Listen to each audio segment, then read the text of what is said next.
Old Mole. By Gilbert Cannon. Prelude. His star is a strange one. One that leadeth him to fortune by the path of frowns, to greatness by the aid of thwackings. The shaving of Shaphat. I Prelude.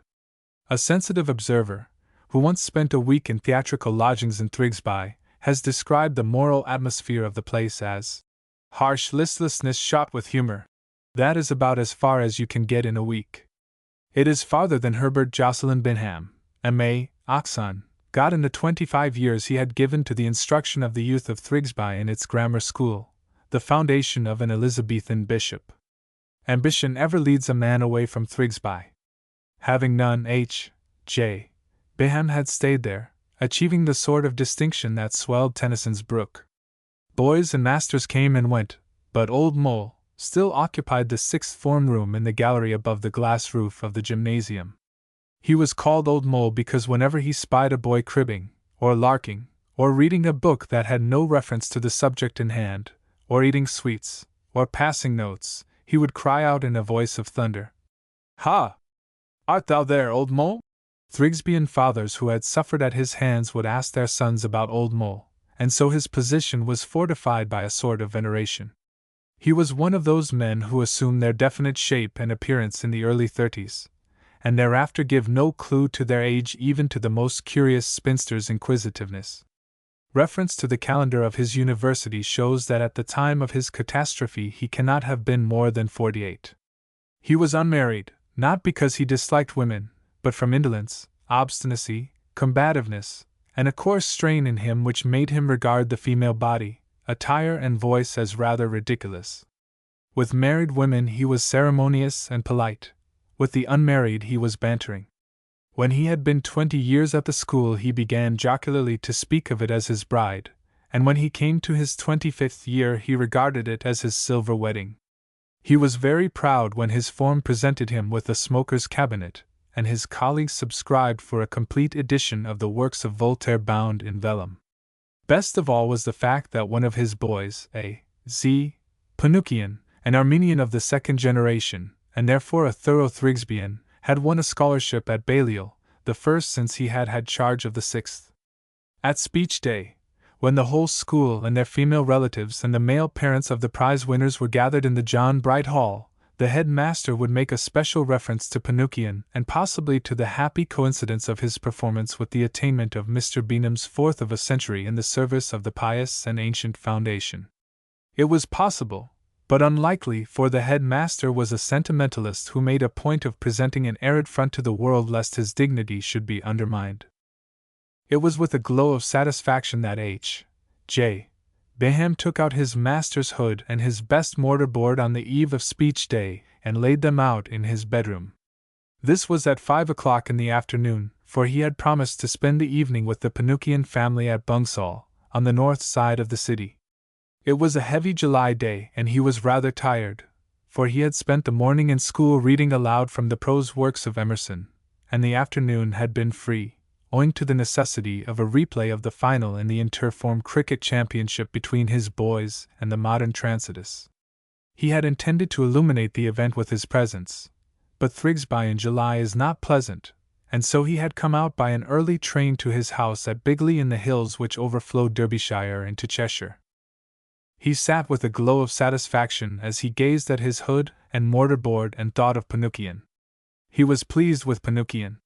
He had spotted him in the lower third and rushed him up in 2.5 years to the sixth. There had been an anxious 3 years during which Panukian had slacked, and taken to smoking, and been caught in a cafe flirting, in a school cap, with a waitress, and had been content with the superficial ease and brilliance with which he had mastered the Greek and Latin classics and the rudiments of philosophy. There had been a devastating term when Panukian had taken to writing poetry, and then things had gone from bad to worse until he, Beenham, had lighted on the truth that Panukian was stale and needed a fresh point of attack. Then he had Panukian to stay with him at Bigley, and turned him loose in French literature, and, as a side issue, introduced him to Eckermann's version of Goethe's Conversation. The boy was most keenly responsive to literature, and through these outside studies it had been possible to lead him back to the realization that Homer, Thucydides, Plato, Virgil and Company had also produced literature and that their works had only been masquerading as textbooks. The fight was won, and F. J. Tipster of Balliol had written a most gratifying letter of commendation of Pinocchion's performance in the examination. This had yielded the greatest satisfaction to Pinocchion père, and he had twice given Mr. Beenham lunch in the most expensive restaurant of Thrigsby's new Mammoth Hotel, and now, when Pinocchion Phils was to leave the wing of his preceptor, had bidden him to meet Mrs. Pinocchion, an Irishwoman, and all the Miss Pinocchions. The railway journey from Bigley would be hot and unpleasant, and to reach Bungsall it was necessary to pass through some of the most stifling streets in Thrigsby. After the exhaustion of the summer term and the examinations, the schoolmaster found it hard to conquer his reluctance. Only by thinking of the cool stream in the Highlands to which it was his habit to fly on the day after speech day could he stiffen himself to the effort of donning his dress clothes. The Pinocchions dressed in the evening since their Arthur had been embraced by Balliol and taken to the bosom of the Lady Dervergilla. He had a cold bath, and more than ever clearly he thought of the brown water of the burn foaming into white and creamy flecks over the rocks. How thoroughly, he thought, he had this year earned his weeks of peace and solitude. He would catch the 6:24. He had plenty of time, and there would be a good margin in Thrigsby.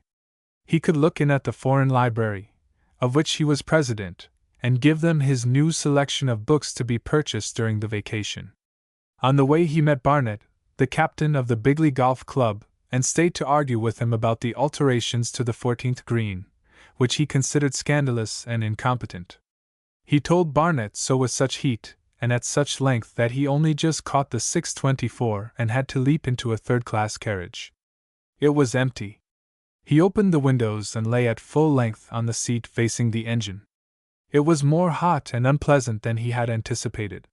He cursed Barnet, and extended the malediction to Pinocchion.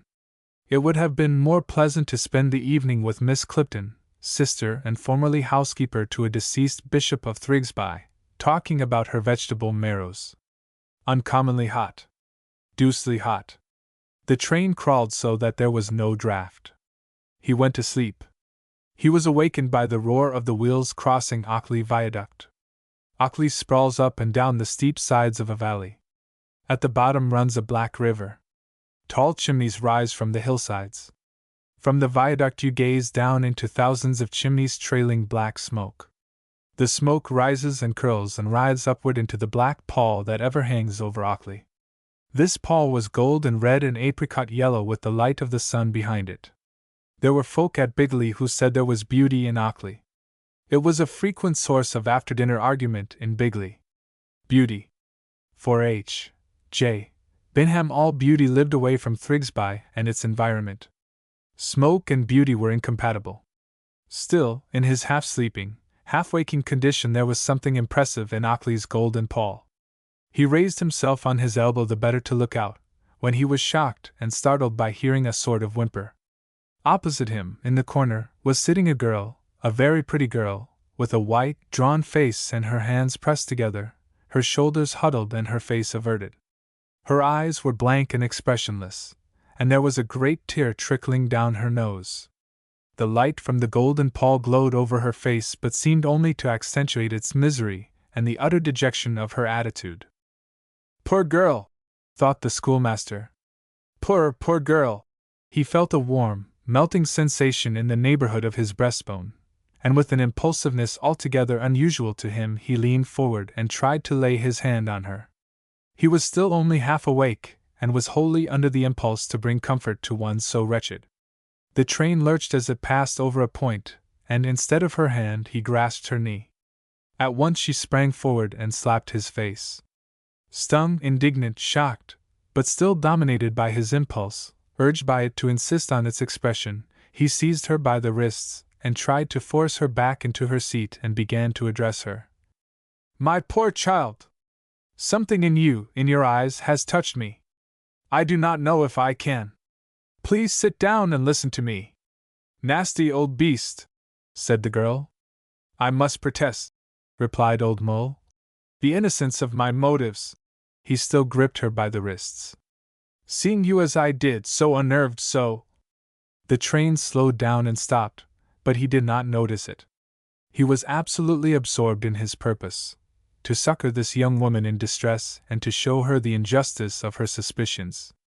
She by this time was almost beside herself with anger and fright, and she had struggled so violently, for he had no notion of the force with which he held her, that her hair had tumbled down behind and she had torn the seam of her sleeve and put her foot through a flounce in her petticoat. He was thoroughly roused now, and shouted, "You shall listen to me!" "Let me go! Let me go!" screamed the girl. The train had stopped opposite a train going in the other direction. The door of the compartment was opened suddenly, and Beenham found himself picked up and flung into the far corner. Over him towered an immense form clad in parson's clothes, the very type of vengeful muscular Christianity. In the corner the girl had subsided into hysterical sobs. The parson questioned her. "Do you know this man?" "No, no, sir." "Never seen him before?" "Never, sir." He said on me." "Do you prefer a charge against him?" "Yes, sir."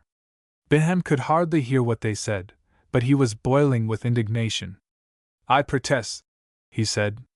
"Silence!" shouted the parson. "But for my timely intervention, heaven knows what would have happened." "Silence! You and men like you are a pest to society, impervious to decency and the call of religion. Fortunately, there is law in the country, and you shall know it." With that, he pulled down the chain above the windows. In a moment or two, the scowling guard appeared. The parson described the horrible scene he had witnessed from the train, that was even now moving Londonward, his interference, and declared his intention of seeing that the perpetrator of so vile a deed should be hounded down. He requested the guard to telephone at the next station to the Thrigsby police. A small crowd had collected.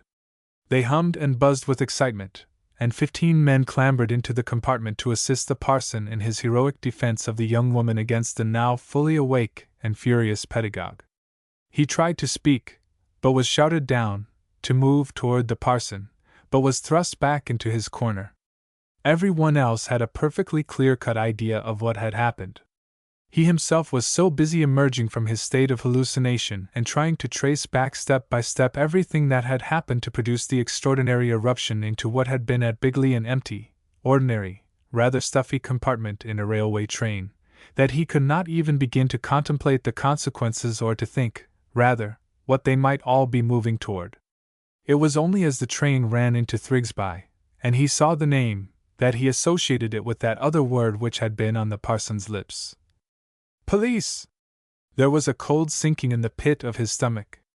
Out of his hallucination came the remembrance that he had, with the most kindly and generous and spontaneously humane motives, used the girl with violence.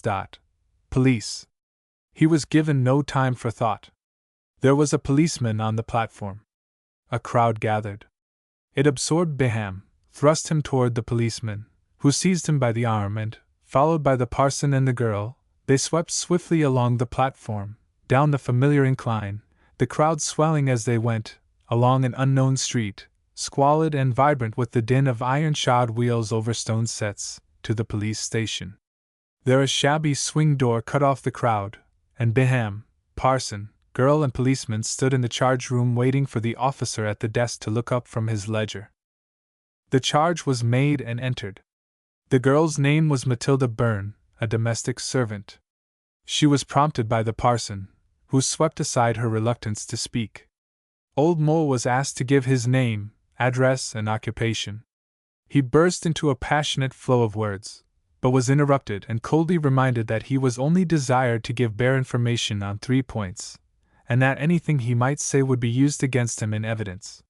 He explained his identity, and the officer at the ledger looked startled, but entered the particulars in slow writing with a scratchy pen.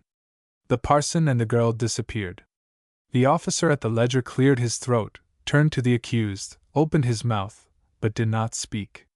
He scratched his ear with his pen, stooped and blew a fly off the page in front of him, made a visible effort to suppress his humanity, and conduct the affair in accordance with official routine, and finally blurted out, "Do you want bail?" Old Mole gave the name and address of his headmaster. "You can write if you like." The letter was written, read by the officer, and dispatched. There was a whispered consultation behind the ledger, during which the unhappy schoolmaster read through again and again a list of articles and dogs missing, and then he was led to the inspector's room and given a newspaper to read. "Extraordinary!" he said to himself. Then he thought of the Pinocchians and began to fidget at the idea of being late. He abominated unpunctuality. Had he not again and again had to punish young Pinocchian for indulgence in the vice? The 6:24 had given him ample time. He pulled out his watch, still 25 minutes, but he must hurry. He looked round the bare, dingy room vaguely, wonderingly. Incisively the idea of his situation bit into his brain. He was in custody, carcer, a prison. How absurd it was, rather funny. It only needed a little quiet, level-headed explanation and he would be free. The chief would confirm his story, his identity. They would laugh over it. Very funny, very funny. A wonderful story for the club. He chuckled over it to himself until he began to think of the outcome. More than once he had served on a grand jury and had slept through the consideration of hundreds of indictments, a depressing experience for which the judge had rewarded him with nothing but compliments, and an offer of a pass to view His Majesty's prison. That brought him up with a jerk. He was in custody, charged with a most serious offense, for which he would be tried at the assizes. It was monstrous, preposterous. It must be stopped at once. What a grotesque mistake!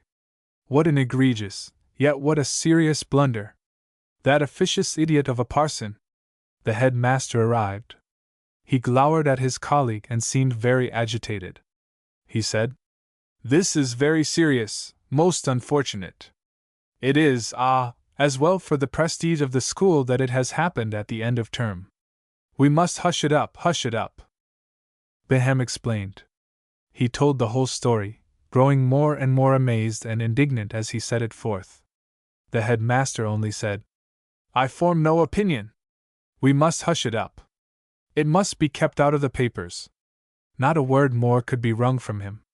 With a stiff back and pursed lips he nodded and went away. He returned to say, "Of course you will not appear at speech day.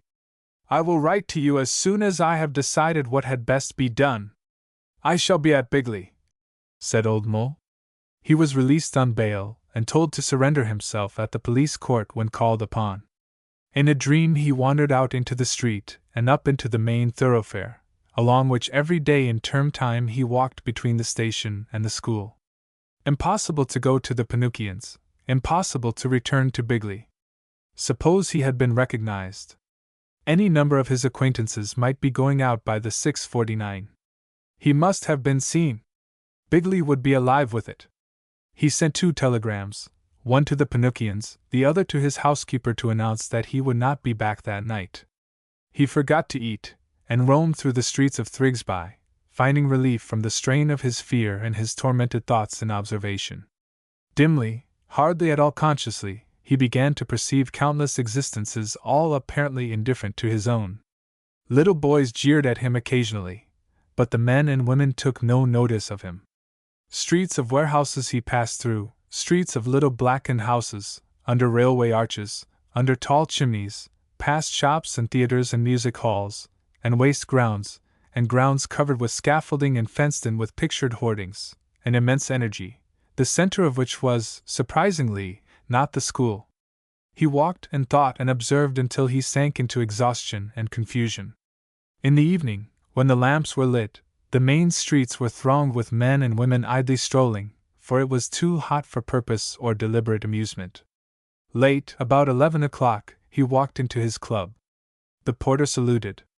In the smoke room 2 or 3 of his acquaintances nodded. No one spoke to him. In a corner was a little group who kept looking in his direction, so that after a time he began to feel that they were talking about him. He became acutely conscious of his position. There were muttering and whispering in the corner, and then one man, a tall, pale-faced man, whom he had known slightly for many years, arose from the group and came heavily toward him. "I want to speak to you a moment," said the man. "Certainly. Certainly." They went outside. Of course," said the man. "We are awfully sorry, But we can't help feeling that it was a mistake for you to come here tonight. You must give us time, you know. Beenham looked the man up and down. Time for what? He replied acidly. To put it bluntly, came the answer. Herbert says he won't stay in the club if you stay. Beenham turned on his heel and went downstairs. At the door he met the headmaster coming in, who sourly expressed pleasure in the meeting. I shall never enter the club again, said Beenham. The headmaster paid no attention to the remark, took him by the arm and led him into the street. There they paced up and down while it was explained that the chief constable had been approached and was willing to suspend proceedings until a full inquiry had been made, if Beenham were willing to face an inquiry, or, in the alternative, would allow him 24 hours in which to disappear from Thrigsby. The Lord Mayor and 3 other governors of the school had been seen, and they were all agreed that such an end to Mr. Beenham's long and honorable connection with the Foundation was deplorable. "And," gasped Beenham, "the governors all expressed," began the headmaster, when his colleague interrupted him with, "What is your own opinion?" Aye. What is your own feeling?" "I am thinking of the school." "Then I am to suffer under an unjust and unfounded accusation?" "The school." ACH. Impossible to describe the wonderful guttural sound that the unhappy man wrenched out of himself. He stood still and his brain began to work very clearly, and he saw that the scandal had already begun to move, so that if he accepted either of his chief's alternatives and had the matter hushed up, or he vanished away within 24 hours, it would solidify, crystallize into conical form, descend and extinguish them. If, on the other hand, he insisted on a public inquiry, there would be a conflagration in which, though he might leave the court without a stain on his reputation, was not that the formula? Yet his worldly position would be consumed with possible damage to the institution to which he had given so many years of his life. His first impulse was to save his honor without regard to the cost or damage to others, but then he remembered the attitude of the men in the club, fathers of families with God knows what other claims to righteousness, and he saw that, though he might be innocent as a lamb, yet he had to face public opinion excited by prejudice, which, if he dared to combat it, he would only have inflamed. He was not fully aware of the crisis to which he had come, but his emotion at the idea of severing his connection with the place that had been the central point of his existence spurred him to an instinctive effort in which he began to perceive larger vistas of life. Against them as background everything that was and had been was reduced in size so that he could see it clearly and bioscopically. He knew, too, that he was seeing it differently from the headmaster, from Herbert, from all the other men who would shrink away from the supposedly contagious danger of his situation, and he admitted his own helplessness. With that his immediate indignation at the conduct of individuals died away and he was left with an almost hysterical sense of the preposterousness of the world in which out of nothing, a misconstruction, a whole mental fabric could be builded beneath the weight of which a normal, ordinary, respectable, hard-working, conscientious man could be crushed. And yet he did not feel at all crushed, but only rather excited and uplifted with, from some mysterious source, a new accretion of strength. "I see the force of your argument," he said to his chief. "I see the inevitability of the course you have taken. The story, even with my innocence, is too amusing for the dignity of an ancient foundation and our honorable profession of pedagogy." He enjoyed this use of rhetoric as a relief to his feelings, for he was torn between tragedy and comedy, tears and laughter. "To oblige the Lord Mayor, the governors, and yourself, I will accept the generous offer of the chief constable. Goodbye. I hope you will not forget to mention Pinocchio tomorrow." The headmaster pondered this for some moments, and then held out his hand. Old Mole looked through him and walked on. He had not gone 20 yards when he began to chuckle, to gulp, to blink, and then to laugh. He laughed out loud, went on laughing, thumped in the air with his fist. Suddenly the laughter died in him, and he thought, 25 years! That's a large slice out of a man's life. Ended in what? Begun in what? To show what is there. Ended in one sleepy, generous impulse leading to disaster. 25 years slumbered away, in an ancient and honorable profession, in teaching awkward, conceited, and for the most part, Grubby little boys' things which they looked forward to forgetting as soon as they passed out into the world. And he had taken pride in it, pride in a possession which chance and the muddle-headed excitability of men could in a short space of time demolish, pride in the thought that he was half remembered by some hundreds of the citizens of that huge, roaring city, from whose turmoil and gross energy he had lived secluded. He looked back, and the years stretched before him tranquil and monotonous and foolish. He topped up the amount of money that he had drawn out of Thrigsby during those years and set against it what he had given, the use of himself, the unintelligent, mechanical use of himself. He turned from this unpleasant contemplation to the future. That was even more appalling.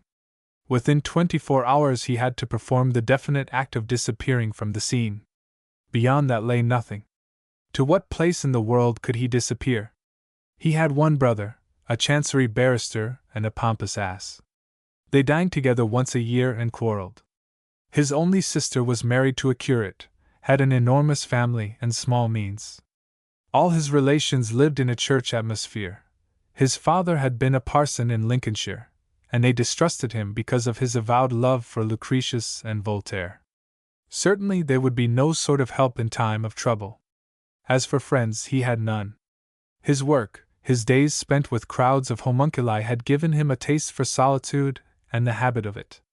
He had prided himself on being a clubbable man, and he had had many acquaintances, but not, in his life, one single human being to whom in his distress he wished to turn. He had liked the crowds through which he had wandered. They had given him the most comforting kind of solitude. He was distressed now that the streets were so empty. Shops, public houses, theaters were closed. How dreary the streets were! How aimless, haphazard and sprawling was the town! How aimless, haphazard and sprawling his own life in it had been! A woman passed him and breathed a hurried salute. He surveyed her with a detached, though warmly humorous, interest. She was, like himself, outcast, though she had found her feet and her own way of living. With the next woman he shook hands. She laughed at him. He raised his hat to the third. She stopped and stared at him, open-mouthed. As amazed, he stared at her. It was the young woman of the train. He could find nothing to say, nor she, either could move. Feeling the necessity of a salute, he removed his hat, bowed, and finding a direct approach impossible, shot off obliquely and absurdly. I had once a German colleague who was a lavish and indiscriminate patron of the ladies of a certain profession. He resigned. I also have resigned, she said. I'm sorry. And having found her tongue, added, Can you tell me the way to the Flatiron Market? My aunt won't take me in. Are you also in disgrace? Yes, sir. I was in service. It was the young master. I did love him, I did really. You had been dismissed when I met you in the train? Yes, sir. They gave me a quarter of an hour to go, without wages, and they are sending on my box. My aunt won't take me in. Again in her eyes was the expression of helplessness and impotence in the face of distress that had so moved him, and once again he melted. He forgot his own situation and was only concerned to see that she should not come to harm or be thrown destitute upon a cold, a busy, harsh, and indifferent world. Upon his inquiry as to the state of her purse, she told him she had only a shilling, and he pressed half a sovereign into her hand. Then he asked her why she wished to find the Flatiron Market, and she informed him she had an uncle, Mr. Copus, who was there. She had only seen him twice, but he had been kind to her mother when she was alive, although he was not respectable. They were directed by a policeman, and as they walked Beenham gave her the story of his experience at the police station and how he had accepted the chief constable's ultimatum. And he employed the opportunity to complete his explanation of his extraordinary lapse from decorum. You can do silly things when you're half awake, said Matilda. It's like being in love, isn't it? I have never been in love. She shot a quick, darting glance at him, and he blinked. Flatiron Market is a piece of waste land over against a railway arch. Here on Saturdays and holidays is held a traffic in old metal, cheap laces and trinkets, sweets and patent medicines, and in one corner are set up booths, merry-go-rounds, swing boats, coconut shies, and sometimes a penny gaff.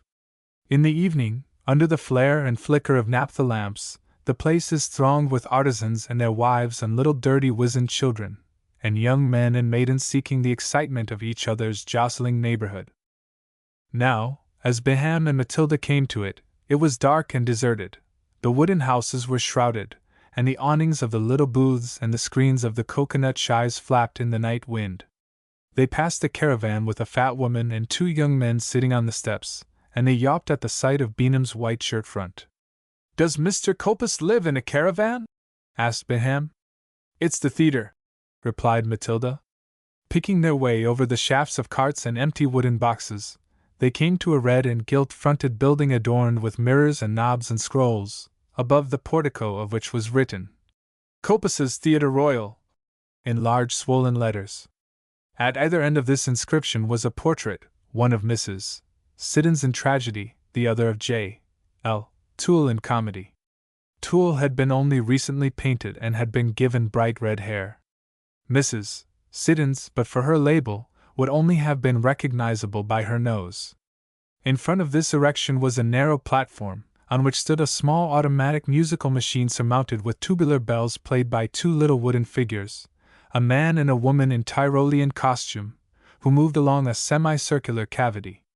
In the middle of the facade was an aperture closed in with striped canvas curtains. This aperture was approached from the ground by a flight of wooden steps through the platform. "Please," said Beenham, "please give my name as Mr. Mole." Matilda nodded and ran up the wooden steps and through the aperture. She called, "It's dark." When Mr. Mole followed her, he found himself standing on the top of another flight of steps leading down into impenetrable gloom. He struck a light and peered into an auditorium of rough benches, the last few rows of which were raised above the rest. Matilda looked up at him, and he was struck by the beauty of the line of her cheek from the brow down into the neck. She smiled and her teeth flashed white. Then the match went out. He lit another, and they moved toward the stage, through the curtains of which came a smell of onions and cheese, rather offensive on such a hot night. For the first time Beenham began to feel a qualm as to the adventure. The second match went out, and he felt Matilda place her hand on his arm, and she led him toward the stage, told him to duck his head, and they passed through into a narrow space, lit by a light through another curtain, and filled, so far as he could see, with scenery and properties. "Have you been here before?" he said. "When I was a little girl. I think it's this way." He stumbled and brought a great pole and a mass of dusty canvas crashing down. At once there was the battering of feet on boards, the din of voices male and female, and above them all a huge booming bass roaring. "In hell's name, what's that?" Matilda giggled. A curtain was torn aside, and the light filled the place where they were. Against it they could see silhouetted the shape of a diminutive man craning forward and peering. He had a great stick in his hand, and he bellowed, "Come out o' that! It's not the first time I've leathered a man, and it won't be the last. This air's a theatre, my theatre. It ain't a doss house. Come out o' that!" "It's me," said Matilda.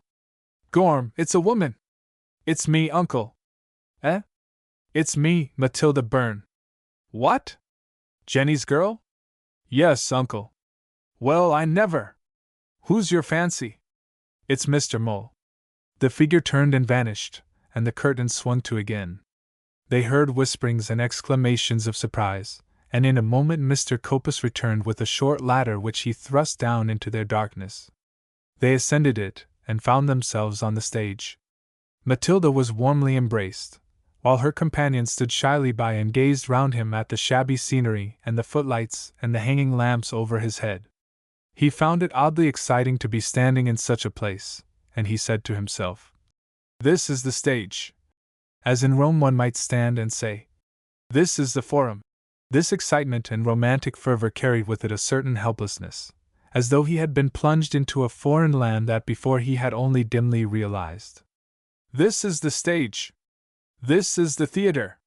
It was a strange sensation of being detached and remote, of having passed out of ordinary existence into a region not directly concerned with it, and subject to other laws. He felt entirely foreign to it, but then, also, under its influence, he felt foreign to his own existence which had cast him high and dry and ebbed away from him. It was like one of those dreams in which one startlingly leaves the earth and, as startlingly, finds security in the thin air through which, bodiless, one soars.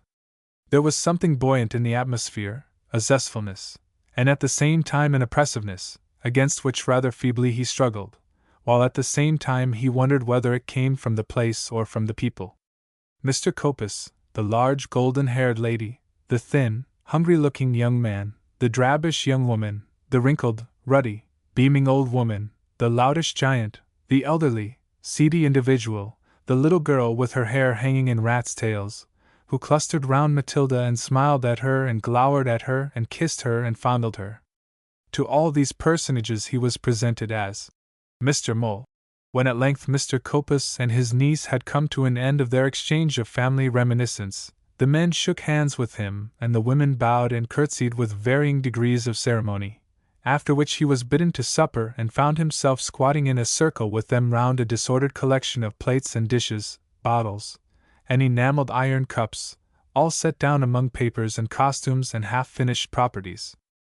"Sit down, Mr. Mole," said Mr. Copus. "Any friend of any member of my family is my friend. I'm not particular noble in my sentiments, but plain and straightforward. I'm an Englishman, and I say, my country right or wrong. I'm a family man, and I say, my niece is my niece, right or wrong. Them's my sentiments, and I drink toward you." When Mr. Copus spoke there was silence. When he had finished then all the rest spoke at once, as though such moments were too rare to be wasted. Matilda and Mr. Copus engaged in an earnest conversation, and the clatter of tongues went on, giving Mr. Mole the opportunity to still his now raging hunger and slake the tormenting thirst that had taken possession of him. Silence came again, and he found himself being addressed by Mr. Copus. "Trouble is trouble, I say, and comes to all of us. For your kindness to my niece, much thanks. She will come along of us and welcome. And if you, being a friend of hers, feel so disposed, you can come along too. It's a come day go day kind of life, here today and gone tomorrow, but there's glory in it. It means work and plenty of it, but no one's ever the worse for that." It was a moment or two before Beenham realized that he was being offered a position in the troupe. He took a long draught of beer and looked round at the circle of faces. They were all friendly and smiling, and Matilda's eyes were dancing with excitement. He met her gaze and she nodded, and he lost all sense of incongruity and said that he would come, adding, in the most courteous and elegant phrasing, that he was deeply sensible of the privilege extended to him, but that he must return to his house that night and set his affairs in order, whereafter he would with the greatest pleasure renounce his old life and enter upon the new. He was doubtful, he said, of his usefulness, but he would do his best and endeavor not to be an encumbrance. "If you gave me the Lord Mayor of Thrigsby," said Mr. Copus, "I would turn him, if not into a real actor, at least into something so like one that only myself and one other man in England could tell the difference." Mr. Mole found that he had just time to catch the last train home, and, after arranging for his return on the following day, he exchanged courtesies all round, was shown out by a little door at the back of the stage, and walked away through the now empty streets. He was greatly excited and uplifted, and it was not until he reached the incline of the station that memory reasserted itself and brought with it the old habit of prudence, discretion, and common sense. He was able to go far enough back to see the little dusty theatre, and the queer characters in it as fantastic and antipodean, but when he came to the events of that evening the contrast was blurred and the world of settled habit and conviction was merged into the unfamiliarity of the stage and became one with it in absurdity. The thought of stepping back from his late experience into ordinary existence filled him with anger and hot resentment. The passage from the scene at the club and the interview with his chief to Mr. Copus's company was an easy and natural transition, or so it seemed when he thought of Matilda. He felt very defiant when he reached Bigley and half hoped that he might meet some of his acquaintances. They would go on catching the early train in the morning and the through train in the evening, while he would be away and free. Some such feeling he had always had in July of superiority over the commercial men who had but 3 weeks' holiday in the year, while he had 8 weeks at a stretch. Now he was to go away forever, and Bigley would talk for a little and then forget and go on cluttering about its families and its ailments, and its inheritances, and its church affairs and its golf course and the squabbles with the lord of the manor. He met no one and found his house shut up, and it took him fully half an hour to rouse his man. By that time he had lost his temper, and had no desire save to bully the fellow. Everything else was wiped out, and he wanted only to assert himself and bluster. In this way he avoided any awkward wondering whether the man knew, got out the information that he was going away, probably leaving Bigley, selling the house and furniture, and would write further instructions when he had settled down. He ordered and counter-ordered and ordered breakfast until he had fixed it at 10, and at last, after a round volley of oaths because the man turned to him with a question in his eyes, went upstairs to his room, rolled into bed, and slept as deeply as an enchanted knight beneath the castle of a fairy princess. The next morning he went through his accounts, found that his capital amounted to nearly £4,000, had his large suitcase packed with a careful selection of clothes and books, told his man he was going abroad, paid him 3 months' wages in advance, apologized for his violence overnight, shook hands, went round the garden to say good-bye to his vegetable marrows and sweet peas, and then departed. In Thrigsby he saw his solicitor, an old pupil, who was professionally sympathetic, but took his instructions for the sale of his house and furniture gravely and promised to keep his whereabouts and all communications secret. "It is a most serious calamity," said the solicitor. "Damn it all," rejoined old Mole. "I like it." And he visited his bank. The manager had always thought Beenham queer, and received his rather unusual instructions without astonishment. "You are leaving Thrigsby?" "For good. Can't think why I've stayed here so long." He drew a large sum of money in notes and gold and dined well and expensively at a musty, heavily carpeted commercial hotel. When the porter had placed his bag in a cab and turned for his instructions, he gaped in surprise on being told to drive to the Flatiron Market. Even more surprised were the frequenters of that resort when the cab drew up by the pavement and a well-dressed, middle-aged gentleman with gold spectacles descended and pushed his way through the crowd, jostling and chattering under the blare and din of the mechanical organs and the flicker and flare of the naphtha lamps to the back of Coppus's Theatre Royal, which he entered by the stage door. It was whispered that he was a detective, and he was followed by a buzzing train of men and women. Disappointed of the looked-for sensation, they soon dispersed and were swallowed up in the shifting crowd. Groping through the darkness, he came to the greenroom, Mr. Coppus's word for it, and deposited his bag. On the stage, through a canvas curtain, he could hear the thudding of feet and the bellowing of a great voice, broken every now and then with cheers at regular intervals and applause from the auditorium. In a corner on a basket sat Matilda. She was wearing a pasteboard crown and gazing at herself in a mirror. As he dropped his bag, she looked up and grinned. "So you've come back? I didn't think you would." "Yes, I've come back. The school has broken up." She removed her crown. "Like to see the show? Uncle's got 'em tonight." "Got? What has he got?" "The audience." She led him to the front of the house, where they were compelled to stand, for all the benches were full, packed with sweating, zestful men and women who had paid for enjoyment, and were receiving it in full measure. In the Tales Out of School, published after H.J. Beenham's death by one of the many pupils who became grateful on his achieving celebrity, there is an admirable account of his first impression of the theatre, which can only refer to the performance of Mr. Coppus in the Flatiron Market. Till then, he says, he had always regarded the theatre as one of those pleasures without which life would be more tolerable, one of those pleasures to face which it is necessary to eat and drink too much. The 2 respectable theatres in Thrigsby were maintained by annual pantomimes and kept open from week to week by the visits of companies presenting replicas of alleged successful London plays. He had never attended either theatre unless someone else paid. Here now, in this ramshackle Theatre Royal, half tent, half booth, his sensations were very mixed. At first, the shabby scenery, the poverty of the stage furniture, the tawdriness of the costumes of the players, filled him with a pitying sense of the ludicrous. The program was generous, opening with Robert Macaire, passing on to Mary Queen of Scots, and ending with a farce called Trouble in the Home. while between the pieces there would be song and dance by Mr. Fitter, the celebrated comedian. All this was announced on a placard hanging from the proscenium. Mary Queen of Scots was sitting, crowned, on a Windsor chair at the back of the stage, surrounded with 3 courtiers.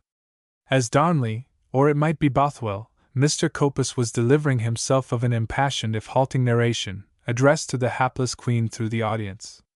He was certainly a very bad actor, so Beenham thought until he had listened to him for nearly 5 minutes, at the end of which a change took place in his mind and he found himself forced to accept Mr. Copus's own view of the traffic of the stage.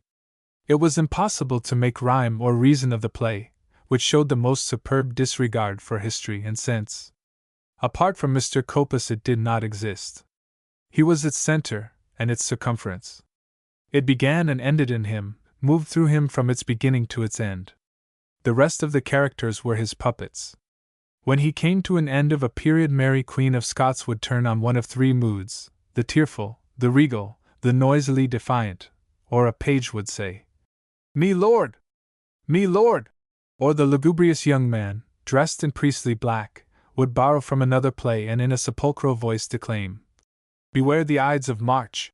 The performance was an improvisation, and in that art only Mr. Copus had any skill, unless he had deliberately so subdued the rest that he was left with his own passionate belief in himself and acting to clothe the naked and deformed skeleton with flesh.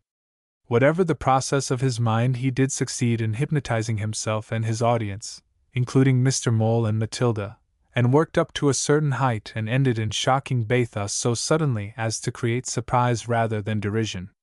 He believed in it all and made everybody else believe.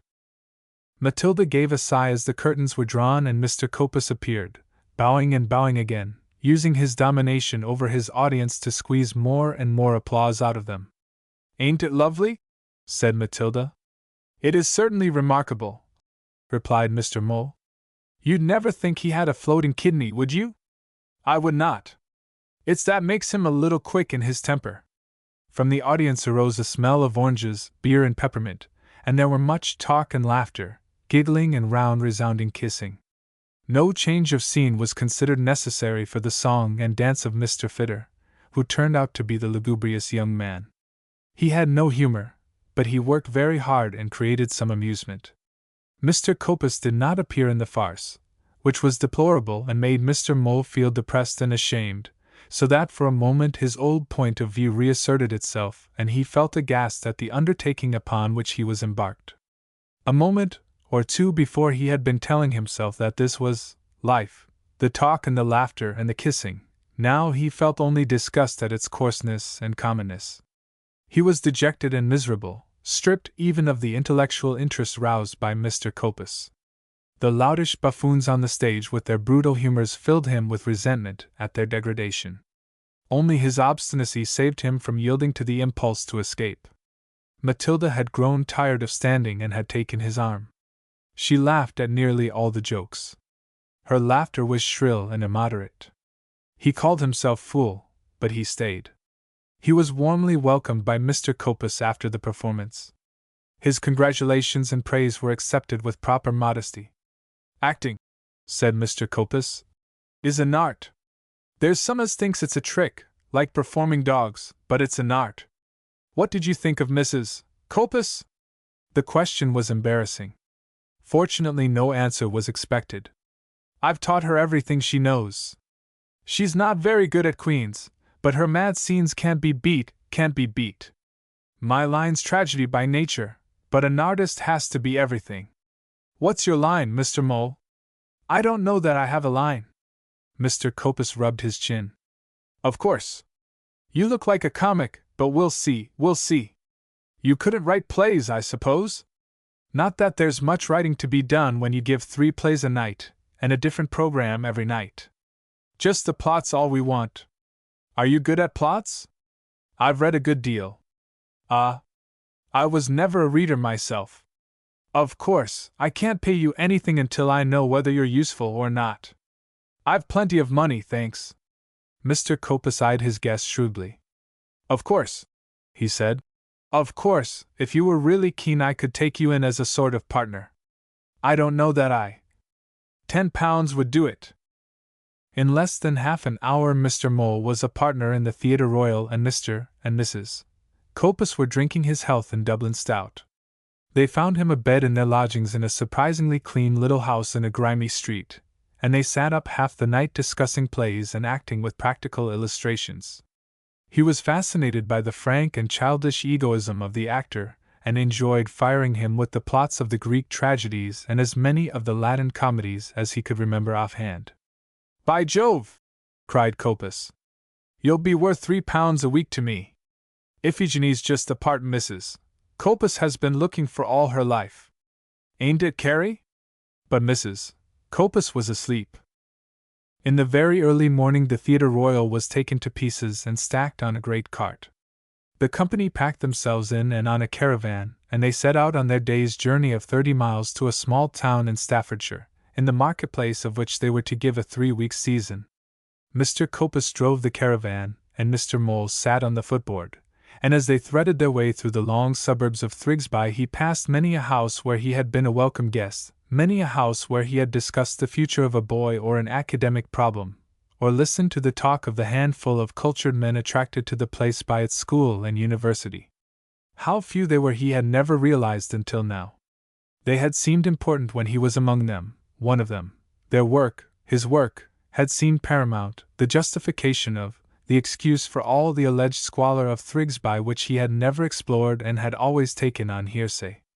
That Thrigsby was huge and mighty he had always admitted, but never before had he had any sense of the remoteness from its existence of himself and his colleagues. It was Thrigsby that had been remote, Thrigsby that was ungrateful and insensible of the benefits heaped upon it. There had always been a sort of triumph in retrieving boys from Thrigsby for culture. He could only think of it now with a bitterness that fogged his judgment. His discovery of the flat iron market made him conceive Thrigsby as a city of raw, crude vitality on which he had for years been engaged in pinning rags and tatters of knowledge in the pathetic belief that he was giving it the boon of education, secondary education. And there frothed and bubbled in his tired mind all the jargon of his old profession. In a sort of waking nightmare he set preposterous questions in interminable examinations and added up lists of marks and averaged them with a sliding rule, and blue-penciled false quantities in Latin verse. And the caravan jogged on. He looked back over the years, and through them there trailed a long monotonous stream of boys, who had taken what he had to give, such as it was, and given nothing in return. He saw his own futile attempts to keep in touch with them and follow their careers. They were not worth following. 9/10 of them became clerks in banks and offices, sank into mediocre existences, married, produced more boys. The mockery of it all! He thought of his colleagues, how, if they stayed, they lost keenness and zest. How, if they went, it was to seek security and ease, to marry, to settle down, and produce more boys. Over 700 boys in the school there were, and all as alike as peas in a pod, all being taught year in, year out, the same things out of the same books by the same men. His thoughts wound slowly round, and the bitterness in him ate into his soul and numbed him. The caravan jogged on. He cared nothing where he was, whither he might be going, what became of him. Only to be moving was enough, to be moving away from the monotony of boys and the black overpowering vitality of Thrigsby. It was not easy for Mr. Copus to be silent, and he addressed his new partner frequently on all manner of subjects, the weather, the horse's coat, the history of Mr. Fitter, and all with such absorption that they had gone 8 miles and were just passing out of Thrigsby into its southeast spur of little chimney-dominated villages before he awoke to the fact that he was receiving no attention. "Dotty!" he said, with a click of his tongue, and thereafter he fell to conning new speeches for the favorite parts of his repertory. Slowly they crawled up a long slope until they rounded the shoulder of a low rolling hill, from whence the world seemed to open up before them. Below lay a lake, blue under the vivid sky, gleaming under the green wooded hills that enclosed it. Beyond rose line upon line of round hummocky hills. The caravan stopped, and with a jolt Mr. Mole came out of the contemplation of the past when he was known as H. J. Beenham, and sat gaping down at the lake and the hills. He was conscious of an almost painful sense of liberation. The view invited to move on and on, to range over hill after hill to discover what might lie beyond. What hills are those? He asked. You might call them the Pennine Range. The backbone of England. That's a school phrase. You been asleep? Eh? Not exactly asleep. Kind of cramped. You're a funny bloke. I'd been talking to you and you never listened. Didn't I? I'm sorry. We water the horses just here. There was a spring by the roadside, and here the caravan drew up. Mrs. Copus produced victuals and beer. Conversation was desultory. Can't do with them their big towns, said Mr. Copus, and old Mole then noticed a peculiarity of the actor's wife. Whenever he spoke, she gazed at him with a rapt, stupid expression, and the last few words of his sentences were upon her lips almost before they left his. It was fascinating to watch, and the schoolmaster forgot the feeling of repugnance with which their methods of eating inspired him. He watched Mrs. Copus and heard her husband, so that every remark was broken up. Wouldn't go near them if it weren't for the money. Give me a bit of cheese and a mug of beer by the roadside. But the show's got to earn its keep. Earn its keep. I'm going to sleep. Them as wants to walk on can walk on.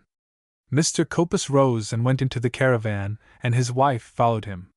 The wagon had not yet caught them up. Shall we walk on? Said Matilda. If it's a straight road. Oh, there'll be signposts. We'll maybe find a wood. So they walked on. She was wearing a blue print frock with the sleeves rolled up to her elbow. She had very pretty arms. I shan't stop ere long, she said. No? Why not? It ain't good enough. Nothing's good enough if you stop too long at it.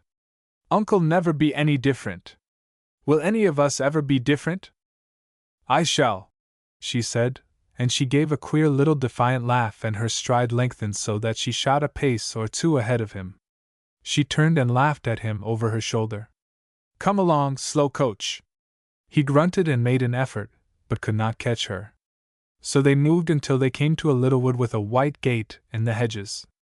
Through this she went, he after her, and she flung herself down in the bracken, and lay staring up through the leaves of the trees. He stood looking down at her. It was some time before she broke the silence and said, Sit down and smell. Ain't it good? Do you think if you murdered me now they'd ever find me? What a horrible idea! I often dream I've committed a murder. They say it's lucky. Do you believe in dreams? Napoleon believed in dreams. Who was he? He was born in Corsica, and came to France with about twopence halfpenny in his pocket. He made himself emperor before he was 40, and died in exile. Still, he'd had his fling. I'm 21. How old are you? Twice that and more. Are you rich or clever or anything like that? No. He smiled at the question. Nothing like that. She sat up and chewed a long grass stalk. I'm lucky. She gave a little sideways wag of her chin. I know I'm lucky. If only I'd had some education. That's not much good to you. It makes you speak properly. That was a view of education never before presented to him. Certainly the sort of education he had doled out had done little to amend the speech of his Thrigsbyan pupils. Is that all you want, to speak properly? Yes. You speak properly. Nothing else. There is a difference between gentlemen and others. I want to have to do with gentlemen. And ladies? Oh, I'll let the ladies look after themselves. Themselves. She flushed at the correction, and a dogged, sulky expression came into her eyes. She nibbled at the grass stalk until it disappeared into her mouth. For a moment or two she sat plucking at her lower lip with her right finger and thumb. Through her teeth she said, I will do it. Contemptuously, with admirable precision, she spat out the grass stalk against the trunk of a tree. Did you ever see a lady do that? You never did. You'll see me do things you've never seen a lady do. You'll see me, but you've got to teach me first. You'll teach me, won't you? You won't go away until you've taught me? You won't go away? You're the most extraordinary young woman I ever met in my life. Did you come to Uncle because of me? Eh? He stared at her. The idea had not presented itself to him before. She was not going to allow him to escape it. Did you come to Uncle because of me? He knew that it was so. Yes, he said. Hadn't we better go? Not yet. She was kneeling beside him, mischievously tickling the back of his hand with a frond of bracken. Not yet. Do you remember what you said to me that night? No, what did I say? You said you'd never been in love? No more I have. Come along then. The caravan hove in sight as they reached the gate. She joined Mrs. Copus inside, and he, Mr. Copus, on the footboard. He was filled with a bubbling humor, and was hard put to it not to laugh aloud. He had no clear memory of the talk in the wood, but he liked the delicious absurdity of it. In love? He said to himself. Nonsense. All the same, he could not away with the fact that he had a new zest and pleasure in contemplating the future. Thrigsby and all its works fell away behind him, and he was glad of his promise to teach the girl. One girl after hundreds of boys. It had been one of his stock jests for public dinners in Thrigsby that the masters of the grammar school and the mistresses of the high schools should change places. No one had ever taken him seriously until now fate had done so. Of course it could not last, this new kind of perambulatory school with one master and one pupil. The girl was too attractive. She would be snapped up at once, settled down as a wife and mother before she knew where she was. In his thoughts he had so isolated himself with her that old prejudices leaped up in him and gave him an uncomfortable sense of indiscretion. That, however, he placated with the reminder that, after all, they were chaperoned by Mrs. Copus. That's a fine girl, your niece, he said to Mr. Copus. Aye. A handsome bit o' goods. She says to me, I want to be an actress, uncle, she says. And I says, you begin at the bottom, young lady, and maybe when you're your aunt's age you'll be doing the work your aunt does. They tell me, Mr. Mole, that in London they have leading ladies in their teens. I've never seen the woman who could play leads under 40. Good God! Hi! Carrie! Tildy! Mr. Mole had fallen from the footboard, flat on his face in the road. When he came to himself he thought with a precision and clarity that amounted almost to vision of his first arrival at Oxford, saw himself eagerly, shyly, stepping down from the train and hurrying through the crowd of other young men, eager and shy, and meeting school acquaintances. He remembered with singular acuteness the pang of shame he had felt on encountering Blazering, who was going to Magdalen, while he himself was a scholar of Lincoln. He pursued the stripling who had been himself out of the station and up past the jail, feeling amazingly, blissfully youthful when he put up his hand and found a stiff beard upon his chin. Gone was the vision of Oxford, gone the sensation of youth, and he realized that he was in bed in a stranger's room, which, without his glasses, he could not see distinctly. There was a woman by his bedside, a stout woman, with a strong light behind her, so that he could not distinguish her features. It was a very little room, low in the ceiling. The smell of it was good. It had one small window, which was open, and through it there came up the hubbub of voices and the grinding beat and blare of a mechanical organ that repeated one tune so quickly that it seemed always to be afraid it would not have time to reach the end before it began again. The woman was knitting. He tried to remember who she might be, but failing, and feeling mortified at his failure, he consoled himself with the reflection that he was ill in bed, one of the marked degrees of sickness among schoolboys. How ill? He had never been ill in his life. Can I have my spectacles? He said. Oh! The knitting in the woman's hands went clattering to the floor. Lor! Mr. Mole, you did give me a start. I shall have the palpitations, same as my mother. My mother had the palpitations for 40 years and then she died of something else. If I had my spectacles I could see who it is speaking. It's Mrs. Copus. Don't you know me, Mr. Mole? Aye. This is your house? It's lodgings, Mr. Mole. You've been sick, Mr. Mole, you have.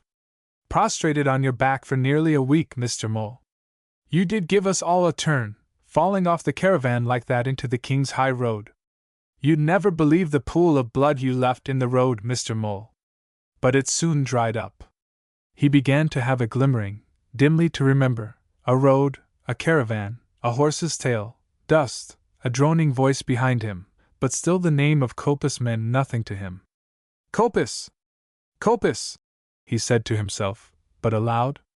Mrs. Copus produced the spectacles and placed them on his nose. Then she leaned over him in his bed, and in the loud, indulgent voice with which the unafflicted humor the deaf, she said, "Yes, Mrs. Copus. Matilda's aunt. You know." That brought the whole adventure flooding back. Matilda. The girl who wanted to speak properly, the girl whom he had found in the smelly little theater. No! Not in the theater! In the train! He writhed and went hot, and his head began to throb, and he felt a strange want of coordination among the various parts of his body. "I'm afraid," he said. "I'm afraid I am ill." "There! There!" said Mrs. Copus. "We'll soon pull you round. I'm used to the nursing, not that Mr. Copus is ever ill. He says an artist can't afford to be ill, but we had a comic once who used to have fits. It's very good of you. I must have been an incubus. I'm sure I must be taking you away from the theater. We've got a new tune on the organ and we're doing splendid business. Mr. Copus will be glad to hear you've asked for your spectacles. Doctor says you mustn't talk." And indeed, he had lost all desire to do so. His head ached so that he could not keep his eyes open, nor think, nor hear anything but a confused buzz, and he sank back into the luxury of feeling sorry for himself. Nothing broke in upon that sensation until suddenly the organ stopped. That startled him and set him listening. In the distance, muffled, he could hear the huge booming voice of Mr. Copus, but not what he said. Nice people, he thought. Nice, kind people. There were 3 medicine bottles by his bedside. They suddenly caught his eye, and he gazed at them long and carefully. One was full and 2 were half empty. Their contents were brown, reddish, and white. "I must be very ill," he said to himself mournfully. There darted in on him a feeling of fun. "No one knows! I am ill and no one knows. Not a soul knows. They won't know. They won't ever know." That seemed to settle it. They sank away. He hurled defiance after them, opened, as it were, a trapdoor in the past, and gloated over the sight of them, hurtling down and down. He felt better after that. The pain in his head was almost gone. His bed seemed to be floating, drifting, turning on the tide, while it was moored to Mrs. Copus. He gazed at her and saw in her the comfortable, easy, hovering present. He had only to cut the painter to drift out into the wide future. When he opened his mouth to tell Mrs. Copus that he remembered her perfectly, she laid her finger on her lips and said, "SSH." And when he insisted on grunting out a word, she smacked the back of her fat hand roguishly and cried, "Naughty!" At that he giggled helplessly, and went on giggling until he was near crying. "Histrionics," said Mrs. Copus, and gave him brandy. Matilda appeared at the door and was pushed out. At that Mr. Mole, who had seen her, began to weep and sobbed like a disappointed child, and went on sobbing until Matilda was allowed to come in and sit by his side. She sat on the bed, and he stopped his sobbing as abruptly as a horse will come to a standstill after a mad sunset gallop. Mrs. Copus left them. Matilda sat stroking her cheek and gazing at him. She cocked her head on one side and said, "Glad you're better, but I don't like men with beards. Napoleon didn't have a beard." "How do you know?" "I bought a book about him for a penny.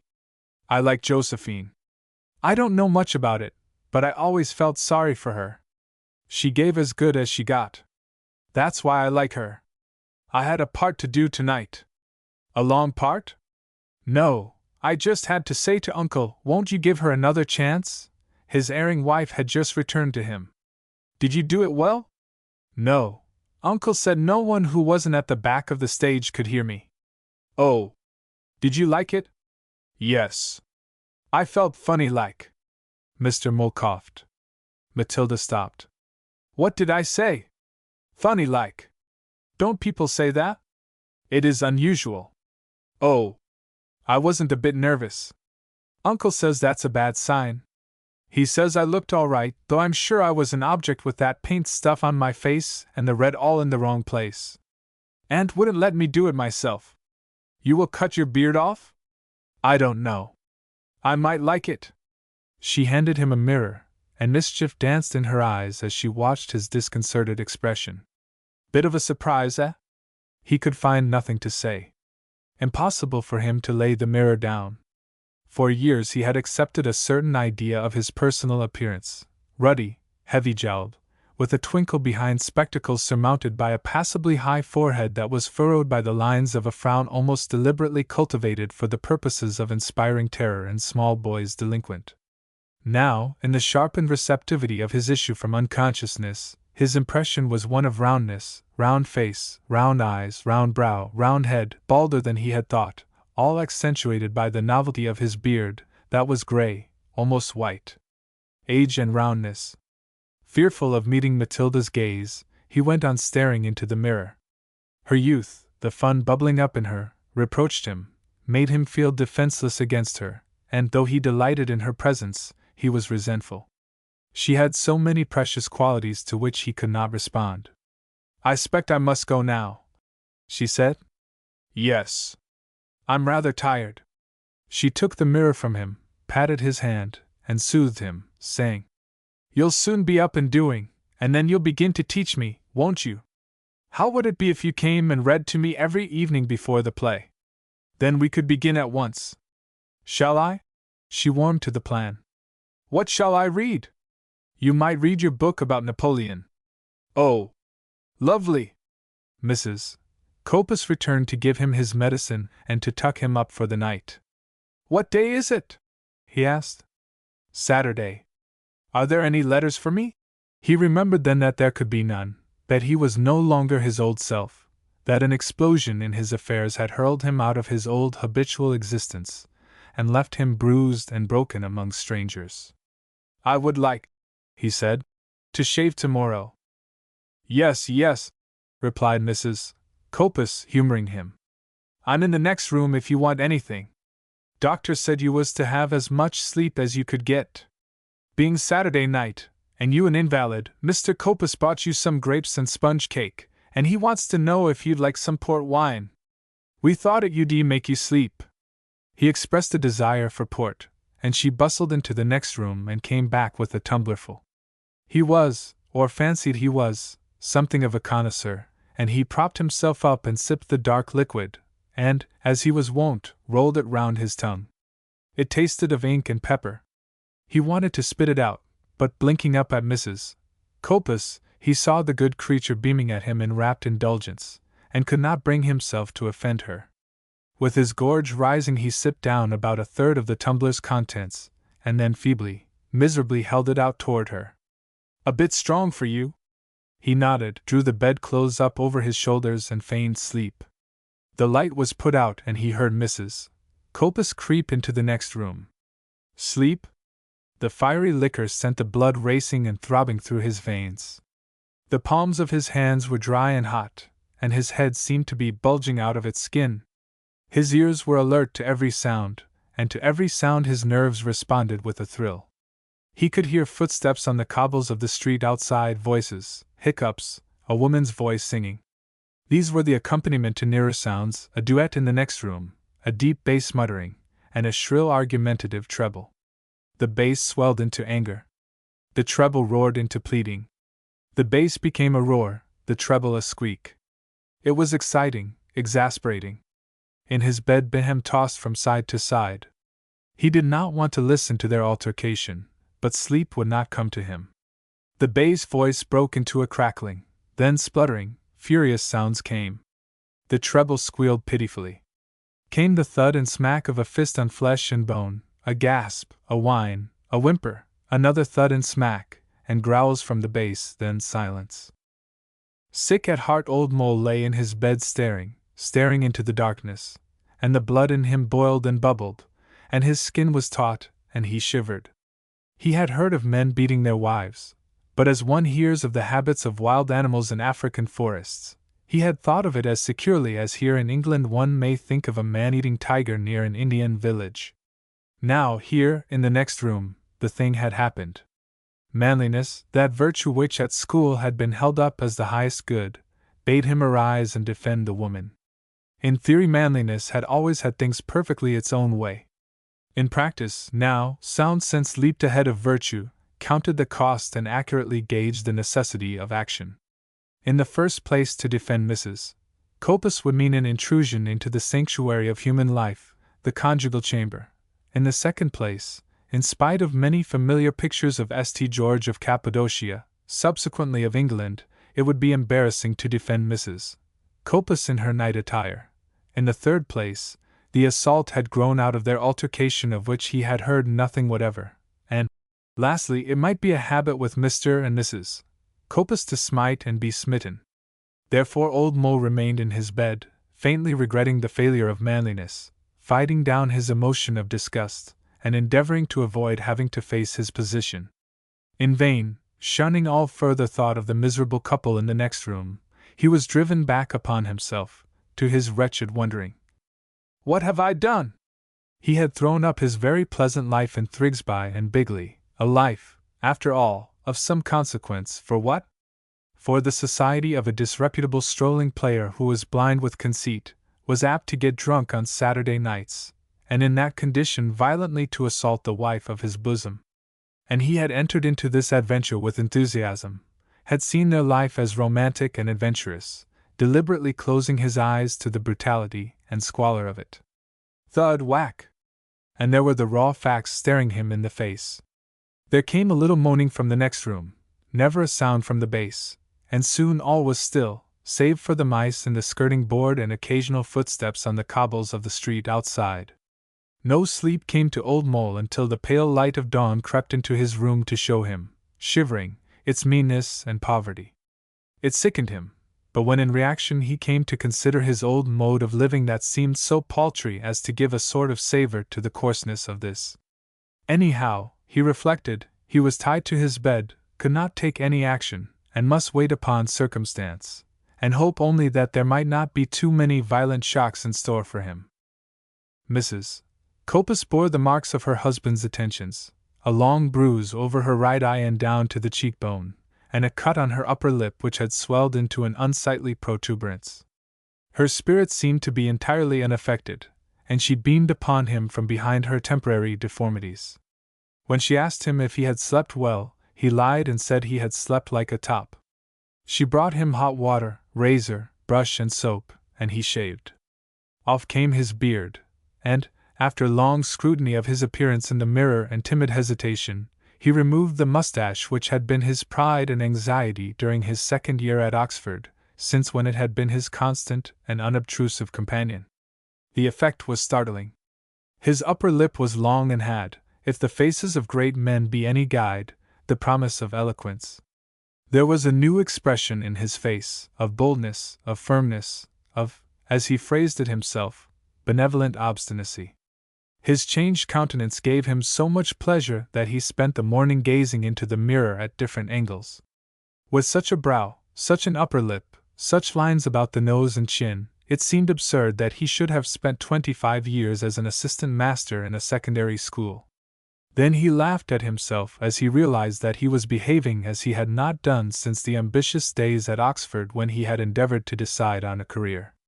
Ruefully he remembered that in point of fact he had not decided. With the second in Greats he had taken the first appointment that turned up.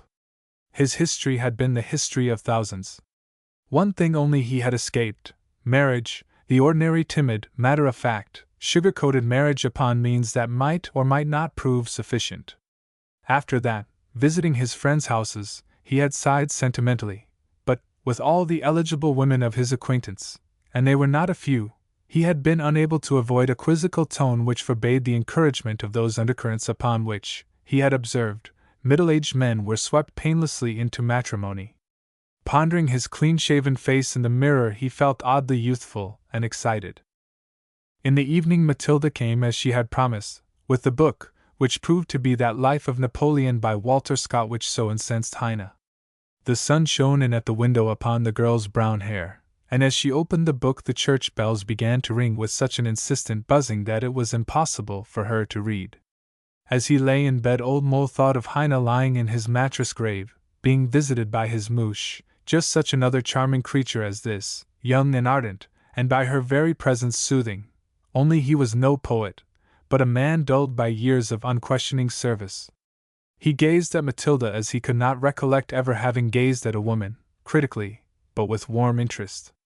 There was a kind of bloom on her, the fragrance and graciousness that, when he had encountered it as a young man, had produced in him a delicious blurring of the senses, an almost intoxication wherein dreadfully he had lost sight of the individual in the possession of them, and considered her only as woman. Now his subjection to the spell only heightened his sense of Matilda's individuality, and sharpened his curiosity about her. Also it stripped him of his preoccupation with himself and his own future, and he fell to considering hers and wondering what the world might hold for her. Like most men, he had his little stock of generalizations about women, how they were mysterious, capricious, cruel, unintelligent, uncivilized, matchmaking, tactless, untruthful, etc., but to Matilda he could not apply them. He wanted to know exactly how she personally felt, thought, saw, moved, lived, and he refused to make any assumption about her. This curiosity of his was not altogether intellectual, it was largely physical, and it grew.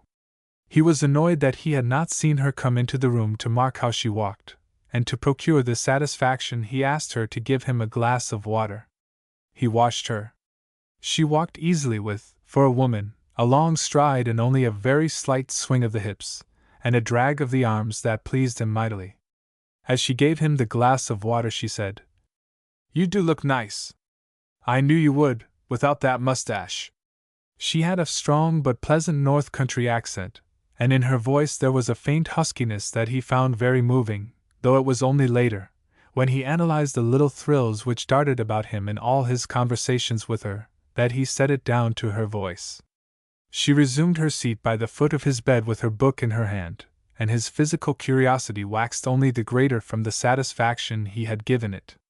He could find no excuse for more, and when the bells ceased he took refuge in talk. "Where were you born, Matilda?" "In a back street," she said.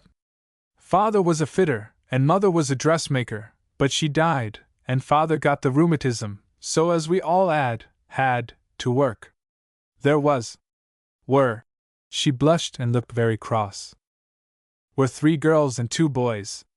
Jim has gone to Canada, and George is on the railway, and both my sisters are married, one in the country, and one in Yorkshire. I'm the youngest." "Did you go to school?" "Oh, yes.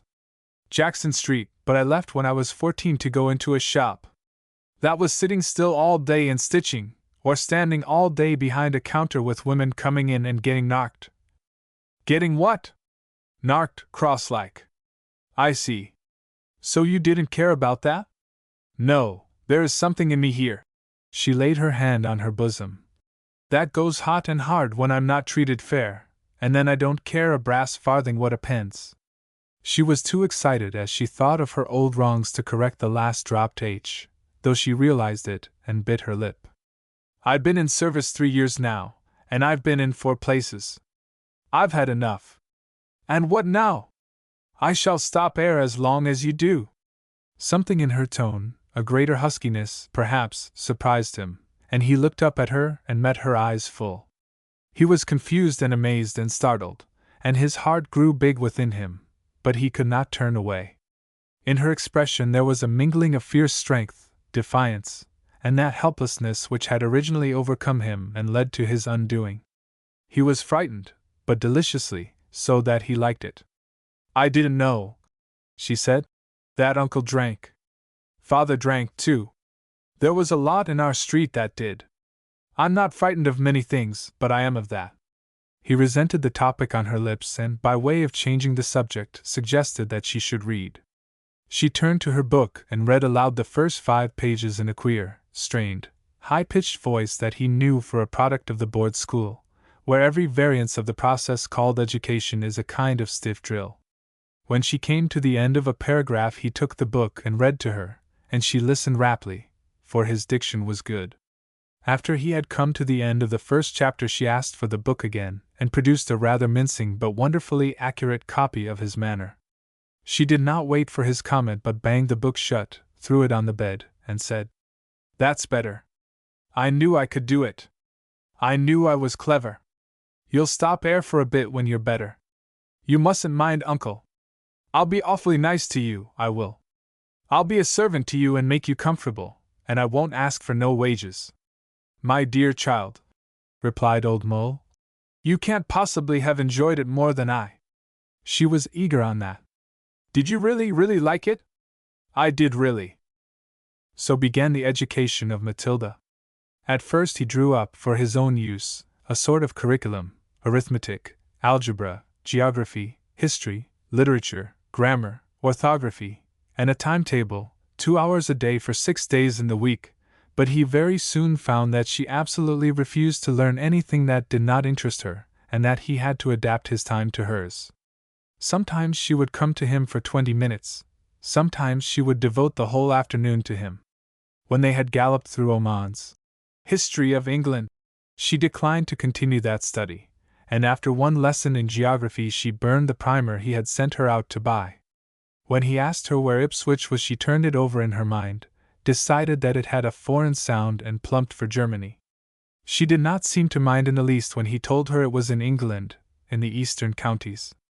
On the other hand, when he procured their itinerary for the next few months from Mr. Copus and marked it out on the map for her, she was keenly interested, and he seized on the occasion to point out Ipswich, and, having engaged her attention, all the county towns of England and Scotland. "Where were you born?" she asked. He found the village in Lincolnshire. "And did you go to a boarding school?" He pointed to Haileybury, and then to Oxford. From there he took her down the river to London, and told her how it was the capital of the greatest empire the world had ever seen, and how the Mother of Parliaments sat by the river and made decrees for half the world, and how the king lived in an ugly palace within sight of the Mother of Parliaments, and how it was the greatest of ports, and how in Westminster Abbey all the noblest of men lay buried. She was not interested and asked, "Where's the Crystal Palace, where they play the cup tie?" He did not know where in London, or out of it, the Crystal Palace might be, and she was delighted to find a gap in his knowledge.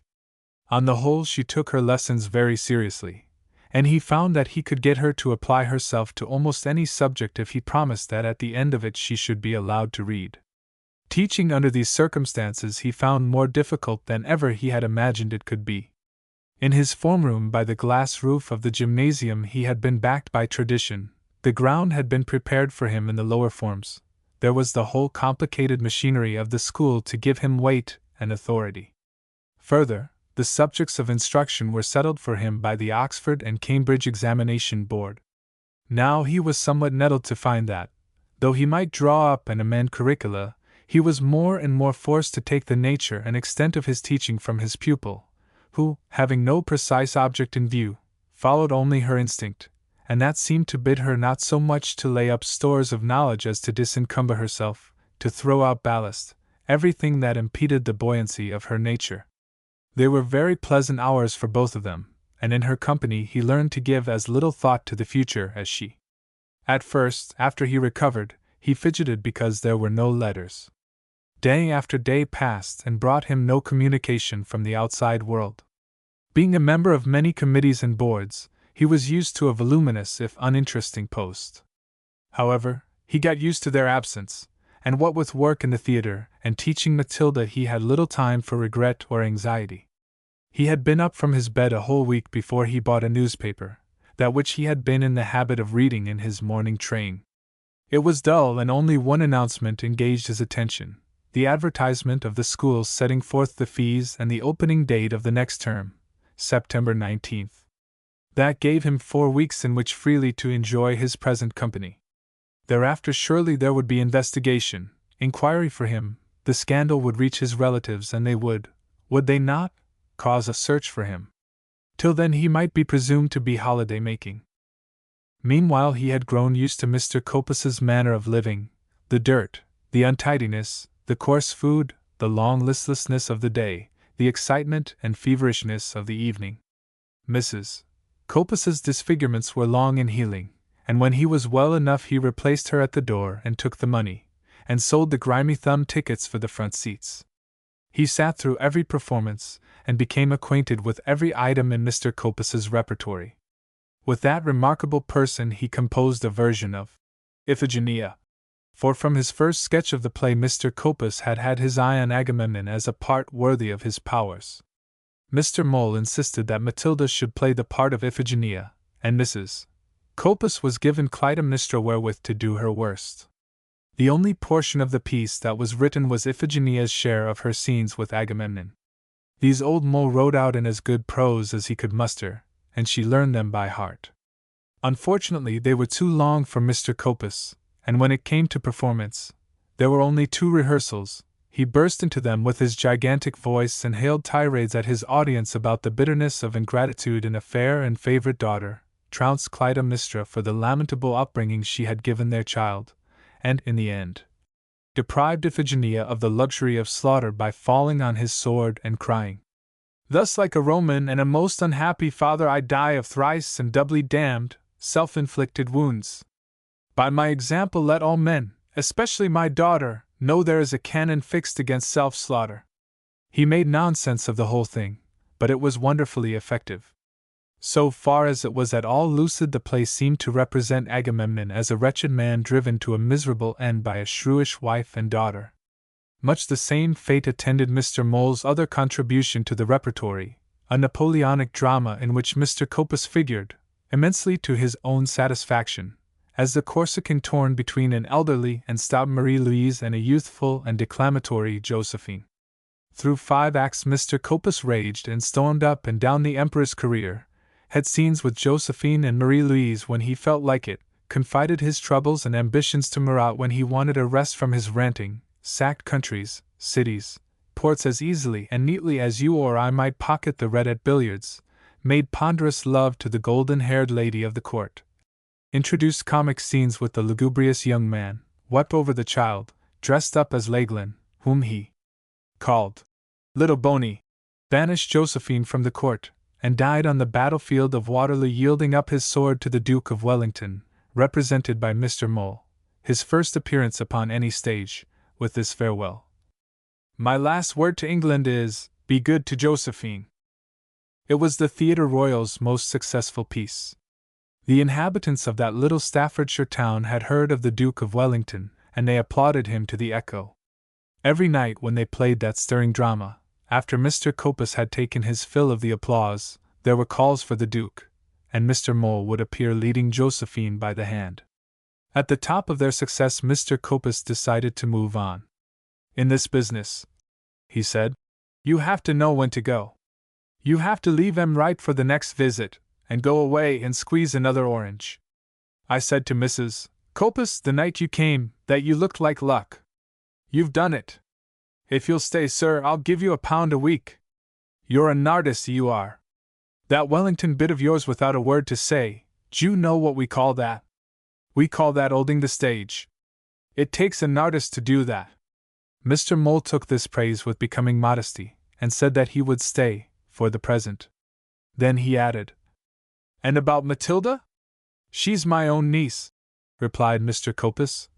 "But I don't mind telling you that she's not a bit o' good. She ain't got the voice. She ain't got the physique. When there's a bit o' real acting to be done, she isn't there. She just isn't there. There's a hole where she ought to be. I'm bothered about that girl, I am bothered. She doesn't earn her keep. I thought she was very charming. Pretty and all that, but that's not acting. Set her against Mrs.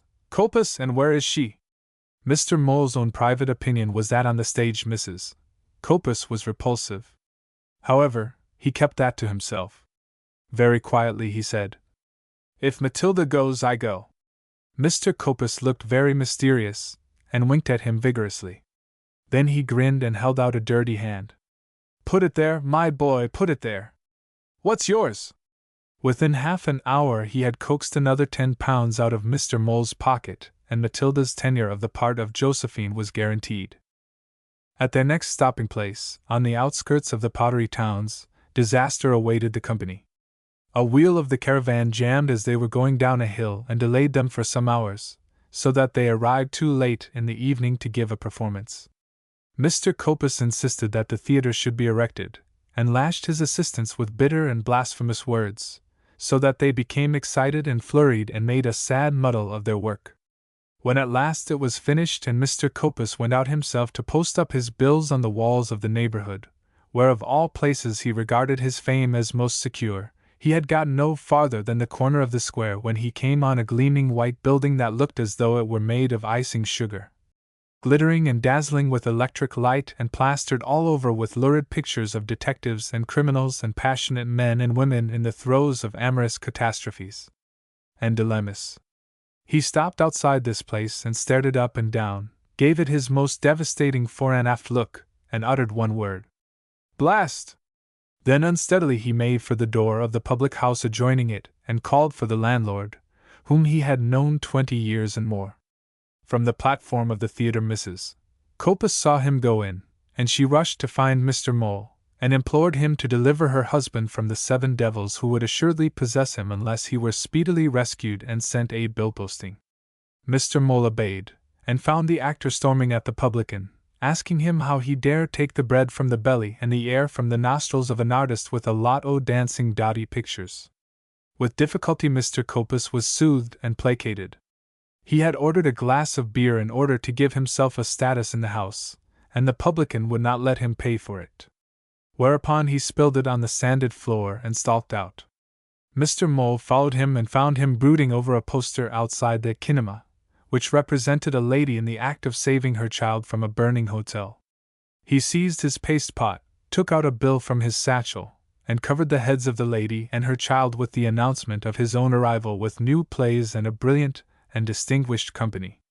When he was safely round the corner he seized his companion by the arm and said excitedly, "Ruining the country they are with them things. Last time I pitched opposite one o' them, when they ought to have been working, my own company was in there watching the pictures. I have always understood," replied Mr. Mole, "that they have a considerable educational value, and certainly it seems to me that through them the people can come by a more accurate knowledge of the countries and customs of the world than by reading or verbal instruction." Mr. Copus snorted. "Have you seen them?" "No." "Then talk when you have. I say it's ruining the country and pampering the public. Who wants to know about the countries and customs of the world? What men and women want to know is the workings of the human heart." Unexpectedly Mr. Mole found himself reduced to triteness. The only comment that presented itself to his mind was that the human heart was a mystery beyond knowing, but that did not allow him to controvert the actor's dictum that no one wanted to know about the countries and customs of the world, and he wondered whether the kinematograph did, in fact, convey a more accurate impression of the wonders of the world than Hakluyt or Sir John Mandeville, who did, at any rate, present the results of their travels and inventions with that pride in both truth and lying which begets style. He determined to visit the kinematograph, and after he and Mr. Copus had completed their round and made it possible for a large number of the inhabitants of the Potteries to become aware of their existence, he returned to the Theatre Royal and fetched Matilda. They paid 3d each and sat in the best seats in the middle of the hall, where they were regaled with a Wild West melodrama, an adventure of Max Linder, a Shakespearean production by a famous London actor, a French drama of love and money, and a picture of bees making honey in their hive. Matilda liked the bees and the horses in the Wild West melodrama. When Max Linder climbed into a piano and the hammers hit him on the nose and eyes she laughed, but she said the French drama was silly, and as for the Shakespearean production she said, "You can't follow the play, but I suppose it's good for you." "How do you mean, good for you?" "I mean you don't really like it, but there's a lot of it, and a lot of people, and the dresses are lovely. It doesn't get hold of you like Uncle does sometimes." "Your uncle says the kinemas are ruining the country." "Oh, he only means they're making business bad for him." "Your uncle says you'll never make an actress, Matilda." "Does he?" someone behind them said. "SSH. SSH yourself," retorted Matilda. "There ain't nothing to hear." "Does he?" she said. "What do you think?" "I'm afraid I don't know much about it." For the first time he noted that when he was with Matilda his brain worked in an entirely novel fashion. It was no longer cool and fastidiously analytical, seizing on things and phenomena from the outside, but strangely excited and heated, athletic and full of energy and almost rapturously curious about the inside of things and their relation one with another. For instance, he had hitherto regarded the kinematograph as a sort of disease that had broken out all over the face of the world, but now his newly working mind, his imagination, that was the word for it, saw it as human effort, as a thing controlled by human wills to meet human demands. It did not satisfy his own demand, nor apparently did it satisfy Matilda's. For the rest of the audience he would not venture to decide. Indeed, he gave little thought to them, for he was entirely absorbed by the wonder of the miracle that had come to him, the new vision of life, the novel faculty of apprehension. He was in a state of ferment, and could not sort his impressions and ideas, but he was quite marvelously interested in himself, and casting about for expression of it all, he remembered stories of seeds buried for years under mighty buildings and cities, and how when the buildings were pulled down those seeds put forth with new vigor and came to flower. So, he said to himself, it had been with him. Excitedly he turned to Matilda and said, "About this acting. Do you yourself think you can do it? I'm sure I can." "Then you shall." The lights in the hall went up to indicate the end of the cycle of pictures. All that night and through the next day his exaltation continued, and then suddenly it vanished, leaving him racked by monstrous doubts. His mind, the full exercise of which had given him such thrilling delight, seemed to become parched and shriveled as a dried pea. Where had been held out for him the promise of fine action was now darkness, and he sank deeper and deeper into a muddy inertia. Fear possessed him and brought him to agony, dug into his sides with its spur, drove him floundering on, and when out of the depths of his soul he strove to squeeze something of that soaring energy that had visited him or been struck out of him, he knew not which it was, he could summon nothing more powerful to his aid than anger. He wept tears of anger, anger at the world, at himself, and the blind, aimless force of events, at his own impotence to move out of the bog, at the folly and obstinacy which had led him to submit to the affront that had been put upon him by men who for years had been his colleagues and comrades.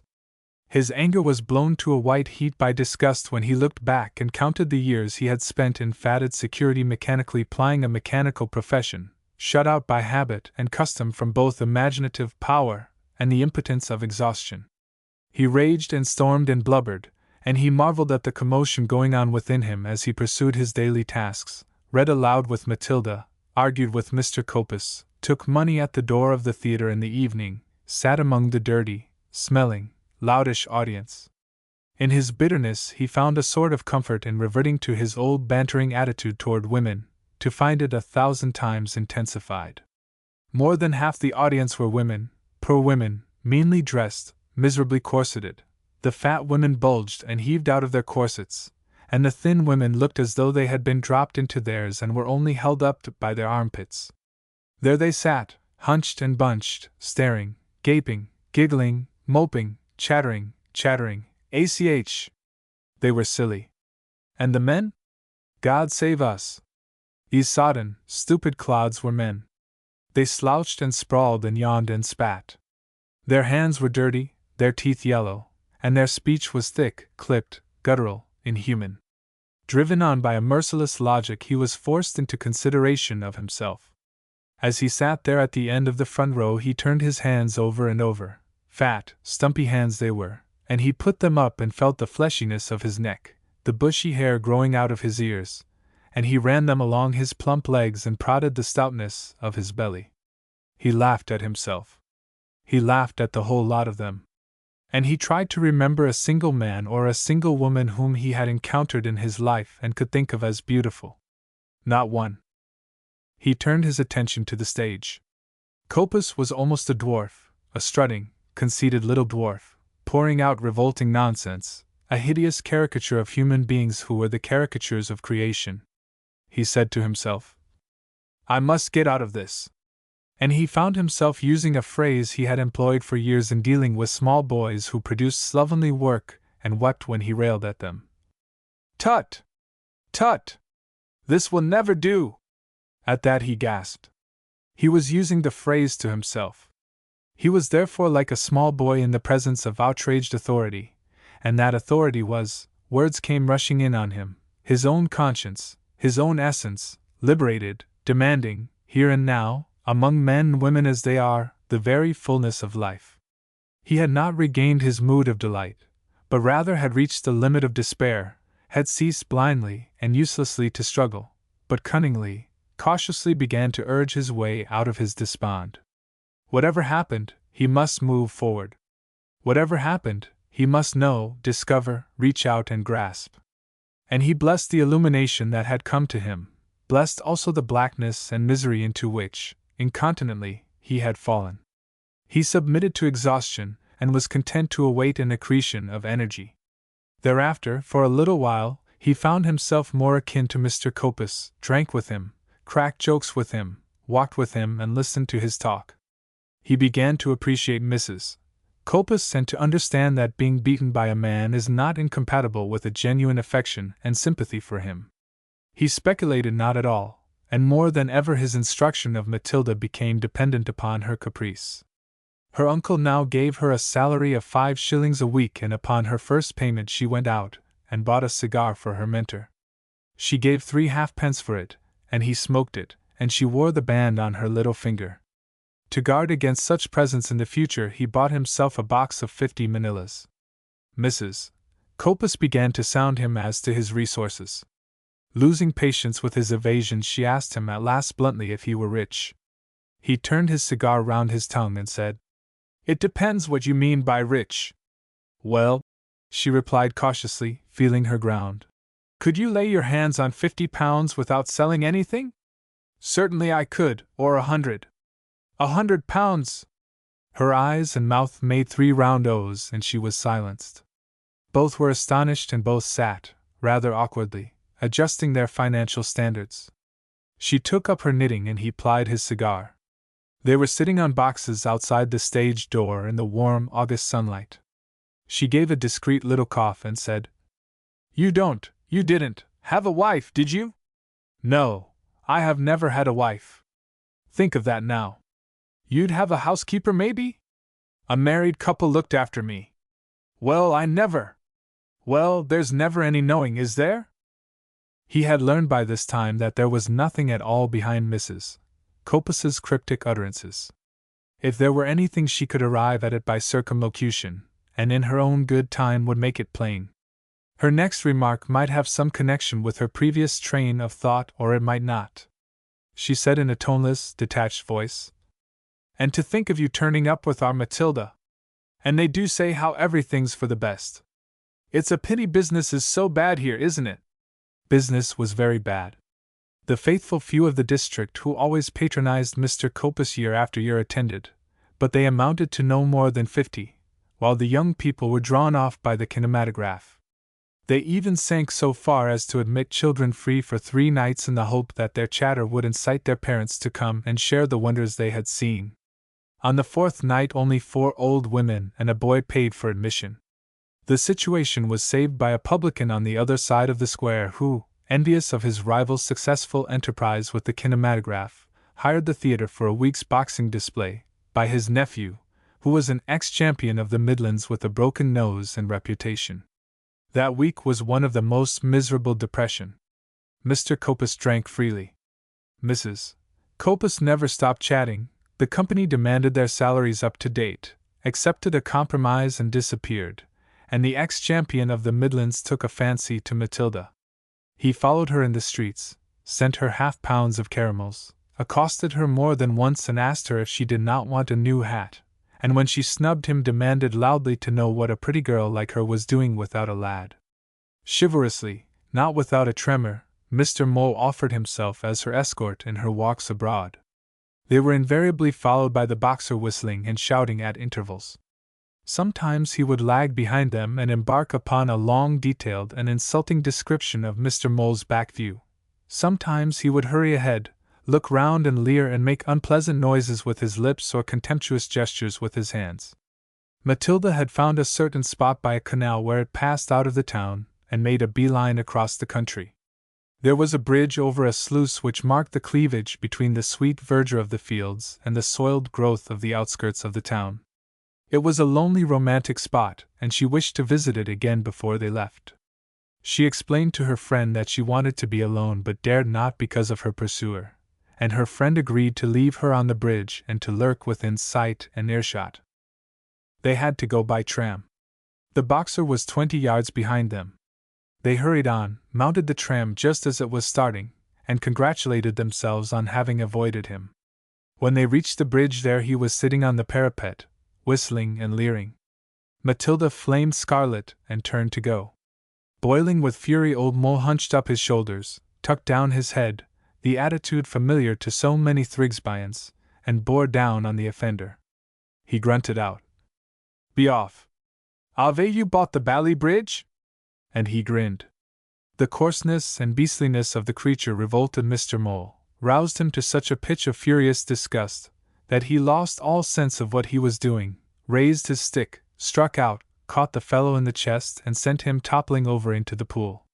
He leaned over the parapet and watched the man floundering and splashing and gulping and spitting and cursing, saw his face turn green and white with hard terror, but was entirely unmoved until he felt Matilda's hand on his arm and heard her blubbering and crying, "He's drowning! He's drowning!" Then he rushed down and lay on his stomach on the bank and held out his stick, further, as far as he could reach, until the lout in the water clutched it. The Boxer had lost his head. He tugged at the stick and it looked for a moment as though there would be 2 men in the water. It was a question which would first be exhausted. Grayer and more distorted grew the Boxer's face, redder and more swollen old Mole's, until at last the strain relaxed and Matilda's tormentor was drawn into shallow water and out on to the bank.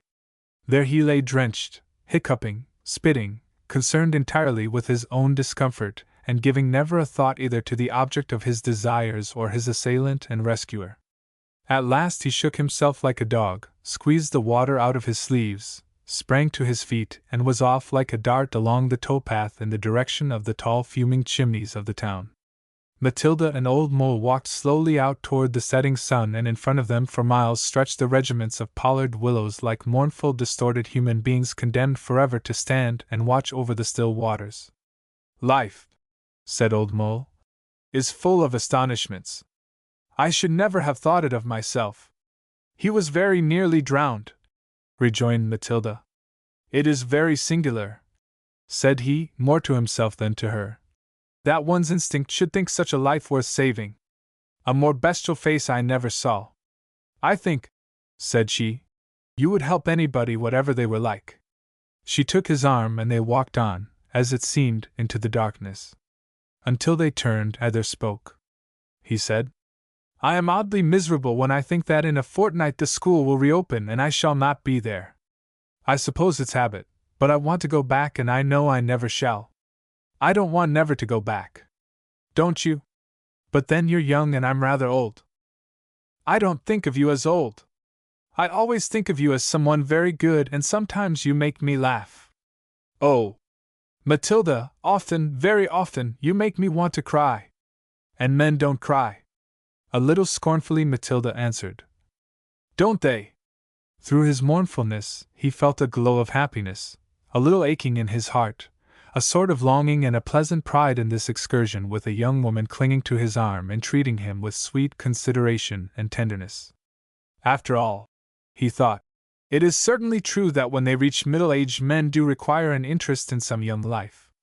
So, having fished out a theory, as he thought, to meet the case, he was quite content and prepared, untroubled, to enjoy his happiness. He did thoroughly enjoy his happiness.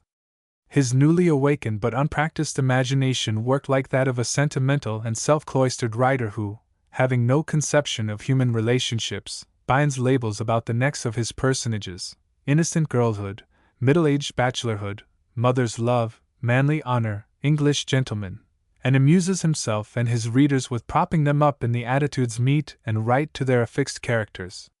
Except that he did not drag the deity into it, old Mole lived perfectly for a short space of time in a neatly rounded novelette, with himself as the touching, lamb-like hero and Matilda as the radiant heroine. He basked in it, and when on her he let loose a flood of what he thought to be emotion, she only said, "Oh, go on!" True to his sentimentality, he was entirely unconscious of, absolutely unconcerned with, what she might be feeling.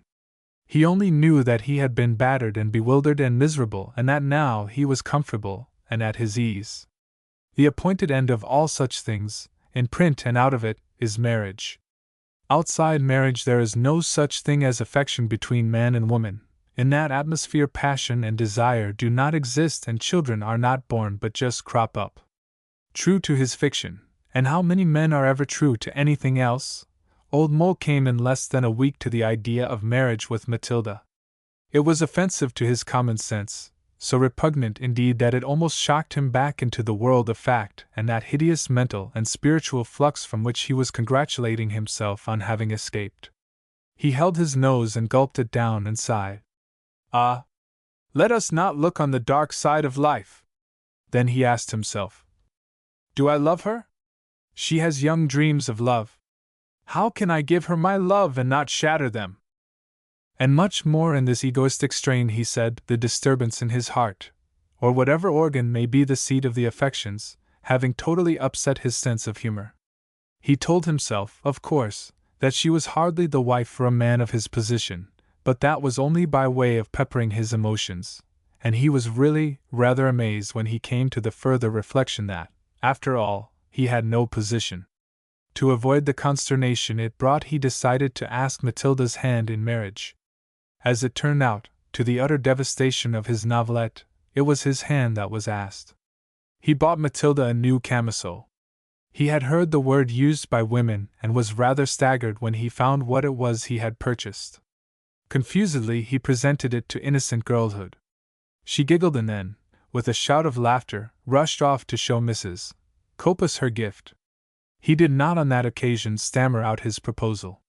He took her for 3 walks and 2 tram drives at 4 pence each, but she was preoccupied and morose, and gave such vague answers to his preliminary remarks that his hopes died within him, and he discussed the Insurance Act and Lancashire's chances of defeating Yorkshire at Bradford. Moreover, Matilda was pale and drawn and not far from being downright ugly, far too plain for a novelette at all events.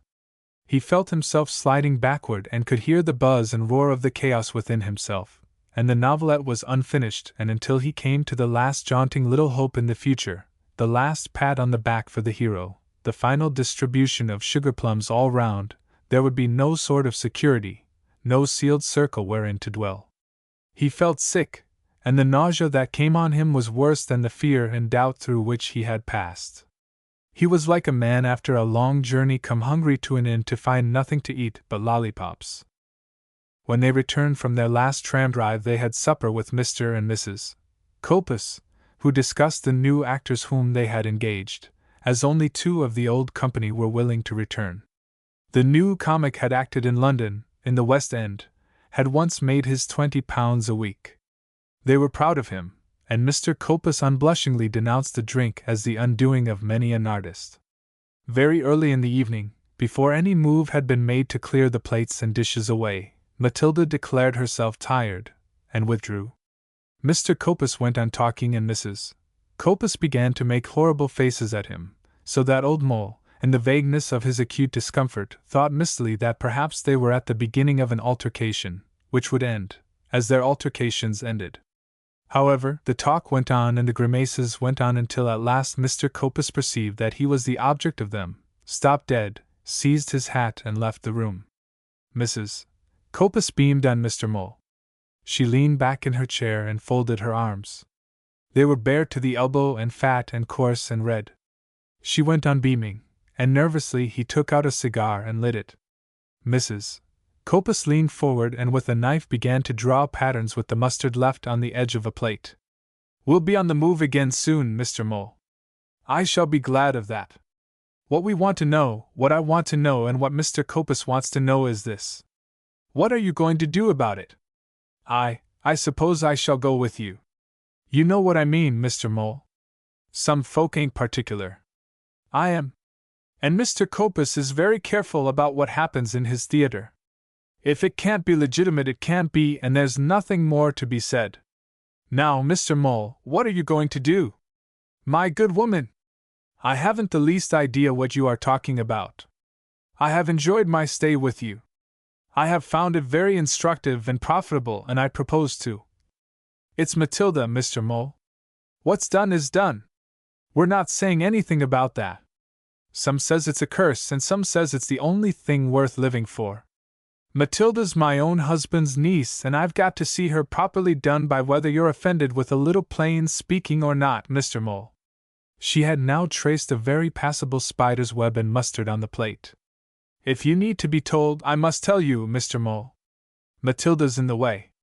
No definite idea came to Mr. Mole, but a funny little throb and trickle began at the base of his spine. He dabbed his cigar down into half a glass of beer that Mr. Copus had left. We've talked it out, Mr. Mole, and you've got to marry her or pay up handsome. Marry? His first thought was in terms of the novelette, but those terms would not embrace Mrs. Copus or her present attitude. His first glimpse of the physical fact was through the chinks of his sentimental fiction, and he was angry and hurt and disgusted. Then, the fiction never having been rounded off, he was able to escape from it, rare luck in this world of deceit, and he shook himself free of its dust and tinsel, and responding to the urgency of the occasion, saw or half saw the circumstances from Matilda's point of view. Mentally he swept Mrs. Copus aside. The thing lay between himself and the girl. Out of her presence he could not either think or feel about it clearly. Only for himself there lay here and now, before him, the opportunity for action, for real, direct, effective action, which would lift him out of his despond and bring his life into touch with another life. It gave him what he most needed: movement, uplift, the occasion for spontaneity, for being rid, though it might be only temporarily, of his fear and doubt and sickness of mind. Healthily, or rather, in his eagerness for health, he refused to think of the consequences. He lit another cigar, steadying himself by a chair back. So dazzled was he by the splendor of his resolution and the rush of mental energy that had brought him to it, and said, Of course, if Matilda is willing, I will marry her. I didn't expect it of you, being a gentleman, returned Mrs. Copus, obliterating her spider's web. And marriage being the lottery it is, there are worse ways of doing it than that. After all, you do know you're not drawing an absolute blank, which, I know, happens to more than ever lets on. Mr. Mole found that it is much easier to get married in life than in sentimental fiction. He never proposed to Matilda, never discussed the matter with her. Only after the interview with Mrs. Copus she kissed him in the morning and in the evening, and as often in between as she felt inclined. He made arrangements with the registrar, bought a special license and a ring. He said, I take you, Matilda Byrne, to be my lawful wedded wife. And she said, I take you, Herbert Jocelyn Beenham, to be my lawful wedded husband. Mrs. Copus sat on the registrar's hat, and without any other incident, they were made 2 in 1 and 1 in 2. In view of the approaching change in his condition, he had written to his lawyer and his banker in Thrigsby, giving orders to have all his personal property realized and placed on deposit, also for £500 to be placed on account for Mrs. H. J. Beenham. The day after his wedding came this letter from the headmaster. My dear Beenham, I am delighted that your whereabouts has been discovered. All search for you has been unavailing. One would not have thought it so easy for a man to disappear, and I had begun to be afraid that you had gone abroad. As I say, I am delighted, and I trust you are having a pleasant vacation. I owe you, I am afraid, a profound apology. If there be any excuse, it must be put down to the heat and the strain of the end of the scholastic year. I was thinking, I protest, only of the ancient foundation which you and I have for so long served. The chairman of the governors, always, as you know, your friend, has denounced what he is pleased to call my puritanical cowardice. The police have made inquiries about the young woman and state that she is a domestic servant who left her situation in distressing circumstances without her box and without a character. I do apologize most humbly, my dear Beenham, and I look to see you in your place at the commencement of the approaching term. Old Mole read this letter 3 times, and the description of his wife stabbed him on each perusal more deeply to the heart. He tore the sheet across and burned the pieces on the hearth. Matilda came in and found him at it, and when she spoke to him he gave no answer, but remained kneeling by the fender, turning the poker from one hand to the other. Are you cross with me? She said. No, not with you. Not with you. Not with you. You don't often say things 3 times. She came and laid her hands on his shoulders, and he took them and kissed them, for now he adored her. In the evening came a knock at the front door. Mr. Mole was at the theater arranging for a new play with which to reopen when the boxing season, which had been extended, was over. The slut of a landlady took no notice, and the knock was repeated thrice. Matilda went down and opened the door and found on the step a short, plump, rotund, elegant little man with spectacles and a huge mustache. He asked for Mr. Beenham, and she said she was Mrs. Beenham. He drew himself up and was very stiff and said at the back of his throat, "I am your husband's brother." She took him upstairs to their sitting room, and he told her how distressed he was at the news that had reached him and to find his brother living in such a humble place. He added that it was a serious blow to all his family, but that, for his part, the world being what it was and life on it being also what it was, he hoped that all might be for the best. Matilda let him have his say and tactfully led him on to talk about himself, and he told her all about his practice at the Chancery Bar, and the wine at his club, and his rooms in Gray's Inn, and his collection of Battersea china, and his trouble with the committee of his golf club, and his dislike for most of his relations except his brother Herbert, who was the last man in the world, as he said, he had ever expected to go off the rails. She assured him then that Herbert was the best and kindest of men, and that it would not be her fault if their subsequent career did not astonish and delight him. She did not drop a single H, and noticing carefully his London pronunciation, she mentally resolved to change her broad A's and in future to call a schoolmaster. Their conversation came abruptly to an end, and she produced a pack of cards and taught him how to play German whist. From that he led her to double dummy bridge, and they were still at it when his brother returned. Matilda was scolded for being up so late, kissed by both men, and packed off to bed. Whiskey was produced. Said Brother Robert, "Well, of all the lunatics! So you've been shocked and amazed and horrified. Do the others know?" "Not yet. I thought I'd better see you first." "All right.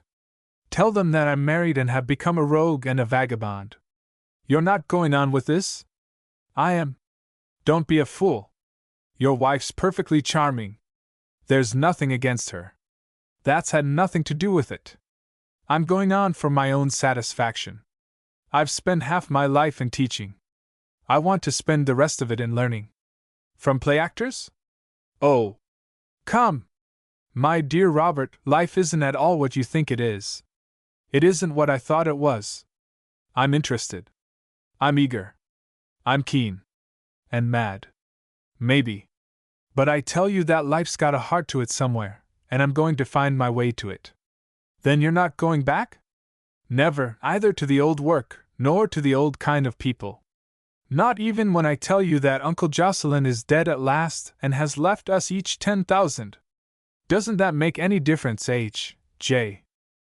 H.J. received this intelligence almost with dismay.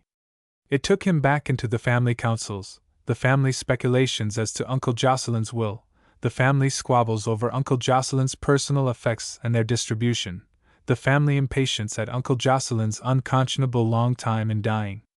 And the vision of it all irritated and weighed heavily on him. Often in Thrigsby he had said to himself that when Uncle Jocelyn died he would retire. And now Uncle Jocelyn was dead, and he found his legacy rather a bewilderment than a relief. It was such a large sum of money that it made him fall back into his old sense of the grotesque in his relations with Mr. Copus and his galley, just when he was congratulating himself on being able to enter on his new life with real zest and energy. "No," he said, "that makes no difference. I shall stay where I am. If there is ever any trouble," replied Robert, "I shall be only too glad to help." "Thank you." Robert tapped at his mustache and said, "I suppose being married won't interfere with your golf?" "I'm afraid it will." This came very tartly. Sorry." That had flicked Robert on the raw. He had been feeling indulgent toward his demented brother until his more than doubtful attitude toward £10,000. When that was followed with the renunciation of golf he was genuinely distressed, and went away muttering behind his mustache, I give it up. I give it up, 'pon my honor. Non-compass, don't you know, non-compass. Nothing would induce old Mole to visit Thrigsby again, and his solicitor had to send a clerk down with documents for his signature. When all the legal threads were tied up, he told Matilda the extent of his fortune, and how he had been asked to return to his position at the school. Are you sorry? She asked. No. You shan't ever be for me. Will you read to me now? And he read the first 2 acts of King Lear. That isn't the play you were reading the other day. The one about Venice and the man who was such a good soldier. He had begun Othello, but it had filled him with terror, for it had brought home to him the jealousy that was gnawing at his heart, creeping into his bones. Delivered from sentimentality by his surrender to his own generous impulse, sanded over as he was by years of celibacy, he had day by day more swiftly yielded to this woman whom he had taken for his wife, and had arrived at a passion torn, knotted, and twisted by jealousy of that other whom he had never known, whose child now waxed in her womb and brought her to long periods of almost self-hypnotized inward pondering, so that though she was all grace, all tenderness and gratitude toward him, she was never his, never, even in their most pleasant moments, anything but remote. The agonies through which he passed made him only the more determined to be gentle with her, and often when he took her hand and pressed it, and she gave him not the pressure in return for which he hoped and so longed, he would be unable to bear it, and would go out and walk for miles and cry out upon the injustice of the world. And then he would think that perhaps she loved him, perhaps it was an even greater torture to her to have this other between them.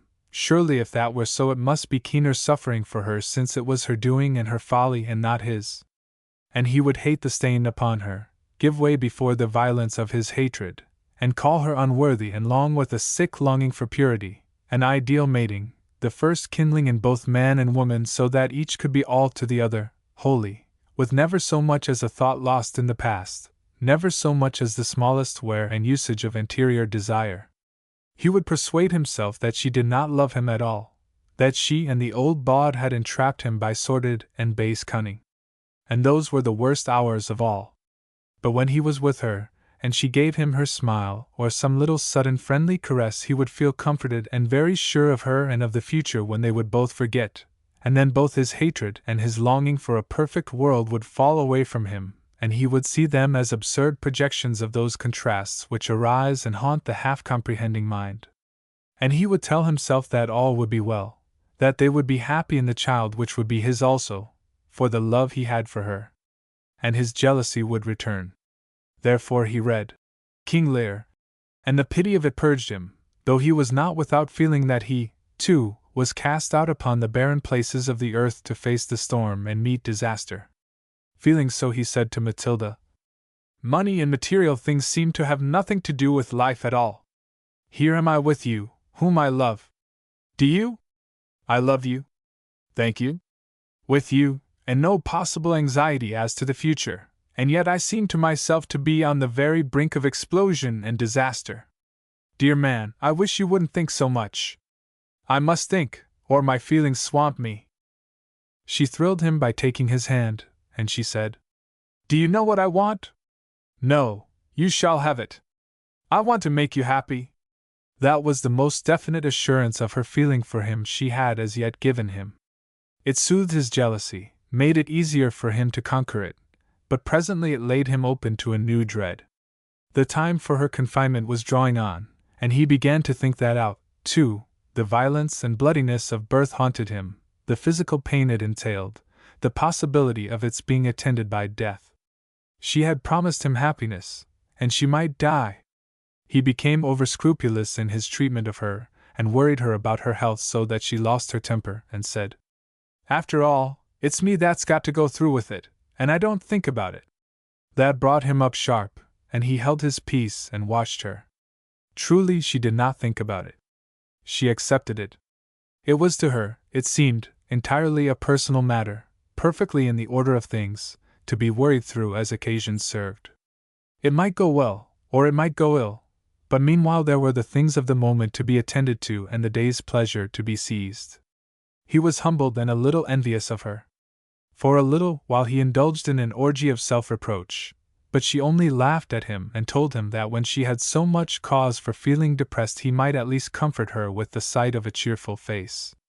He laughed, too, and told himself he was a selfish ass and that she was made that way and he was made another, and that perhaps men and women are made so, men thinking and women accepting, or perhaps they only become so in the progress of their lives. Matilda's baby came 4 months after their marriage. It was stillborn. To marriage. Sie war liebenswürdig und liebt sie, aber war nicht liebenswürdig und sie liebt ihn nicht. To marriage. Matilda kept her promise and made her husband happy. She reduced him to that condition wherein men and women believe that never has the world been visited by such love, and that they will go on loving forever and ever.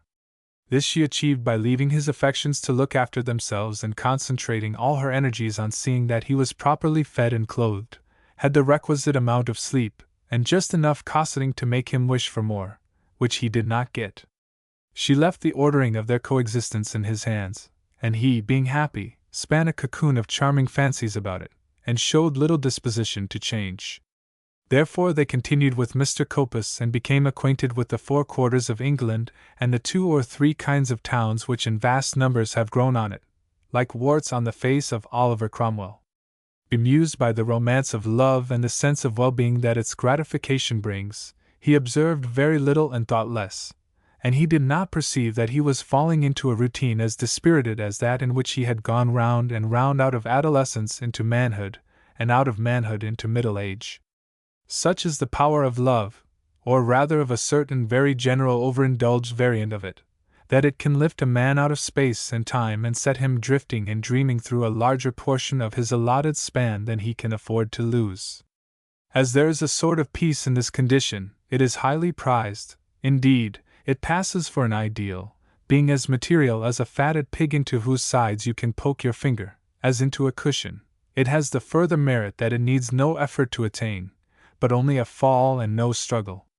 Old Mo fell into it, and prized it, and told himself that life was very good. When he told his wife that life was very good, she said that it was a matter of opinion, and it depended what you happened to want. "What do you want?" he asked. She thumped her chest with the odd little teasing gesture that was perhaps most characteristic of her, and said, "Something big."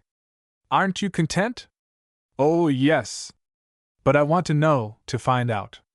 He stretched his legs and, with a beautiful sense of enunciating wisdom, he remarked, "There is nothing to know, nothing to find out.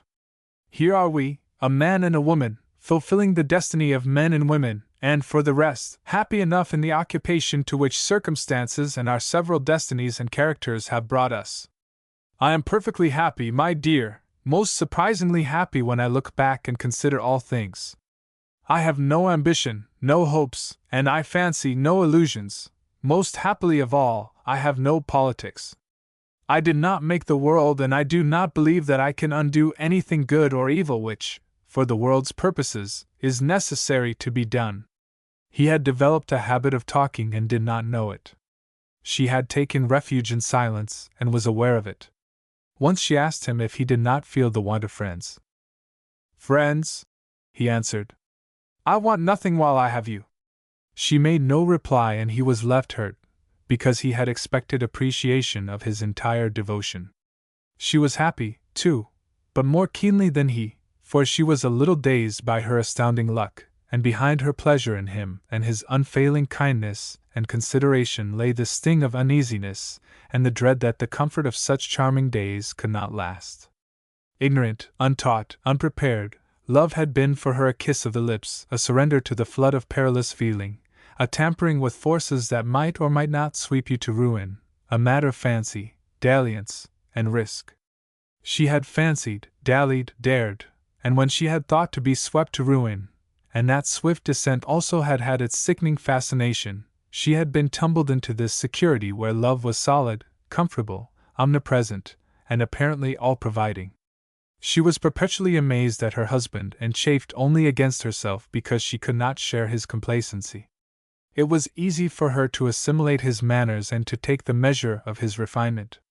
With talk of her brothers and sisters she would lead him on to tell of his family, and especially of the women among whom he had spent his boyhood, and she would contrast herself with them and rebel against everything in herself that was not harmonious with their atmosphere.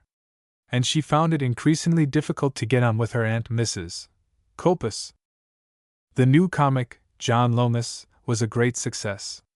He was a fat little man in the 50s with a thorough knowledge of his business, which was to make any and every kind of audience laugh. A wonderful stock of tricks he had, tricks of voice, of limbs, of gesture, of facial expression, nothing but tricks, inexhaustible. He cared about nothing in the world but what he called the laugh. And when he got one he wanted another, and always had a quip or a leer or a cantrip to get it. But he was a rascal and a drunkard, and had lost all sense of the fitness of things and always went on too long until his audience was weary of him.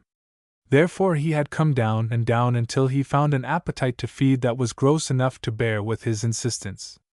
He said, it may have been true, that he had played before the King of England, and he was full of stories of the theatres in London, the real nobby theatres where the swells paid half a guinea for a seat and brought their wives and other people's wives in shining jewels and dresses cut low back and front. He had played in every kind of piece, from the old-fashioned kind of burlesque to melodrama, drama, and Shakespeare, and he had never had any luck, but had always been on the point of making a fortune. Charlie's aunt, he said, had been offered to him, and he had taken an option, but at the last moment his backers failed him.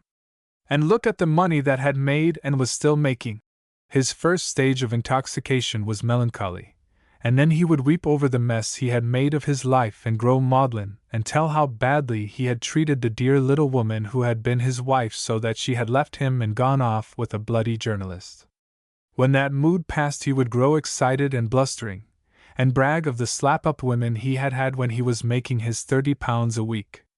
His most intimate confessions were reserved for Matilda, for he despised Copus because he had never known anything better than a fit-up. And of Mr. Mole he was rather scared. I don't know, he would say to Matilda. I don't know what it is, but your governor ain't one of us, is he now? And when Matilda agreed that Mr. Mole was different he called her a silly cuckoo for not making him take her to London and the Continent to have a high old time. He could play the piano in a fumbling fashion, and he used to sing through the scores of some of the old pieces he had been in, with reminiscences of the players who had been successful in them and full histories of their ups and downs and their not unblemished lives, all with a full-throated sentimentality that made every tale as he told it romantic and charming. Broken and rejected by it as he worshipped the theatre and gloried in it, and the smell of the grease paint was to him as the smell of the field to a Jewish patriarch. One day he insisted that Matilda should sing, and he taught her one of the old coon songs that had haunted London in the days of his prosperity. At first she was shy and sang only from her throat, and he banged out the accompaniment, and drowned her voice and told her that really no one would hear her but the conductor. She must sing so that she could feel as if her voice was a little bigger than herself. The phrase seized her imagination, and she tried again. This time she produced a few full notes, and then had no breath left to compass the rest. However, he was satisfied, and said she'd do for the chorus all right. And some of those gels, mark you, he said, do very well for themselves, in the way of marriage and out of it. He taught her to dance, said she had just the feet for it. Not real slap-up dancing, of course, but the sort you get in any old London show, the sort that's good enough with all the rest, and you've got that all right, my dear, and not a bit of good without it.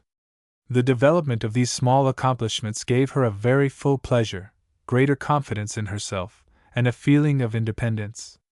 She took a naive and childish pride in her body from which these wonders came. They gave her far keener delight than the acting had ever done, but she never connected them with her ambition. They were a purely personal secret treasure, an inmost chamber whither she could retire and let go, and be expansively, irresponsibly herself. Toward the end of the first year of their marriage, in the harsh months of the close of the year, they were for 6 weeks in a city that sprawled and tumbled over the huge moors of Yorkshire. It rained almost continuously, and it was very cold, but in that city, which almost less than any other of the industrial purgatories of the kingdom appreciates art and the things of the mind, they prospered. John Lomas got his fill of laughter, and the kinematograph being no new thing there, the theater weathered that competition. Matilda wrote to her sister, Mrs. Boothred, whose husband was employed at the municipal gasworks, and sent her a pass. She gave her news, how she was married and happy and enjoying her work with her uncle. The Boothroyd family only knew of Matilda's disaster, and nothing of her subsequent history. Mr. Boothred, who was a deacon at his chapel, forbade his wife to take any notice of the letter, and she obeyed him, but, when he was on the night shift at the works, she made use of the pass. The program consisted of Mr. Mole's Iphigenia, and a farce introduced into the repertory by John Lomas from what he could remember of a successful venture at the Old Strand Theatre in London. Matilda appeared in both pieces. She was so successful that Mrs. Boothred, who sat in the front row, swelled with pride, and, as she clapped her hands, turned to her neighbor.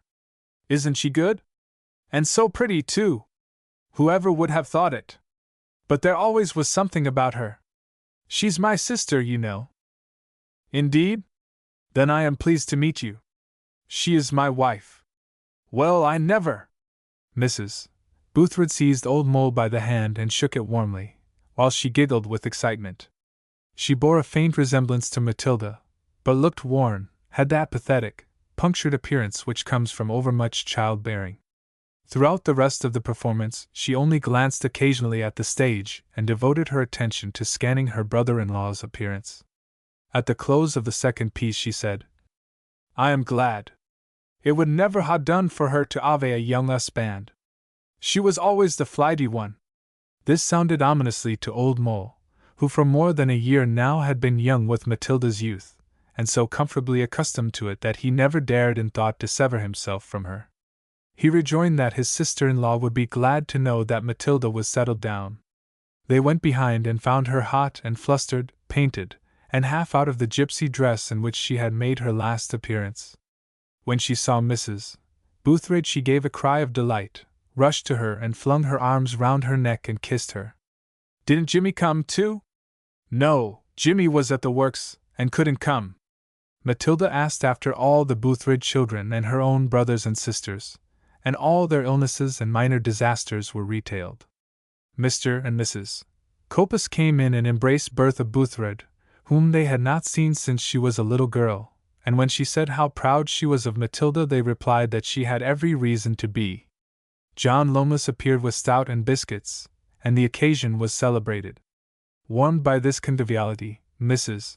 Boothred invited them all to tea with her on the next day, but one then, alarmed at the thought of what she had done, gave a little frightened gasp, was pale and silent for a few moments, and at last said she must be home to give Jim his supper when he came back.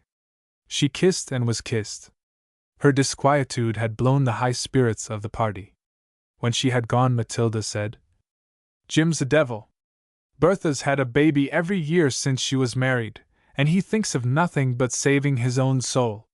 Next day came a note from Bertha saying she was afraid her little house would not accommodate the whole party, but would Matilda bring her husband? "Is Mr. Mole an actor?" she asked. "I told Jim he wasn't." Bertha's address was 33 June Street. It was a long journey by tram, and then Matilda and her husband had to walk nearly a mile down a monotonous road intersected with little streets. The name of the road was Pretoria Avenue, and on one side the little streets were called after the months of the year, and on the other after the 12 apostles. The Boothreds therefore lived in the very heart of the product of the end of the 19th century. Their front door opened straight onto the street, they had a little yard at the back, and their house consisted of 8 rooms. The parlor door was unlocked for the visit, and amid photographs of many Boothreds, testimonials to the worthiness of James Boothred and his Oddfellows certificate, tea was laid, none of your proper Yorkshire teas, but afternoon tea with thin bread and butter. 5 little Boothreds in clean collars and pinafores were placed round the room, and stared alternately at the cake on the table and their aunt and their new uncle. Old Mole endeavored to avoid their gaze, but the room seemed full of round, staring grey eyes, and when he considered the corpulent American organ that took up the whole wall opposite the fireplace, he was astonished that so many people could be crammed into so small a space. Then he estimated that there were at least 60 other exactly similar houses in the street, that from January to December there were streets in replica, not to mention those on the other side of the road which were named from John to, surely not to Judas. He remembered then that one street was called Paul Street. Dozens and dozens of houses, each with its Boothred family and its American organ.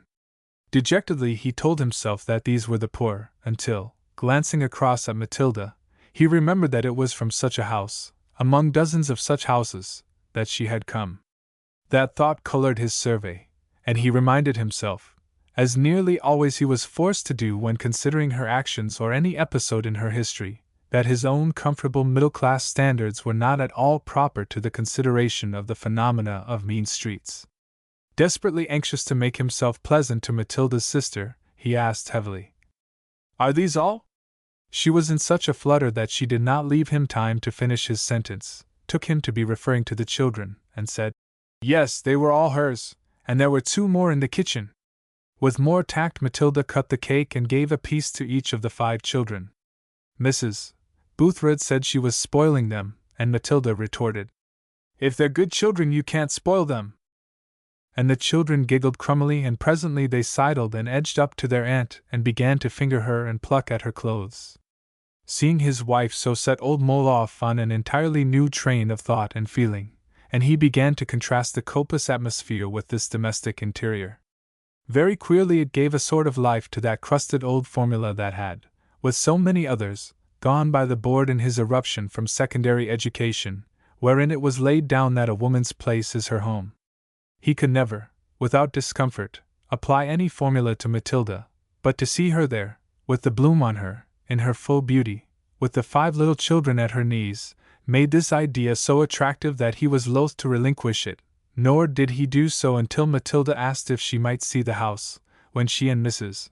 Boothred and the 5 children left him alone with the ruins of the cake and the American organ. He was profoundly uneasy.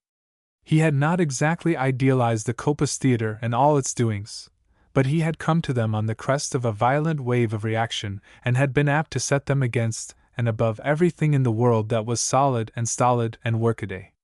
It had been enchanted for him by Matilda, and she had in June Street set an even more potent spell upon him and wafted him not into any kingdom of the imagination, but into the warm heart of life itself. In the Coppice world he had made no allowance for children. In June Street, in dull industrial respectability, children were paramount. They surrounded Matilda and set him, in his slow fashion, tingling to the marvel of her. His response to this miracle took the form of a desire to open his pockets to the children. He took out a handful of money, and had selected 5 shillings when the door opened and a man entered, a dark, white-faced, thin-lipped man, with dirty hands and an aggressive jut of the shoulders. "Ye've been tea-partying, I see," said the man. Old Mole explained his identity. The man put his head out of the door and yelled to his wife. She returned with Matilda, but the children did not come. James Boothred ignored the visitors to his house and said to his cowering wife, "You'll clean up yon litter and you'll lock tea door. What'll neighbors say of us? I don't know these folk. You'll lock tea door, and then you'll gi me tea in tea kitchen." There was no sign of anger in the man. He had taken in the situation at a glance, and was concerned only to bring it to the issue he desired. His relations by marriage were spotted by a world which he shunned as darkest hell, and he would have none of them. With as much dignity as he could muster, Old Mole led his wife out into June Street. "He was filled only with pity for Bertha," said Matilda.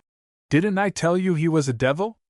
Later in their lodging he asked her, "Are all the men in those streets like that? If they're religious, they're like that. If they're not religious, they're drunk. If they're not drunk, you never know when they're going to leave you. That's the sort of life I came out of, and that's the sort of life I'm never going back into if I can help it. You won't need to, my dear. You never know." With which disquieting assurance he was left to reflect that she seemed to have been as much upset by her visit to June Street as himself.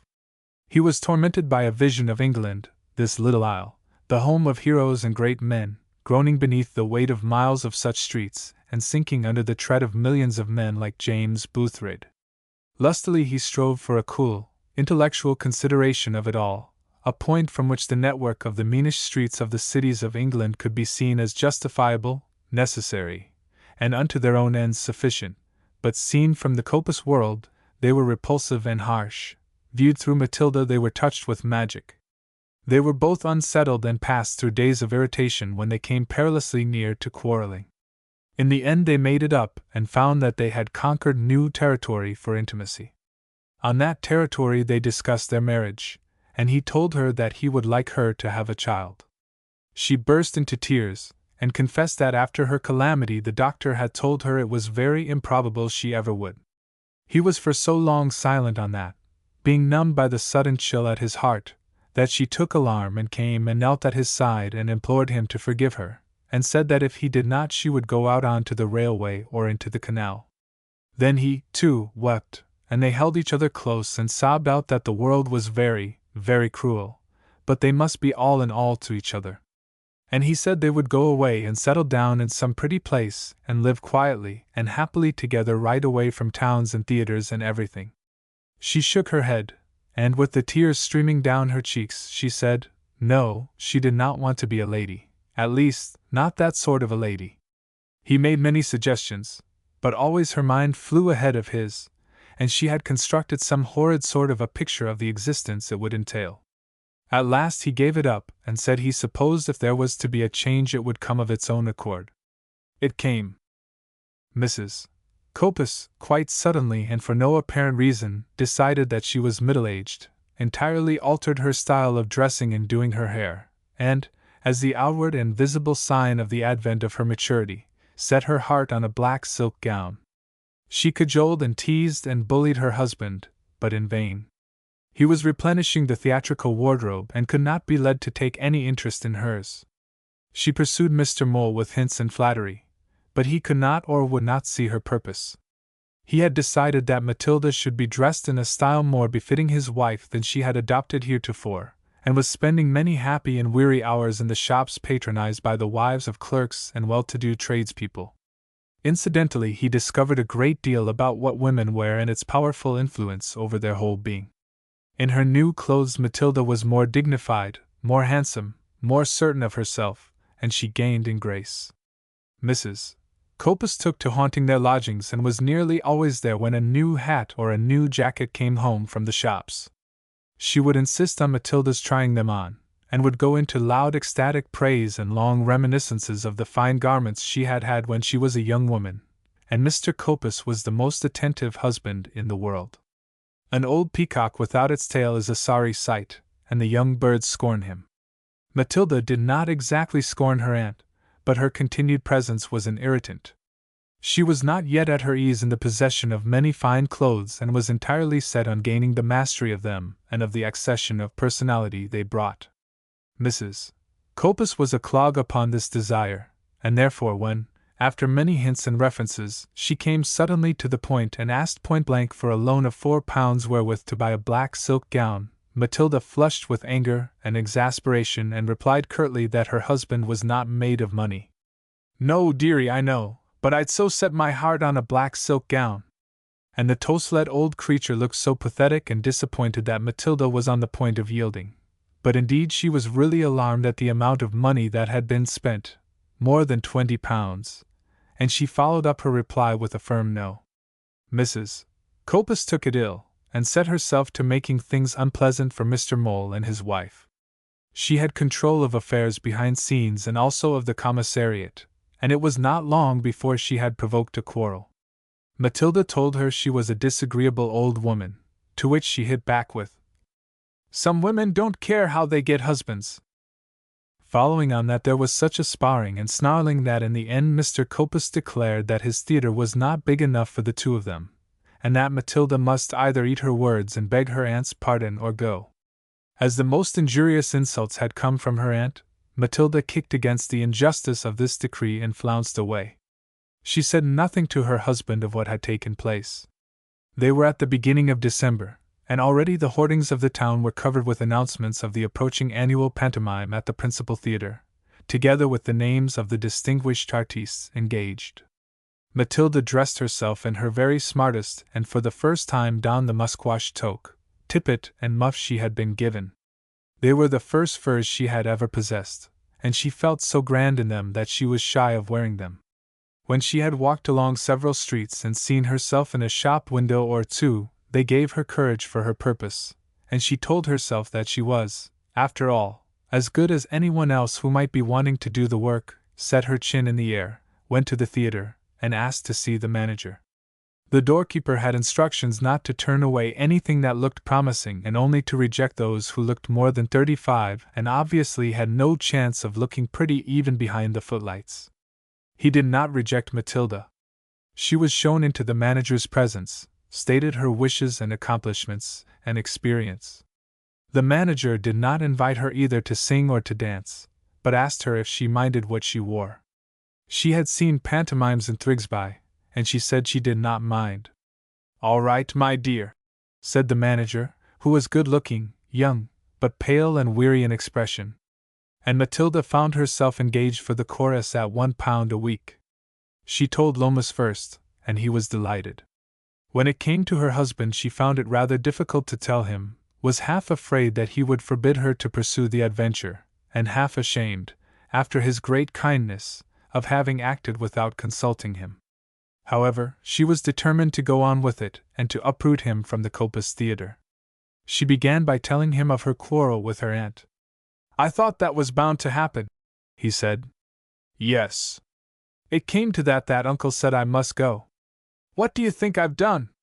Bought a new dress? No, better than that. Made friends with the Lord Mayor? Funny. No. What have you done, then?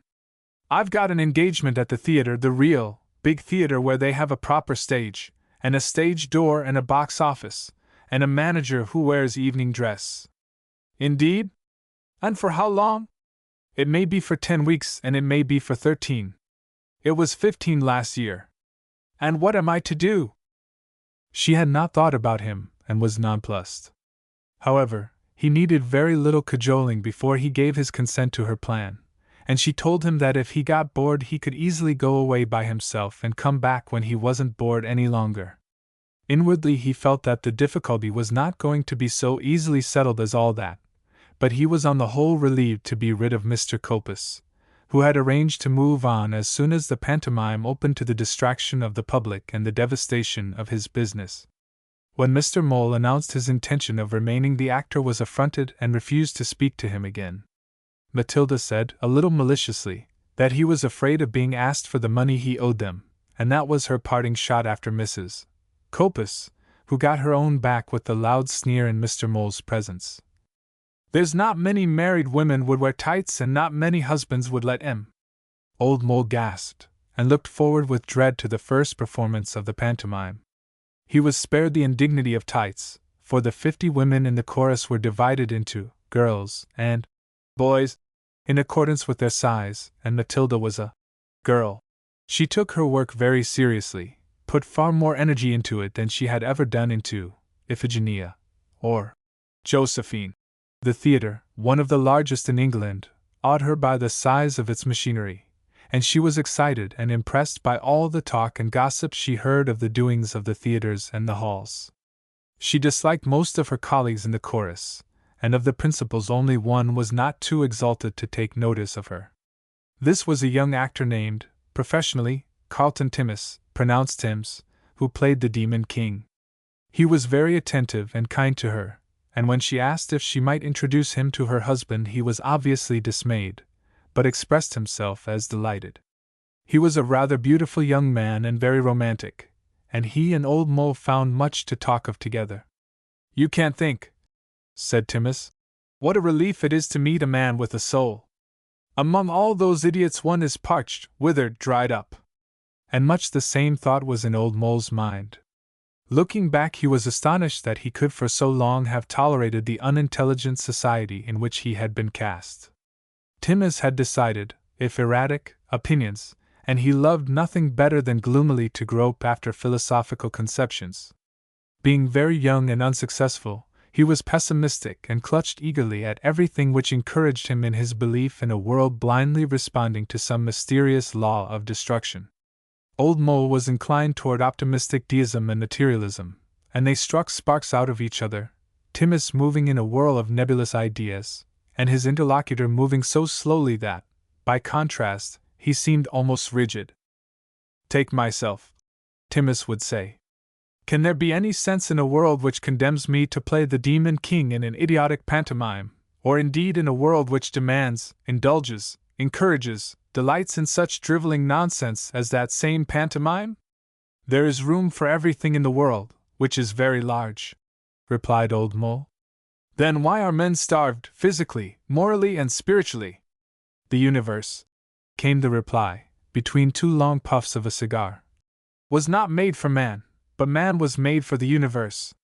This was an impromptu, but Old Mole often recurred to it, and indeed declared that his philosophy dated from that day and that utterance. "But why was the universe made?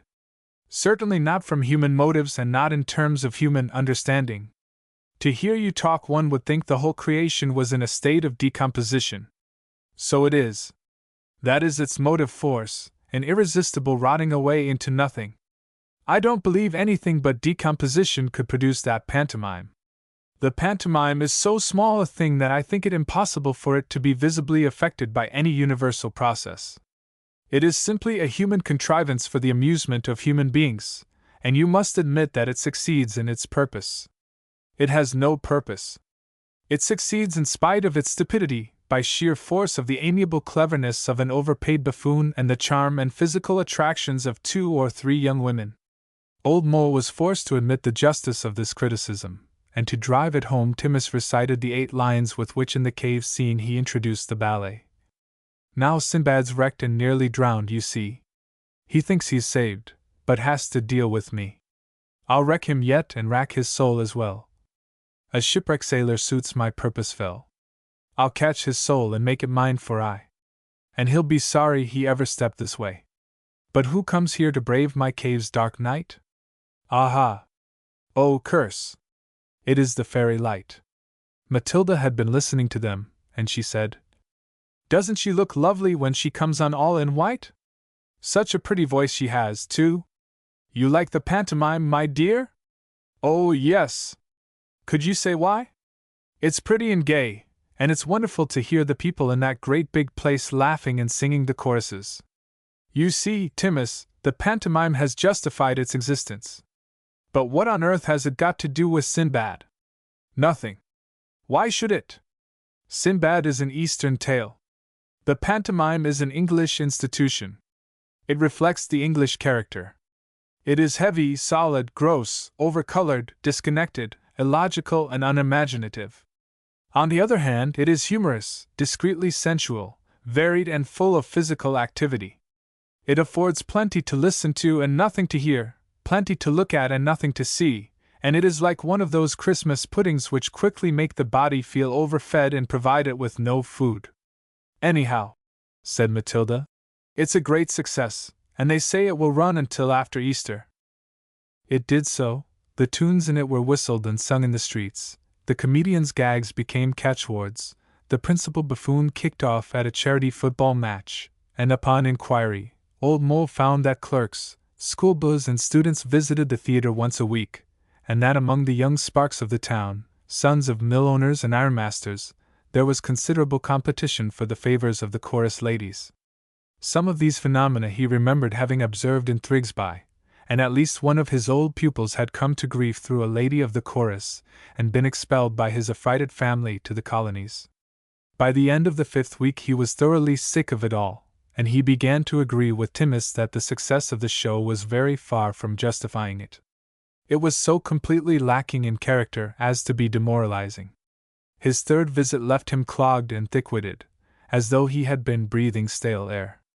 It was a poison, and if it were so for him, what, he asked himself, must it be for young minds and spirits? And yet Matilda throve in it. She liked the work, and she now liked the company, who, being prosperous, were amiable, and they liked her.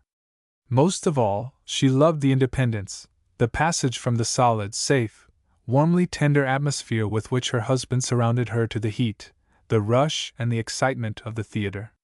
When he left her at the stage door, she would give a shrug of the shoulders that was almost a shake, give him a swift parting smile that he always felt might have been given to a stranger, and with a quick gladness dart through into the lighted passage. Before many weeks had passed she had letters, flowers, presents, from unknown admirers. He asked Timmis if there was any harm in them, and the actor replied that it was the usual thing, that women had to look after themselves in the theater, and that these attentions pleased the management. They pleased Matilda. She laughed at the letters, decorated their rooms with the flowers, and left the presents with the stage doorkeeper, who annexed them. Old Mole definitely decided that he disliked the whole business and began to think enviously of James Boothroyd, who was religious and a devil, but did at least have his own way in his own house. To achieve that, the first thing necessary was to have a house, and he half resolved to return to his old profession, not considering himself to be fit for any other. But he never rounded the resolution, and he never broached his thoughts to Matilda. He told himself that by Easter it would be all over and they would go away, perhaps abroad, see the world.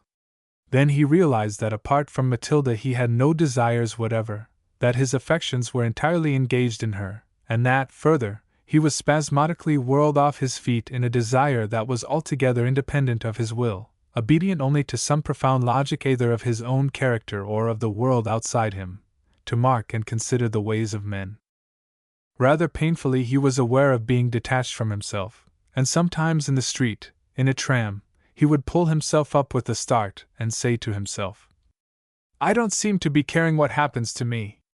I seem to be altogether indifferent to whatever I am doing, to have no sort of purpose, while all these men and women round me are moving on with very definite aims." Deliberately he made the acquaintance of men teaching in the little university of the place, and in its grammar school. He saw himself in them. He could talk their language, but whereas to them their terms were precise and important, to him they were nothing but jargon. No, into that squirrel cage he would not go again. They seemed happy enough and pleased with themselves, but, whereas he could enter fully into their minds, the new regions that he had conquered for himself were closed to them. They complained, as he had done in Thrigsby, of the materialism of their city, and in moments of enthusiasm talked of the great things they could do for the younger generation, the future citizens of the empire, if only some of the oozing wealth of the manufacturers could be diverted to their uses. But the city had its own life, and they were no more a part of it than he had been of Thrigsby. When they had cured him of his discontent he was done with them, and took refuge in books. He bought in a great store of them and fumbled about in them for the threads of philosophy he was seeking. He procured stimulation, but very little satisfaction, and he was driven to the streets and the public places. Very secret was the life of that city. Its trades were innumerable. Everything was manufactured in it from steel to custard powder. It owed its existence to the neighboring coalfields, its organization to a single family of bankers whose interests were everywhere, in almost every trade, in the land, in the houses, in the factories, in the supply of water and lighting, and everywhere their interests were trebly safeguarded. The city lived only for the creation of wealth and by it. With the distribution of wealth and the uses it was put to it had no concern, nor had its citizens time to consider them. Their whole energies were absorbed in keeping their place in the markets of the world, and they were too exhausted for real pleasure or domestic happiness. When Old Mole considered the life of that city by and large, James Boothroyd appeared to him as its perfect type. And yet he retained his optimism, telling himself that all this furious energy was going to the forging of the city of the future. "The bees," he said, "build the combs in their hives, the ants the galleries in their hills, and men their sprawling cities, and to everything under the sun there is a purpose. Let me not make the mistake of judging the whole, which I cannot see, by the part." He had reached this amiable conclusion when Carlton Timmis entered his room, sat down by the table and laid a bulky quarto envelope on it.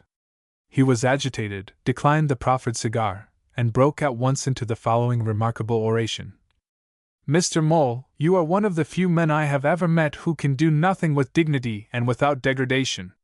Therefore I have come to you in my distress to make a somewhat remarkable request. And it is due to you and to myself to make some explanation." He seemed so much in earnest, almost hysterical, and his great eyes were blazing with such a fervor that Old Mole could not but listen. "My real name," said Timmis, "is Cuthbert Jones. My father is a small shopkeeper in Leicestershire. He is a man, so far as I can discover, devoid of feeling, but with a taste for literature and, God knows why, at this time of day, the philosophy of the Edinburgh school. He had a cruel sense of humor, and he made my mother very unhappy.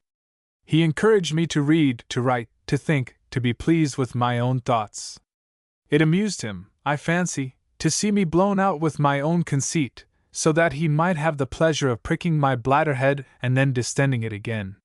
For weeks together I would have his praise, and then nothing but the most bitter jibes. I had either to cling to my conceit to keep my head above water or sink into the depths of misery and self-distrust.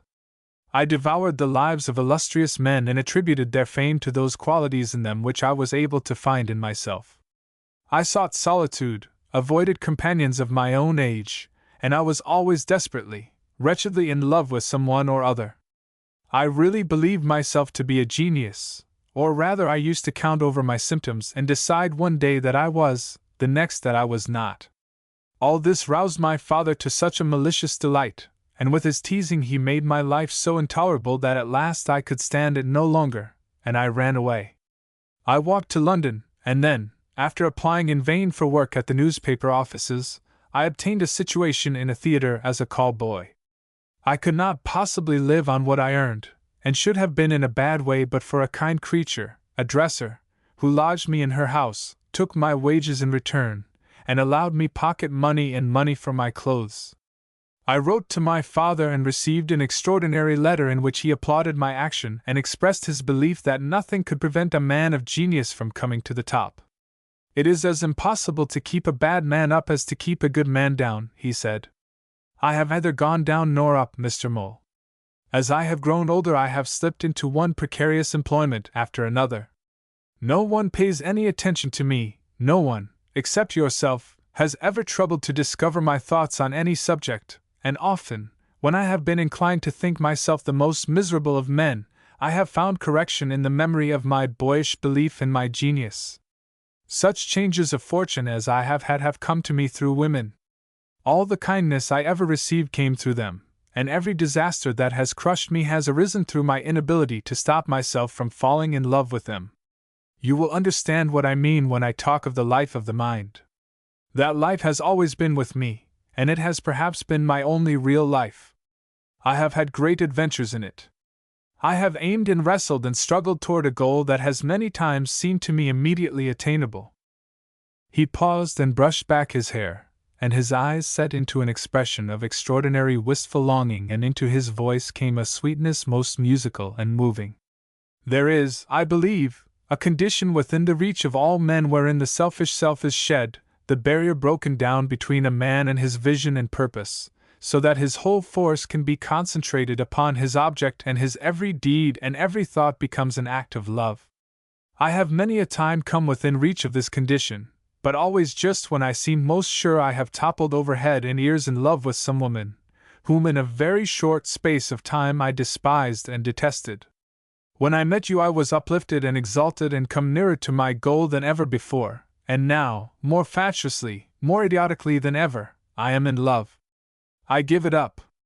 I am forced to the conclusion that I am one of those unhappy beings who are condemned to live between one state and the other, to be either a slave bent on eating, drinking, sleeping and the grosser pleasures, nor a free man satisfying his every lust and every desire, by the way, only the more sturdily and mightily to go marching on with the great army of friends, lovers and comrades. In short, Mr. Mole, I am done for. Well, well. Old Mole was aware of the entire inadequacy of this either as comment or as consolation, but he was baffled by the self-absorption which had gone to the making of this elaborate analysis, and yet he had been stirred by the Demon King's vision of the possibilities of human nature and roused by the words. Every deed and every thought an act of love. There was a Platonic golden idealism about it that lifted him back into his own youth, his own always comfortable dreams, and, contrasting himself with Timmis, or Jones, he saw how immune his early years had been from suffering. Timmis might be done for, but if anyone was to blame it was his malicious, erratic father. Then, with his mind taking a wide sweep, he saw that there could be no question of blame, or of attaching it, since that father had also had a father who perhaps suffered from something worse than Edinburgh philosophy. There could be no question of blame. The world was so constructed that Timmis, or Jones, was bound to be out of luck and to fail, just as it seemed to be in the order of creation that he himself, H.J.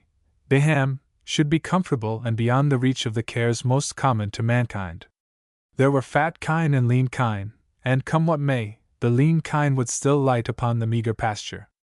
There be fat men and lean men, but men have this advantage over kine, that they can understand and help each other.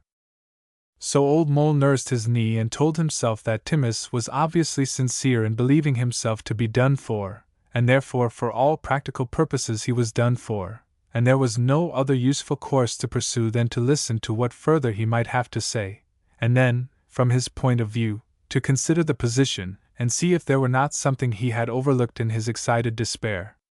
Timmis concluded his tale, and nothing had escaped him. His own opinion of his moral condition must be accepted. As to his material state, that could not possibly be worse.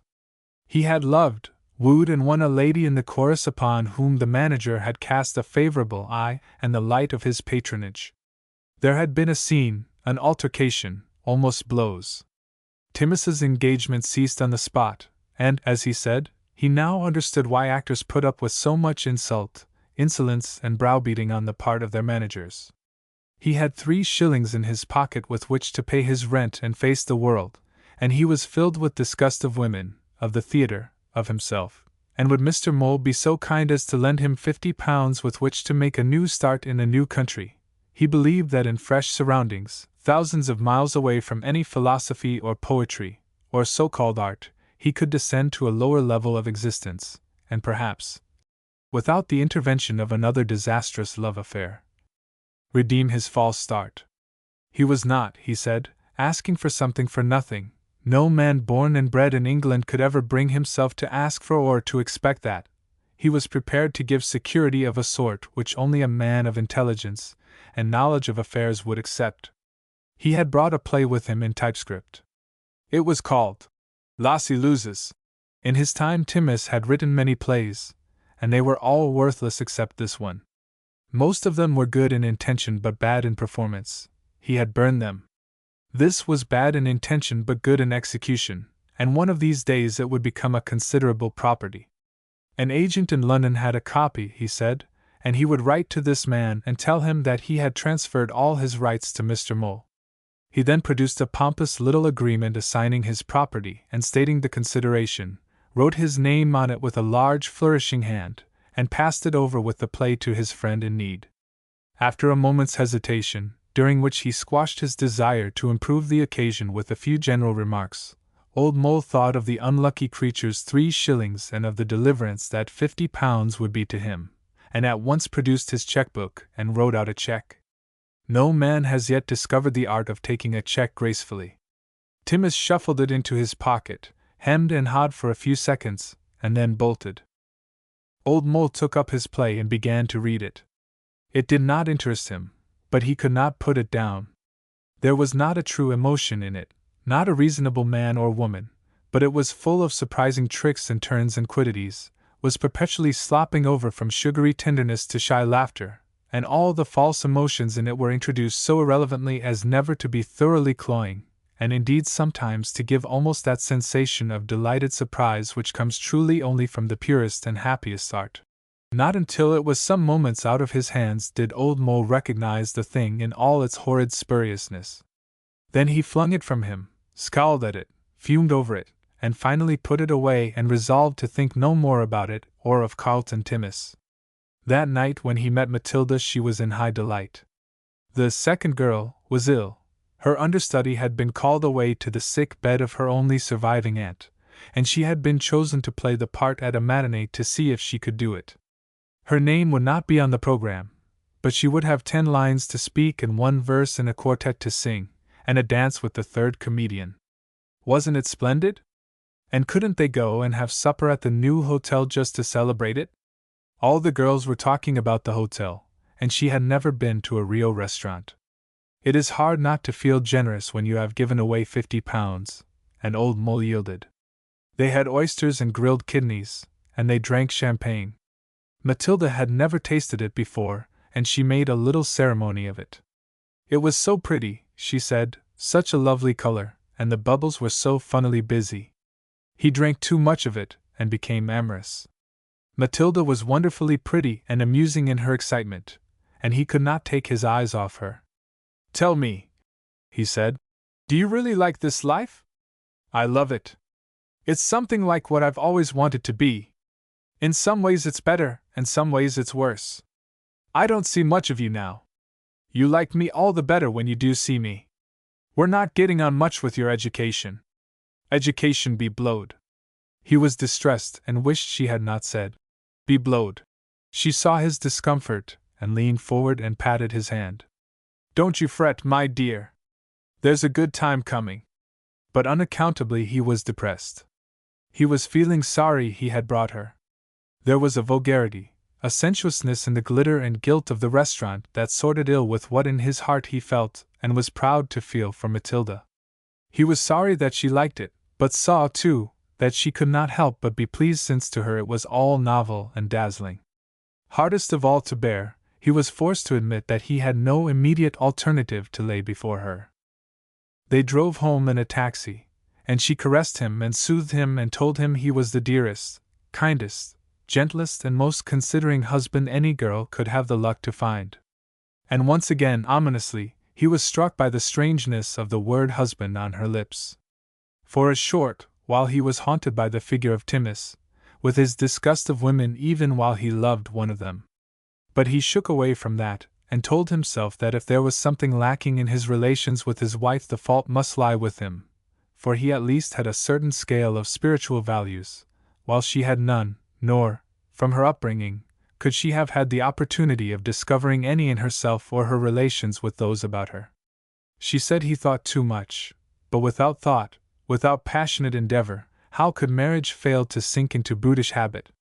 Was that too fastidious? Since there is an animal element in human life, were it not as well to deal with it frankly and healthily on an animal level? That offended his logic. There could be no element in life that was not harmonious with every other element. The gross indulgence of sex had always been offensive to him, a stupid protraction of the heated imprisonment of adolescence, a calamity that must result in arrested development. Marriage had forced him to think about these things, and he was determined, so far as in him lay, to think about them clearly, without dragging in literature, or sentiment, or prejudice. In marriage, admittedly, lay the highest spiritual relationship known, or ever to be known, to human beings. In marriage, obviously, the body had its share. If the body's share were regarded as separate from the rest, as an unfortunate but not unpleasant necessity, then, being separate, how could it be anything but a clog upon the full and true union? It was impossible for him to think of sex as a clot in the otherwise free mating of souls, and indeed, his experience assured him that the exercise of his sex gave him not only the most wonderful deliverance from physical obsessions, but also from the uneasy and unprofitable brooding of the mind. But he was uneasy and anxious in his marriage, came to believe that it was because his wife was content with so little when he desired to give her so much more, and blamed himself for his apparent inability to set forth his gift of emotion and human fellowship in terms that she could understand. He went to see her play her part in the pantomime and suffered agonies of nervousness for her. She delivered her 10 lines without mishap, sang her part in the quartet inaudibly, and her dance in the duet was applauded so loudly that at last the conductor tapped his little desk, and Matilda came tripping forth again with her comedian, bowed, kissed her hand, and went through the movements, absurd, banal, pointless as they were, with a shy grace and a breathless, childish pleasure that were charming.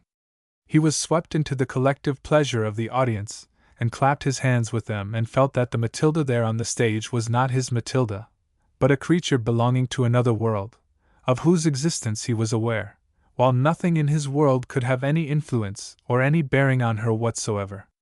He would meet her at the stage door, and she would be his Matilda, while the other remained behind, as it were, inanimate in her charmed existence. Both were infused with life from the same source of life. The essence passed from one to the other, and therefore there was not one Matilda but 3 Matildas.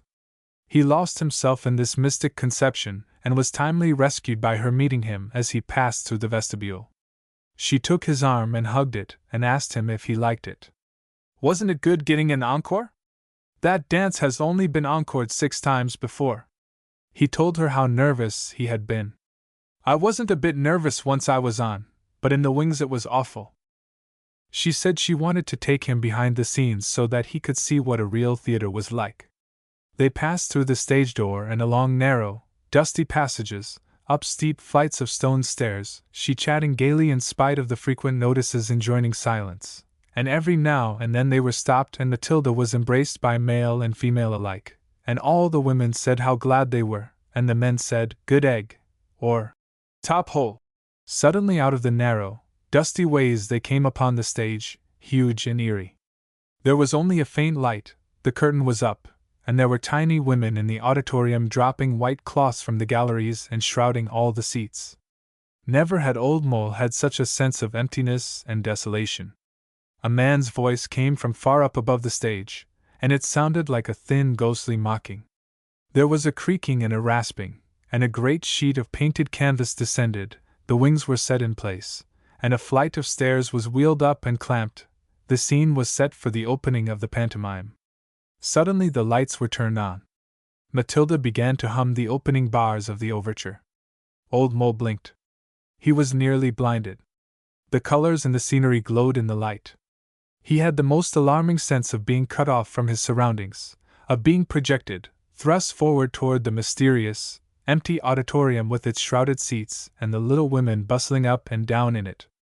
Almost irresistibly he was impelled to shout to them, to engage their attention, to make them look at him. His mind eased and a thrill of importance ran through him. Never had he seemed to himself to bulk so large. He was almost frightened. The immense power of the machinery, the lighted stage, and the darkened auditorium alarmed and weighed crushingly upon him. "It's like a vault," said Matilda, "with no one in front. But when it's full, on a Saturday night, hundreds and hundreds of faces, it's wonderful." To him it was not at all like a vault, but like an engine disconnected from its power. The mind abhors a vacuum, and he was striving to fill the emptiness all about him, thronging the auditorium with imaginary people, and struggling to occupy the magic area of light in which he stood. In vain, he was impotent. He felt trapped.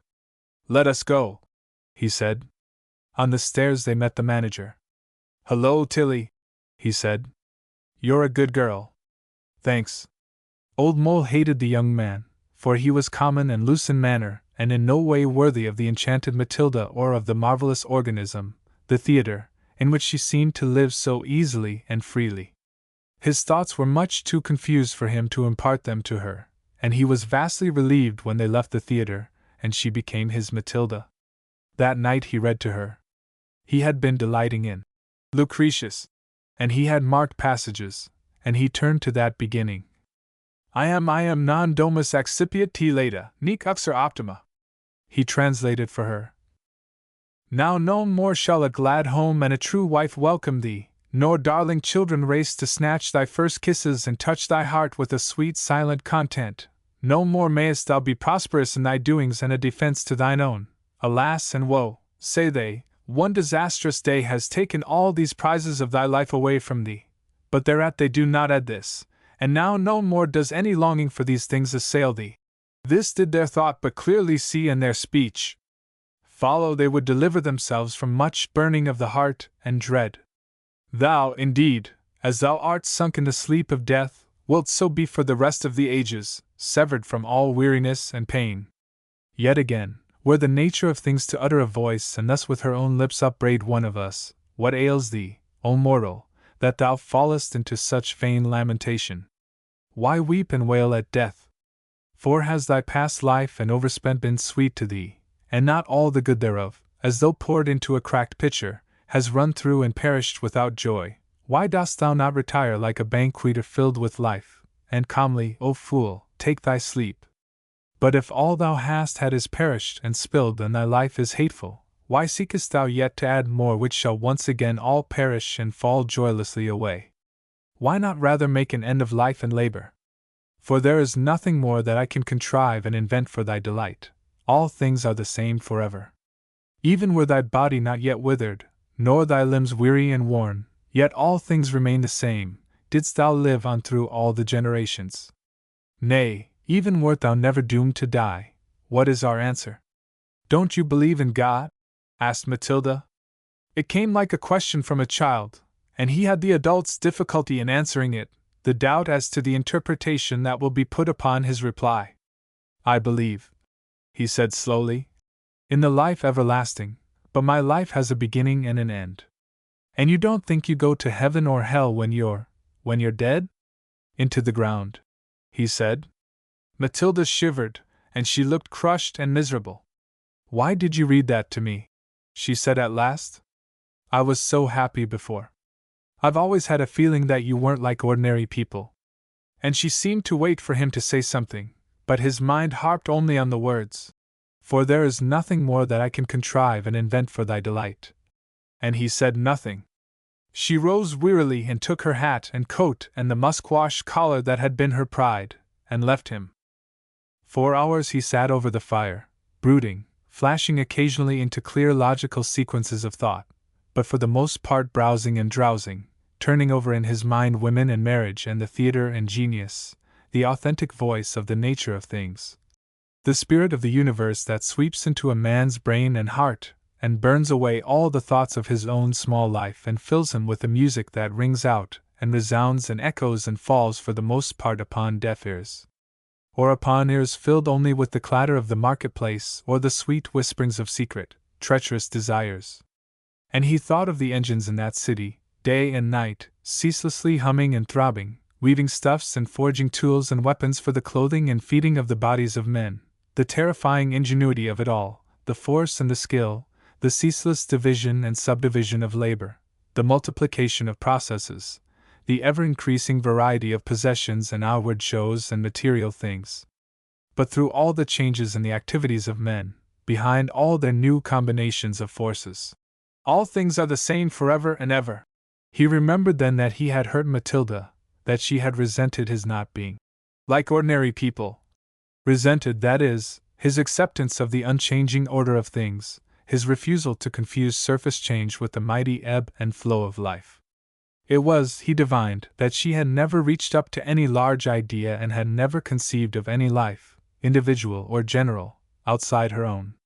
To her, then, the life everlasting must mean her life, and he regretted having used that phrase. She was concerned, then, entirely with her own existence, and with his in so far as it overlapped hers, and life to her was either fun or something unthinkable.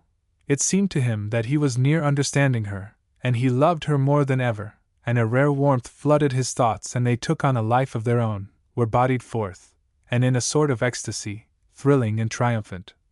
He had the illusion of being lifted out of himself, of soaring and roaming free and with a power altogether new to him, a power whereof he was both creator and creature. He saw out of his own circumscribed area of life into another life that was no replica of this, but yet was of the same order, smaller, neater, trimmer, concentrated, and distilled. There was brilliant color in it, and light and shade sharply distinct, and everything in it, houses, trees, mountains, hills, clouds, was rounded and precise. There was movement in it, but all ordered and purposeful. The sun shone, and round the corner there was a selection of moons, full, half, new, and crescent, and both sun and moon could be put away so that there should be darkness. As for stars, there were as many as he chose to sprinkle on the sky. At first he could only gaze at this world in wonder. It sailed before him in a series of the most dignified evolutions, displaying all its treasures to him. Mountains bowed and clouds curtsied, and eastern cities came drifting into view, and ships and islands, and there were palaces and the gardens of philosophers, sea beaches whereon maidens sang and mermaids combed their hair, and there were great staircases up and down which moved stately personages in silence. So that it was clear there was some great ceremony toward, but before he could discover the meaning of it all, the world moved on and displayed another aspect of its seemingly endless variety. And he was sated with it, and asked for it to stop, and at last with a mighty effort he became more its creator than its creature, and, as though he had just remembered the open sesame, it stayed in its course. It stayed, and in a narrow, dark street, with one flickering light in it, and the brilliant light of a great boulevard at the end of it, he saw an old white-bearded man with a pack on his back and a staff in his hand. And the old man knew that he was there, and he beckoned to him to come into the street. So he went and followed him, and without a word they turned through a little dark gateway and across up a courtyard and up into a garret, and the old man gave him a sack to sit on and lifted his packet from his back, and out of it built up a little open box, and hung a curtain before it. Old Mole settled on his sack and opened his lips to speak to the old man, but he had disappeared. The curtain rose. 3 Interlude. I may have lost my judgment and my wits, but I must confess I liked that play. There was something in it. The Seagull. 3 Interlude. Go now, go into the land where the mind is free and the heart blooms, and the fairy band airily troops to the dusty mart, and the chatter and money changing die away in fancy ranging. Let all the inmost honey of the world sweeten thy faith to see unfurled love's glory shown in every little part of life, and seeing understand. By a roadside, at the end of a village, beneath the effigy of a god, sat a lean, brown old man. He had no covering for his head, and the skin of the soles of his feet was thickened and scarred. In front of him were 2 little boxes, and on his knees there lay open a great book from which he was reading aloud in an unknown tongue. From the village there came a young man, richly clad and gay, attended by 2 slaves. He saluted the effigy of the god and asked the old man what he might be reading. The old man replied that it was the oldest book in the world and the truest, and when he was questioned about the boxes he said that one of them contained riches and the other power. The young man looked into them and saw nothing. He laughed and spoke to one of his slaves, saying the old and the poor must have their fancies since there was nothing else for them, and upon his orders, the slave filled the boxes with rice, and at once there sprung up 2 mighty trees. The slaves fled howling, and the young man abased himself before the effigy of the god and stole away on his knees, praying. The old man raised his hands in thanksgiving for the shade of the trees, lifted them out of the boxes, and once more arranged them before him. In the wood hard by arose the sound of high words, and out upon the road, brawling and storming, tumbled 2 youths, comely and tall and strong. They stopped before the old man and appealed to him. Our father, said he who first found breath, is a poor man of this village, and I am Peter and my brother is Simon. 2 days ago, on a journey, we saw the picture of the loveliest maiden in the world. We do not know her name, but we are both determined to marry her, and there is no other desire left in us. We have fought and wrestled and swum for her, but can reach no conclusion. I will not yield, and he will not yield. Is all our life to be spent in wrangling? The old man closed his book and replied, The loveliest maiden in the world is Elizabeth, daughter of the greatest of emperors. If you are the sons of poor men, how can you ever hope to lift eyes to her? Look now into these boxes, and you shall be raised to a height by which you shall see the emperor's daughter and not be hidden in the dust of her chariot. They looked into the boxes, and Simon saw in the one a piece of gold, but Peter looked as well into the other, and in it he saw the face of his beloved princess, and had no thought of all else. Simon asked for the first box and Peter for the second, and they received them and went their ways, Simon to the village and Peter out into the world, each gazing fascinated into his box.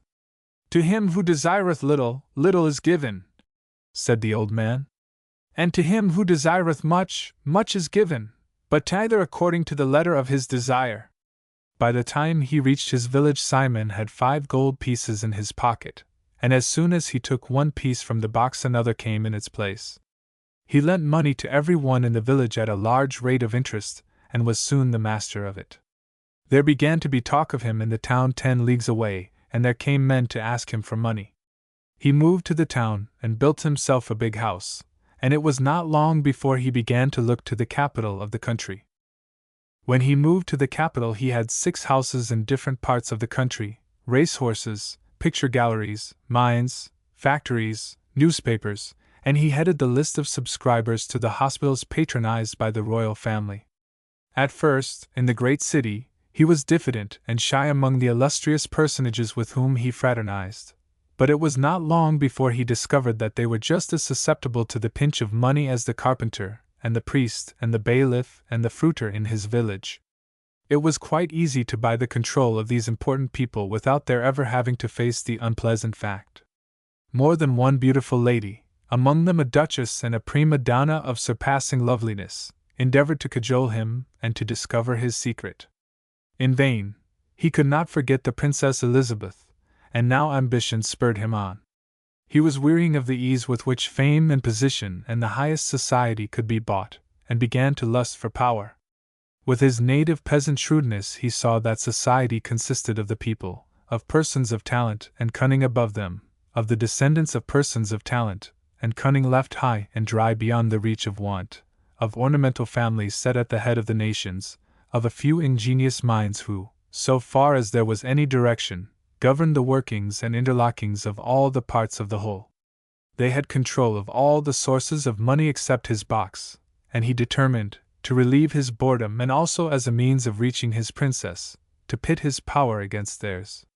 He was never ashamed of his mother, and she came to stay with him once a year for a week, but she never ceased to lament the loss of her other son, Peter, from whom no word had come.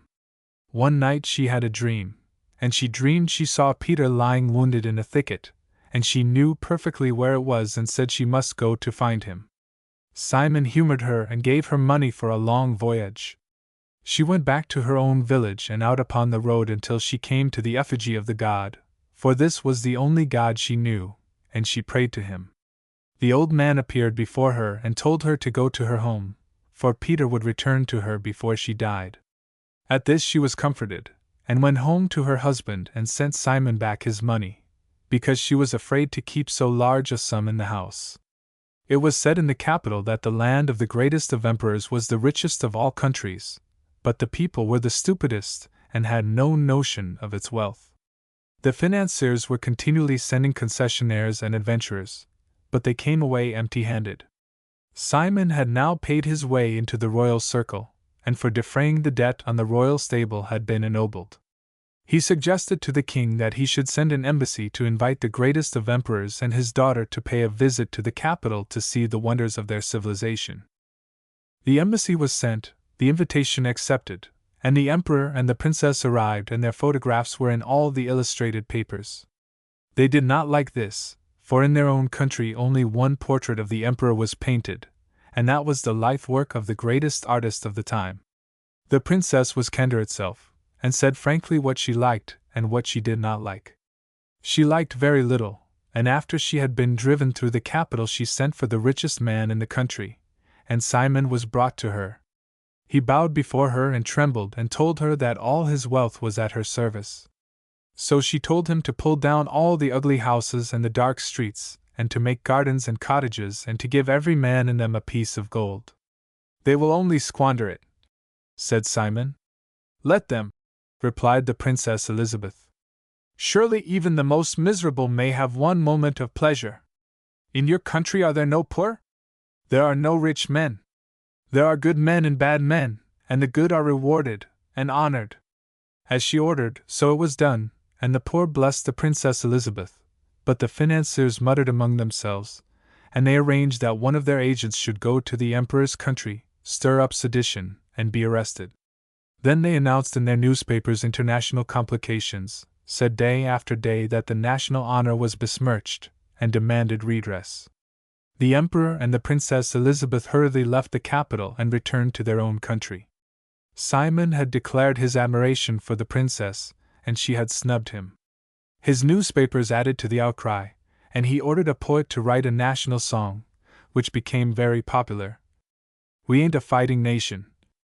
But when we do, we do. We've got the ships, we've got the cash. We've got the soldiers, too. So look out there and mind your eye. We're out to do, we're out to die. For God and king and country." But in the emperor's country all the songs were in praise of the Princess Elizabeth, and when she heard that ships of war were on the seas and huge vessels transporting soldiers, she consulted with the minister and gave orders for all weapons to be buried and for all houses to be prepared to receive the guests, and the great hall of the palace to be made ready for a banquet. Her minister was Peter, and she delighted in his wisdom and never wearied of listening to the tale of his adventures, how in his quest he had been cheated, and robbed, and beaten, and cast into prison, and scourged, and bastinadoed, and incarcerated for a lunatic, and mocked and despised, nearly drowned by a mountain torrent, all but crushed by a huge boulder that came crashing down a hillside and carried away the tree beneath which he was sleeping, and how all these afflictions did but intensify his vision of that which he loved, so that the pain and the terror of them fell away and he was left with the glorious certainty of being near his goal.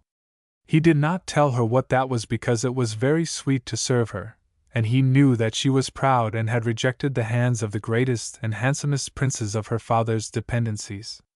It was very pleasant for him to see her emotion as he told his tale, and when she almost wept on the final adventure, how, as he neared her father's city, he was set upon by a band of peasants, who believed him to be a blasphemer and a wizard because of his box, and left for dead, and how he awoke to find her bending over him, then he could scarcely contain himself, and he would hide his face and hasten from her presence. He had a little house in one of her private parks, and whenever she was in any difficulty she came to consult him, for his sufferings had made him sensible, and his devotion to a single idea gave him a nobility which she found not in her other courtiers. It was he, then, who advised the cordial reception of the hostile armies, for he had observed, in the numerous assaults of which he had been the victim, that when he hit back he only incensed his adversary and roused him to a madder pitch of cruelty. Also he had lived among soldiers and knew them to be slaves of their bellies and no true servants of any cause or idea. Therefore, he gave this counsel, and it was followed, and the army was disbanded, and the citizens prepared their houses and decorated the city against the coming of the army. When they arrived, all the populace turned out to see them, and the generals and captains were met by the chief men, the poets, and the philosophers, and the scholars, and made welcome. There were feasting and fireworks, and the harlots devoted themselves to the service of the country, and by night a more drunken army was never seen. Their guns and ammunition were thrown into the harbor, and next day they were allowed to choose whether they would return to their own country or stay and become citizens of this. 9/10 of the soldiers chose to stay, many of them married and made honest women of the devoted creatures who had been their pleasure, and thus the causes of virtue and peace were served at once. The soldiers and their wives were scattered up and down the country, work was found for them, and both lost the rudeness and brutality induced by their former callings. The other 10th returned to their own country. Simon and the financiers heard their galling story and told the people that a glorious victory had been won and the nation's flag, after horrible carnage, planted over yet another outpost of the empire. There was immense enthusiasm. Shiploads of Bibles were sent out, and 100 missionaries from the 65 different religious denominations. Peter's advice was sought, and he ordered a cellar to be prepared. The Bibles were stored in this, and the missionaries were set to translate them back into the original languages. They had gotten no further than the 20th chapter of Genesis when they declared their willingness to be converted to the religion of the country. But there was no professed religion, for, when the princess had asked Peter what her father could best do to serve his subjects and make his name blessed among them, he had replied, "Let him abolish that which most engenders hypocrisy. Let him establish the right of every man to be himself. Let there be good men and bad men, since there must be good and bad, but no hypocrites.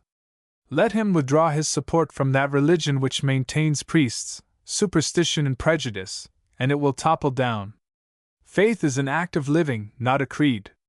At first the emperor was afraid that if the state religion toppled he would come crashing down, but he could deny his daughter nothing, and he withdrew his support.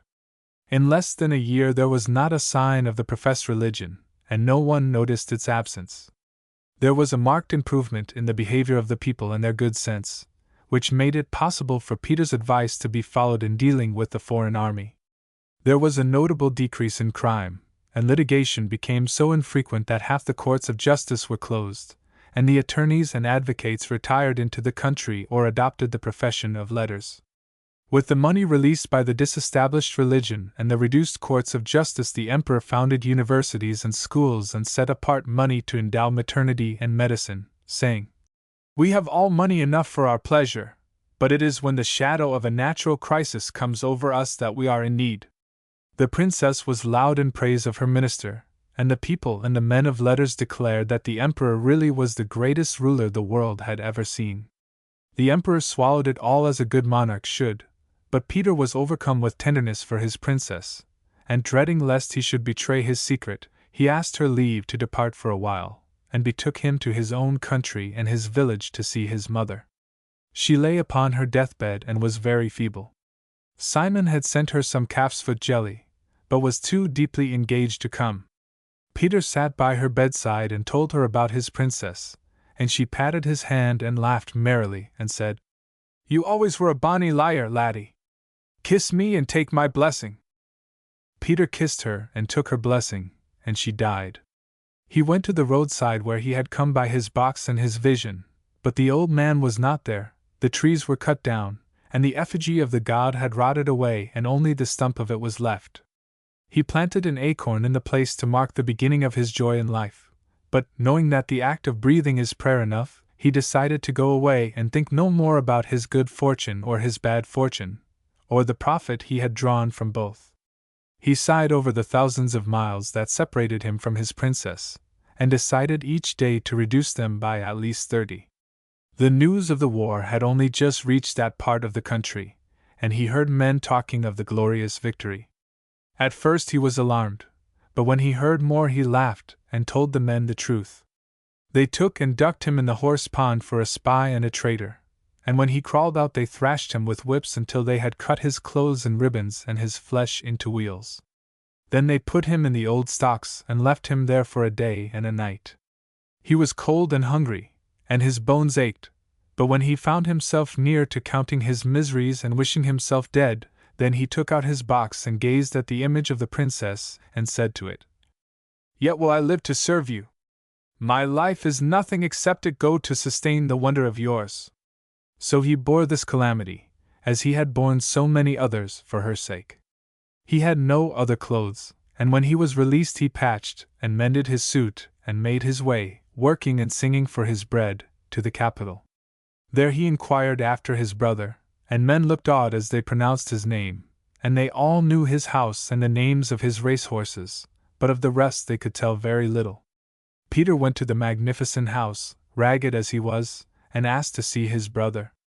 2 lackeys and a butler opened the door, and they lifted their noses at him. The butler said his lordship had brothers and fathers and cousins coming to see him all day long, but Peter persisted, and was told he might be his lordship's brother, but his lordship was away on his lordship's yacht, and no letters were forwarded.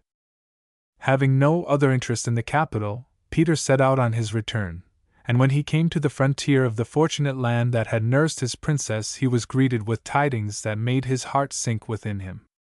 A handsome stranger told him that the emperor had enclosed the commons and great tracts of forest, and prospected the whole country for coal and oil and metals and precious stones, and how the poets and the philosophers and the scholars were cast down from their high places, and, most lamentable of all, how the princess was imprisoned because she would not marry the new emperor of Columbia, who had arrived in his yacht with untold treasures, and how her private parks were taken for menageries, racecourses and football grounds.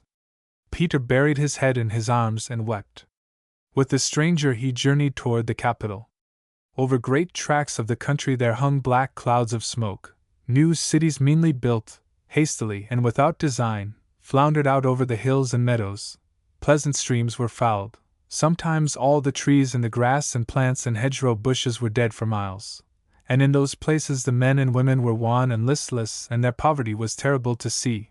There were tall chimneys even in the most lovely valleys, and in them were working pregnant women and little children. And Peter asked the stranger whose need was satisfied by their work. "There are millions of men upon the earth," answered the stranger, "and what you see is industrial development. It drives men to a frenzy so that they know not what they do." And when they came to the capital they found the frenzy at its height. It was no longer the peaceful and lovely city of Peter's happiness. Gone were the gardens and groves of myrtle and sweet-scented laurel, gone the beautiful houses and the noble streets. Tall buildings of a bastard architecture, of no character or tradition, towered and made darkness, huge hotels invited to luxury and lewdness. The emperor's ancient palace was gone, and its successor was like another hotel, and in the avenue, where formerly the most gracious and distinguished of the citizens used to make parade amid the admiration and applause of their humble fellows, was now a throng of foreigners and vulgarians, Jews, Levantines, Americans, all ostentation and display. Beneath the splendor and glitter linked a squalor, and a sordid misery that called aloud, and called in vain for pity. And in the outskirts were again the chimneys and the factories with the machines thudding night and day, and round them filth and poverty and disease. The priests were back in their place to give consolation to the poor, who were beyond consolation, and the courts of justice were housed in the largest building in the world. At every street corner newspapers were sold. In a new thoroughfare driven boldly through the most ancient part of the city and flanked absurdly with common terraces of houses, they found a thin crowd standing in expectation. The two emperors were to go by on their way to open the new technical college and public library. They passed swiftly in an open carriage, and a faint little cheer went up, so different from the vast roar that used to greet the emperor and the princess in all their public appearances. The emperor looked haggard and nervous, as though he were consumed with a fever, but the Emperor of Columbia was fat as a successful spider. Peter gasped when he saw him, for he was Simon. But he said nothing, and they passed on. Saddest sight of all were the prosperous, well-fed women gazing with dead eyes into the shop windows wherein were displayed fashionable garments and trinkets, overwhelming in their quantity. Preferable to that was the avenue with the Jews and the Levantines and the Americans. Thither with the stranger Peter returned, and he met a poet, lean and disconsolate, who had been his intimate friend. They three talked together, and the poet asked if there were no power to cool the heat and reduce the frenzy in the blood of the inhabitants of the country. Said the stranger, "There is a power which makes the earth a heaven, a power without which the life of men is no more than the life of tadpoles squirming in a stagnant pond." Peter said the power must be love. The poet declared it was imagination. "Love in itself," said the stranger, "is a human, comfortable thing. With the light of imagination, love is the living word of God in the heart of man." And behold, the stranger stood before them, an angel or genius clad all in white with wings of silver that rose above him and beat to flight, and away he soared to the sun, and the poet raised his head, and in a loud voice declaimed musical words, and Peter sobbed in his joy. But the Jews and the Levantines and the Americans had seen nothing, and wearily they drove and walked along the avenue, scanning each other in sly envy. Hard and bitter was the lot of the people, and their loyalty to the emperor was shaken. There were none now to bless his name, none to call him the greatest of rulers, and only the priests praised him for his wisdom in yielding to the tide of progress. There was little happiness anywhere. The old superstitions and prejudices were restored to currency. The tyranny of public opinion was enthroned again, and books were written and plays performed to fortify its authority. Every day Simon sent the princess richer presents and messengers to crave the boon of an audience. But the princess made no reply and would never leave her apartments. Every day she used to stand at her window and gaze in the direction where Peter's country lay and pray for his return. One day her ape was with her, and he chattered excitedly, and hurled himself into the sycamore tree that grew beneath her window. He returned in a moment with an empty box. She looked into it and saw the image of Peter, as he was, ragged and unhappy, but with adoration in his eyes. Then she could no longer dissemble, but with happy tears she confessed to herself that she loved him. Next day she walked in her garden, and on the other side of the little stream marking its boundaries she saw Peter. They told their love, and he swore to deliver her, and not to see her again until he had done so. With a brave heart she wished him Godspeed and threw him back his box, in which she had concealed 3 kisses and a lock of her hair. For 40 days and 40 nights did Peter remain in solitude, wrestling with himself and cogitating how he might best accomplish the salvation of his adored princess, and the country that was dearer to her even than himself. Step by step he followed Simon's career from the time when he had chosen the box with the piece of gold to the golden ruin he had brought upon thousands of men. Then he resolved to send his own box to his brother, nay, himself to take it. He procured gorgeous apparel, and immense chests, and camels and horses and elephants, disguised 150 of his friends in Eastern apparel, and in this array presented himself at the summer palace, where his brother was lodged. The doors were opened to him, and he was passed on from lackey to lackey until he found himself in his brother's presence. Simon greeted him cordially and asked for his news, and how he had fared. "I have all my desires," said Peter. "I have fulfilled my destiny, and I am come to give you my box. It has served me well." Greedily Simon snatched the box and opened it to see what treasure it might contain. He saw no image of beauty therein, but only himself, and the vision of his own soul crushed by the weight of his possessions, and the pride died in him and all the savage lusts to gratify which he had plotted and schemed and laid waste, and he groaned. "All my power is but vanity, and my hopes are in the dust. I am become a monster and unworthy of the Princess Elizabeth." His words rang through the palace, and his servants and those who had called themselves his friends fell upon his possessions and divided them and fled from the country. So deserted, he embraced Peter and vowed that his brother's love was now a greater treasure to him than all he had sought in his folly.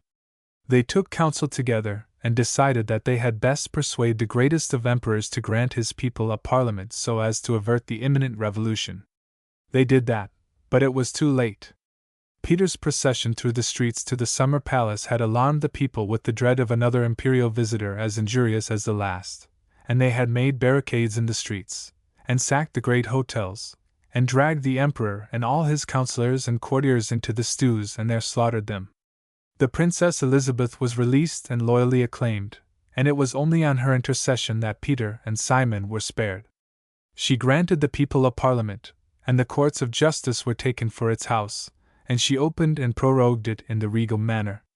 After a year of mourning, during which the wisest of laws were framed for the control of the mines and the factories and all the sources of wealth, and land and water were made all men's and no man's property, and the children were trained to believe in the revealed religion of love as the living word of God in the heart of man, then the princess announced her marriage with her minister and adviser, Peter, the son of a poor man. And they lived happily with their people, and all men loved and praised Peter, and Peter praised and worshipped the Princess Elizabeth. They lived to a ripe old age, gathering blessings as they went, and they had 16 children. But Simon returned to his own country and his village, taking with him the 2 boxes. Out of the one he never took another piece of gold, and into the other he never looked until he was at peace with himself, and knew that he could gaze upon his soul undismayed. When he looked into it he saw Peter and the princess and their children, for all his love was with them. Then he went out upon the road, and beneath an enormous oak tree he found the lean, brown old man with his great book on his knees, reading aloud. He laid the boxes at his feet and bowed to him and said, "It is well." The old man bowed, and turning a page in his book he read, "It is well with the world. Man frets his peace in his little hour on this earth, whereof he is and whereto he returns, but it is well with the world." The curtain fell.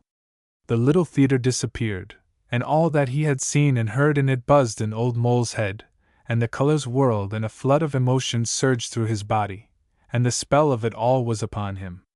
He shifted uneasily upon the sack on which he was seated, and there came a rent in it. Inside it was a corpse, and when he peered at it in horror, he knew that it was himself.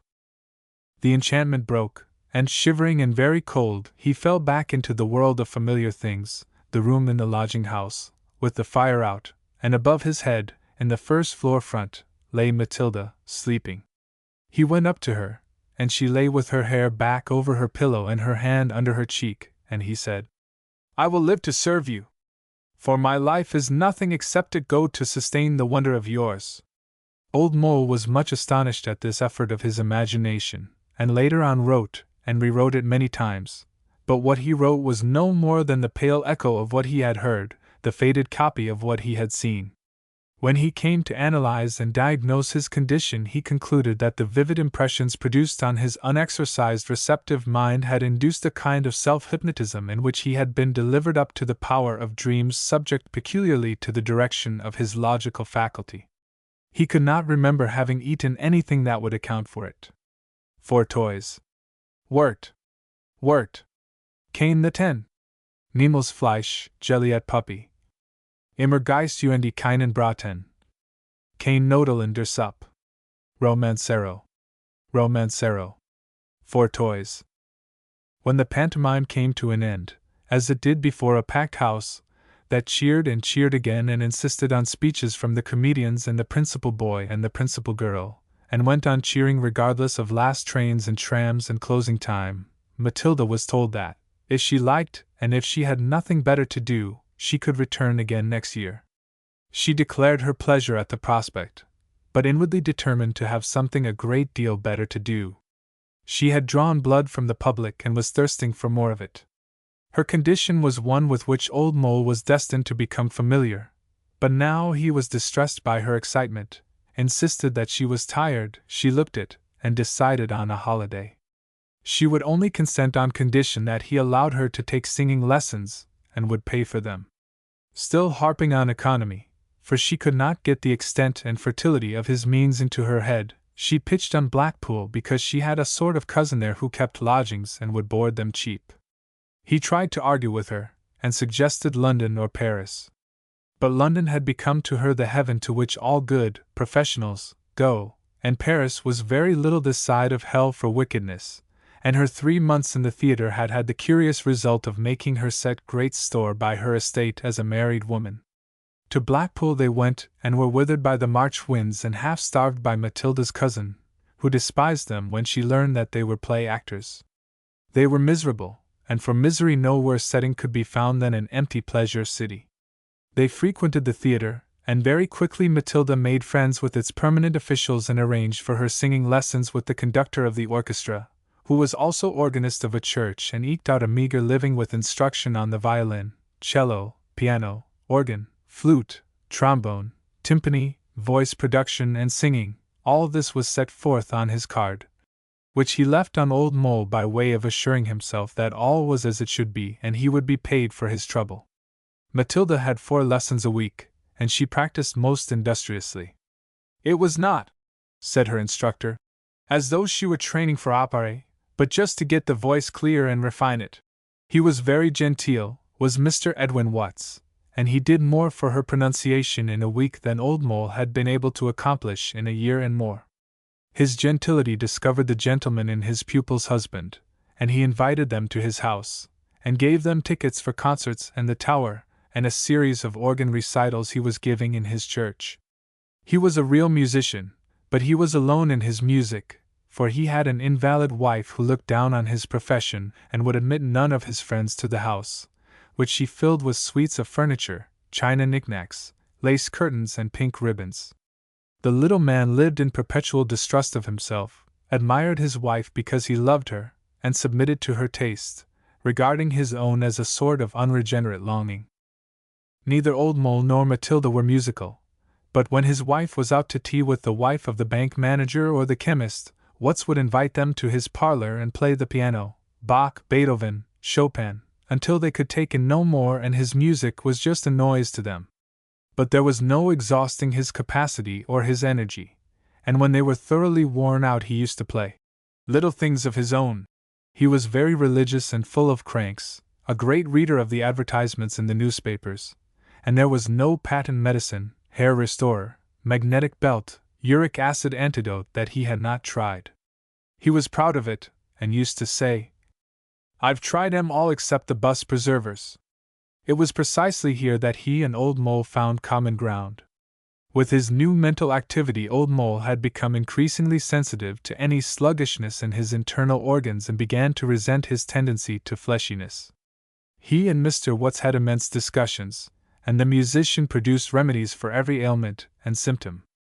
Matilda said they were disgusting, but Old Mole stuck to it, smoked less, ate less, took long walks in the morning, and attained a ruddiness of complexion, a geniality of manner, a sense of well-being that helped him, with surprising suddenness, to begin to enjoy his life, to delight in its little pleasures, and to laugh at its small mischances and irritations. With a chuckling glee he would watch Matilda in her goings out and her comings in, and he preferred even her assiduous practicing to her absence. He was amazed at the swiftness with which, on the backward movement of time, his past life was borne away from him, with his anxieties, his unrest, his bewilderment, his repugnance in the face of new things and new people. He found that he was no longer shy with other men, nor did he force them to shyness. He lost much of his desire to criticize and came by a warm tolerance, which saved him from being conscious of too many things at once and left him free to exist or to live, as the case might be. He felt ready for anything. When, therefore, Matilda announced that Mr. Watts had procured her an engagement with a No. 2 Northern Musical Comedy Company, touring The Cinema Girl and The Gay Princess, he packed up his traps, told himself that he would see more of this astonishing England, and went with her. She had 2 small parts and was successful in them. And now, when she was in the theatre, he no longer skulked in their lodgings nor divided her existence into 2 portions, his and the theatre's, but went among the company, joined in their fare and jokes and calamities, played golf with the principal comedian and the manager, and saw things with their eyes. This was easy, because they saw very little. They liked and respected him, and soon discovered that he had money. Matilda's lot was made comfortable and her parts were enlarged. Neither she nor her husband attributed this to anything but her talent, and it made them very happy. Her name was on the program, and they cut out all the flattering references to her in the newspapers and pasted them into a book, and it were hard to tell which read them the oftener, he or she. He felt ready for everything, expanded like a well-tended plant, but with his unrest had gone much of his sympathy and the tug and tear of his heart on the sight of misery. He watched men now as they might be dolls, pranked up and tottering, flopping through their daily employments, staggeringly gesticulating through anger and love, herding together for pleasure and gain, and when both were won, or avoided, lurching into their own separate little houses. In this mood it pleased him to be with the dolls of the theatre, because they were gayer than the rest, fard, painted, peacocking through their days. He caught something of their swagger, and, looking at the world through their eyes, saw it as separate from himself, full of dull puppets, bound to one place, caught in a mesh of streets, while from week to week he moved on. The sense of liberty, of having 2 legs where other men were shackled, was potent enough to carry him through the traveling on Sundays, often all day long, with dreary waits at empty, shuttered stations, and blinded him to the small miseries, the mean scandals, the jealousies, rivalries and wounded sensibilities which occupied the rest of the company. There was one woman, she was perhaps 45, who sat opposite to him on 3 consecutive Sundays. She played, in both pieces, the inevitable dowager to chaperone the heroine. She was always knitting, and with brows furrowed she stared fixedly in front of her. Her lips were always moving, and every now and then she would nod her head vigorously, or she would stop and stare desperately, and put her hands to her lips and her heart would leap to her mouth.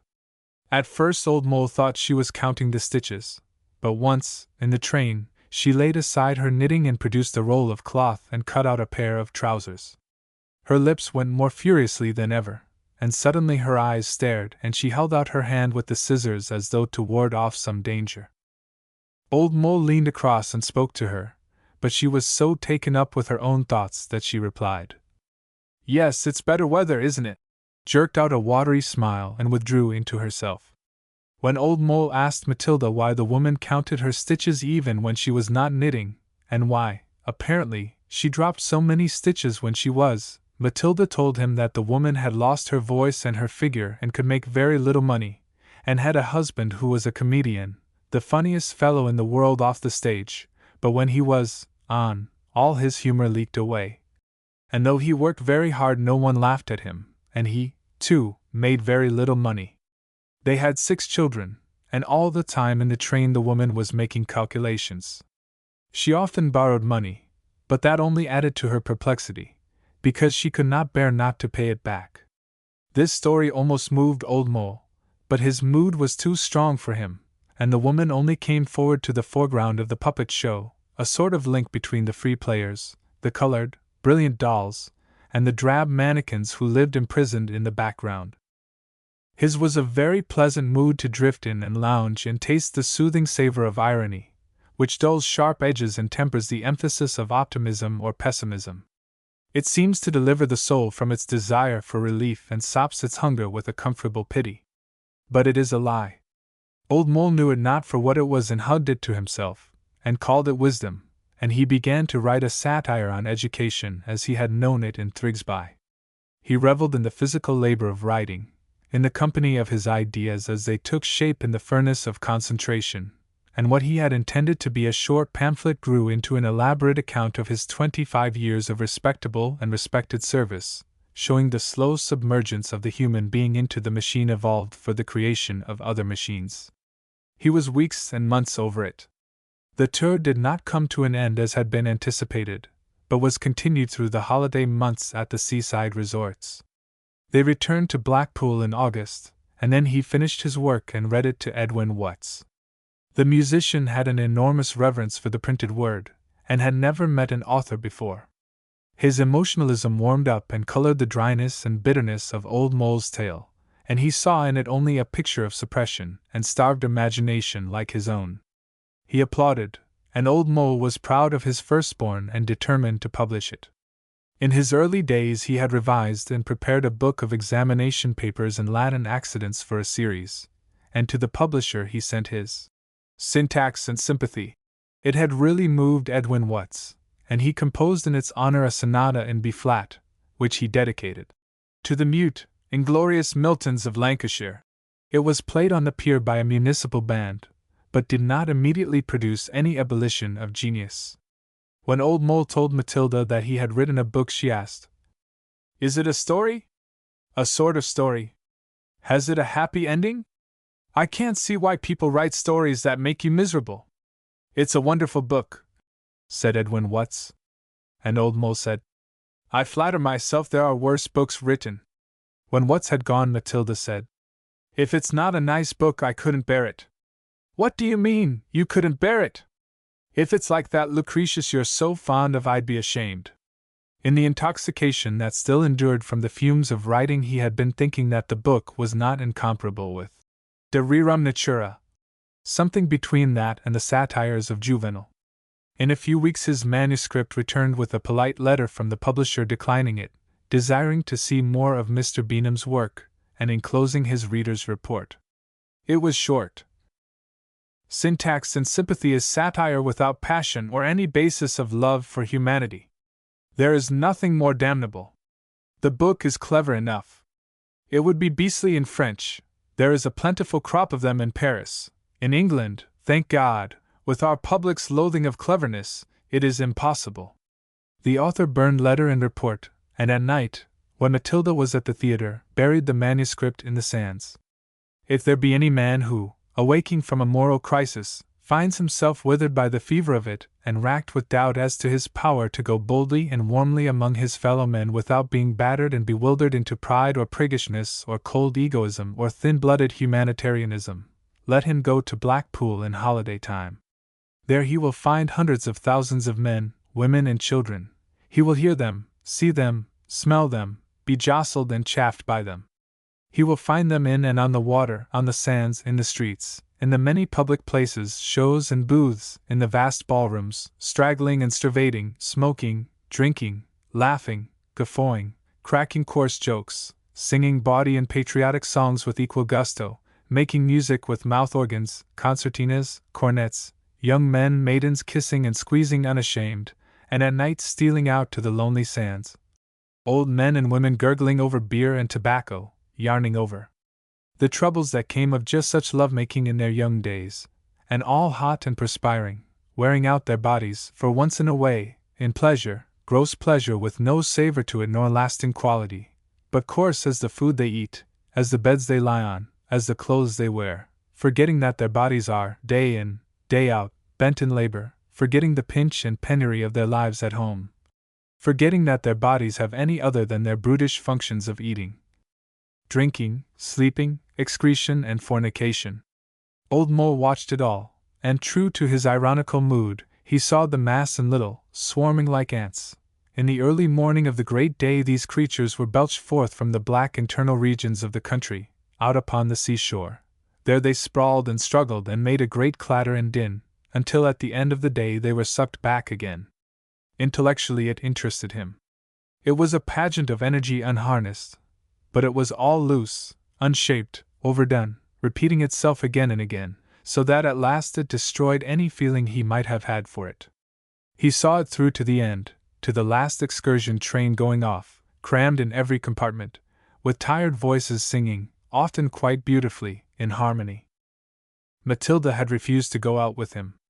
She came home very late from the theater, and said she had been helping the knitting woman cut out some clothes. He asked her if she had ever seen the crowds in the Pleasure City. She looked away from him, and with a sudden, almost imperceptible, gesture of pain replied, "Once." He knew when that was, and with a tearing agony the old jealousy rushed in upon him, and with a brutality that horrified him, that was whipped out of him, to the ruin of his self-control, he ground out, "Yes. I know when that was." Her hand went tugging up to her breast, and she said with passionate resentment, "You ought never to say a thing like that to me." His blood boiled into a fury and he turned on her, but she was gone. He wrestled with himself, toiled and labored to regain his will, the mastery of his thoughts and his feelings. The jealousy died away, but no other emotion came to take its place. He regained his will, saw clearly again, but was more possessed by his irony than before. He was no longer its master, no longer drifting comfortably, but its slave, whirled hither and thither at its caprice, and it was like a hot gusty wind blowing in him before a storm. All the color of the world was heavy and metallic, but it was painted color, a painted world. He was detached from himself, from Matilda, and he and she passed into the puppet show in the miserable liberty of the gaily painted dolls, free only in being out of the crowd, sharing none of the crowd's energy, having no part in any solidarity. He made himself a bed on the hard horsehair sofa in their room and lay hour by hour staring at the window panes, listening to the distant thud and thunder of the sea, watching for the light to come to make plain the window and show up the colors of the painted world. In the morning they avoided each other, and she spent the day with the knitting woman, he with Edwin Watts, and when, at night, she returned from the theater, he was asleep. It was the first time they had strangled a day, and it lay cold and dark between them. He admitted perfectly that he was at fault, but to say that he was sorry was a mockery and an untruth. He was not sorry, for he felt nothing. They bore the burden of their sullen acquiescence in silence into the third day, and then she said, "If you want me to go, I'll go." "No! No! I'll go." Silence had been torture, but speech was racking. They were at the mercy of words, and there was an awful finality about the word go which either desired and yet neither could qualify. Plainly she had been weeping, but that exasperated him.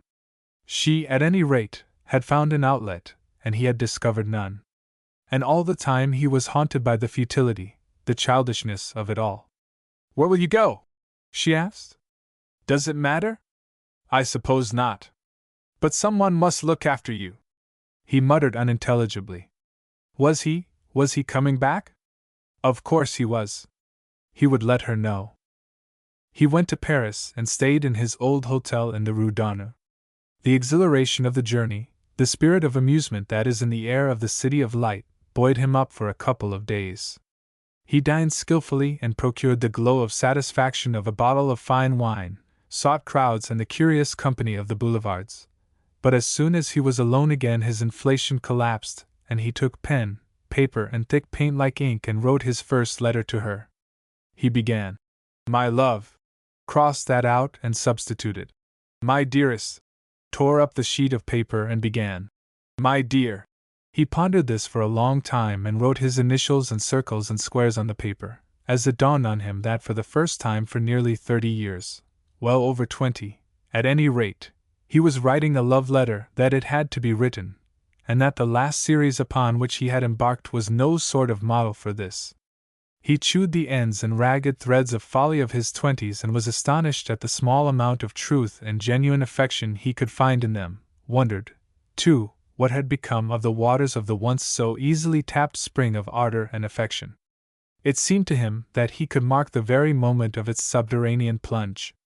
It had been, had it not, when he had made his fruitless effort to escape from Thrigsby, when he had applied, in vain, for the Australian professorship. Then he had shut and locked the door upon himself, and he remembered clearly the day, at the beginning of term, when he had, with glowing excitement and a sort of tragical humor, saluted his form room as his lasting habitation. Once more he scratched H. J. B. on the paper before him, but saw it not, for clearly in his mind was the vision of Matilda, lying in her bed with her hair thrown back over her pillow and her hand beneath her cheek, and the whiteness of her throat and the slenderness of her arms, the scent of her hair. His heart was full again. He took another sheet of paper, and with no picking of phrases he wrote, "My little one, are there still the marks of your tears on your cheeks? There are still the bruises of my own obstinacy upon my barren old heart. I am here, miles away from you, in another country, but I am more with you than I have ever been. What a burden I must have been upon you! It must have been that I must selfishly have felt that. One would suffer more from being a burden than from bearing a burden. And you said, 'Who will look after you?' I think that rasped my blown vanity more than anything. One would suffer more, I say, if one were a withered, parched, tedious old egoist, as I am. Tell me, are there still the marks of your tears on your cheeks? I cannot bear not to know. I love you. Now I know that I love you. If this world were fairyland, you would love me. But this world is this world. And it is the richer, as I am, by my love for you. H. J. B." As feverishly and feather-headedly as a boy he skimmed upon the air to post this letter, and as he slipped it into the box he kissed the envelope, and as he did so he was overcome by a sense of the delicious absurdity of his love, of all love, and he bowed low and gravely to the opera house and said, "You are a pimple on the face of the earth, my friend, but my love is the blood of its veins." He packed his bag before he went to bed, was up very early in the morning, and, as soon as a certain shop in the Rue de la Paix was opened, went in and bought a necklace of crystals and emeralds. He was in London by 6 o'clock, and half an hour later in the Northern Express he reached Blackpool before his letter. The company and Matilda were gone. It was Sunday. The theatre was closed, and he had lost his card of the tour. Watts did not know. He never knew anything. Companies came and went, and he stayed, as he said with his weak, watery smile, right there, only thankful that their damnable tunes were gone with him. Old Mole cursed him for an idiot, and hunted up the stage doorkeeper, whose son was Colba and knew everything. He routed them out of bed, got the information he needed, and was off again as fast as a cross-country train could carry him. He broke in on Matilda as she was at breakfast, rushed at her boisterously. Through the long hours in the crawling train, with the dawn creeping gray, opal, ripe strawberry, over moors and craggy hills, he had contrived the scene, played a game of consequences with himself, what he said to her, and what she said to him. But Matilda peered at him, and in a dull, husky voice said, "Oh, it's you." And fatuously he stood there and said, "Yes." She was pale and weary, and there were deep marks under her eyes. She said, "You didn't leave me any money. It was important. We got here last night, and then they told us there'd be no last week's salary. They didn't pay us on Friday. We traveled on Sunday as usual, and when we got here they told us, 'Someone in London's done something.' Enid, that was the name of the knitting woman. Enid looked awful when they told us, quite ill. I went home with her, and I've been up with her all night. She didn't sleep a wink, but went on counting and counting out loud, like she used to do to herself in the train. I've been up with her all night, but it wasn't any good, because in the morning, when the dawn came, she got up and walked about and went into the next room, and when I went after her she was dead. And if I'd only had a little money! She was a good woman and the only friend I had, and she killed herself." He sat by her side and took her hand and soothed her.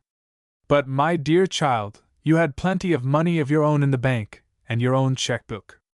I didn't know I was to spend that. It was in the bank. You never told me what to do with the book." And to find something to say, to draw her thoughts off the miserable tragedy, he explained to her the mysteries of banking, how, when you have more money than you can spend, she had never had it, and found that hard to grasp. You pay it into your account, and it is entered into a book, and how, if it is a great deal more than you can spend, you lend it to the bank and they pay you interest for it and lend it to other people. She began to grasp it at last and to see that the money was really hers and she would be putting no injury nor affront upon the bank by asking for some of it by means of a check. Then she said, "Have we a lot of money in the bank?" "Not an enormous quantity, but enough to go on without selling out." "What does that mean?" He tried to explain the meaning of investments, of stocks and shares, but that was beyond her capacity and her immediate interest. She had begun to think practically of her money, and she said, "Some of these people have nothing at all." And she made him show her how to write a check, and they hunted up all the poorer members of the company. Those who had any money were already gone in search of work, and she gave them all enough to pay their rent and for their journey to their homes. Then she wrote to Enid's husband and gave him all sorts of messages that had not been entrusted to her, said that 35 shillings had been found in Enid's purse, and sent that amount to him. They stayed for the inquest, and Enid's husband came. He said what a good wife she had been to him, and what cruel times they had been through together, and how he couldn't believe it, and it wasn't like her to do such a thing, and she would have been another Florence St. John if she hadn't married him, and he hadn't got the name of a Jonah. "'Help me God," he said. "She was the right stuff on and off the stage, and them as hasn't had cruel times and been a Jonah won't ever understand what she's been to me." Through his incoherence there shone a beauty of dumb, humble and trusting love that now triumphed over death, as it had triumphed over the monotonous, degrading slips and deprivations of life. Before it old Mole bowed his head and felt a sort of envy, a regret that he, too, had not had cruel times and been a Jonah. Clumsily he tried to tell Matilda how he felt, but she could hardly bear to talk of Enid and closed every reference to her with, "If I had known I could have saved her. I ought to have known." Even worse was it when he gave her the necklace. From the scene of the disaster they had moved to a little fishing village on the Yorkshire coast where they lodged in the cottage of a widow named Storm, perched halfway up a cliff, and from the windows they could see right over the North Sea, smooth as glass, with the herring fleet dotted like flies on its gleaming surface. Here, he thought, they could overcome their difficulties and relax the tension brought about by that last dark experience. There would be health in the wide sea and the huge cliffs and the moorland air. But it was the first time Matilda had been out of the crowd, and the peace and the emptiness induced brooding in her. When he gave her the necklace she took it out of its white satin and velvet case and fingered it and let the light play on it. Then it seemed to frighten her, and she asked how much it had cost. He told her. "It seems a sin," said she, and put it back in its case. That night she received his letter, and then only she seemed to understand why he had given her the necklace, and she came and patted his shoulder and kissed the top of his head. She began to talk of Enid, how she never complained and never said an unkind word of anybody, and how proud she was of 2 little trinkets, a brooch and a bangle, given her by her husband, which she said she had never pawned and never would. "The world seems upside down," said Matilda. "No, no," he protested. "It is all as it should be, as it must be. My dear child, I can't tell you how sorry I am. I hurt you, made things hard for you. I was seeing the world all wrong. Men and women seemed only toys. But Enid used to say, you can't expect anything from people when they have to think of money all day long." "When did she say that?" "When her husband was out so long and didn't write to her." "Did she love him very much?" "Yes." "And I love you?" "Yes." "But—" "It's so different." He looked at her, and she met his gaze. In her eyes there was a strength, a determination, a depth that were new to her. It stimulated him, braced him, and he felt that something was awakened in her, something that demanded of him, insisted. He was ashamed of his letter, ashamed that he had given her the necklace, ashamed that when she demanded of him the glory of life he had thought no higher than to give her pleasure. So he was flung back into torment, and where before he saw humanity and its infinite variety as smaller than himself, now, with full swing to the opposite pole of exaggeration, he saw it as immeasurably larger and superior, full of a mighty purpose, ebbing and flowing like the sea, while, perched above the fringe of it, he cowered. He concealed his distress from her. He was not so far gone but he could delight in the scents and sounds of the country, and he would tramp away over the moors or along the cliffs by himself, lie in the heather and smoke and watch the clouds, real, full-bellied clouds, lumbering and far off shedding a grey gauze of rain. He would fill his lungs with the keen air and return home hungry to sup on plain cottage fare or delicious herrings fresh from the sea. One night, to please him, Matilda wore the necklace. It was pathetically out of place on her cheap little blouse, incongruous in their surroundings, the stiff, crowded fisherman's parlor. It was that decided him. There must be an end of drifting. Sink or swim, they must endeavor to take their place in the world. They would go to London. If among the third-rate mummers who had been their company for so long Matilda could so wonderfully grow and expand, what might she not, would she not, do among gentler, riper souls? And for himself, he would seek out a task. There must be in England men of active minds and keen imaginations, men among whom he could find, if not the answers to, at least an interest in, the questions that came leaping in upon him. They would go to London and make a home, and Matilda should be the mistress of it.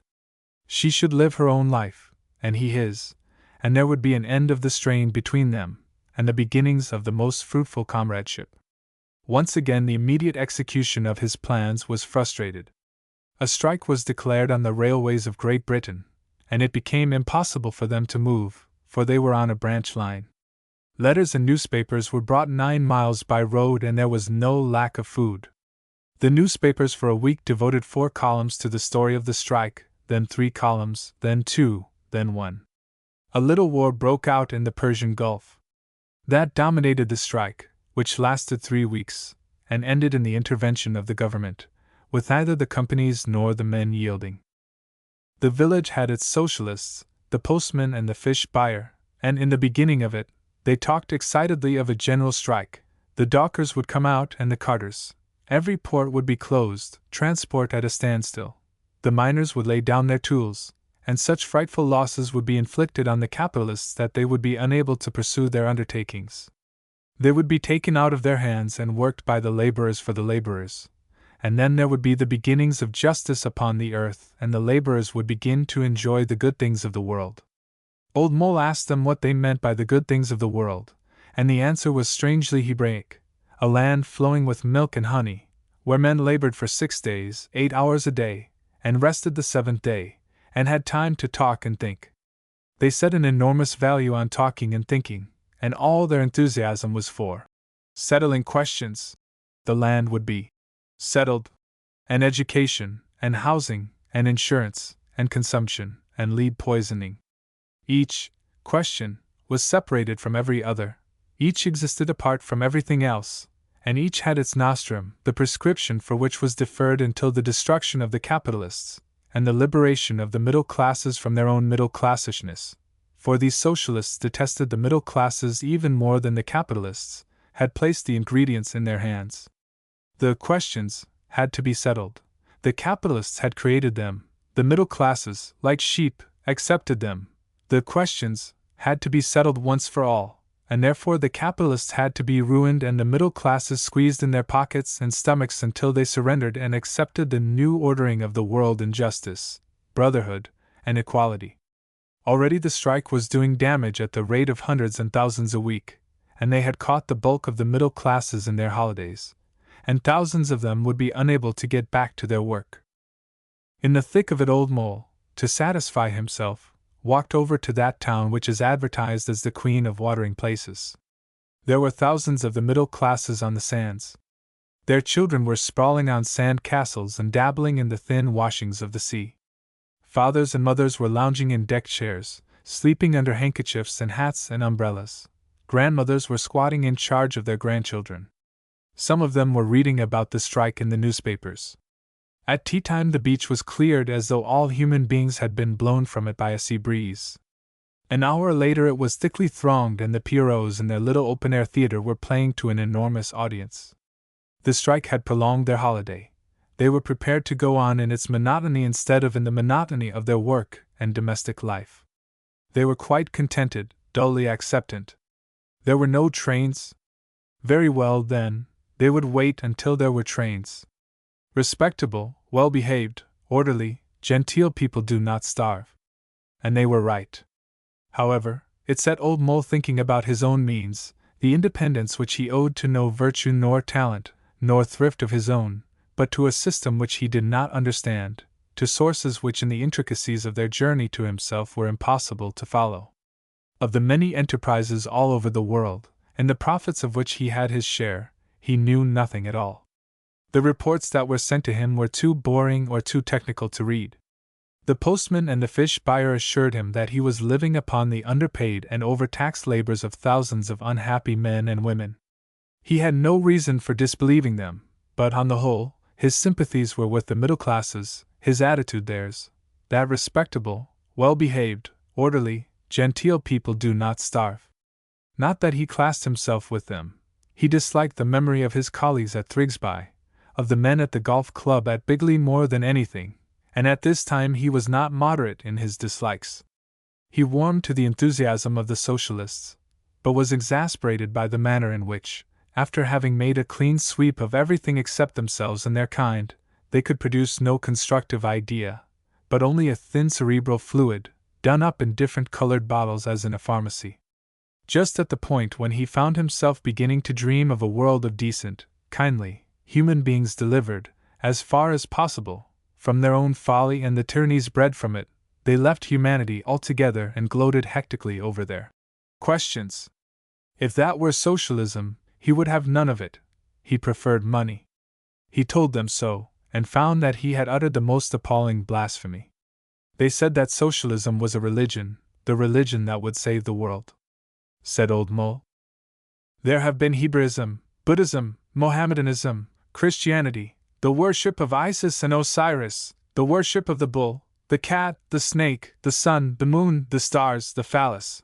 There have been prophets without number and martyrs more than I can say, saints for every day in the year and more, and none of them has saved the world.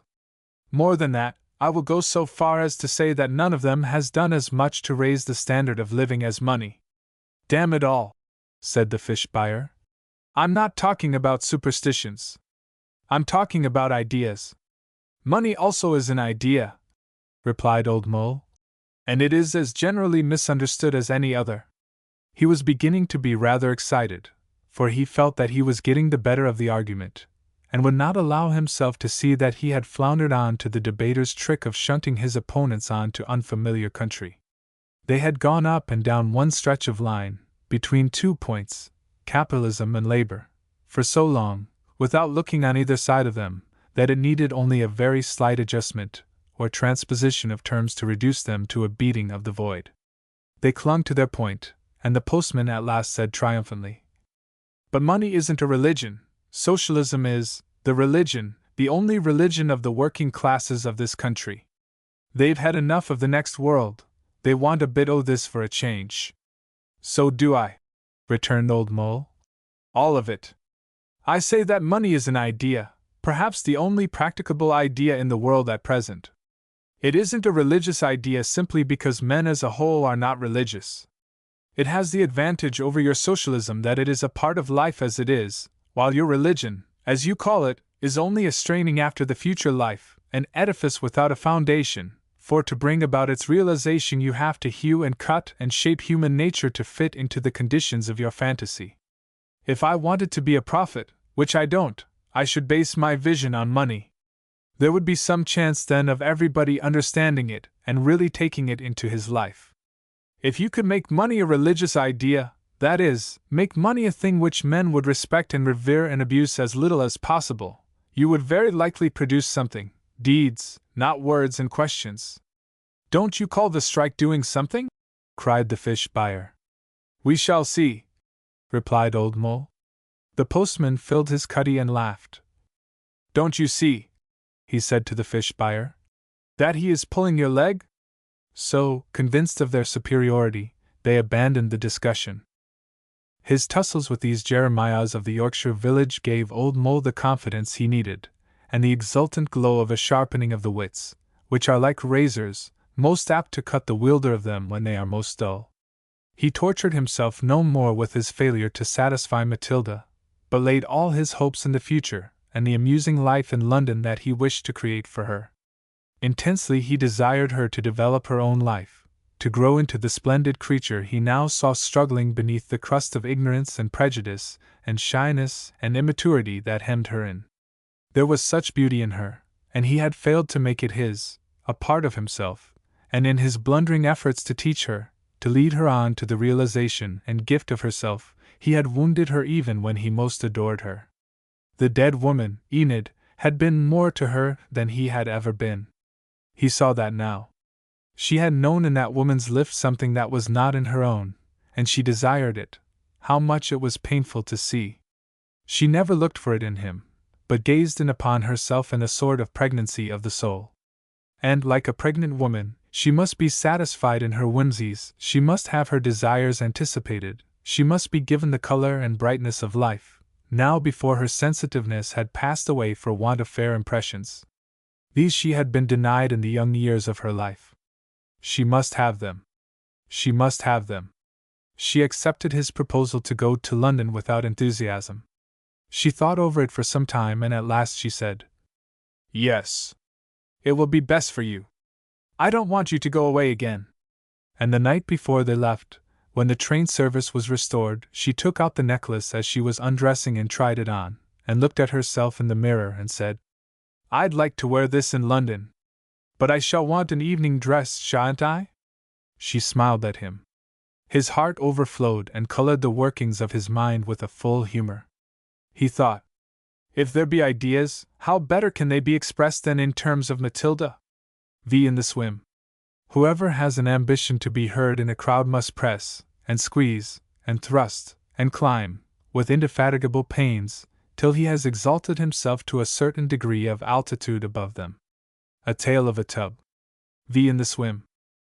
They stayed at first in one of the hotels designed to give provincials bed and breakfast for 5 shillings, for visitors to London do not mind in how much they are mulcted in pursuit of pleasure, but resent the payment of an extra farthing for necessaries. They were high up on the 5th floor and could see right over many roofs and chimneys to the dome of St. Paul's. They saw the sights and lunched and dined in restaurants, and went by river to Greenwich, by tram to Kew, and Old Mole was forced to admit that it is possible to fall short of a philosophic conception of happiness, and yet to have a very amusing time. It was Matilda's ambition to go to every theatre in London. She found it possible to enjoy everything, and therefore he was not bored. Sheer physical exhaustion brought their pleasure-seeking to an end, and they set about finding a habitation. On their arrival Old Mole had written to his brother, but had had no reply. At last a scrubby clerk arrived with a note. "So glad you have come to your senses. Come to lunch, 1.15.R.B." They went to lunch in Gray's Inn, and after so much frequenting of public places it was deliciously peaceful to sink into private armchairs among personal belongings and a goodly company of books. Robert was very genial and kissed Matilda and delivered her over to his laundress for the inevitable feminine preparations for a meal. While she was away he told Old Mole that he had taken silk, and was retiring from the bar, and building himself a house at Sunningdale, for the links, and was looking out for a suitable tenant. If Old Mole liked to keep a room for him he could have the place practically as it stood, on a 2/3 sharing basis. It were hard to find, in London, a pleasanter place.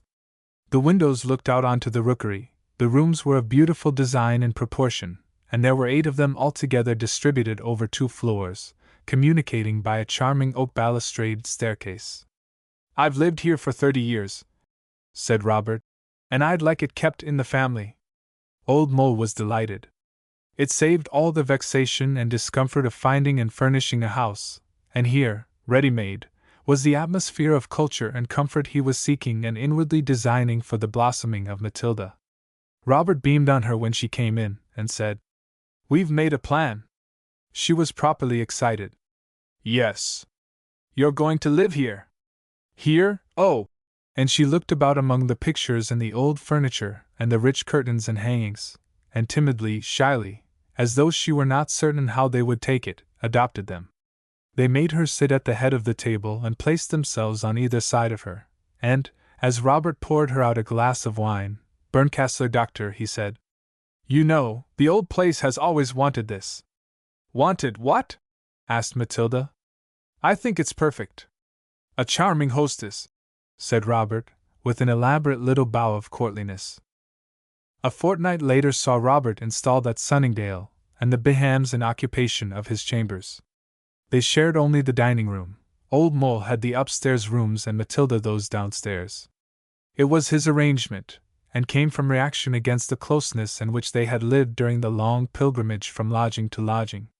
Once a fortnight Robert engaged Old Mole to play golf with him, and he consented because he desired to give Matilda as full a liberty as she could desire. In the alternate weeks Robert came to stay for 2 nights and occupied his room next to Old Mole's. He would take them out to dinner in the theater, and after it the brothers would sit up yarning until the small hours, and always the discussion would begin by Robert saying, "'Pon my honor, women are extraordinary!"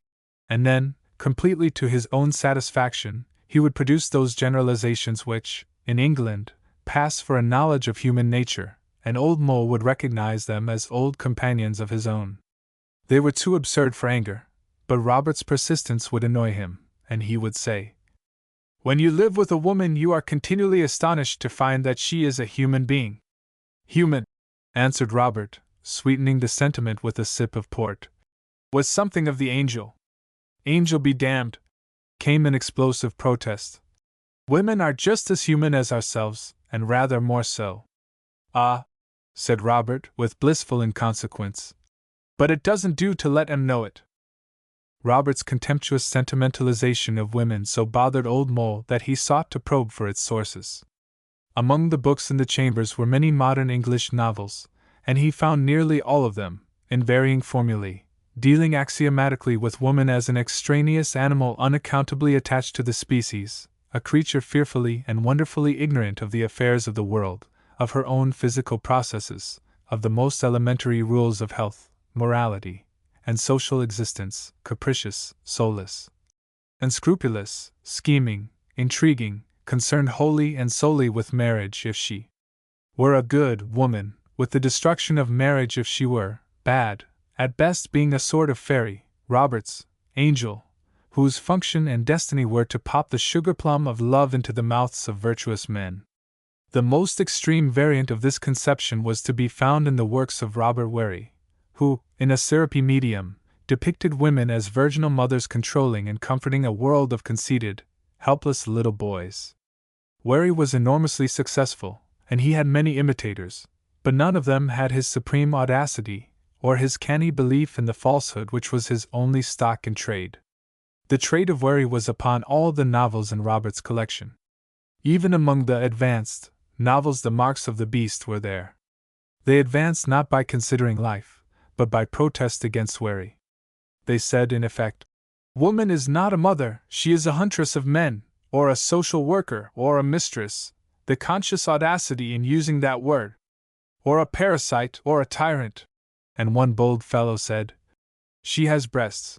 He said it not once, but on every 5th page in every book. Old Mole found him even more disgusting than Wherry, who at least, in his dexterity, might be supposed to give pleasure to young girls and foolish, inexperienced persons of middle age, like Robert, and no great harm be done. To protect himself against the uncleanness of these books he took down Rabelais, which Robert kept tucked away on his highest shelf. And when he had driven off the torpor in his blood and thoughts induced by the slavishness of Robert's modern literature, he told himself that it was folly to take it seriously.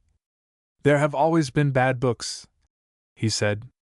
"The good survive in the love of good readers. Good taste is always the same, but vicious taste is blown away by the cleansing winds of the soul."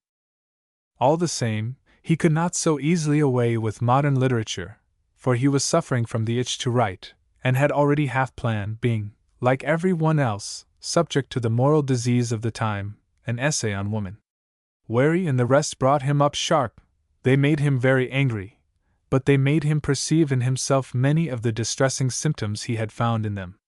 He gave more thought to them, and though he knew nothing of how these books were written, or of the conditions under which literature was at that time produced and marketed, he came to see these men and women as mountebanks in a fair, each shouting outside a little tent, "Come inside and see what woman is like!" And some showed bundles of clothes, with nobody inside them, and some showed life-size dolls, and some showed women nude to the waist, and some showed women with bared legs, and some showed women in pink fleshings, and some showed naked women who had lost their modesty, and therefore could not be gazed upon without offense. He pondered his own essay, and recognized that its subject was not woman, but Matilda. In that gallery he could not show her, nor could he, without shame, display her to the public view. And therein, it seemed to him, he had touched the secret of all these lewd exhibitions. The displayers of them, in their impatient haste to catch the pennies of the public, or admiration, or whatever they might be desiring, were presenting, raw, confused and unimagined, their own unfelt and uncogitated experience, or, sometimes, an extension of their experience, in which, by an appalling logic, while they limned life as they would like to live it, they were led to the limits of unreason and egoistic folly. In presentation or extension, only those shows had any compelling force in which egoism was complete and entire lack of feeling relieved the showman of fine scruples or human decency. Where shreds of decency were left they only served to show up the horrible obscenity of the rest. Looking at it in this light, and there seemed no other way of correlating this literature with human life, Old Mole was distressed. It is bad enough, he thought, when they make a public show of their emotions, but when they parade emotions they never had, that is the abomination of desolation. Matilda read some of them. She gulped them down at the rate of 2 in an evening, but when he tried to discuss them with her she had nothing to say about them. To her they were just stories, to be read and forgotten. He tried to persuade himself that she was right, at any rate more sensible than himself, but could get no further than the admission of the fact that she had no feeling for literature, and would just as soon read a cash-made piece of hackwork as a masterpiece. That led him back to the subject of his essay and woman's indifference to ideas and idealism. He had been considering it as a general proposition, but he was forced to admit that it was in truth only Matilda's indifference to his own ideas, and he was not at all sure but she possessed something much more valuable, a power to assimilate ideas when they had taken flesh and become a part of the life that is lived. He knew that he was using her as a test, a touchstone, and through her he had learned to tolerate many things which his reason scouted. As a practical criterion for life and living, 2 very different things, as he was beginning dimly to perceive, she was very valuable to him, but it was when he passed on to the things of art and found himself faced with the need of getting or begetting clear conceptions of phenomena, in his search for the underlying, connecting and resolving truth, that she failed him. She said he thought too much. Perhaps he did, but it was a part of his way of living, and he could not rest content with his relation with her, except he had also his idea of her. It was a relief to him, and he felt he was greatly advanced along the road by which he was traveling when he found her in the National Gallery among the 5 singing women of the Nativity of Piero della Francesca. That discovery gave her an existence in the world of art. He told her about the picture and took her to see it. "Good Lord!" she said. "Is that what you think I'm like?" She had thrilled to London. She used to say she would like to go back into the provinces just to have again the pleasure of arriving at the station and coming out into the roar of the traffic and the wonderful London smell. The shops had bowled her over. Cities she had known where there was one street of elegant shops, towns where there might be one shop whose elegance lifted it high above all the rest, but here there were miles and miles of them. She discovered them for herself, and then took her husband to see the magical region of Oxford Street and Regent Street. In Bond Street they saw a necklace just like hers, and a most elegant young man went into the shop and the necklace was taken out of the window. She saw hats and coats and tailor-mades that she bought. In her mind, as she said, for she was still scared of money, and he could not induce her to be anything but frugal. She would walk a mile to save a penny bus fare. When they went into Gray's Inn and Robert removed his curtains and some of his furniture, she asked if she might buy some of her things herself, and they visited the great stores.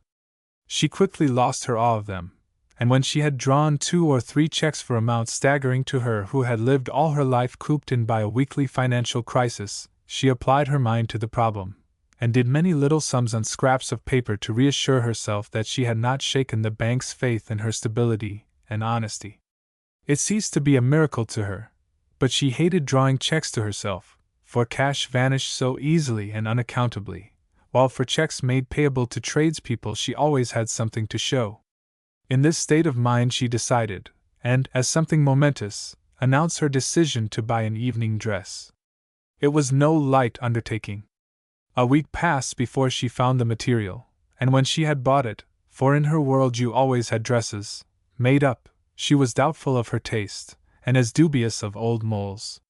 She bought the era and looked up the address of the second girl in the pantomime, who remained to her the smartest woman of her acquaintance. Curiosity as to the address in Gray's Inn brought the second girl, flying to her aid. She was delighted to be of use and undertook to show Matilda the ins and outs of the shops and the dear old West End. She gave counsel as to trimming, knew of an admirable dressmaker near Hanover Square. Ever so cheap. The dressmaker also sold hats, and Matilda bought hats for herself and her friend. The dressmaker also sold opera cloaks, and Matilda bought an opera cloak. The dress and the cloak necessitated, enforced, finer stockings, shoes, gloves than any Matilda possessed, and these also she purchased. When all these acquisitions came home she laid them out on her bed and gazed at them in alarm and pleasure. It was the middle of the afternoon, but she changed every stitch of her clothing and donned everything new, the dress and the opera cloak, the necklace, and, as she had seen the ladies do in the theatre, she wore a ribbon through her hair. In this guise old Mole surprised her. He was ravished by her loveliness, but was so taken aback by all these secret doings, so tickled by her simplicity, that he laughed. He laughed indulgently, but he sapped her confidence, reduced all her pleasure to ashes, and there were tears, and she wished she had never come to London, and she knew she was not good enough for him, but he need not so plainly tell her so nor scorn her when she tried to make herself so. Other women had pretty clothes, women, too, who were hard put to it to make a living. He soothed her, and said if she would wear her silks and fine array he would take her out next time Robert came. "I don't want to go out with Robert." "Why not?" "If I'm not good enough to know your sister, I'm not good enough to know your brother." "That isn't reasonable." She was ruffled and hot, and in her heart annoyed with him for coming in on her like that, for she had planned to take him by surprise on their first evening's pleasuring. She did not want to be soothed, and preferred sparring. "Your sister's in town, isn't she?" "Yes." "Have you seen her?" "No." "You have." "I have not." He knew why she was sparring. He knew that to disappoint a woman in the vanity of her clothes is more immediately dangerous than to treat her with deliberate insult or cruelty. But he was exacerbated by her unfair onslaught on Robert, and he was sore at the attitude taken toward him by his family. Robert had done his best, but the rest were implacable. They would not admit his right to his own actions independent of their opinion. Not content with holding their opinion, they communicated it to him in the most injurious letters, written at intervals most nicely calculated for his annoyance. To a philosopher in search of tolerance and an open mind all this had been ruffling. The quarrel blew over. Matilda dried away her tears, and he begged her pardon and promised to give her another evening dress finer even than that, made at a real, smart, fashionable, expensive dressmaker's.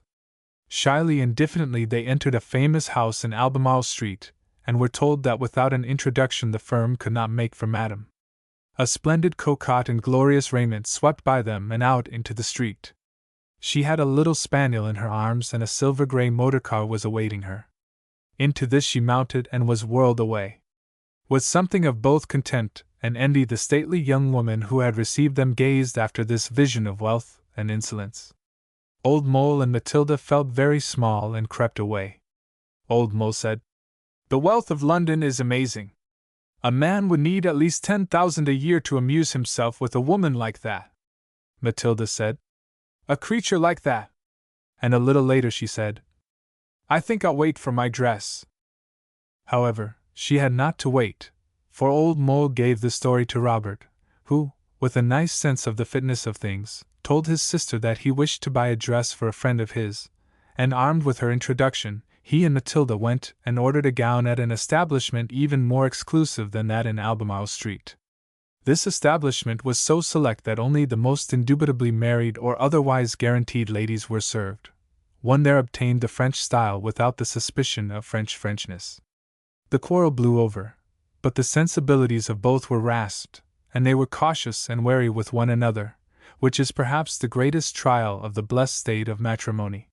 He labored to be just to her, to endeavor to understand her.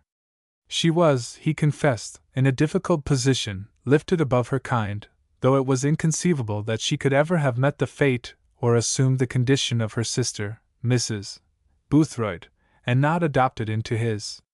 He was self-outlawed, driven out of the common mind of his class, and so far as he could see, of his country, into his own, and therein he had as yet discovered no habitation, not even a site whereon to build.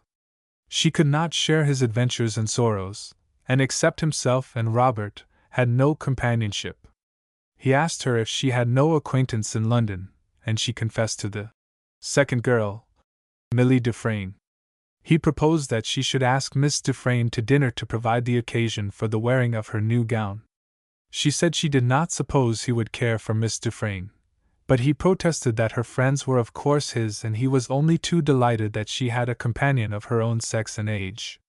The day was fixed, her birthday, the dinner ordered and arranged, a man hired for the evening to do the waiting. Without a word being said, it was assumed that there should be the ceremony due to the necklace and the French-style gown. As he considered all these preparations, Old Mole thought amusedly that they were not at all for Miss Dufresne and Robert, who had been invited, but rather a homage paid to their possessions, and searching within himself for the causes of the comfort and satisfaction he felt, he found that this dinner was the first action which had brought them into harmony with the London atmosphere. Ethically there was nothing to be said for such a pretense at hospitality, but as submission to the aesthetic pressure of their surroundings, as expedience, it was quite wonderfully right. It was the thin end of the wedge, the first turn of the gimlet in the boring of the bunghole of the fat barrel of London existence, and if it were their fate to become Londoners, they were setting about it with sufficient adroitness. He was only afraid that Miss Dufresne would lead him back into the atmosphere of the theatre from which he was so relieved to have escaped. The theatre that he had known was only an excrescence on English life, a whelk or a whin on its reputable bald head. He had perched on it like a fly, but his concern, his absorbing concern, was to get at the brains inside that head and the thoughts inside the brain. On the morning of the day fixed for the dinner, Robert wired that he could not come, and Old Mole was left with the awful prospect of tackling Miss Dufresne alone. His recollection of her was of a most admirably typical minx with an appetite for admiration and flattery that had consumed all her other desires. "Lord save us!" he said. "I was baffled by that type as a young man. What on earth can I do with it in my 50s?" And in his heart he was fearful of spoiling Matilda's pleasure. This dread so oppressed him that, finding her flurried and irritable with the work of preparation, he decided to absent himself, to lunch at Robert's club, of which he had just been elected a member, and to soothe himself with a walk through Whitehall and the parks in the afternoon. As he walked, it was a fine spring day with the most beautiful changing lights and a sweet breeze. He congratulated himself on the wisdom of having come to London. Marriage might be difficult. There was no warrant, scriptural or other, for expecting it to be easy, but at least in London there was interest. There was not the unrelieved sordidness of other English cities. There was a tradition, some attempt to maintain it, graciousness, a kind of dignity. It might be the dignity of a roast sirloin of beef, but dignity it certainly was, here and there traces of manners, and leisure not altogether swamped by luxury. Coming from Thrigsby was like leaving the racket of the factory for the elegant shop in which the finished articles were sold. He liked that simile, and there he left his speculations concerning London. He was not at his ease in this kind of thinking. A thought was only valuable to him when it was successfully married to an emotion to produce an image. For London he could find no image, and when he thought of England he was taken back to his most vivid emotion, that when in the caravan with Copus they had breasted the hill and come in view of the Pennine Range. But this was a mere emotion mated with no thought. As for the Empire, it simply had no significance. It was a misnomer, or rather, a name given to an illusion, or, at best, a generalization. It was certainly not an entity, but only the impossible probability of a universally accepted fiction. He could not accept it, nor could he accept the loose terminology of the politicians. For this reason he could never now read the newspapers except for the cricket and football news in which his interest was maintained by habit. Less and less was he interested in things and ideas that were not immediately human, and therefore fluid and varying in form and color as clouds and trees in the wind and birds in the air, and human beings on the earth. Rigid theory and fixed conceptions actually hurt him. They were detached, dead, like windfall fruit rotting on the ground, and everywhere, in books, in the newspapers, in public speeches, he saw them gathered up and stored, because it was too much trouble to take the ripe fruit from the tree, or to wait for the hanging fruit to ripen, or because, he thought, men walk with their eyes to the ground, even as he had done, and see nothing of the beauty above and around them. And thinking so, he would feel an impulse to arise and shout and waken men, but then, regretfully, he would admit that he was too old to surrender to this impulse, and would think too much before he spoke, and would end by prating like Gladstone or roaring like Tom Paine. It seemed to him that the character of London was changed or changing. He delighted especially in the young men and women, who walked with a new swagger, almost with freedom, and adorned themselves with gay, bold colors. The young women especially were limber in their movements, marvelously adroit in dodging their hampering garments. Their bodies were freer. They had not the tight, trussed appearance of the young women of his own day and generation.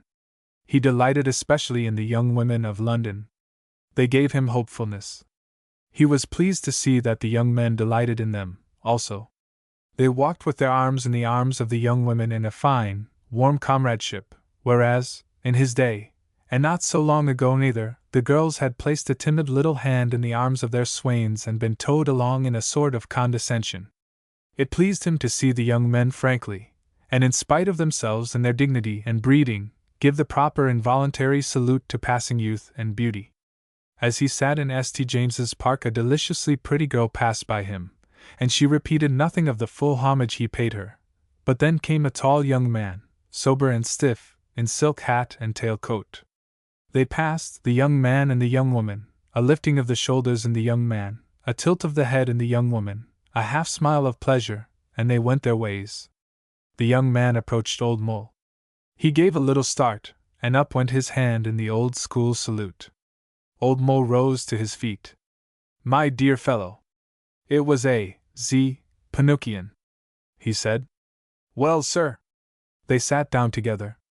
Pinocchian bore the old expression which had always overcast his face when there were discoverable latches in his conduct, and Old Mole felt himself groping for the mood of jocular severity with which he had been wont to meet that expression. "Well, sir, I never thought." Old Mole found the formula. "Pinocchian, what have you been up to?" "Well, sir, I'm jolly glad to have met you, because I didn't know what you might have heard. Pray, Pinocchian, forget that I was ever your schoolmaster. I am no longer an academic person, though there are distressing traces of my old profession in my outlook." Pinocchian had heard the story, and a grin spread across his face. That made things easier. He plumped out a full confession and personal history. He had been a rank failure at Oxford. He had no one but himself to blame, of course. Perhaps he had not given the place a fair trial, but at the end of his 4th term he had decided that it was no use going on, and removed himself. It was partly, he thought, that he could not endure Tibster, and partly that he had lost all power of concentrating on his work. "I don't know," he said, "but at school there was always something to work for, to get to Oxford. When I got there I seemed to shoot ahead of it, to see beyond it, and in the place itself I could find nothing but Tibster and the Tibsterian mind, cut off from the world outside and annoyed because that world has a voluptuousness which is not in its own little box. I think I changed physically, grew a new kidney or another lobe of the brain. Anyhow, the world shrank and I became very large and unwieldy, and there was nothing positive in my existence except my dislike of Tibster." "Did you smoke a great deal?" asked Old Mole. "Only after the crisis." "Did you make a verse translation of the Odyssey?" "Only the first 4 books. I imagine, if you had taken your symptoms to Tibster, he would have put you right. The university has that effect on sensitive undergraduates, especially on non-public school men. A sudden growth, a swift shooting from boyhood into the beginnings of manhood. It is very touching to watch, but Tipster must have seen it happen so often that it would be difficult for him to notice that it was happening to you more violently than usual. I never thought of it from Tipster's point of view. My dear Pinocchian, I am only just beginning to see your affairs from your point of view, or, indeed, to admit that you have a point of view at all. I hope it was not a great disappointment to your father.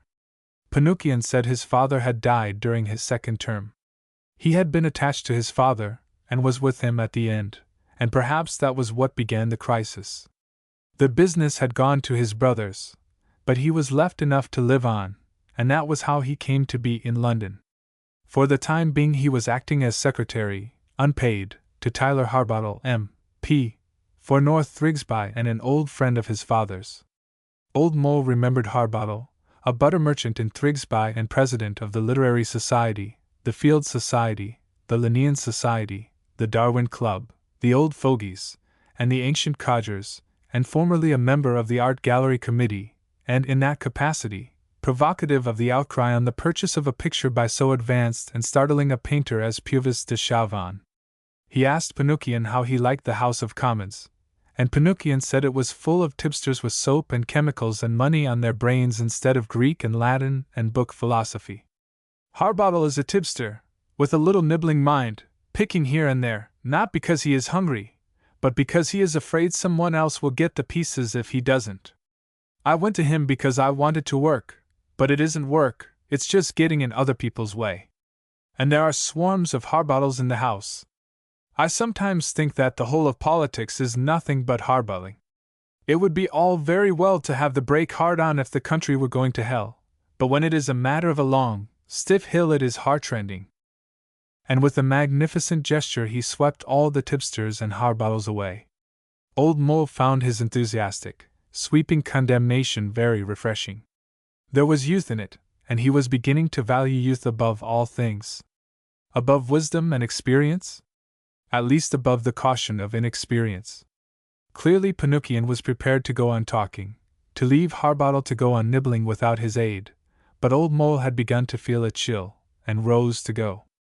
Pinocchian was also going toward the India Office. Harbottle was corresponding with the secretary about 2 parcels who had been refused their right of appeal to the Privy Council, and so far they went together. As they parted, Old Mole remembered Matilda's dinner party and Miss Dufresne. Pinocchian seemed an excellent buffer. He invited him, and from the eagerness with which the invitation was accepted he surmised that Pinocchian was rather lonely in London. Then he felt glad that he had asked him. The party was very successful. Matilda was delighted to have another male, and that a young one, to admire her fine feathers, and Pinocchian was obviously flattered and deliciously alarmed to meet a real live actress who confirmed him in his superstitious notions of the morals of the stage by flirting with him at sight. He was not very skillful in his response, but a very little subjugation was enough to satisfy Miss Dufresne. She only needed to know that she could and she would. He was very shy, and with him, shyness ran to talkativeness. With Matilda he was like a schoolboy. His attitude toward her was a softening and rounding with chivalry of his attitude toward Old Mole. He hardly ever spoke to her without calling her Mrs. Beenham.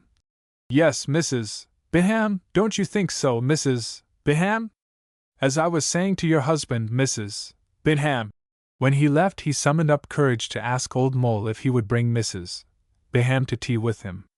He lived in the Temple and had a wonderful view of St. Paul's and the river. Old Mole promised he would do so, and asked him to come in whenever he liked. It's awfully good of you, said Pinocchian, and with that he went off with Miss Dufresne, who had engaged him to see her into a taxi. Matilda stood at the head of the stairs and watched them go down. Good night, dearie, called Miss Dufresne, and Pinocchian, looking up, saw Matilda bending over.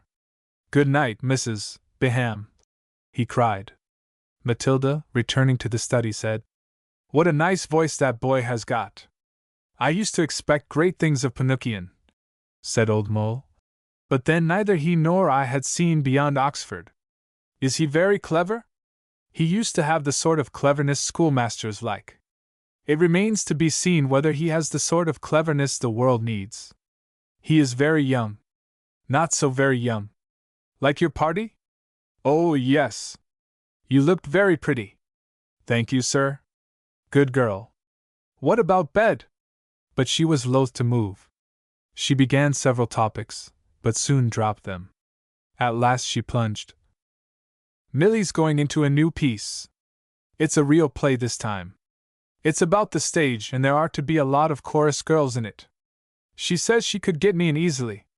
Old Mole took this in silence. I won't go if you don't like it, she said. Have you said you would go? Yes, yes. Do you want to? What else is there for me to do? Indeed, what was there? He was saddened and angry at the use of the argument. He had wanted her to feel free, to come and to go, so long only as she treated him with frankness, and here he had so far failed that she had made arrangements to return to the theater, and then asked for his post facto consent. What was it that kept her in awe of him? Not his thoughts of her, nor his feeling for her, so far as he knew either. He kissed her good night and sat sadly brooding over it all, but it was too difficult for him, and he was tired and his humor would not come to his aid. He sought refuge in books, but they yielded him none, and at last Pinocchion's phrase recurred to him. Perhaps, he said, perhaps I am a harbauler in marriage, nibbling at love. God help me if I am. He thought surely he had reached the worst. But fate is inexhaustibly ingenious. He was to have his belly full of harbutling. Among his letters on the morning after the party he found one, the envelope of which bore in print the name of Langley Brown, literary and dramatic agent, 9 Coventry Street, W. This letter informed him that Mr. Henry Butcher, of the Pall Mall Theatre, proposed to immediately produce. The split infinitive is Mr. Langley Brown's, a play called Lassie Loses, by Carlton Timmis, the rights of which Mr. Brown believed to be in Mr. Beenham's hands. And would Mr. Beenham call on Mr. Brown, or, if not, write to give his consent, when the contract would be drawn up and the play produced. He had almost forgotten Carlton Timmis. The letter had been forwarded through his banker. He stared at it, turned it over and over, read it again. It seemed to be an authentic document. He handed it to Matilda. She said with awe, "Mr. Butcher!" And with unconscious imitation of the humor of the English bench, Old Mole asked, "Who is Mr. Butcher?" This was shocking ignorance. For 20 years and more Mr. Henry Butcher's name had been in the newspapers, on the hoardings, and his portrait, his wife's portrait, his baby's portrait, his dog's portrait, his horse's portrait had appeared in the magazines, and his commendation of a certain brand of cigarette had for the last 10 years been used by the makers as an advertisement. For all that, his name and personality had not penetrated Old Mole's consciousness. "Did you buy the play?" asked Matilda. "I lent him £50, and he left it with me. I had no very clear idea as to his intention. Is it a good play? You shall read it." He unearthed it with some difficulty and gave it to her. She read it and wept over it. "Is it a good play?" he asked. "I don't know, but it's a lovely part." He went to see Mr. Brown, a flashy little cockney who peppered him with illustrious literary names and talked about everything but the business in hand. Old Mole asked where Timmis might be, and Mr. Brown said he had heard from him only once, and that from a place called Crown Imperial, in British Columbia. "A good fellow, Timmis, but cracked. Impatient, you know. I never can make young writers see that they've got to wait until the old birds drop off the perch before their masterpieces can come home to roost." "Is Lassie Loses a masterpiece?" asked Old Mole innocently.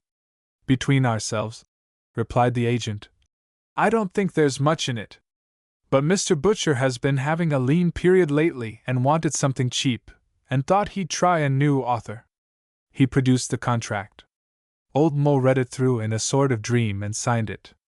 He was shown out with a hearty handshake, and that very evening he received from Mr. Brown a check for £90, 100 in advance of royalties less 10% commission. He was disconcerted. There was some uncanny wizardry in it that, by merely walking into an office and signing a paper, one could at the end of the day be the richer by £90 with never a stroke of work done for it. His first impulse was to give the check to Matilda, but on reflection, he decided to give her 40 and to keep the 50 for Timmis if he could be found. He looked up Crown Imperial, British Columbia, on the map and in the Gazetteer, but there was no mention of it, and concluding that it must be a new place, he wrote to Timmis there in the hope of catching him. When he had posted his letter, he remembered that Timmis might have dropped his stage name, and wrote another letter to Cuthbert Jones. Then he brushed the play from his mind. Within a fortnight it was impossible to walk along any of the main thoroughfares of London without seeing the words, "Lassie loses," with the name of Mr. Henry Butcher in enormous letters, and the name of Carlton Timmis in very small print. For the first night Old Mole received, with Mr. Butcher's compliments, a ticket for Boxby. Pinocchio and Robert came to dinner. Matilda wore her first evening dress and the opera cloak, a red ribbon in her hair, and graced the front of the box with the 3 men behind her. There is a certain manner appropriate to a seat in the front of a box, a consciousness that is not quite self-consciousness, a certain setting back of the shoulders, a lifting of the head, a sort of shy brazenness, an acceptance of being part of the show, and, for all the pit knows, a duchess. Matilda had caught it to perfection, and turned a dignified profile to the opera glasses directed upon her. Pinocchio pointed out the political personages in the stalls, and being a great reader of those glossy photographic papers, which are perhaps the most typical product of the time, was able to recognize many of the literary and artistic celebrities of the moment. Actresses glided fussily to their seats, smiling acknowledgment to the applause of the groundlings. There was a bobbing up and down, a bowing and a smiling, a waving of programs and fans from acquaintance to acquaintance, a chatter and hum of many voices that drowned the jigging overture, and went droning on into the first few moments of the play. Old Mole's memory of it was hazy, but sufficiently alive to quarrel with some of the impressions he now had of it, and to enable him to distinguish between the work of the actors and the work of the author. The play was worse and better than he had thought. In his recollection it was not so entirely unscrupulous in its appeal to the surface emotions, nor so extraordinarily adroit in sliding off into a dry, sly and perfectly irrelevant humor just at the moment when those base appeals looked as though they were going to be pushed so far as to offend even the thickest sensibilities. Each curtain was brought down with a neat, wistful little joke, except at the end of the third act, when, in silence, Lassie, the little unloved heroine of the play, prepared to cook the supper for the husband who had just left her. In the fourth act he came back and ate it, so that all ended happily. The atmosphere was Lancashire, and the actors spoke Scots, Irish, Belfast, Somerset, and Wigan, but that did not seem to matter. The actress who played Lassie spoke with a very good Thrigsby accent, and her performance was full of charm. She had a fine voice and knew how to use it, and her awkwardness of gesture suited the uncouthness with which the Lancashire folk were endowed. She and the sad little jokes carried all before them, and there was tremendous applause at the end of each act and the close of the play. Mr. Henry Butcher made a grateful little speech, and, looking toward Old Mole's box, said the author was not in the house. All eyes were turned toward the box, and the shouting was renewed. Entirely unconscious of the attention and interest they were arousing, the party escaped. Robert was hungry and insisted on having oysters. As they ate them they discussed the play. Robert and Matilda were enthusiastic, Old Mole was dubious and depressed, and Pinocchio contemptuous. "I've seen worse," he said, "but nothing with quite so much effrontery. It was like having your face dabbed with a baby's powder puff. I felt all the time that in a moment they would have a child saying its prayers on the stage. But they never did, and there was extraordinary pleasure in the continual dread of it, and the continual sense of relief. And every now and then they made one laugh. I believe it will succeed." It succeeded. The critics unanimously agreed that the new play had charm, and said one of them, "It is with plays as with women, if they have charm you need look no further. All London will be at Lassie's feet." At the end of the first week Old Mole received a cheque for £110, at the end of the second a cheque for £125. He sent 2 cablegrams to Carlton Timmis and Cuthbert Jones at Crown Imperial, British Columbia. No answer. Timmis, or Jones, had disappeared. Money poured in. The play was bought by cable for America, and £500 passed into Old Mole's account. It became almost a horror to him to open his letters lest they should contain a cheque. Worst of all, the newspapers scented "Copy! A successful play, a vanished author, no one to claim the fame and fortune lying there. One paper undertook to find Carlton Timmis. It published photographs of him, scraps of biography and anecdotes, but Timmis remained hidden, and the newspapers yelled, in effect, "Where is Timmis? The public wants Timmis. Wireless has tracked a murderer to his doom. Surely it cannot fail to reveal the whereabouts of the public's new darling?" Another journal found its way to the heart, i.e., the box office, of the theater and asked in headlines, "Is Butcher paying royalties?" Butcher wrote to say that he was paying royalties to the owner of the play, whose name was not Carlton Timmis. And at last a third newspaper announced the name of the beneficiary of the play, H. J. Beenham. Gray's Inn was besieged. Old Mole was in despair and declared that they would have to pack up and go away until the uproar had died down, but more sensibly, Matilda invited a journalist in, gave him a drink, and told him the little there was to tell. The next check was for £180. Money poured in. 5 companies were sent out with Lassie Loses, in America, 3 in England, and the play was given in Australia and South Africa. It was also published. Money poured in. It came in tens, in hundreds, in thousands of pounds. It became a purely automatic process, and Old Mole quickly lost interest in it and ceased to think about it. He told himself that it would soon come to an end, that such a violent eruption of gold could not last very long, and his attention was engrossed by its effects. In his own mind it had brought about no moral crisis like that of his first catastrophe, but insensibly it had altered his point of view, given him a sense of security that was almost paralyzing in its comfort. All his old thoughts had been in self-protection against the people with whom he had come in contact, people to whom he was a stranger, different from themselves, and therefore suspect. But now in London when he met new people they bowed before him, put themselves out to ingratiate him, almost, it seemed, though he hated to think so, to placate him. His name was known. He was Mr. Beenham, and was somehow responsible for Lassie Loses, which everybody had seen and the public so loved that 3 matinees a week were necessary, and there were beginning to be Lassie collars and Lassie hats and Lassie muffs and Lassie biscuits and Lassie corsets. And his sister had called on Matilda and removed that source of bitterness. And at the club men sought his acquaintance.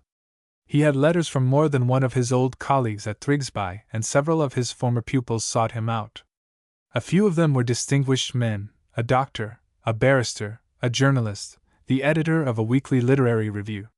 They invited him to their houses, and he was delighted with the ease and grace with which Matilda bore herself, and was more than a match for their wives, and became friendly with 1 or 2 of them.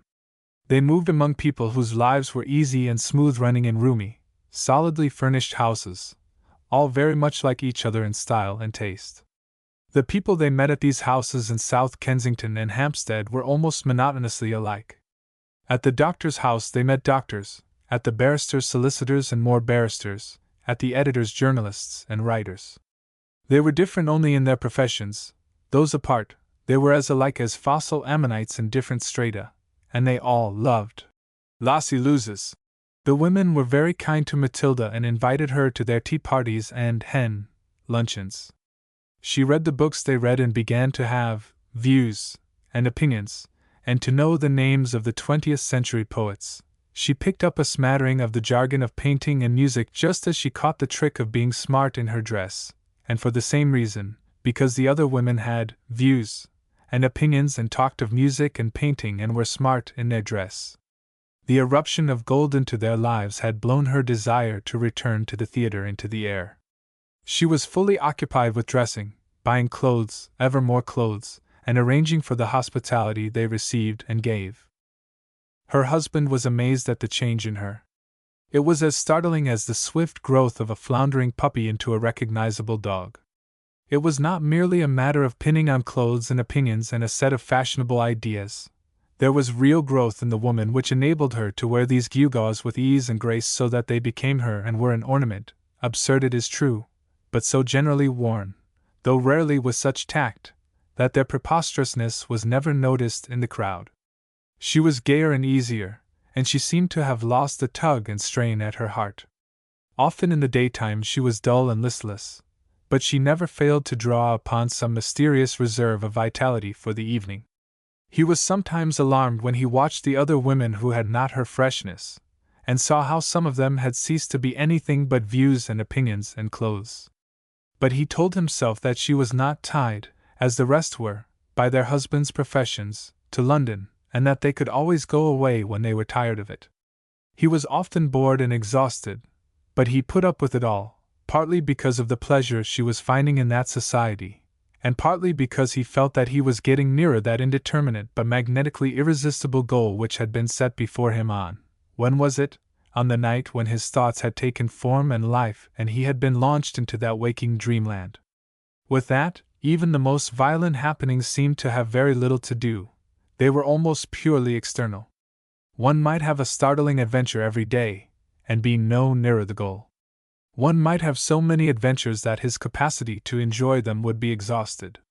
There was, he felt sure, as he pondered the existence of these professional people and saw how many of them were jaded by habit, but were carried on by the impetus of the habits of their kind, so that they were forever seeking to crowd into their days and nights far more people, thoughts, ideas, books, aesthetic emotions than they would hold. There was somewhere in experience a point at which living overflowed into life and was therein justified. So much seemed clear, and it was that point that he was seeking. In his relationship with Matilda, in his love for her, he had striven to force his way to it.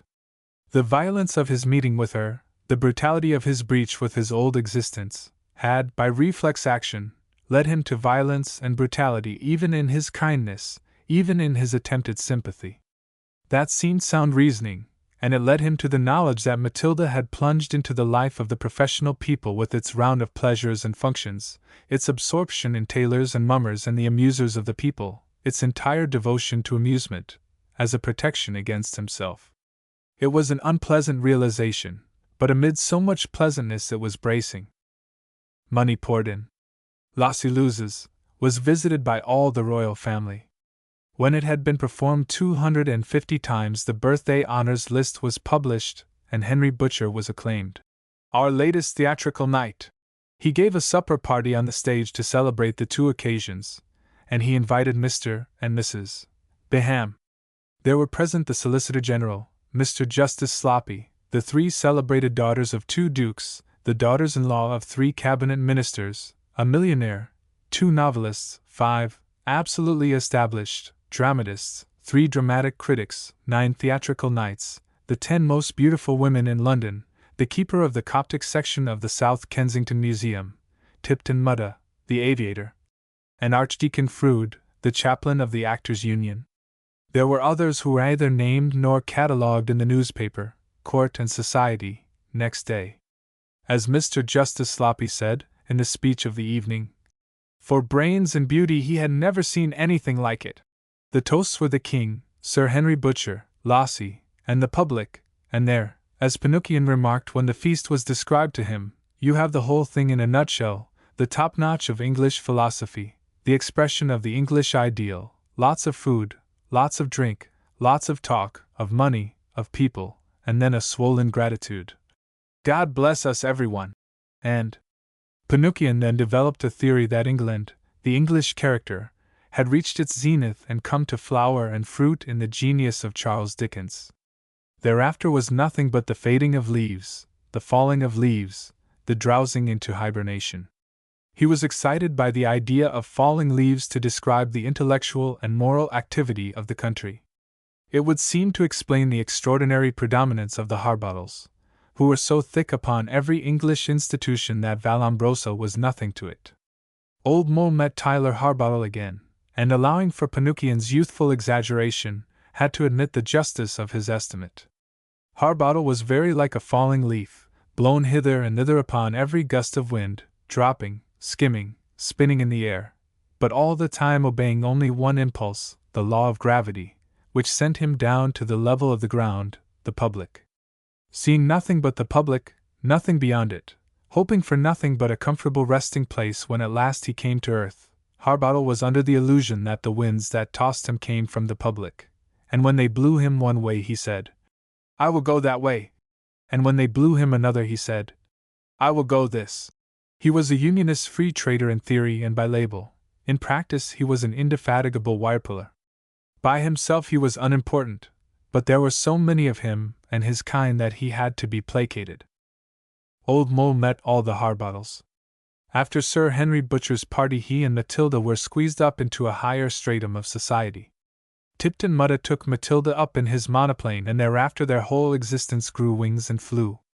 They now met the people of whom their professional acquaintances had talked. The triumph of Lossie Loses continued. It was said the play would beat the record of Our Boys. Money poured in, and almost as bewildering was the number of invitations, to vast dinner parties, to at-homes, to drawing-room meetings, to boxes at the opera, to luncheons at the luxurious hotels, to balls, to political receptions, to banquets given to celebrate honors won or to mark the end of a political campaign, or to welcome an actor-manager home from Australia. Whenever a Harbottle pulled out a plum from the pie, then the subtler Harbottles buzzed like flies around it, and arranged to eat and drink and make merry, or at least to make speeches. For a time it was very good fun. Old Mole and Matilda did as the Harbottles did. They had so many engagements that they were compelled to buy a motor car and to engage a chauffeur. Without it, Matilda could never have found time to buy her clothes. She went to the dressmaker patronized by all the female Harbottles, but the dressmaker made for an old-fashioned duchess, who adhered to the figure of the 90s and refused to be straight-fronted. The female Harbottles fled from this horrid retrogression and made the fortune of an obscure little man in Chelsea. It was good fun for a time, and Old Mole was really interested.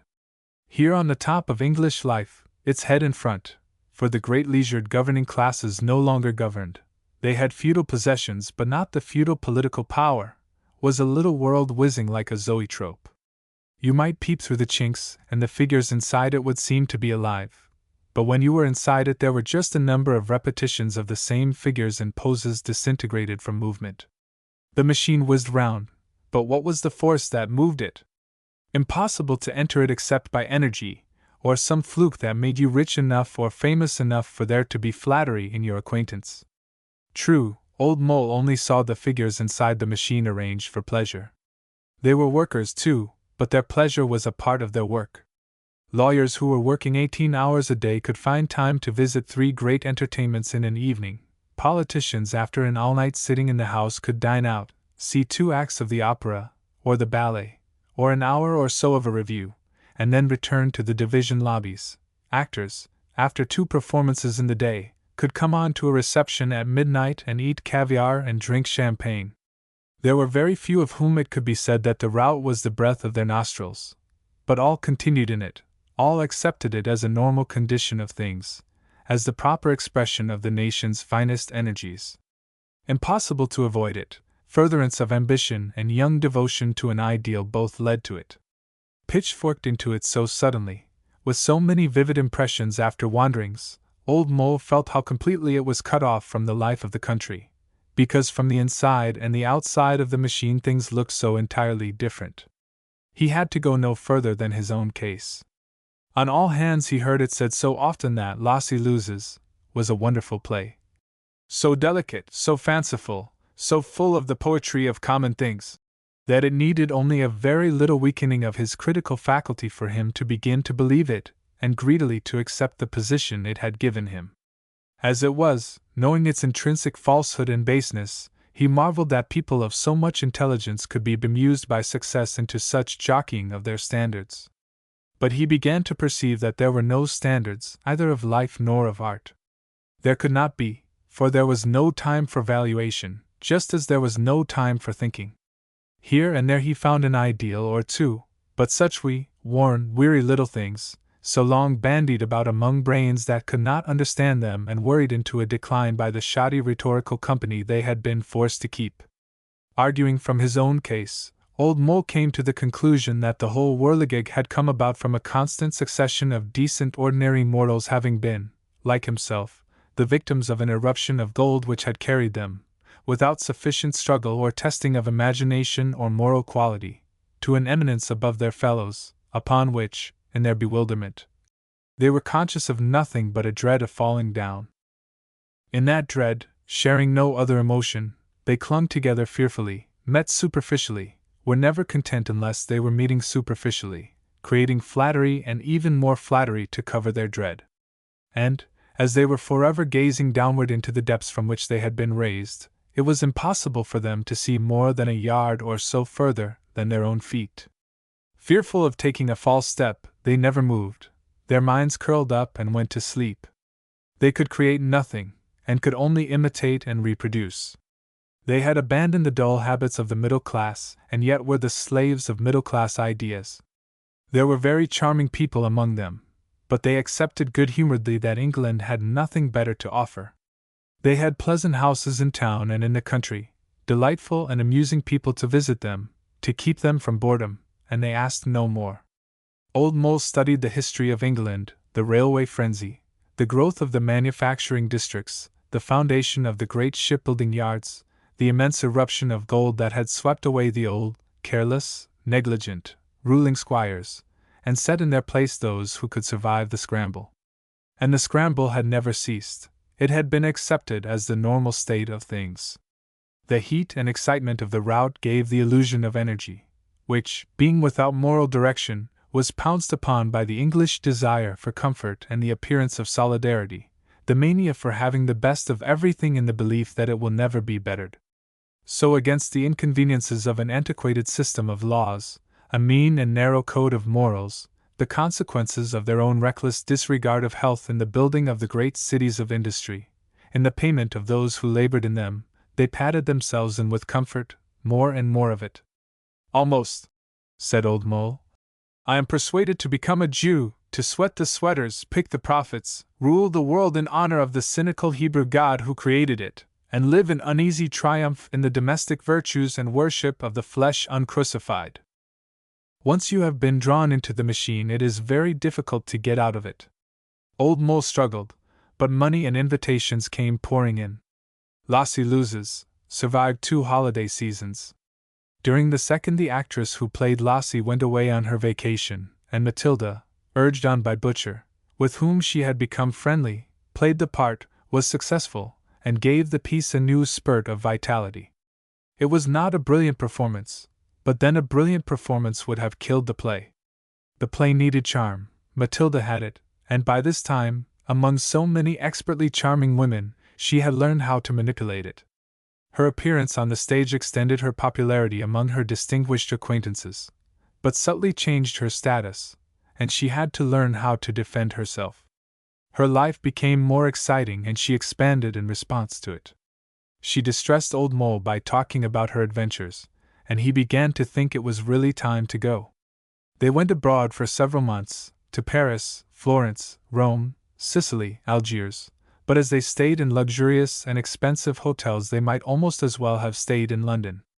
Old Mole discovered nothing except that the eruption of gold must have been universal and that the character of the English nation had found its most obvious expression in its stout, solid, permanent telegraph poles.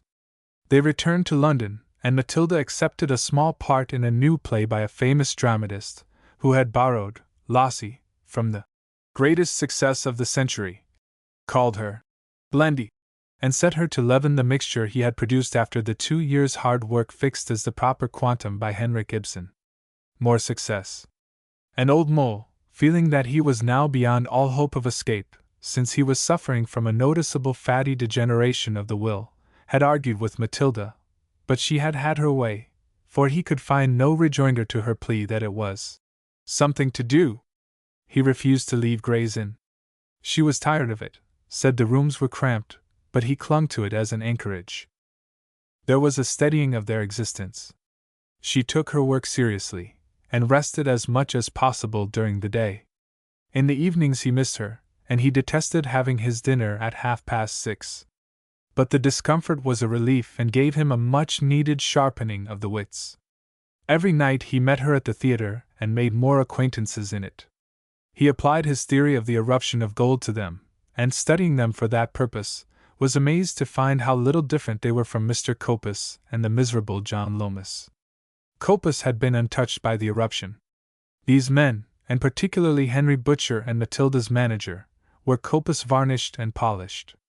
Beneath the varnish they were exactly the same, self-important, self-centered, entirely oblivious of life outside the theater, utterly unheeding of everything outside their profession that could not be translated into its cant and jargon, childishly jealous, greedy of applause, sensitive of opinion, boys with the appetites and desires of grown men, human beings whose development had been arrested, who, in a healthy society, would be rogues and vagabonds, or wandering adventurers from sheer inability to accept the restrictions and discipline imposed by social responsibility.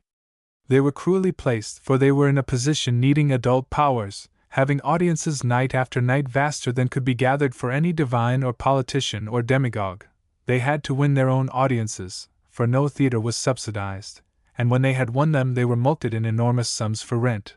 They were sucked, like the other victims of the eruption, into the machine, the zoetrope, and being there, in that trap and lethal chamber of spontaneity, they had to charm their audiences, with nothing more than the half-ideas, the sentimental conventions, the clipped emotions of their fellow sufferers.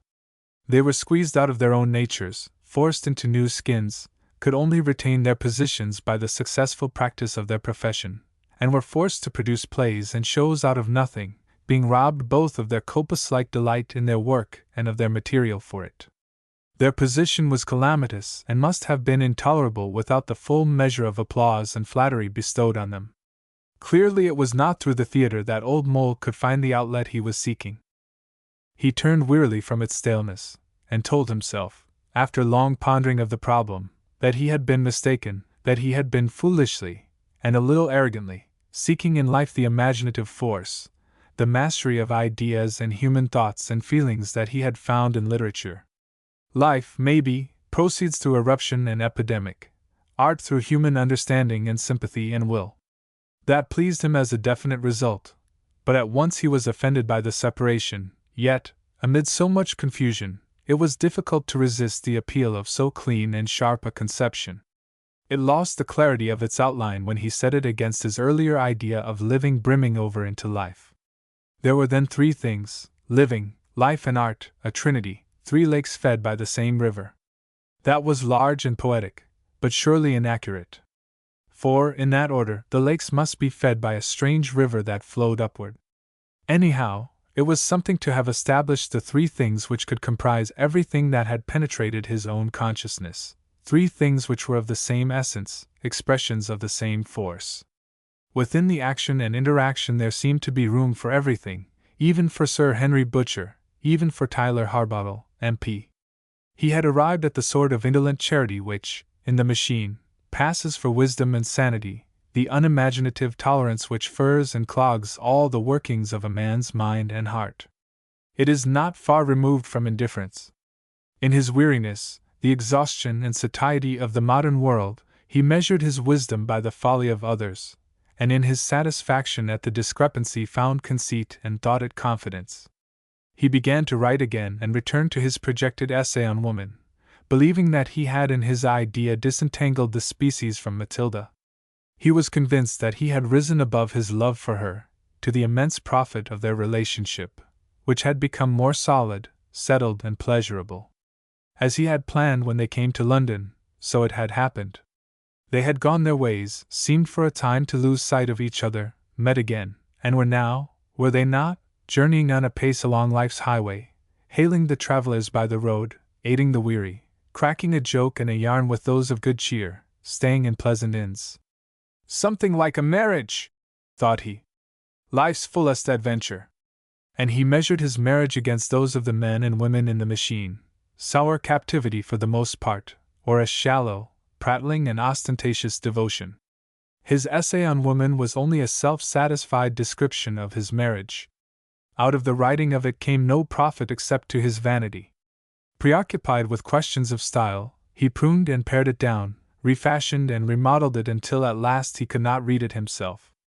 Having no convenient sands in which to bury it, he gave it to Pinocchio to read. Pinocchio was in that stage of development, which has nothing to do with age, when a man needs to find his fellows worshipful and looks for wonders from them.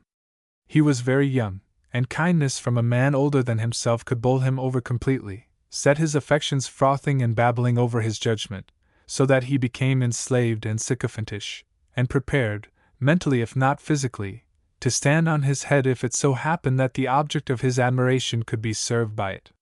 He was in a nervous state of flux, possessing small mastery over his faculties, many of which were only in bud. His life was so little his own, was so shapeless and unformed that there could be no moderation in him. His admirations were excessive, had more than once landed him in the mire, so that he was a little afraid of them, and to guard against these dangers sought refuge in intolerance. To prevent himself seeing beauty and nobility, and being intoxicated by them, he created bugbears for himself and hated them, and was forever tracking them down and finding their marks in the moot innocent persons and places. He was very young, mightily in love with love, so that he was forever guarding himself from coming to it too early and being fobbed off with love cheapened or soiled. His passion was for reality, of which he had only the most shapeless and uncommunicable conception, but he was always talking about it with fierce denunciations of all the people who seemed to him to be deliberately, with criminal folly, burking it. For this reality his instinct was to preserve himself, and he lived in terror of his loneliness driving him to headlong falls from which he might never be able to recover. He was a full-blooded, healthy young man and must have been wretchedly unhappy had it not been that people, in their indolent, careless way, were often enough kind to him to draw off some of his accumulated enthusiasm in an explosive admiration and effusive, though tactfully manipulated, affection. Old Mole was kinder to him than anyone had ever been except his father, but then his father had had no other methods than those of common sense, while in Old Mole there was a subtlety always surprising and refreshing. Also Old Mole was prepared almost indefinitely, as it seemed, to listen to Pinocchion's views and opinions and rough winnowing of the wheat from the chaff of life, so far as he had experienced it. Pinocchion therefore read Old Mole's manuscript with the fervor of a disciple, and found in it the heat and vigor which he himself always brought to their discussions. The essay, indeed, was like the master's talk, cool and deliberate, broken in its monotony by comical little stabs of malice. The writing was fastidious and competent. Pinocchion thought the essay a masterpiece, and there crept a sort of reverence into his attitude toward its author. This was an easy transition, for he had never quite shaken off the rather frightened respect of the pupil for the schoolmaster. Then, to complete his infatuation, he contrasted Old Mole with his employer, Harbottle. And Old Mole was fond of Pinocchion. At first it was the sort of amused tenderness which it is impossible not to feel on the sight of a leggy colt in a field, or a woolly kitten staggering after a ball. Then, by association and familiarity, it was enriched and became a thing as near friendship as there can be between men of widely different ages, between immaturity and ripeness. It saved the situation for both of them, the young man from his wildness, the older from the violent distortion of values which had become necessary if he were to move easily and comfortably in the swim. Above all, for Old Mole, it was amusing. For Pinocchion nothing was amusing. In his intense longing for the reality of his dreams he hated amusement. He detested the vast expenditure of energy in the modern world on making existence charming and pleasant and comfortable, the elaborate ingenuity with which the facts of life were hidden and glossed over.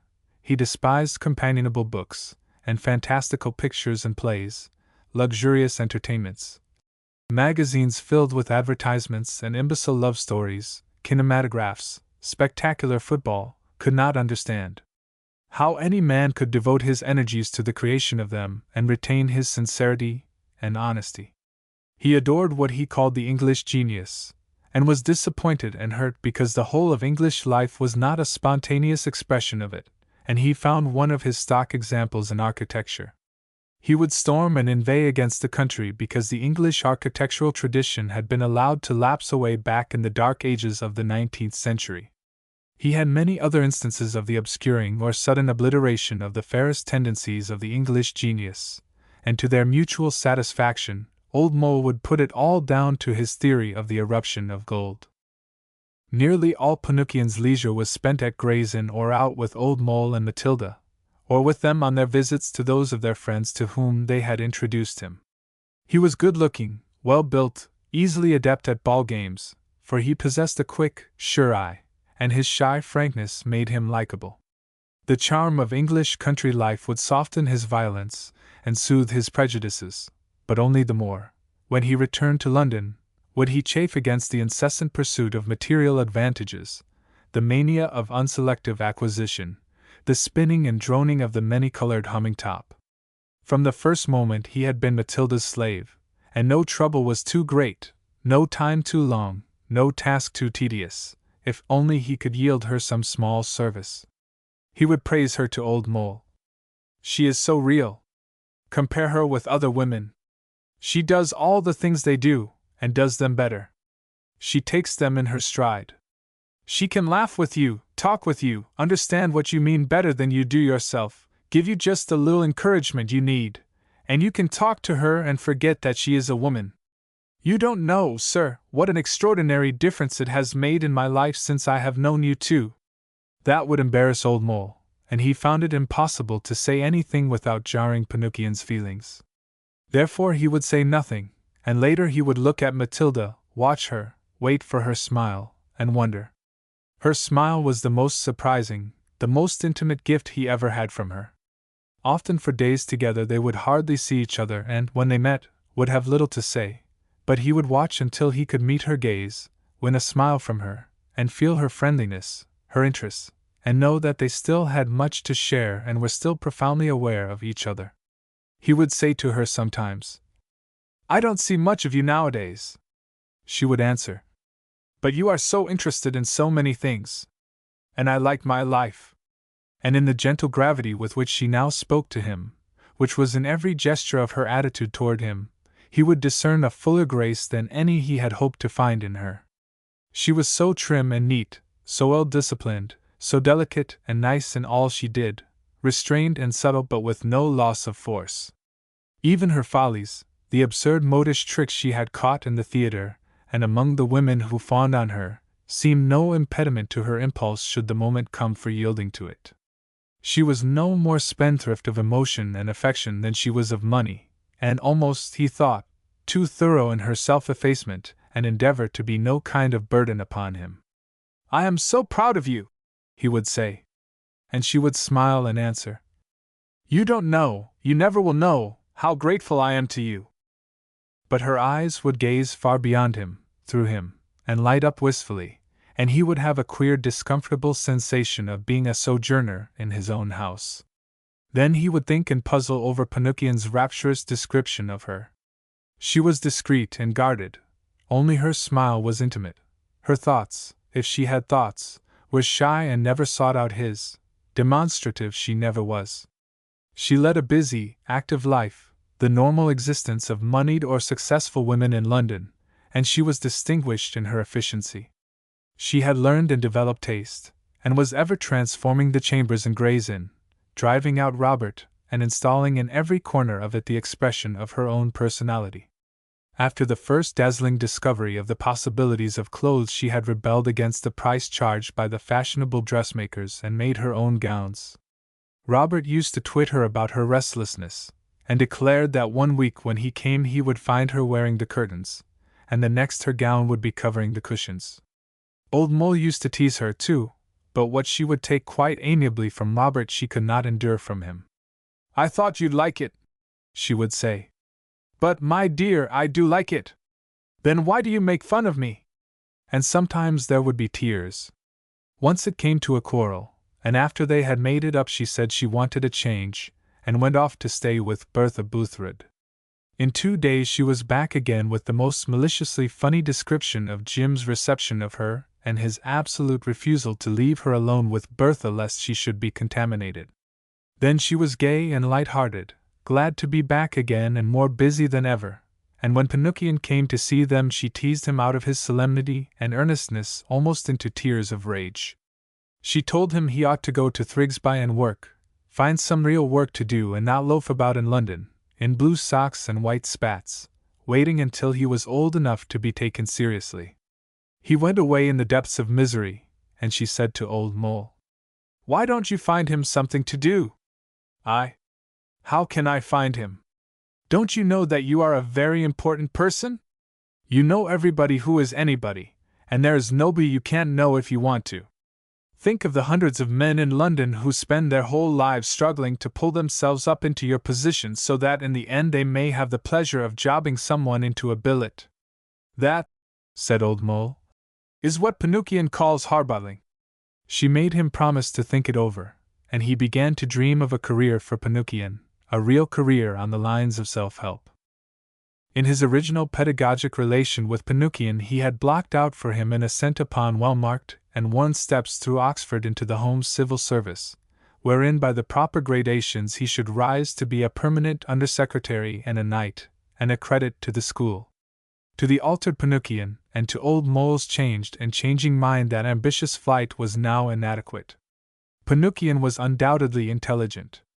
Old Mole had not yet discovered the idea that could baffle him, and he was positively reckless in his readiness to discard those which neither fitted into the philosophy he for the moment held nor seemed to lead to a further philosophy at which he hoped to arrive. Every day Pinocchio became more youthful and every day more breathlessly irreverent. Nothing was sacred to him. He insisted on selecting his own great men, and Old Mole was forced to admit that there was some wisdom in his choice.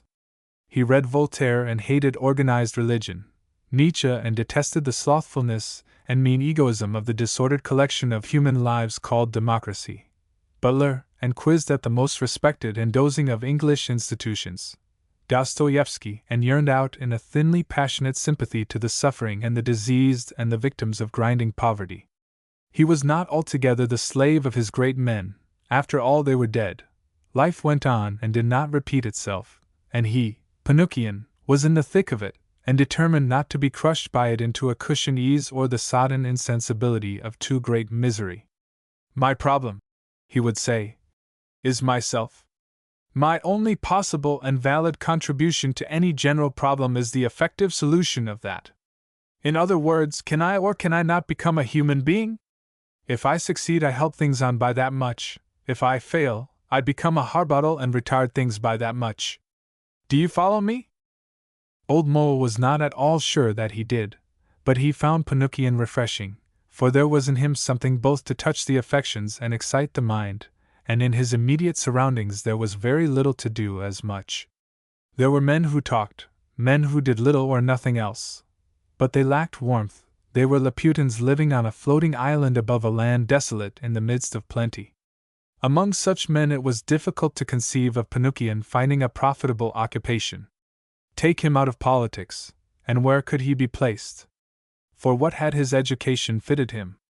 Pinocchio had had every kind of education. He had begun life in an elementary school, passed on by his own cleverness to a secondary school, and from that to the university, where contact with the ancient traditions of English culture, manhood and citizenship had flung him into revolt, and set him thinking about life before he had lived, braying about among philosophies before he had need of any. There was a fine stew in his brain, a tremendous array of ideas beleaguering Pinocchio without there being any actual definite Pinocchio to beleaguer. Certainly Old Mole could not remember ever having been in such a state himself, nor in any generation subsequent to his own could he remember symptoms which could account for the phenomenon. He had to look far to discover other Pinocchios. They were everywhere, male and female. He set himself to discover them. They were in journalism, in science, in the schools of art, on the stage, writing wonderfully bad books, producing mannered and deliberately ugly verse, quarreling among themselves, wrangling, detesting each other, impatient, intolerant, outraging convention and their affectionate and well-meaning parents and guardians, united only in the one savage determination not to lick the boots of the generation that preceded them. When they could admire, they worshipped. They needed to admire. They wanted to admire all men, and those men whom they found unadmirable they hated. It was all very well, thought Old Mole, for Matilda with her cool common sense to say that Pinocchio must do something. What could he do? His only positive idea seemed to be that he would not become a harbottle, and how better could he set about that than by living among the species with the bitterness of his hatred sinking so deep into his soul that in the end it must become sweetness. In theory Pinocchio was reckless and violent.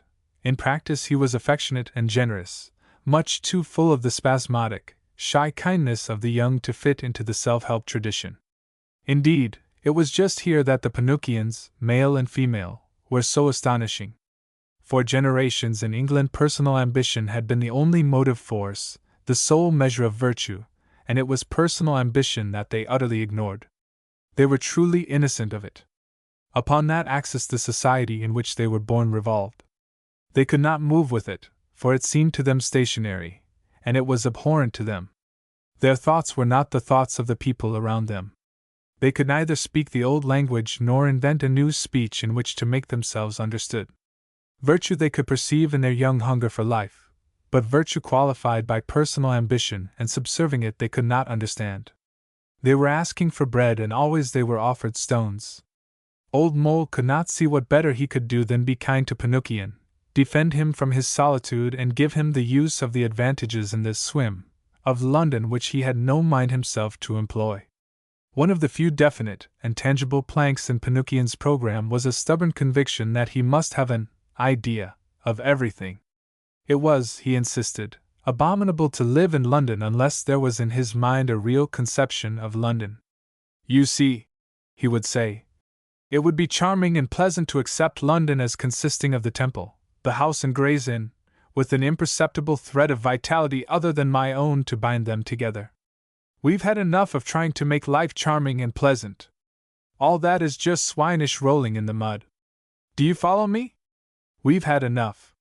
We were begotten and conceived and born in the mud, and we've got to get out of it, and unless you see that mud is mud, you can't see the hills beyond, and the clear rivers, and the sky.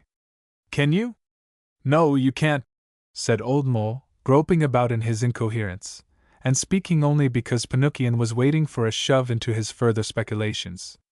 I mean, London may be all in a mess, which it is, but if I haven't a clear idea of the mess I can't begin to mop it up, and I can't begin on it at all until I've cleaned up the bit of the mess that is in myself, can I? I mean, take marriage, for instance. By all means, take marriage. Well, you're married and I'm not. But it isn't a bit of good screaming about marriage unless your own marriage is straightened out, and you know what I mean, understood, is it? So he would go on, whirling from one topic to another: marriage, morals, democracy, the will to power, thinking in sharp contrasts, sometimes hardly thinking, but feeling always. Vaguely, without objects, catching himself out in some detestable sentimentality, admitting it frankly and going back again over his whole argument to pluck it out. Pinocchio was to himself a weedy field, and with bowed back and stiffened loins he was engrossed in stubbing it. It was exhausting to watch him at it, and when, as sometimes happened, Old Mole saw things through Pinocchio's eyes he was disquieted. Then there seemed no security in existence. Civilization was no longer an achievement, but a fluid stream flowing over a varied bed, rock, pebbles, mud, sand. Society was no establishment, but a precarious, tottering thing, a tower of silted sands with an oozy base, blocking the river, squeezing it into a narrow and unpleasant channel. In the nature of things and its law the river would one day gather unto itself great waters and bear the sands away.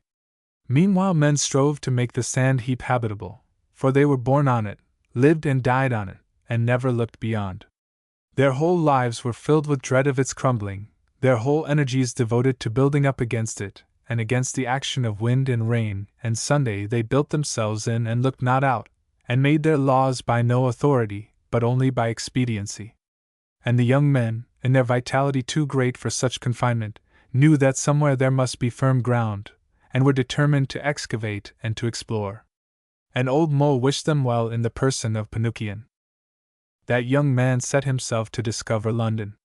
He was forever coming to Gray's Inn with exciting tales of streets discovered down by the docks or in the great regions of the northern suburbs. He set himself to walk from end to end of it, from Ealing to West Ham, from Dulwich to Tottenham, and he vowed that there were men really living in it, and he began to think of the democracy as a real entity, to be exalted at the thought of its power. Old Mole demurred. The democracy had no power, since it knew not how to grasp it. Its only instrument was the vote, which was the engine of the harbottles, the nibblers, the place-seekers, the pleasure-hunters, those who scrambled to the top of the sandy tower, where in the highest cavern there were at least air and light and only the faintest stench from the river's mud. Here there was so much divergence between Old Mole and Pinocchio that they ceased to talk the same language, and Old Mole would try another tack and reach the stopgap conclusion that the difference came about from the fact that Gray's Inn was very comfortable, while Pinocchio's chambers in the temple were bleak and bare. That was unsatisfactory, for Pinocchio would inveigh against comfort and vow, as indeed was obvious, that no one had yet devised a profitable means of spending a private income of 30,000 a year. After reading an economic treatise, he came to the conclusion that the whole political problem resolved itself into the wages question. Old Mole hated problems and questions. They parched his imagination. His whole pleasure in Pinocchio's society lay in the young man's power to flood ideas with his vitality. He argued on economic lines and gradually forced the young man up to the spiritual plane, and then gave him his conception of society as a sand heap. That fired Pinocchio. Was it or was it not necessary for human beings to live upon shifting ground, with no firm foothold? And he said that the great men had been those who had gone out into the world and brought back tales of the fair regions contained therein. They have dreamed of fair regions, said Old Mole, but no man has ever gone out to them. Then, said Pinocchio, it is quite time someone did. Matilda came in on that, caught the last words, and asked hopefully, What is it you are going to do? He is going, said Old Mole, to discover the bedrock of life and live on it. Is that all? Matilda looked disappointed. I hoped it was something practical at last. The two men tried to carry on the discussion, but she closed it by saying that she wanted to be taken out to dinner and amused. Pinocchio flew to dress himself and ordered black and white, and Matilda said to Old Mole, The trouble with you two is that you have too much money. That, my dear, is the trouble with almost everybody, and like everybody else, we sit on it and talk. It would do you both a world of good to have some real hard, unpleasant work. I can't agree with you. For 25 years I had real, hard, unpleasant work 5 days in the week, and it profited neither myself nor anybody else. I went on with it because it seemed impossible to leave it.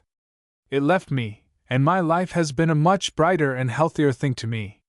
Pinocchio is young enough to talk himself into action. I shall go on talking forever. And he went on talking. Matilda produced a workbox and a pile of stockings and began darning them. They sat one on either side of the fireplace, and in the chimney sounded the explosive coo of a pigeon. My dear, said Old Mole, you know, I believe in Pinocchio. I believe he will make something of himself. I fancy that when he is mature enough to know what he wants he will be absolutely ruthless in making for it. Do you? Matilda rolled a pair of stockings up into a ball and tossed them into a basket on the sofa some yards away. It was a neat shot, and Old Mole admired the gesture with which she made it, the fling of the arm, the swift turn of the wrist. I do, he said. Until then there can be no harm in his talking. No, I suppose not. But you do go on so. Pinocchio returned. Matilda made ready, and they set out. Old Mole took them up to the Holborn Gate, and watched them walk along toward Chancery Lane. It was a July evening. He watched them until they were swallowed up in the hurrying crowd, the young man tall and big, towering above Matilda small and neat. He saw one or two men in the street turn and look at her, at them perhaps, for they made a handsome couple. He admired them and was moved, and a mist covered his spectacles. He took them off and wiped them. Then, kindling to the thought of a quiet evening to end in the excitement of their return, he walked slowly back under the windows flaring in the sunset.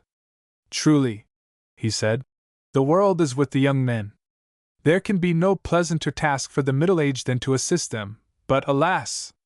We can teach them nothing, for, as the years go by, there is more and more to learn. He sat up until 1:30 with the chamber growing ever more chill and empty, and his heart sinking as he thought of accidents that might have befallen them. He was asleep on their return and never knew its precise hour. They gave a perfectly frank and probable account of their doings: dinner at a grill room, a music hall, supper at a German restaurant, and then on to an at-home at the Schlegelmeyers, where there had been a squash so thick that once you were in a room it was impossible to move to any of the others. They had been wedged into the gallery of the great drawing-room at Withington House, where the principal entertainment had been a Scotch comedian who chanted lilting ballads. It was this distinguished artist's habit to make his audience sing the chorus of each song, and it had been diverting to see duchesses and ladies of high degree and political hostesses singing with the abandon of the gods at an outlying 2 shows a night house. Rolling, rolling in the heather. all in the bonny August weather. There was me and Leezy Lotchie in the dingle. There was Jock and Maggie Kay in the dell. For ilka lassie has her laddie, and ilka laddie has his lassie. And what they day together I'll not tell. But Leezy Lotchie in the dingle, is bonny as the moon above the heather. Matilda sang the song all through and made Old Mole and Pinocchio troll the chorus. There were a freshness and warmth about her that were almost startling, full of mischief and sparkling fun. She teased both the men and mysteriously promised them a great reward if they could guess a riddle. My second is in woman but not in man, my first is French, I have 2 syllables, and you'll never guess. Where did you get it? Asked Pinocchio. I made it up. So they tried to guess and soon confessed themselves beaten.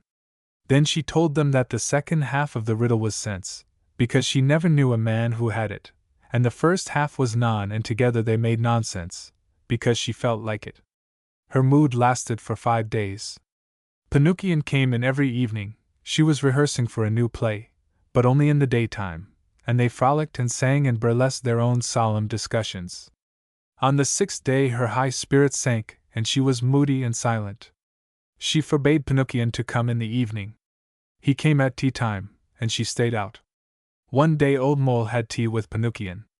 They walked in the temple gardens afterward, and Pinocchio blurted out, I don't know if your wife has told you, sir, but after we left the Schlegelmeyers it was such a glorious night, and we were so glad to be in the air again, that we took a taxi and drove down to Richmond and came back in the dawn. There wasn't any harm in it, as you and I see things, but I've been thinking it over and come to the conclusion that you ought to know. A sudden anger took possession of Old Mole, and he retorted, Of course, if there were any harm in it, you wouldn't tell me. Hang it all, sir! You haven't any right to say that to me. No, quite right. I haven't. No, I beg your pardon. I'm glad to see you such friends. She isn't very good at making friends. Acquaintances come and go, but there seem to be very few people whom she and I can share. I have the profoundest respect for her, said Pinocchio. As we were coming back in the dawn, she told me all her life. The things she has suffered, the miseries she has come through. And they fraternized in their sympathy for Matilda. Pinocchio gave an instance of her early sufferings. She had never told it to her husband, and he returned to Gray's puzzled and uneasy, to find her sitting idle, doing nothing, with no pretense at activity. He was tender with her, and asked if she might be ill. She said no, but she had been thinking and wanted to know what was the good of anything. She said she knew she never could be like the other women they knew. It wasn't any good, they seemed to feel that she was different and hadn't had their education and pleasant girlhood, and they only wanted her because they thought she was a success. He told her that he wanted nothing less than for her to be like the other women, that he never wanted her to live in and be one of the crowd, but only to be herself, her own brave, delightful self. That's what Arthur says. They had begun to call Pinocchio and Arthur during their few days of high spirits. He says you've got to be yourself or nothing. And I don't understand, and thinking makes it so hard. She did not want him to speak. She said, You still love me? You still want me? And there came back to him almost the love of their wanderings, the old desire with its sting of jealousy. For 3 days after that she never once spoke to him. It seemed she wrote to Pinocchio, for he appeared again on her last night before the opening of the new play, and was there when she returned from the dress rehearsal. She shook hands with him, made him sit by the fireplace opposite Old Mole, took up some sewing, and said, Now talk. After some diffidence Pinocchio began, and they came round to Lassie Loses, the last weeks of which had at length been announced. It would have run for 2 years and 2 months. Pinocchio's theory of its success was that people were much like children, and once they were pleased with a story wanted it told over and over again without a single variation.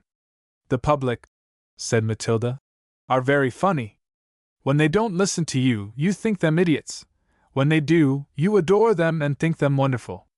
I have never felt anything but contempt for them for liking Lassie Loses, said Old Mole. But then, put in Pinocchio, you did not write it. If you had, you would be persuaded by now that it is a masterpiece. That is how harbottles are made. They attribute their flukes to their skill and insist on being given credit for them. I often wonder, said Old Mole, what the man who wrote it thinks about it. He must surely know by now. He must be dead. Matilda swept him out of consideration with her needle. I don't believe any man would have let it go on so long and not come forward. Pinocchio examined the ethical aspect of the situation, and from that they passed to the discussion of morals, whether there was in fact any valid morality in England, or simply those things were not done which were unpleasant in their consequences. The 10 Commandments were presumably the basis of the nation's morality, since they were read publicly in places of worship every Sunday, though the majority of the adult population never went near any place of worship.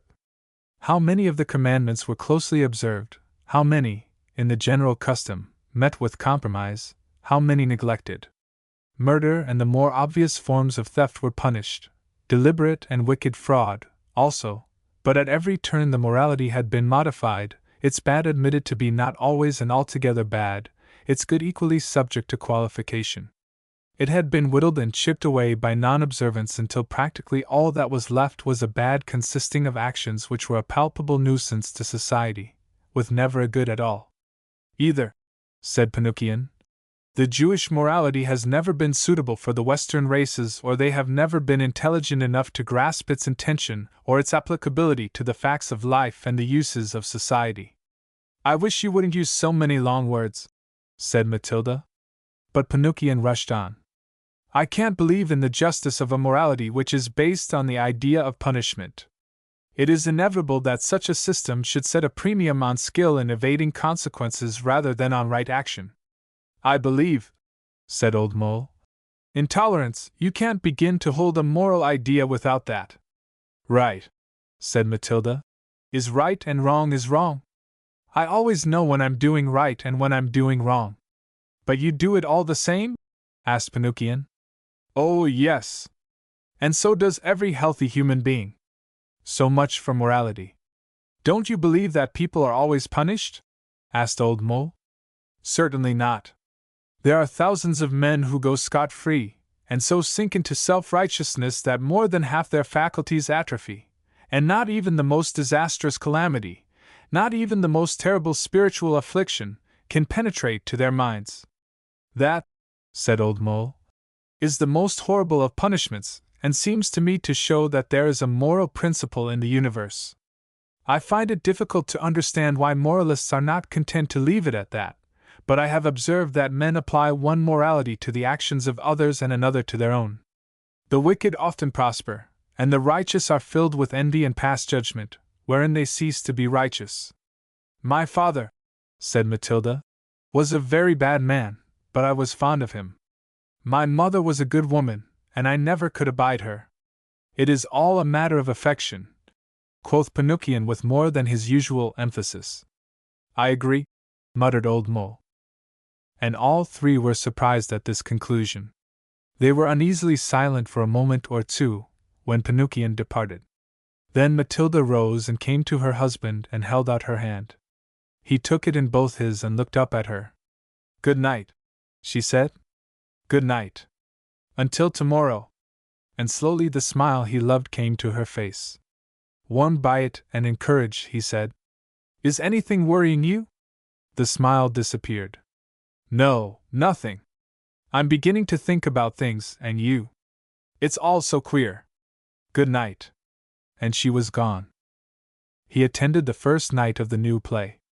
Matilda had a larger part, and one very short scene of emotion, or, at least, of what passed for it in the English theatre of those days, that is to say, it was a nervous and sentimental excitement altogether disproportionate to the action, and not built into the structure of the play, but plastered onto it to conceal an alarming crack in the brickwork. Matilda did very well and only for a moment let the scene slip out of the atmosphere of gimcrackery into the air of life. She did this through defective technique, but that one moment of genuine feeling, even in so false a cause, was so startling as to whip the audience out of its comfortable lethargy into something that was so near pleasure that they could not but applaud. It was an artistic error, since it was her business to be as banal and shallow as the play, which had been made with great mechanical skill so that it required only the superficial service of the actors, and, unlike the candle of the Lord, made no attempt to search out the inward parts of the belly.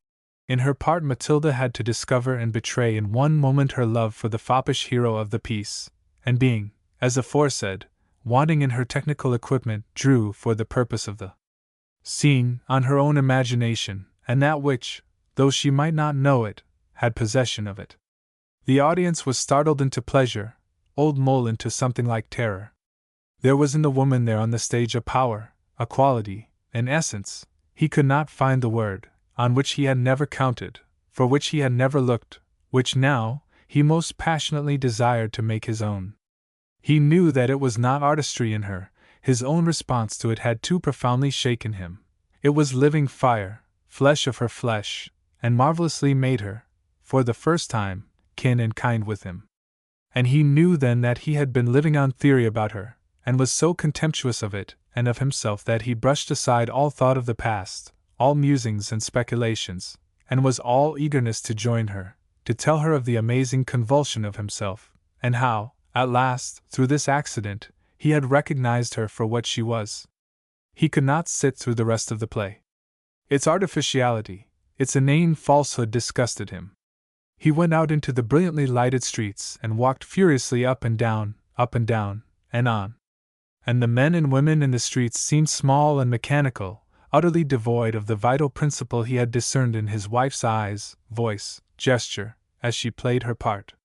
They were just a crowd, mincing and strutting, bound together by nothing but the capacity to move, to place one leg before another and proceed from one point to another of the earth's surface. He had that in common with them, but nothing else, nothing that bound him to them.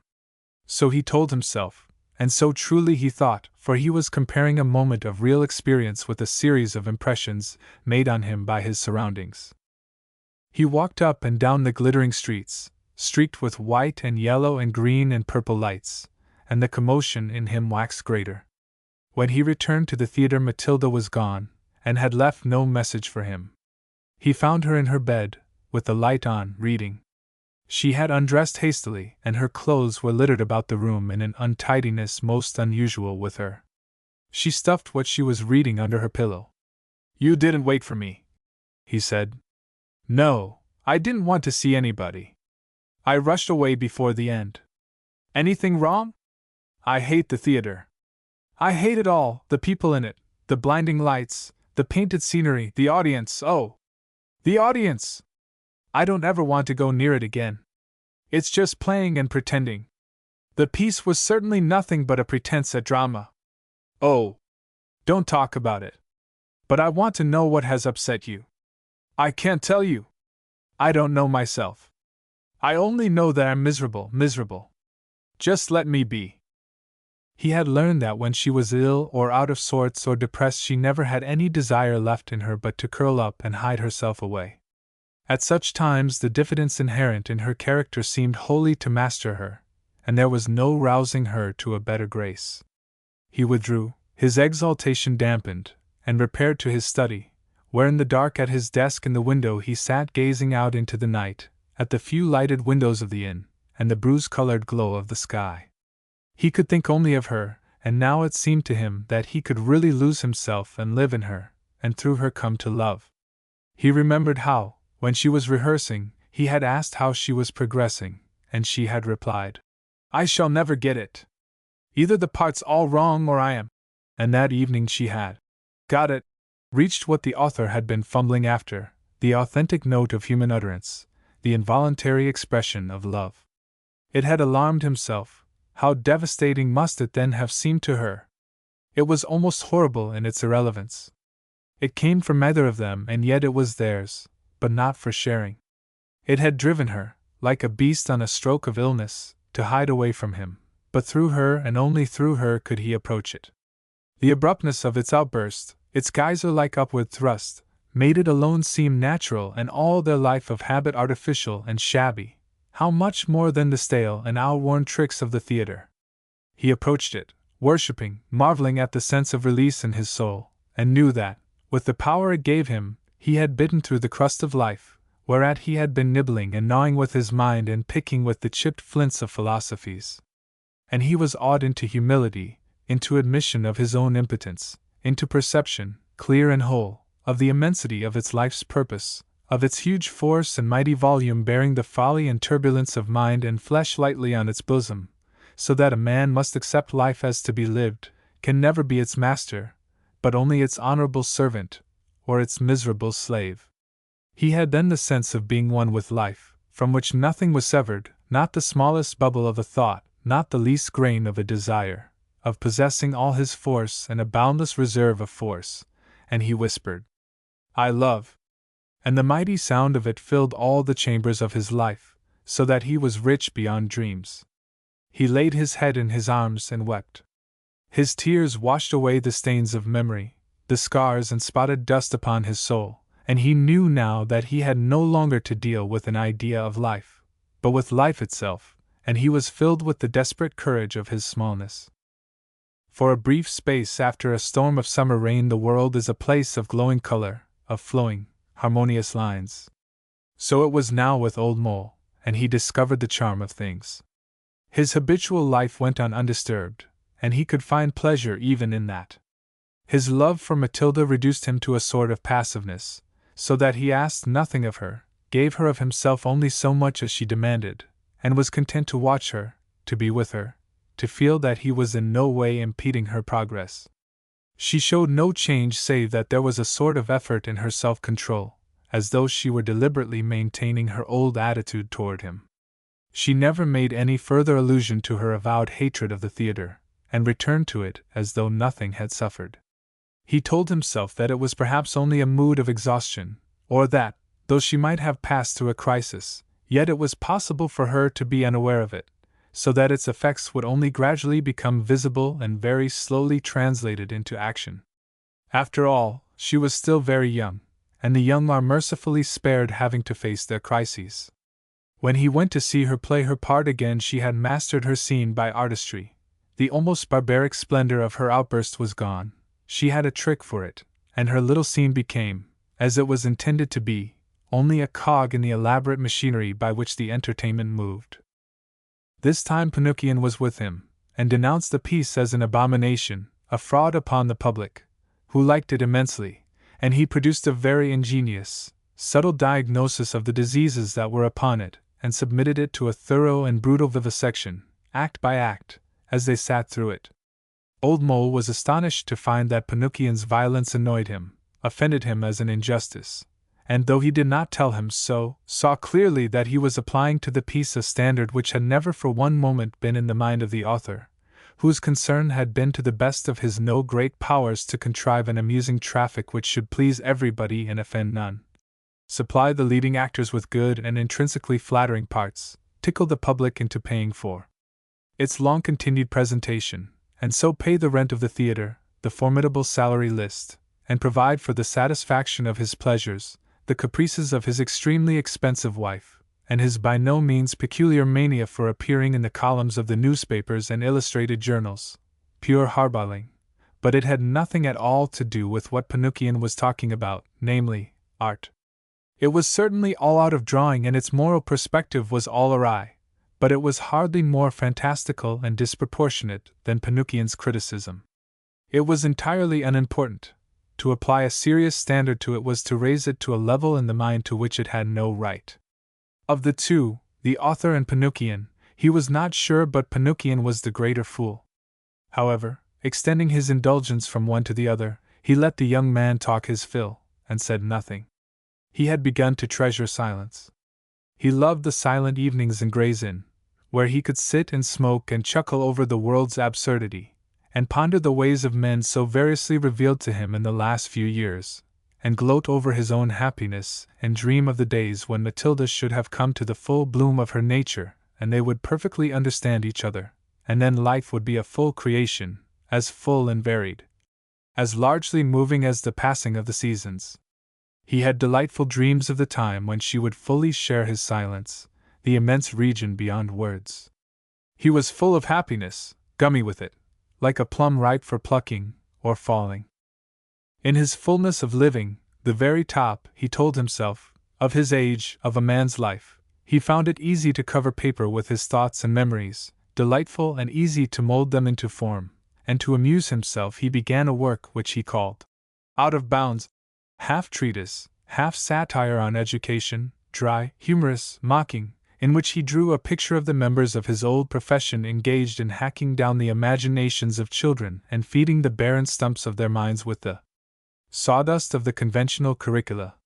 He was very zestful in this employment, perfectly content that Matilda should be even less demonstrative than before, telling himself that she was wrestling with the after effects of her crisis, and would turn to him and his affection when she needed them. He made rapid progress with his work. Lossy Loses came to an end at last, and he counted the spoils. He had gained many thousands of pounds, the play was still running in America, a few amusing acquaintances, a career for his wife, and an insight into the workings of London's work and pleasure which he would have found it hard to come by otherwise.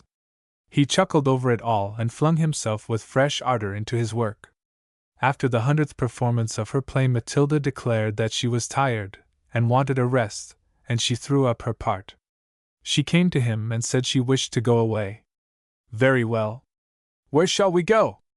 I want to go alone. And she waited as though she expected a protest from him. For a moment she gazed at him, almost with pleading in her eyes, and then she governed herself, stood before him almost assertively, and repeated, "Alone." In the aggression he felt the strain in her, and told himself she was wanting to get away from him, to break the habit of their life, to come back to him fresh, to advance toward him, reach up to the prize he held in his hands.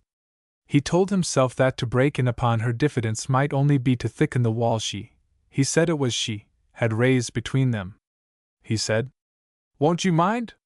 "No, I want to be alone." "Where will you go then?" "I don't know. Anywhere. By the sea, I think." He suggested the Yorkshire coast, but she said that was too far and she didn't like the north. "Oh, no," he said. "Want to forget it?" She passed that by. He took down a map, and she looked along the south coast and pitched on a place in Sussex, because it was far from the railway and would therefore be quiet.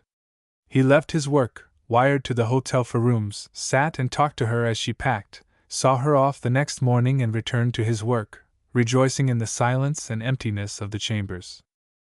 He sent her letters on to her without particularly noticing their superscription. On the third day a letter came for her, and he recognized the handwriting as Pinocchion's. He sent that on. When his work went swimmingly and his pen raced, he wrote to her, long, droll, affectionate epistles. When his work hobbled, then he did not write and hardly gave a thought to her. She wrote to him in her awkward hand with gauche, conventional descriptions of the scenery amid which she was living. He read them and they gave him fresh light on education. He was reaching the constructive part of his work, and it began to take shape as an exposition of the methods by which the essential Matilda might have been freed of the diffidence and self-distrust which hemmed her in. That brought him to feminism, and he imagined a description of women in Trafalgar Square screaming in a shrill eloquence for deliverance from the captivity into which they had been cast by the morals of the sand heap. He was keenly interested in this scene, and, as he had sketched it, was not sure that he had the topography of the square exact. One evening, therefore, he dined at his club, meaning to walk home by the square and the Strand. He was drawn into an argument, and did not set out before 10 o'clock. It was one of those nights when heavy clouds lumber low over the city and absorb the light, break the chain of it so that the great arcs are like dotted lanterns, and behind them buildings loom. He turned down Parliament Street to get the full effect of this across the square, and then came up across and across it, carefully observing how the great thoroughfares lay in relation to the Nelson column. As, finally, he was crossing to the Strand, he was almost dashed over by a taxicab, drew back, looked up, saw his wife gazing startled out of the window. He stared at her, but she did not recognize him and seemed to be entirely absorbed in the fright and shock of the avoided accident. He followed the car with his eyes. It had turned sharply in the middle of the road to pass into the southward stream of traffic. He saw it slow down and draw up outside a huge hotel, and hurried after it. The porter came out and opened the door. Matilda stepped to the pavement, and after her Pinocchion. They passed in through the revolving door of the hotel just as he reached the pavement. The porter staggered in with Matilda's portmanteau. Old Mole lunged forward on an impulse. He reached the door and glared through the glass. The hall was full of people, there was a great coming and going. He could see either Matilda nor Pinocchio. He turned and walked very slowly down the steps of the hotel. There were 4 steps. He reached the pavement, and was very careful not to walk on the cracks. At the edge of the pavement he stopped, and stared vacantly up at the Nelson column. Small and black against the heavy clouds stood the statue, and almost with a click Old Mole's brain began to think again, mechanically, tick-tocking like a clock, fastening on the object before his eyes, and clothing it with associations. Nelson, Romney, Lady Hamilton, Emma, Nelson's Enchantress, Nelson, and so on all over again. The action of his heart was barely perceptible, a slow beat, a buzzing at his ears. Nelson, Romney. He stood gazing up at the statue. The clouds behind it moved and gave it the appearance of moving. It was very certain that the sword moved. England expects. He gazed fascinated. A little crowd gathered. Men and women stood around and behind him and gazed up. He was aware of them, and he said, "Idiots!" But he could not move. The crowd spread over the pavement and blocked the way. A policeman appeared and moved them on. He jostled Old Mole. "Move on there! You're causing an obstruction." Old Mole stared at him stupidly. The officer spoke to him again, but made no impression. Old Mole stared at the hotel as though he were trying to remember something about it, but he did not move. The officer hailed a taxi, bundled him into it, and drove with him to the police station. In the charge room there was confabulation, and Old Mole gaped round him. The furniture, the large men in uniform swam mistily before him. One of the men approached him sympathetically, and he heard a voice say, "Can't make nothink of it, sir." His brain fastened on that as expressing something that it was trying to get clear. He felt a slight relaxation of the numbness that was upon him. Another voice said, "What's your name?" "Name?" said Old Mole.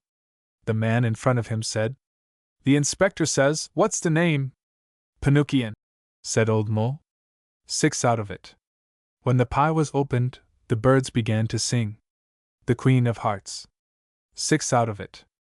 The name acted as an apparative on Old Mole's faculties. He opened his eyes and mouth very wide and ate his breath like a fish, and began eloquently to apologize to the policemen for the trouble he had given them. He diagnosed his condition as a brief suspension of the reasoning faculties, a perfectly normal affliction to which all men were liable. The policemen listened to him stolidly and exchanged slow, heavy winks, as to say that they had indeed drawn a strange fish out of the sea of London. Their prize was soon able to give a coherent account of himself, and they let him go with no worse than a request to pay the cost of the cab in which he had been brought. There was heavy rain when he reached the streets. The people were coming out of the theaters and halls, scurrying along under umbrellas, darting for cover, wrestling their way into cabs and omnibuses and tube stations. The streets were like black mirrors, or deep sluggish rivers, with the lights drowned in them. The people were all hurrying to get out of the rain. Old Mole was indifferent to it, and more acutely than ever was he visited by the sense of having nothing in common with them. By sheer force of numbers they presented themselves to his mind as obscene. At one point he was caught in a crowd and so offended by the smell of warm flesh, wet clothes and heated india rubber that he was for a moment possessed by a desire to strike the nearest man. He restrained himself and walked on. In front of him there were a brace of marketable women profiting by the weather to display their legs up to their knees. His mind raced back to the Puritanism in which he had been nurtured, and he was filled with the Antonine-heated horror of women. All the way home he was beset with sights and scenes that accentuated his disgust. It was not until he reached Gray's Inn that he was faced with the pathetic absurdity of his situation, and then he found it unthinkable. There was not an object in the chambers but cried aloud of Matilda. She had made the place beautiful, changed its tone from masculine to feminine, and she was there though she was absent. It was very grim and horrible, like coming on the clothes of a beloved creature of whose death he had been told. He played with the idea of death voluptuously. She was dead, he told himself. His own end was not far off. The shadow of it was over the place. He went from room to room, fingering her possessions, touching the stuffs and garments he had last seen in her hands. He opened her wardrobe and thrust his hands among her soft gowns. He stood by her bed and patted the pillow and smoothed the coverlet. He caught sight of himself in her mirror and told himself that he could see her face, too. And she was very young, too young to be dead, and he was startlingly, haggardly old. Surely the end could not be far off. He went from room to room, picturing her in each as he had last seen her. He pushed his mood of horror to its extremity so that he was nigh sick with it. All night in his study he prowled round and round. He locked himself in, locked the outer door, locked all her rooms and pocketed the keys. She should not come back. No one should enter. The obscenity of the streets clung to him, and he could see his situation in no other light. All his life he had regarded the violation of marriage as a thing so horrible that it could only happen among monsters and therefore so remote from himself as to find no place in his calculations. There was a certain side of human life which was settled by marriage. Outside it was obscenity, from the poison of which marriages were impregnably walled in. The walls were broken down, a filthy flood swamped the fair city of his dreams, and for a short while he was near mad with thoughts of lust and jealousy and revenge. He knew it but could not away with it. There was an extraordinary pleasure, a giddy delight in yielding to the flood, giving rein to the long pent-up forces of the animal in him, and breaking into childish, impotent anger. Slowly he lingered, and he began to imagine, to invent, what others would think of him, Robert, his sister, his acquaintances at the club, and there was a sort of pleasure in the writhing of his vanity. He despised himself for it, but he wallowed in it. Never before had he seen such a quantity of mud, and its appeal was irresistible. When at last he crawled out of it, he sat in rueful contemplation of himself and went back to the cause of it all, the averted accident in Trafalgar Square, the hotel door swinging, the low-hanging clouds, the crowd, the Nelson statue. Nelson Emma. An old mole laughed. After all, there were distinguished precedents: Sir William Hamilton, most of the friends of Julius Caesar, Hans von Bülow, George II. The thing had happened even in Thrigsby, but there it had been only a tale to laugh at, with pitying condemnation for the husband and a sudden, irrepressible envy of the lover. Envy, either more nor less. He felt gratified at the honesty of this admission, though not a little surprised at it. It was like a thin trickle of cold water upon his fever, invigorating him, so that he struggled to break through the meshes of sentimentality in which he had been caught. He broke free, and to his astonishment found himself sitting at his desk and turning over the closely written sheet which he had left on the blotting pad. He corrected a serious mistake in the topography of Trafalgar Square, and went on writing. The outcry of the women against the moral atmosphere of the sand heap reached up to a noble eloquence in which were declared their profound pity and sympathy for the men trapped in sensuality and habitual vice. They declared their ability to think of men as suffering human beings, wounded and deformed by ignorance and prejudice, and asked only for the like true chivalry from men. He drained the vat of his ideas dry, and, at last, at 5 o'clock in the morning, exhausted, he went to bed. He awoke to a sense of novelty and unfamiliarity in his surroundings and in himself, welcomed the new day with the thankfulness of health, splashed lustily in his bath, jovially slapped his belly as he dried himself, and chuckled at its rotundity, regarded it as a joke, the private particular joke of middle age. Almost it seemed as though his body had a separate personality of its own. Certainly it had many adventures, many inward happenings of which he was not aware, a variety of processes beyond his discernment. That amused him mightily. He remembered the horrors of the night. It must have been a nightmare. Of course, a nightmare was often followed with a feeling of health and a grotesque humor. There were 3 letters on his breakfast table. One was from Matilda, posted the day before at the Sussex village. She said she was well, though the weather was bad, and she was getting rather more loneliness than she had bargained for. She sent her love and hoped he was happy without her. He tore up the letter and burned it, and turned back the thoughts and memories it had summoned forth. He applied himself hungrily to his breakfast and took careful note of the process of eating, trying to discover why it should be pleasant and why, slowly, it should take the zest off his appetite for the day's doings. Queer, he thought, how little interest we take in the body. It might be an unfailing source of entertainment. It is not so certain either that it is not wiser than the mind. All day he harped on thoughts of the body, and was fiercely busy scrubbing his own clean of the base ideas of the night. He was fairly rid of them at last toward evening, but his mind was in a horrid confusion, and he was rather alarmed at the hard appearance of actuality taken on by his body. It blotted everything else out. He saw it in the massed light and shade of dirt and cleanliness. From that he went on to the other seeming opposites: life and death, love and hate, vice and virtue, light and darkness, found so many of them that he was semi-hypnotized and sank into an unthinking contemplation. There was good and there was bad, 2 points, in the catenary of which he was slung as in a hammock, with the void beneath. Life as an exact equation was an impossible, appalling idea, but he could not break free from it. He could not escape from the trite dualism of things. From the stupor of ideas he returned to his body and found in that the same tyranny of the number 2. He had 2 eyes, 2 ears, 2 hands, 2 feet, 2 lungs, 2 kidneys. It comforted him greatly to reflect that he had only 1 heart, 1 nose, 1 mouth. Bah! He said. I am making a bogey of my own shadow. And he resolved to take a Turkish bath before dining at the club.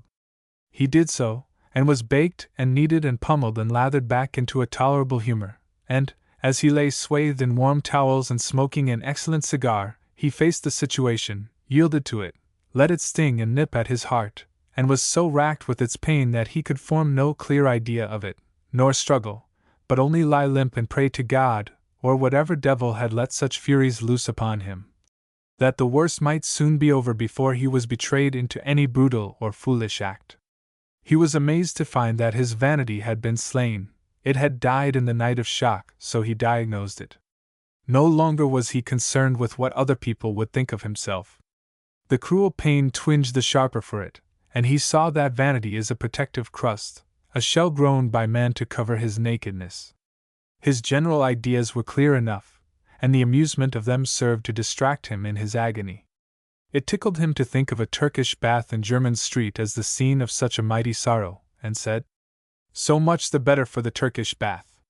It becomes the equal of Troy or Elsinore or the palace of Andromache, and nobler, for mine is a real and no poet's tragedy. It is a true tragedy, or, my vanity being dead, I should not bother my head about it. Is my vanity dead? I have shed it as a crab his claw or a lizard his tail. It will grow again.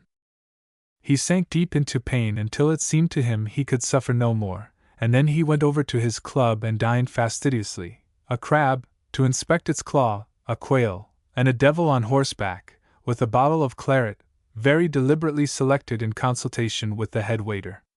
Throughout his meal he read the wine list from cover to cover and back again, and thought how closely it resembled the Thrigsby School list. It contained so many familiar names that he was put out at its not including Pinocchians, and of Pinocchians slowly he began to think, at first sleepily and in the gross content of his good dinner, as a wine, heady, sparkling, inclined to rawness, too soon bottled, or too soon uncorked, he could not be certain which. Then he thought of Pinocchian as a man, and a savage anger burst in upon him, and he thought of Pinocchian's deed as the atmosphere of the club dictated he should think of it. Pinocchian had acted dirtily and dishonorably. He should be hounded out, hounded out. Pinocchian had wormed himself into his, old mole's, affections and trust, to betray both. He had shown himself a cad, a blackguard, a breaker of the laws of hospitality and good society. There was a solid plumpness in this conception of Pinocchian that pleased old Mole almost sensually, gave him the same sort of mouth-watering anticipation as the breast had done of the quail he had just eaten. He had Pinocchian nicely dished up, brown, done to a turn. He would poise the knife for one gloating moment, plunge it in, and cleave the ripe morsel from breast to back. Pinocchian had been cooked by his own actions. He deserved the knife and the crunch of teeth. Old Mole, like many another good man wronged, felt ogreish. He began in his head, and with the aid of the wine in his head, to compose letters to Pinocchio, commencing Sir, or Dear Sir, or, without approach, plunging into such a sentence as, No matter how public the place, or how painful to myself, I shall, when I next meet you, be obliged to thrash you.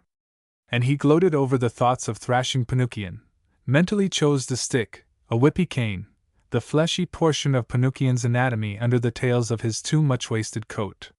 He rejoiced in the scene. It might be in the house, under the eyes of all the harbottles, or, better still, in the temple before the grinning porters. He was brought to himself by a crash and a tinkle. He had waved his fork in the air and knocked over his last glass of claret. The head waiter concealed his annoyance in fatherly solicitude and professional business, and suggested another half-bottle. Weakly old Mole consented, and while he was waiting, after collecting his thoughts, found that they had left Pinocchio and come to Matilda. Her image was blurred, his love had become sorrow and a creeping torment, and the torment was Matilda, the blood in his veins, inseparable from himself. And because she was inseparable, Pinocchio became so, too. There could be no gain in thrashing Pinocchio, that was just blustering nonsense. Defending his honor, was the phrase. Idiots! He looked round at the other diners. What was the good of defending that which was lost? What was there to defend? You might as well ask a sea captain whose ship had been blown up by a mine why on earth he did not use his guns. Further, honor was a word for which he could find no precise meaning. It was much in vogue in the theater, from copist to butcher. A woman's honor apparently meant her chastity. A man's honor, in some very complicated way, seemed to be bound up in the preservation of woman's, as though she herself were to have no say in the matter. No, honor would not do, it was only a red herring trailed across the scent. Next came the cause of morality, which demanded the punishment of offenders. To his consternation he found himself thinking of the affair impersonally, pharisaically, inhumanly, detaching himself from Matilda, thrusting her violently away, giving her a dig or two with the goad of self-righteousness, and swelling at the neck with conscious rectitude. Why? She must suffer for her sins. Sin? Sunday pesher. He thought of it in 3 or 4 languages, but in all it created an impression of overstatement, and more, of bad taste. He had lived for so long with a warm, intimate idea of Matilda that he resented the intrusion of morality, bidding him stand above her, judge and condemn. It might be simpler, the easiest attitude to adopt, a suit of ready-made mental clothes, reach-me-downs. But it was uncomfortable, cold, and most astonishing of all, degrading. It was to be impersonal in a desperately personal matter. Caneva pas. Du bist wie ein Blum. So rein und schon und hold. Like nearly every lover who has any acquaintance with the German language, he had tagged Heine's verses on to his beloved. He clutched at them now. They were still apartment, he used them as a weapon with which to drive back the cause of morality. But he was still very far from the mastery of himself and the affair, l'affaire Pinocchio. He was the victim of a fixed idea, the taxicab, the hotel doors swinging round, the low-hanging clouds, the Nelson statue. George, too, had caused the death of Königsmarck, but his sympathies had never been with George, too. Besides, that was a monarch, and not even the success of Lassie loses, and his acquaintance with half the cabinet would enable him with impunity to procure the death of Pinocchio. Apart from the defense of honor and the cause of morality, what do men do in the circumstances? He was to receive instruction. In the reading room he picked up an evening newspaper. It was pleasant to hold a tangible object in his fingers and to pass into the reported doings of the great and the underworld. He had heard gossip of the final catastrophe of a notoriously wretched marriage. The divorce proceedings were reported in the paper. The husband, old Mole knew him slightly and did not like him, gave evidence to show himself as a noble and generous creature, near heartbroken, and the woman, whom his selfishness had driven into a desperate love, as light or hysterical. It was such a distortion of the known facts, such an audacious defiance of the knowledge common to all polite London, that old Mole was staggered. He read the report again. One sentence of the evidence was almost a direct appeal for sympathy. Knowing the man, he could picture him standing there, keeping his halo under his coattails and donning it at the right moment. It was theatrical and very adroit. "Bah!" said Old Mole. "He is groveling to the public, sacrificing even his wife to the many-headed." And his sympathies were with the woman. At least she had shown courage, and the man had lied and asked for admiration for it, so honor was defended and the cause of morality served. A little knot of men in the room were discussing the case. Their sympathies were with the man. "If a woman did that to me," said the nearest man, "I'd thrash her, I would. Thank God I'm a bachelor." "I don't know what women are coming to," said a fat little man, as cozily tucked into his chair as a hazelnut in its husk. "They seem to think they can do just as they please," a tall thin man said. "It all began with the bicycle. Women have never been the same since bicycles came in."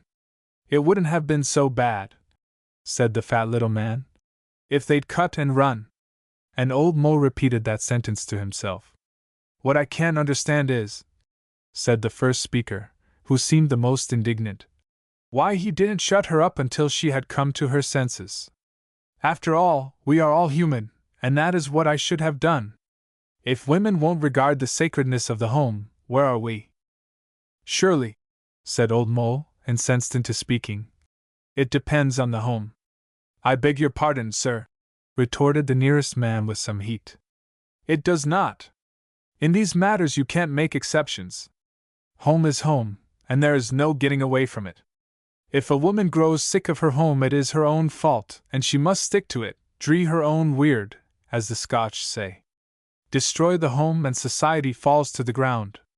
And Old Mole, sharpened by argument, replied, "Society is no more permanent than any other institution. Its existence depends entirely on its power to adapt itself to life. It is certainly independent of the innumerable sentimental ideas with which men endeavor to plaster up the cracks in its walls, among which I must count that of home." The three men gaped at him. He continued, "Home, I conceive, has a meaning for children. It is the place in which they grow up. We make homes for our young as the birds make nests for theirs. When the children go forth, then the home is empty and is no longer home. Men are no longer patriarchs, and no more do they gather the generations under one roof tree. In the case under discussion there were no children, therefore there was never a home to defend or regard as sacred. Man and woman alike had placed themselves in a false position. What further they had to suffer we do not know. We know that the man took refuge in the closest egoism, and the woman finally in the restless adventure of which we know no more than has been reported to a newspaper by a dull and mechanical shorthand writer. My own view is that, where there are no children, society at large is not interested. Society is only interested in any marriage in so far as it will provide children to ensure its continued existence. Once children are born, it is interested to see that they are fed, clothed, and educated.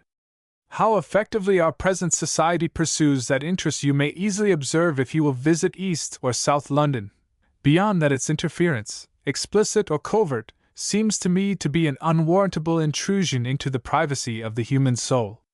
No one of us here is in a position to judge of the affair which is the occasion of your argument, and, I beg your pardon for interfering with it."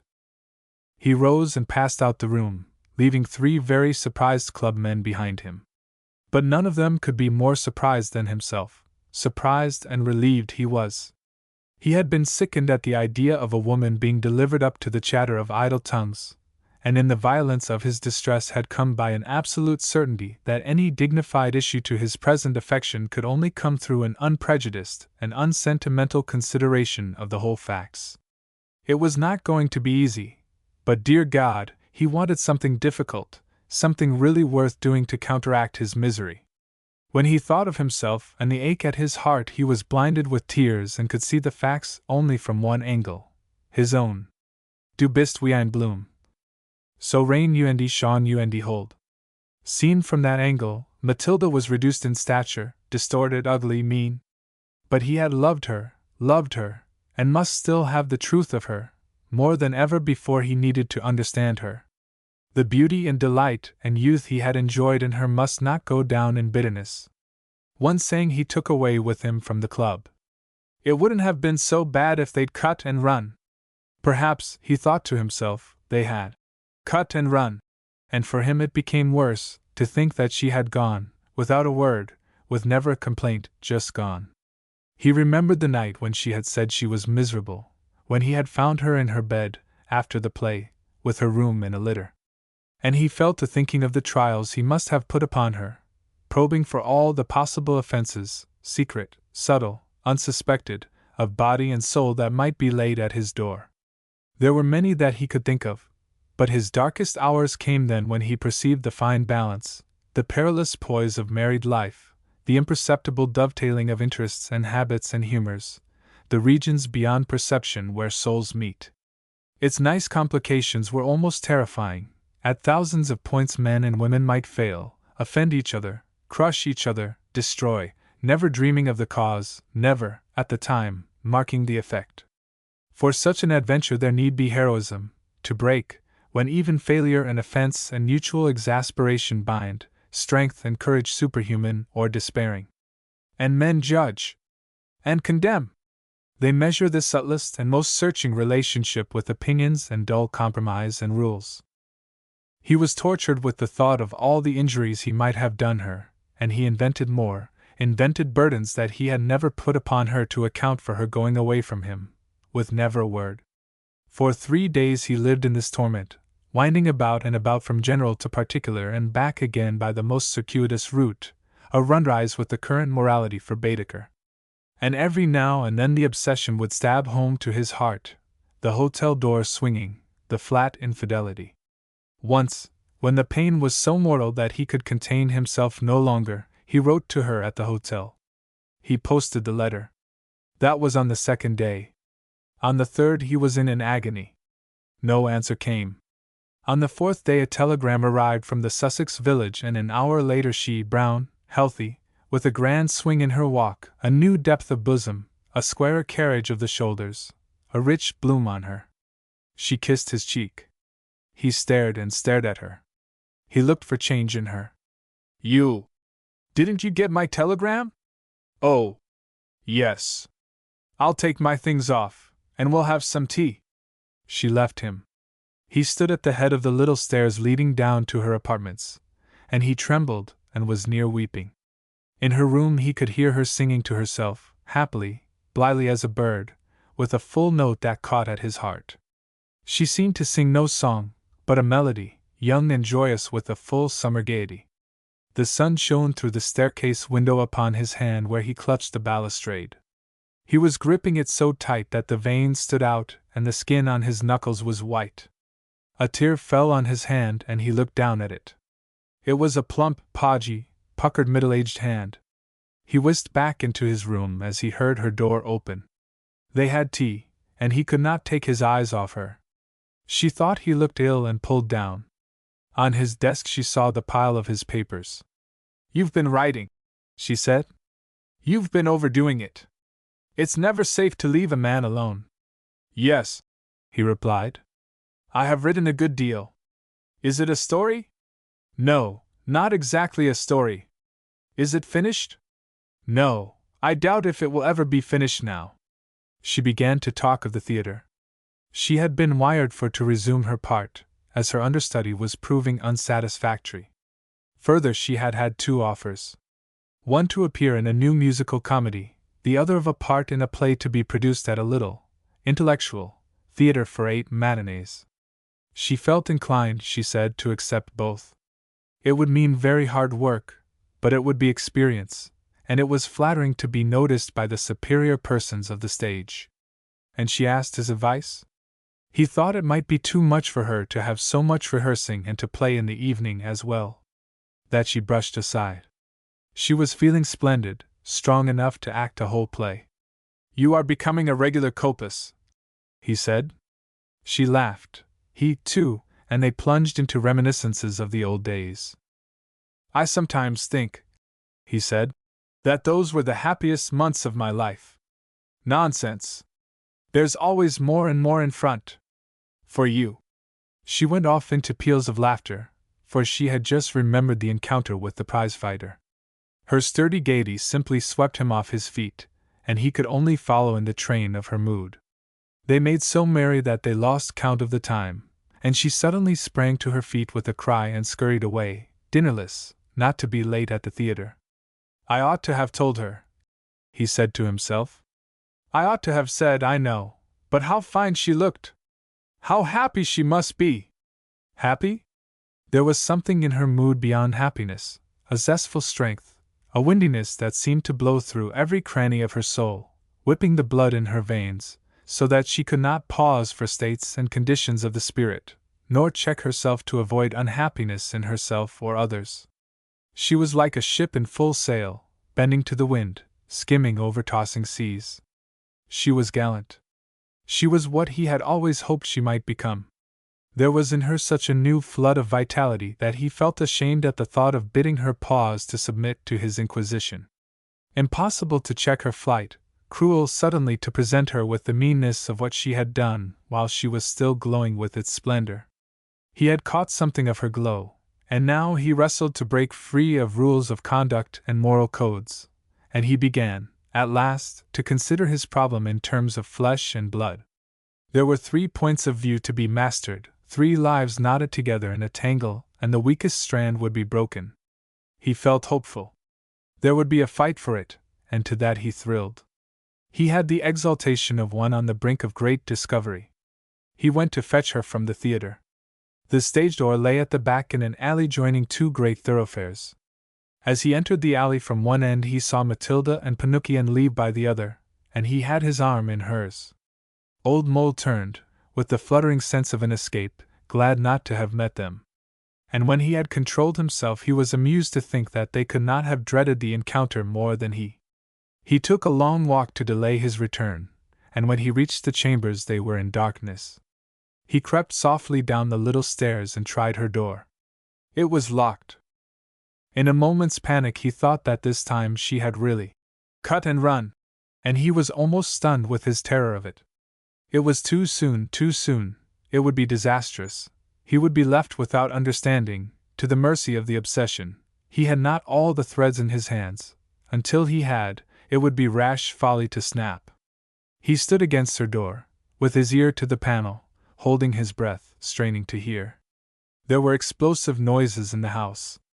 From the room he could catch nothing for them. Closer and closer he pressed to the door, his ear against the panel. He lurched and the panel creaked. Silence. He heard her stir in her bed. She was there. That was all he wanted to know. On tiptoe he crept away. She was there. He would yet gather all the threads and then he or she would snap. One or other would be broken. What had he then? The evidence of his own eyes. Was that not enough? It was enough for prescribed remedies, to which he could not resort without revenge, for which he had not now the least desire. What his eyes had seen was so isolated, so severed from the rest of his life as to be monstrous and injurious. By itself it was damnable harlotry. There was a sort of boyish satisfaction in fishing out the words of a grosser age with which to bespatter it, and make it even more offensive to pure-mindedness. But, as he loved the woman, it could not stand by itself. He was in it too. Actions cannot be judged by themselves. There must have been an antecedent conspiracy of circumstance and fault to lead to such misdemeanor. With a tight control of himself he could now almost think of it without jealousy. Hardly any of that was left but the quick, shallow jealousy of the brute, but he could not think of it without passion, and through that he could discern its inherent passion and faintly respond to it. That put an end to all mean suspicions of a conspiracy against himself, or of cowardly contriving to enjoy stolen fruit and leave no trace. She had locked the door against him. So much was definite, and he had a sort of envying admiration for her that she could be precise while he was still floundering and groping for understanding. Certainly he had never seen her so sure of herself. But then, if she were so sure, why did she not cut and run? Then it would not be so bad. For a flash he saw the thing with the eyes of a fat clubman. The passion in him ebbed and he lost grip, and blundered into a mist. A lunge forward cleared him. She was sure of herself, so sure that she was giving no thought to her position except as it immediately presented itself. The new factor in her life called for no change, and everything she had was enriched by it, her possessions, her work, even her domestic life. It must all seem to her clear gain, and therefore she was sure. She loved her love, and everything that had led to it, and therefore she was sure. From that flight upward Old Mole came to the sensation of falling. He was possessed by a prevision, felt that in a moment he would see all things plain, would know exactly what was going to happen. He strained forward, felt sleep overcoming him, struggled against it, and fell asleep. Then Matilda was busy all day rehearsing, and during the little time he had with her, she talked the slang and gossip of the theater. Once she asked after the work, and he read a little of it to her, and she liked it, and he plucked up courage to go on with it. She laughed at his cuts at women and admitted that he had thrust home at more than one of her own foibles. He had written part of a chapter on the theater as education. She could make nothing of that. The theater to her was a place in which you played parts, sometimes good and sometimes bad, and you were always waiting for the supreme, all-conquering part to turn up. She did what she was asked to do to the very best of her ability. That was her work, and she did not look beyond it. The flattering side of London, its pleasures, fashions and functions had fallen into the background, and she gave it just the attention which her interest seemed to demand. It never struck her as strange that she should be given no more of a play than her own part to read, and if she had been given the play would probably not have read it. She learned her part, movements and gestures, cues during rehearsal, and never watched any scene in which she did not appear. By her part in the intellectual place she was mystified. None of her copus or butcher tricks were in the least suited to it. She had an enormous part to learn, all talk, jibes at marriage, and honor, and wealth, and domesticity, all the fetishes of the theater in which she was beginning to find her footing. The manager of the theater was his own producer. He had chosen her because she looked the part. The rising temperament, he called it, and he added to her bewilderment with the invention of elaborate detail to break the flood of talk, and, in the absence of action, to bind the play together. Everyone in that theater spoke of the play with awe, so she concealed her perplexity, and brought it to Old Mole. "There are no scenes in it," she said. "No cues. Nothing you can take hold of. I say my lines, the other people in the play don't seem to take any notice of them, but just go on talking. I suppose it's very clever, but it isn't acting. I don't believe even my uncle could do anything with it." He recommended her to read the play, and she procured a copy from the author. When she had read it, she said, "I know why nothing happens in it. There isn't a soul in it who cares about anybody else. It's all teasing. They can't do anything else because they don't care. And they have nothing really to talk about, so I suppose that's why they discuss the Poor Law Commission, and the Cat and Mouse Bill, and the social evil and all sorts of things I never heard of." Old Mole read it, and found it clever, amusing, but sterilizing and exhausting, and in its essence, he could not find that it was very different from Lossy Loses, or the contrivances of the butcher repertory. It was just as unimaginative. It had come into existence, not from any spiritual need, but entirely to rebut butcherdom. Butcherdom shadowed it. The author in writing his play seemed first of all to have thought what would happen in a butcher entertainment in order to decide on something different. He had not moved from butcher back to life, but had run from butcher down a blind alley. And the result was an almost brilliant hodgepodge with a strong savor of hatred and contempt and the tartness of isolation. Contempt for butcher might be its strongest motive, but alone it could not account for it. Old Mole sought loyally for the best, but could find nothing nobler than the desire for admiration. The author was not scrupulous, nor was he ingenious. His bait for reputation was the ancient and almost infallible trick of measuring his cleverness by the stupidity of others. It lacked theatrical effectiveness, and therefore it was impossible to get its meaning, or even a drift of it, into Matilda's head. She learned her lines like a parrot, delivered them like a parrot, thoroughly to the satisfaction of the producer, looked charming in her expensive gowns and attracted the notice of the critics. The author told an interviewer that his play was a masterpiece of its kind, and that Matilda was one of the most remarkable actresses on the English stage. The piece ran for its 8 matinees and was then heard of no more, but to Old Mole it had much value. It set him wondering. The stage had nothing to show but the false emotions of butcherdom and the absence of emotion of the intellectuals. The theatre must express the life of the country or it could not continue to exist, as it indubitably did. There was always a new playhouse being built. Money was poured into the theatre through the stage door and through the box office, but its best efforts were shown in childish fancy. It was at its healthiest and least odiously pretentious in the presentation of melodrama, with its rigid and almost idiotic right and wrong, its stupid caricature of the workings of the human heart. If it had a tradition, melodrama was its only representative. The plays of Shakespeare were melodrama in the hands of a man of genius. Without genius, the national drama was heavy and lumpish, stolidly clinging to unquestioned and untested values, looking for no higher rewards in life than riches and public esteem. It was astonishing to Old Mole that he could be so deeply interested in these things. He had expected to be absorbed in his sorrow and the problem of handling it. Then he found that he was testing the two theatres, the butcherish and the intellectual, by the passion that had flamed into his heart through his love for Matilda at the moment when it had been outraged. In neither was there a spark to respond to his fire. The butcher theatre was a corpse, the intellectual theatre that same corpse turned in its grave.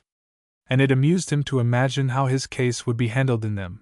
In the one it would be measured by rule of thumb, the eternal triangle, haloed husband, weeping wife, discomfited lover, or, if violent effects were sought for, the woman damned to an unending fall, the two men stormily thanking their vain and shallow God they were rid of her.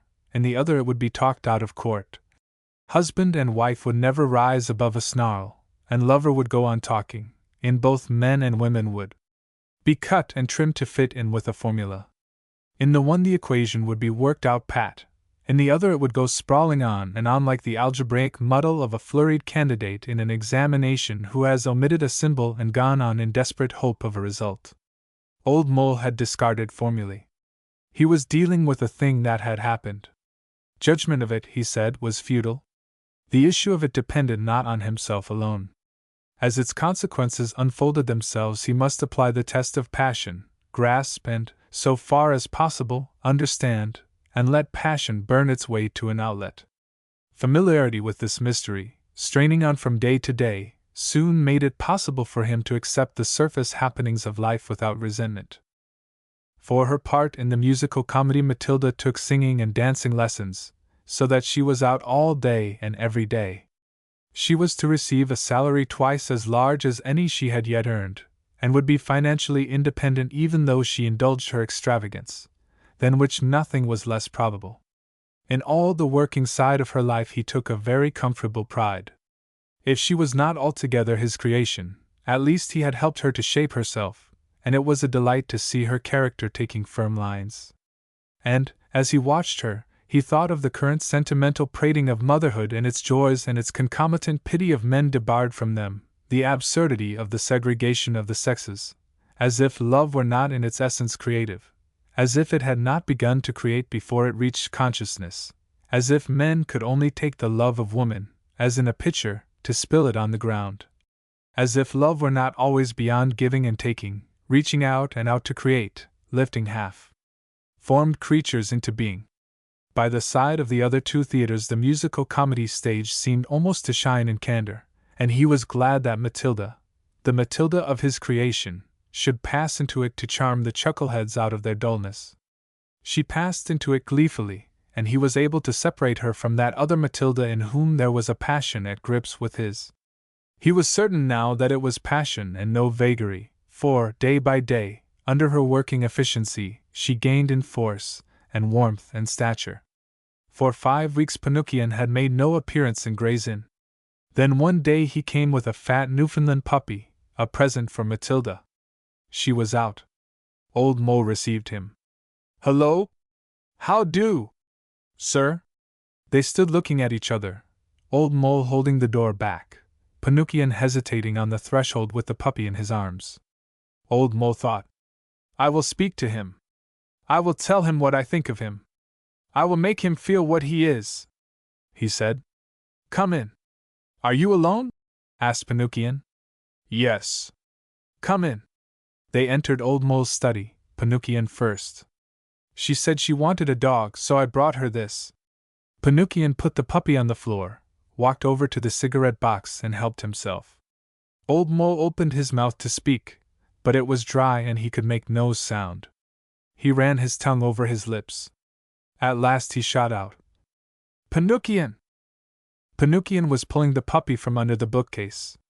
He turned and faced Old Mole with his schoolboy expression of wondering what now might be his guilt. He looked so young that none of the words with which Old Mole was preparing to crush him, scoundrel, traitor, villain, blackguard, was anything but inept. He was just engagingly, refreshingly young, younger than he had ever been, even as a boy. The discontent, the hardness and strain of revolt had faded from his eyes. They were clear and bright. He was as fresh as the morning. Plainly he had no thought beyond the puppy and the pleasure he had hoped to bring with it, and was startled by the harshness of the pedagogic note in Old Mole's exclamation, startled into shyness. Old Mole's determination crumbled away. His laudable resolve was whisked away from him. He excused himself with this: "I have no right to speak to him before I have come to an understanding with her."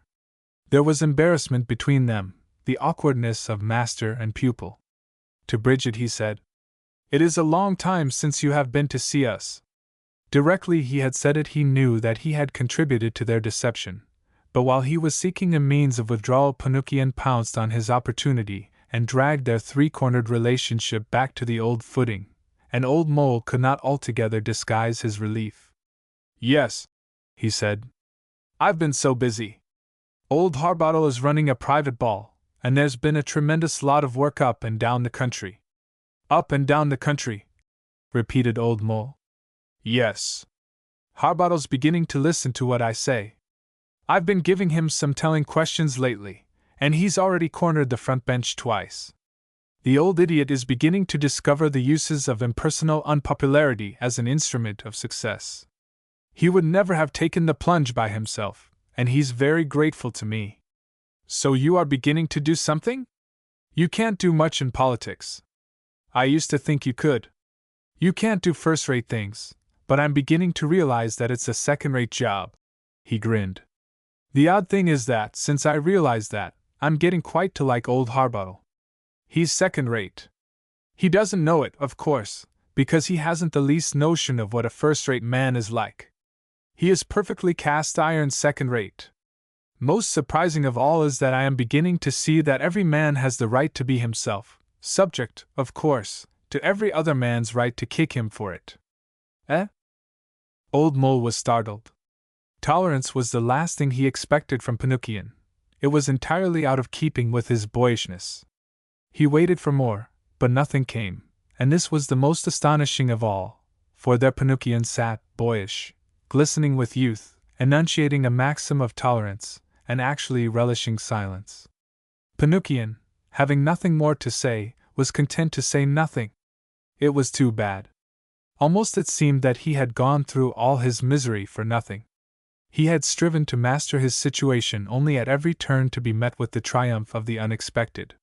He had decided to start by seeing the affair from Matilda's point of view and Pinocchio's, and now, ludicrously, maddeningly, they had both changed, and both, apparently, were being intent on showing an amicable front to him. They were, and he writhed at the thought, they were trying to spare his feelings. An admirable maxim that?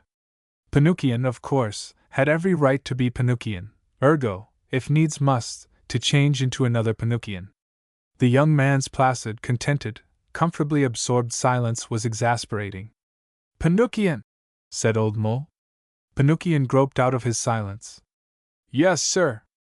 Ludicrously boylike he looked, all wide-eyed, deliberate innocence. "There is a passage in Montaigne which, I think, excellently illustrates the observation you made some time ago. It is over there at the end of the bookcase." Pinocchio rose and strolled over to the shelf indicated, his back toward Old Mole, who sprang to his feet, strode, breathing heavily, glared fixedly at the round apex of the angle of Pinocchio, and lunged out in a lusty kick. The young man pitched forward, righted himself, and swung round, with his hands soothing the coat-tail-covered portion of his body. "Why the hell did you do that?" he grunted. To illustrate your maxim, said Old Mole, and also to relieve my feelings. If you weren't who you are and what you are, retorted Pinocchio sharply, I should knock you down. To that Old Mole could not find the apt reply, and once again, ruefully, he was forced to see that he had been betrayed into an absurdity. In that moment he hated Pinocchio more than anyone he had ever known.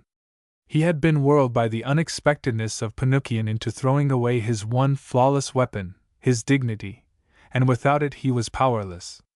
Without it he could not even draw on the prescribed attitudes and remedies for gentlemen in his position.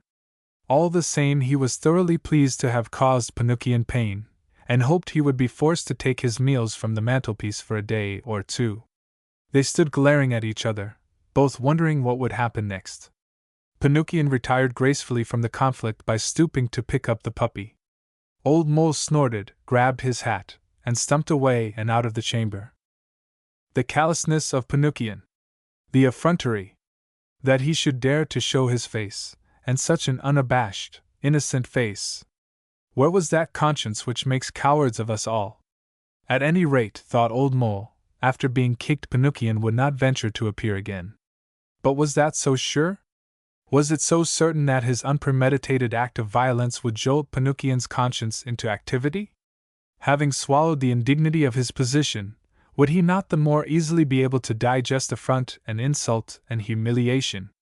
How if the kick had not settled the affair? Pinocchio? From his own uneasiness and almost shame, Old Mole knew that it had not, that possibly it might have only the effect of crystallizing the change of relation between himself and Pinocchio, of obliterating the tie of affection, of equalizing matters, of slackening the rein on Pinocchio, of releasing him from every other claim upon his affection, except the violent outpouring of love which had swept him into disregard for convention, and honor, and the cause of morality. If there be degradation in violence, it affects the kicker as well as the kicked. Old Mole found himself very near understanding Pinocchio. Clearly he had come to the chambers on an impulse. Matilda had desired a dog, he had seen the very dog, and come racing with it. Encountering Old Mole for the first time since the eruption in their affairs, he had carried the scene through with an admirable candor. There was no shiftiness in him, nor slyness. That would have been horrible, the sure indication of a beastly intrigue. No, either Pinocchio was so possessed by his emotions, by the joy of what was probably his first full affair of the heart, that he could give no thought either to his own position or Matilda's or her husband's, either that or he was so intent on his passion, so absorbed by it, as to be lifted beyond scruples or thought of impediment, and was tearing away like a bolting horse, regardless of the cart behind or the cart's occupants. In either case, Old Mole felt that he had something definite to deal with, genuine feeling and no fard copy of it. And he felt sorry for the kick and wished he could withdraw it. The very next day Pinocchio came to dinner at 6:30. Matilda brought him. They had met by chance in the Strand, and she had persuaded him to come back with her. The meal was to all appearances like hundreds of others they three had had together. Old Mole sat at the head of the table, with Matilda on one side of him, Pinocchio on the other, and he watched them. They did not watch him. They grinned at each other like happy children, and made absurd jokes and teased, and their most ordinary remarks seemed to have a secret and profound meaning for them. Sometimes they explained their references to Old Mole, and then it was always, "We," Pinocchio said. "We, Matilda, Arthur and I." And beneath all their talk there seemed to be a game, but a game in all seriousness, of fitting their personalities together. Every now and then, when they were filled with a bubbling consciousness of their wealth, they would throw a scrap to Old Mole out of sheer lavishness and babyish generosity. But other thought for or of him they had obviously none. They were not embarrassed by his presence, nor, to his amazement, was he by theirs. Only he was distressed, when they threw him a scrap of their happiness, to find that he knew not what to do with it, and could only put it away for analysis. "I analyze and analyze," he thought, "and there are they with the true gold in their hands, hardly knowing it for precious metal. Oh, yes! They were in love, and they had no right to be in love, and it was his duty to put an end to it. But how? He could only say, 'This woman is my wife. I forbid her to explore any region of life which I cannot enter. She has no entity apart from me. Her personality can find no food except what I am able or choose to provide for her. That was impossible, for it was not true. More humanly, he might say, I can understand that you love each other, but I cannot condone the selfishness it has led you to, or the secrecy. There he stopped. There was no secrecy. They were disguising nothing. They did not tell him because their intimacy was, as yet, so preciously private an affair that it could not bear talking of, and he bowed to that and respected their reticence. Matilda went to tidy her hair, and he was left alone with Pinocchio. They could find nothing to say to each other. The minds of both were full of the woman. Without her they fell apart, each into his separate world. And old Mole knew that the issue of the adventure lay with her, and he knew that Pinocchio looked for no issue and was living blindly in the present. He felt sorry for Pinocchio. The evening papers were thrust through the door. Pinocchio fetched them and gave them to his host. The largest event of the day was the grave illness of Sir Robert Wary. Dear, dear, said old Mole. I shouldn't have thought he was human enough to be ill, said Pinocchio. It is ptomaine poisoning, set up by a surfeit of oysters. There'll be a terrific funeral. He was the greatest of harbutlers. He loved the public and his love was requited. And old Mole thought of that other harbotler who had so loved the public that he had trampled his wife in the mud to retain its esteem. Matilda returned. Who's coming to the theatre with me? She said, and her eyes lighted on Pinocchio, and she gave him a smile more profound, more subtle, more tenderly humorous than any she had ever bestowed on old Mole. Both men rose. Old Mole reached the door first. With graceful generosity Pinocchio bowed, yielded his claim, kissed Matilda's hand, and took them to the door. Old Mole went first. Halfway down the stairs Matilda turned. Oh, Arthur, she said, the puppy's a perfect darling. As coarse men take to drink, or philandering, or tobacco, to relieve the strain of existence, so old Mole took to work. His Out of Bounds, Lieberman, pages 453 7s. 60. Net is a long book, but it was written, revised, corrected in proof and published within 6 months. It was boomed, and lay, unread, on every one's drawing-room table. He received letters about it from many interesting personages, and from his sickbed Robert Wary gave it his pontifical blessing. The Secretary of State for Education asked old Mole to dinner, and declared sympathy with the criticism of the prevailing system, but shook his head dubiously over the probability of his department taking any intelligent interest in it. I quite agree, he said, that you ought to get at children through their imaginations, but imagination isn't exactly a conspicuous quality of government departments. Then I don't see how you can govern, said old Mole. We don't, said the Secretary of State. We take orders like everybody else, but we are in a position to pretend that we are giving them. A government department is a great wheel going round very, very slowly, shedding regulations upon the place beneath. Every now and then, when none of the permanent officials is looking, an intelligent man can slip a real provision into the feeder and trust to luck for its finding the right need and the right place. But it is not often we have the advantage of such thoroughly informed criticism, Mr. Beenham. The country is lamentably little interested in education, considering how much it has suffered from it. I have suffered from it. He was amused by his celebrity. Every little group had a cast for him, but none of their bait attracted him in the least. He preferred to swim in his own waters, leisurely, painfully in the wake of Pinocchio and Matilda. They at least knew where they were going, were possessed by an immediate object. Where all the politicians and scribes were looking away from their own lives toward a reorganized society based on a change in humanity, a change not in degree but in kind, Pinocchio and Matilda were changing, growing, responding to natural necessity. They were loving themselves, loving life, their bodies, their minds, everything that body and mind could apprehend. There is no social problem, said old Mole. There is only the moral problem, and that is settled by the act of living, or left in a greater tangle by the refusal to live. One night, as he returned home from a dinner at a literary and artistic club, he stood at the head of the little stairs looking down into the darkness.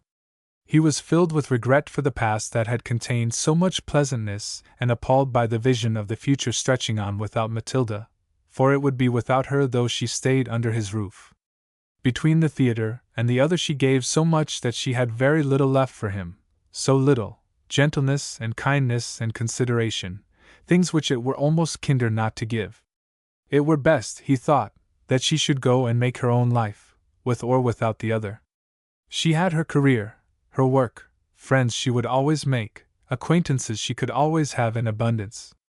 And yet she stayed. He had felt dependent on her for the solution, for the proof, as it were, that the 3 angles of a triangle are equal to 2 right angles. But she stayed. There must then be something that she treasured in her life with him. And he was curious to know what it might be. Almost before he was aware of it, he was down the little stairs and at her door, listening, and he was chilled with pity. She was weeping, and smothering the sound of it. Poor child! He thought. And he tapped lightly at her door. No sound. Again he tapped. She came then. I heard you, he said. It was more than I could bear. She led him into her room and made him sit on her bed as she slithered into it again. She would not have the light turned on. I couldn't bear you to be unhappy. You have been so happy. Yes, she said. Do you want to go? He asked. I'm afraid. At first he thought she meant she was afraid of the tongues of the many, but that fear could be no more than superficial. Hers was deep. It seemed to shake her as an angry wind a tree. Well, well, he said. She reached out in the darkness for his hand. In silence she pressed his hand, and then, You never know, she said. It was all she could tell him, that she was suffering. He said, There is nothing to fear. And in silence he pressed her hand. You have been good to me. There was a knell in the words. They were the epitaph of their life together. I think, he said, that if we were so foolish as to tot up the gains on either side, mine would be the greater. Again she pressed his hand. I'm not a bit like Josephine, really, am I? My dear child. He was very near tears. My dear child, not a bit. So he left her. What was she afraid of? His judgment of her? That had come up as a dark rain-heavy cloud. But it had passed without shedding its waters. Now, yielding to the tenderness and pity she had just roused in him, he was led to an inly knowledge of her. She was afraid of her love, afraid of her own devouring absorption in it. Something of the kind he had known himself, in early days with her. So she clung to material things, to the existence they had together builded, to his own proven kindness, and, as she clung, only the fiercer burned the flame within her, flickering destruction to everything she cherished. Sooner or later she must yield. He saw that, but also he knew that to precipitate the severance might be forever to condemn her to her dread, so that she would be withered with it. But if, of her own despair, or fierce ecstasy, or sudden illumination of the inmost friendliness of what she feared, came surrender, then would she win through to the ways of brightness, and be mistress of her own life and love. He had passed his own alternative, an easy choice. He could see on to hers, a more grinding test. He shuddered for her, and, knowing its peril, made no move to help. Often he would absent himself from the chambers for days together. The atmosphere was too explosive, the strain too great. She would see him to the door and kiss his cheek, and her eyes would say, Perhaps I shall be gone when you come back. You understand? And he would turn his eyes away because they said too much. But she did not go. For many weeks she did not see her lover. Old Mole knew that because she was home earlier from the theater and was rarely out in the afternoon, and spent much time in writing, she who could never write without an effort, letters, the charred fragments of which he found in the hearth. Then she was restless and frantically busy.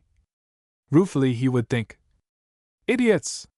They are trying to give it up for me. What if they did give it up? He began excitedly to persuade himself that they would redeem their fault, find nobility in self-sacrifice. But that would not do. He was too wary a guardian of his egoism. That would not do. They had nothing to gain from it. They could give him back nothing. They had taken nothing from him. What she had been to her lover was something which she had never been, never could be, to him. That was how he now phrased it to himself. His love had fashioned her, shaped her, made her lovely. It had needed another love to breathe life into her. And warming into life, she was afraid of life. He saw Pinocchio in the street. Lean the young man was, and drawn, and pale, prowling, a figure of thin hunger, famished and desperate. He saw Old Mole and swerved to avoid him, but he was not quick enough, and his arm was squeezed with a timid friendliness. He gave a nervous start, butted forward with his head and snarled, "Go to hell!" And he broke away and wriggled like an eel into the crowd. "God help us," said Old Mole, "for we are making pitiable fools of ourselves. The vulgar snap and quarrel would be better than this." No, it would not. It was painfully amusing to him to see Matilda's face in the picture postcard shops. The photographers had touched her up into a toothy popular beauty, blank, expressionless, fatuous. It was the woman's face with the woman painted out, just a mask, signifying nothing, never a thought, never a feeling, never a desire, and not a spark of will. To thousands of young men it would serve as an ideal of womanhood, and they would slop their calfish emotions over it. They would go to see her in the theater, covet her with mealy lasciviousness. What a filthy business was the theater! He wished to God he had never let her enter it, and told himself things would have been very different then. But would they? What had he given her to hold her? What ultimately had he given her? Tenderness and little kindnesses, indulgence and fondling, but those were only so many trinkets, little flowers plucked in the hedgerows and passed to the fair companion. But finally, what had he given her? And bitterly he said, "Instruction. A damned ugly word." She had been his pupil, he her master. At every step he had instructed her, not tritely as a Mr. Barlow, but he had been Barlowish, and that was bad. He had never admitted her to equality. How could he? He had never admitted himself to equality with his inmost self. He had always, as it were, instructed himself, set out upon the crowded way of life with mnemonic precepts, and gathered more and more of them, so that he had never, after childhood, drawn upon his innate knowledge, that was more than knowledge. Without its use his life had, for convenience, been split up into parts more and more, with passing years, at variance with each other. And when the time came to give his life he was no longer master of it. He could lend this and that and the other part, lend, in usury, for only a life can be given. He had brought her to suffering, the much he had given her, the pleasantness and ease, making her only the more intimately feel her need of the more he might have given. He had brought her to suffering, and through her suffering he was beginning to learn. When he thought of her suffering he was tempted to say to her, perhaps not in words, "You will not go. I will. I will leave you free." But that would be to lay her under another obligation, and once more to instruct. The thing was beyond good and evil now. They three were passing through the inmost fire of life. Absurdly he thought of the 3 Hebrews of the Bible and of an old rhyme his nurse had been used to gabble at him and Robert when they were little boys. Shadrach, Meshach, and Abednego. Shake the bed. Make the bed. And into bed you go. For a moment or two, like a proper Englishman, he sighed for the happy state of childhood. Then he shook that off. "Bah!" he said. "We sacrificed the whole of our lives to the ideas implanted in us during the first foolish years of them." Sir Robert Wherry lay auditing. He had never been able to resist an obituary. Never an illustrious man died but Wherry rushed into print, preferably in the Times newspaper, with reminiscence and lamentation. So, as he lay auditing, he composed many obituaries of himself. There were reporters at his door waiting upon his utterances. They came as regularly as the bulletins. As each might be his last, it was carefully framed to rival Goethe's or Nelson's or the Earl of Chatham's final words. 3 of them began, "We men of England." 1. "My mother said." 2. With the word, "love." And once, remembering William Blake, he raised his head and prated of angels. Last, with the true inspiration of death, faithful to himself and the work of his life, he turned and smiled at his nurse and his wife and daughter and said, "Give my love to my public." So he died, and there were tears in thousands of British homes that night. His death crowded every other topic to the back pages of the newspapers.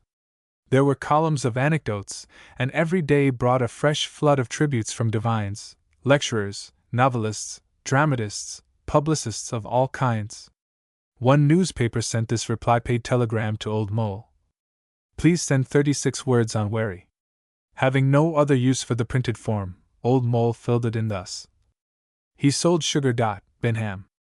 His tribute was not printed. There arose a mighty quarrel as to whether or no Wary should be buried in Westminster Abbey. The Poets' Corner was crowded. Only an indubitable immortal should have the privilege of resting his bones there. The voices of the nation stormed in argument. Were the works of Wary literature? Men of acknowledged greatness had found, comparatively, obscure graves. Was there not a risk? There was no risk, said the other side. The heart of the nation had been moved by Wary, the life of the empire had been made sweeter because Wary had lived and written. Lady Wary was consulted. A picture of her appeared, with a black-edged handkerchief in front of her face, in the illustrated morning papers. And under it was printed her historic reply: "Bury him by all means." Emotion cut short her words. The argument was finally taken for decision to high places. Those in them had read the works of Wary and, like the smallest servant in a suburban garret, had been moved to tears by them. It was arranged. The dean and chapter bowed to the decision. There was to be a procession. All the celebrities were invited, and, as one of them, Old Mole was included. None was omitted. Never a man who had so much as thrust his nose into the limelight was left out. In the music halls it was announced on the kinematograph screens that special films would be presented of the funeral of Sir Robert Wary, and the audiences applauded. Old Mole was in the 45th carriage, with Sir Henry Butcher and the actress who had created Lassie, now an actress-manageress. There were kinematograph operators at every street corner, and Tipton Mutta, the aviator, had received a special dispensation from the Home Secretary allowing him to fly to and fro above the procession and to drop black rosettes into the streets. It was a wet day.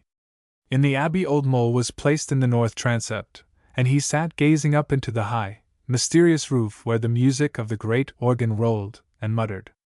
Chopin's Dead March was played, and Sir Henry Butcher muttered, "There comes the bloody heart tear." An anthem was sung. Wary's and Gladstone's favored him. "O God, our help in ages past." Apparently there was some delay, for another hymn was sung before the pallbearers and the private mourners came creeping up the nave. There was silence. The psalms were sung. Old Mole heard a reedy, pleasant voice. "For this corruptible must put on incorruption, and this mortal shall put on immortality. Then shall be brought to pass the saying that is written, Death is swallowed up in victory. O death, where is thy sting? O grave, where is thy victory?" Behind him he heard a droning voice. "A solemn and impressive ceremony. There'll be sermons preached on it on Sunday. We have offered a prize for the best sermon in my paper, People and Books. It was in People and Books that Robert Wary was first discovered to be a great man. We printed his first serial. I never thought he would reach the heights he did." The reedy voice was raised in a toasty fullness. "Man that is born of woman hath but a short time to live and is full of misery. He cometh up, and is cut down, as a flower, he fleeth as it were a shadow and never continueth in one stay." Through the words came the droning voice. "He was slow in the beginning. He had doubts and was fool enough to want to plague the public with them. The public wants certainties. It wants winners. I told him that he might have doubts, but they were his own private affair and that it was foolish to commit them to writing. I had a do to make him heed me, but he did heed me, and he got so that he couldn't fail. It wasn't in him to fail. He could think just the exact nothing that the public thinks a month or two before they begin to think it themselves. He was fine for religion and home life and young love and all that, but you had to keep him off any serious subject.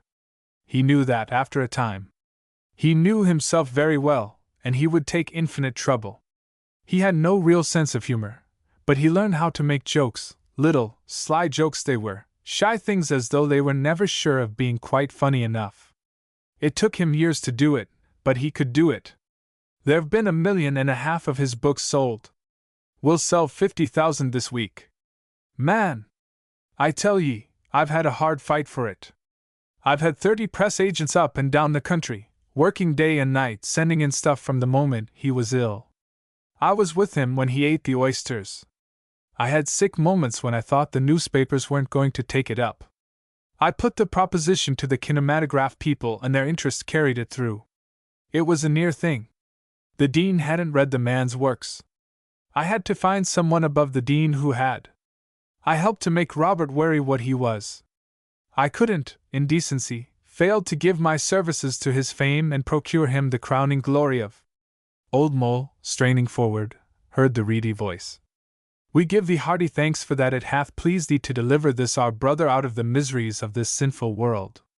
Sick at heart, Old Mole edged into the aisle and crept out into the air, gratefully drawing in great breaths of it, and thanking the Lord for his mercy in leaving the sky above London and suffering the winds to blow through it and the rain to fall upon it.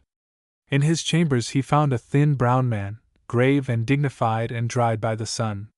You don't know me, Mr. Beenham? He said. Old Mole scanned him. No, I can't say I do. Cuthbert Jones. You may remember. Carlton Timmis. Sit down, said Old Mole. I am glad to see you.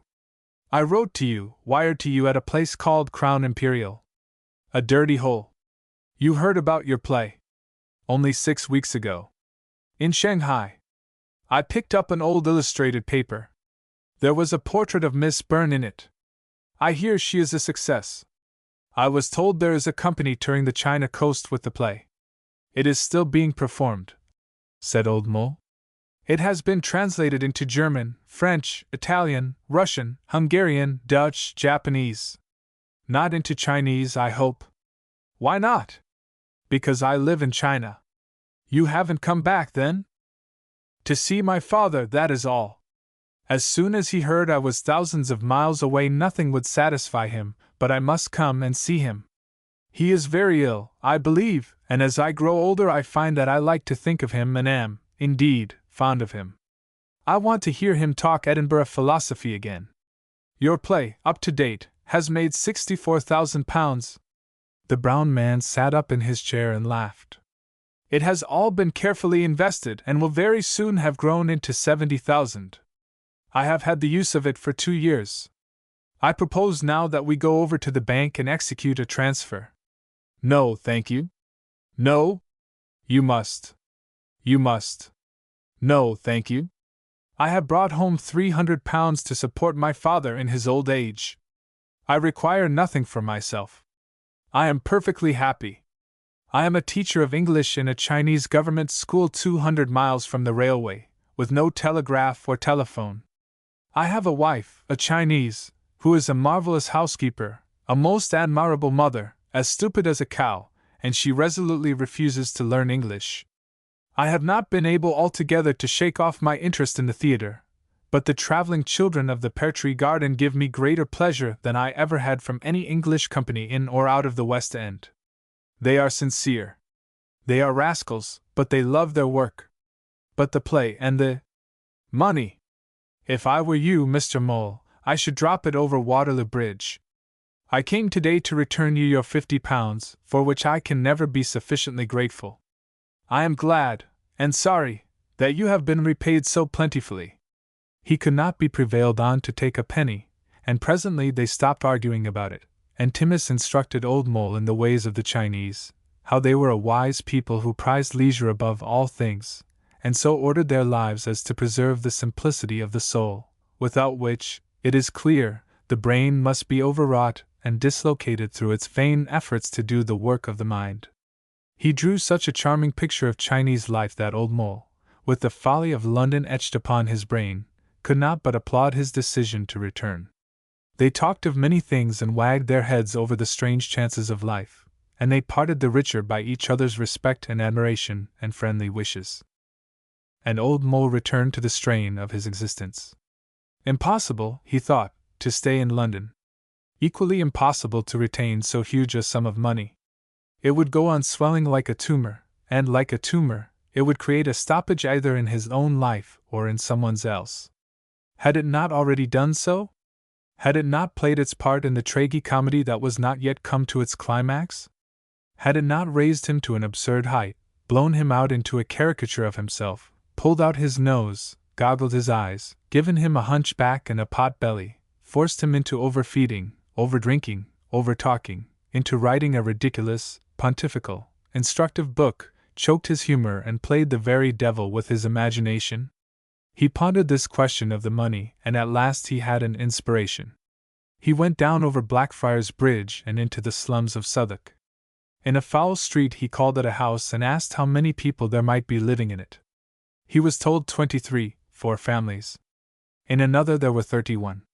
In another he was asked in by the woman, and there was a corpse on the bed, and there were 3 children eating bread and jam for their dinner on the table only a yard from it, and the woman was clearly going to have another child. He asked the name of the landlord of that house, and next day sought him out. He bought the house. He went on buying until he had the whole row, then the whole street, then the next street and the next, until his money was all gone but £10,000.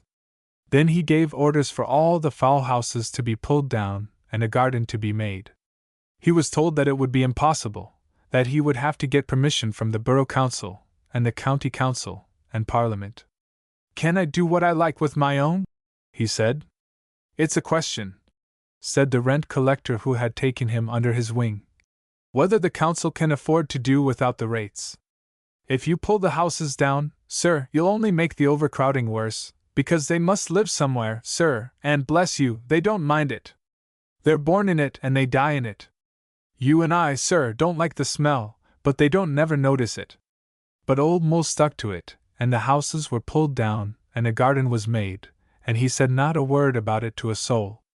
It was only a very little garden because, though he had bought many houses, he could not buy the land on which all of them were built because it was very dear. Almost best of all he liked the destructive part of the undertaking. Pulling down houses was in his mood and sorted with his circumstances. From his own house he had set his face. He had received a letter from Pinocchian. "Dear Sir, you have eyes in your head and must have seen what I have been at no pains to conceal from you.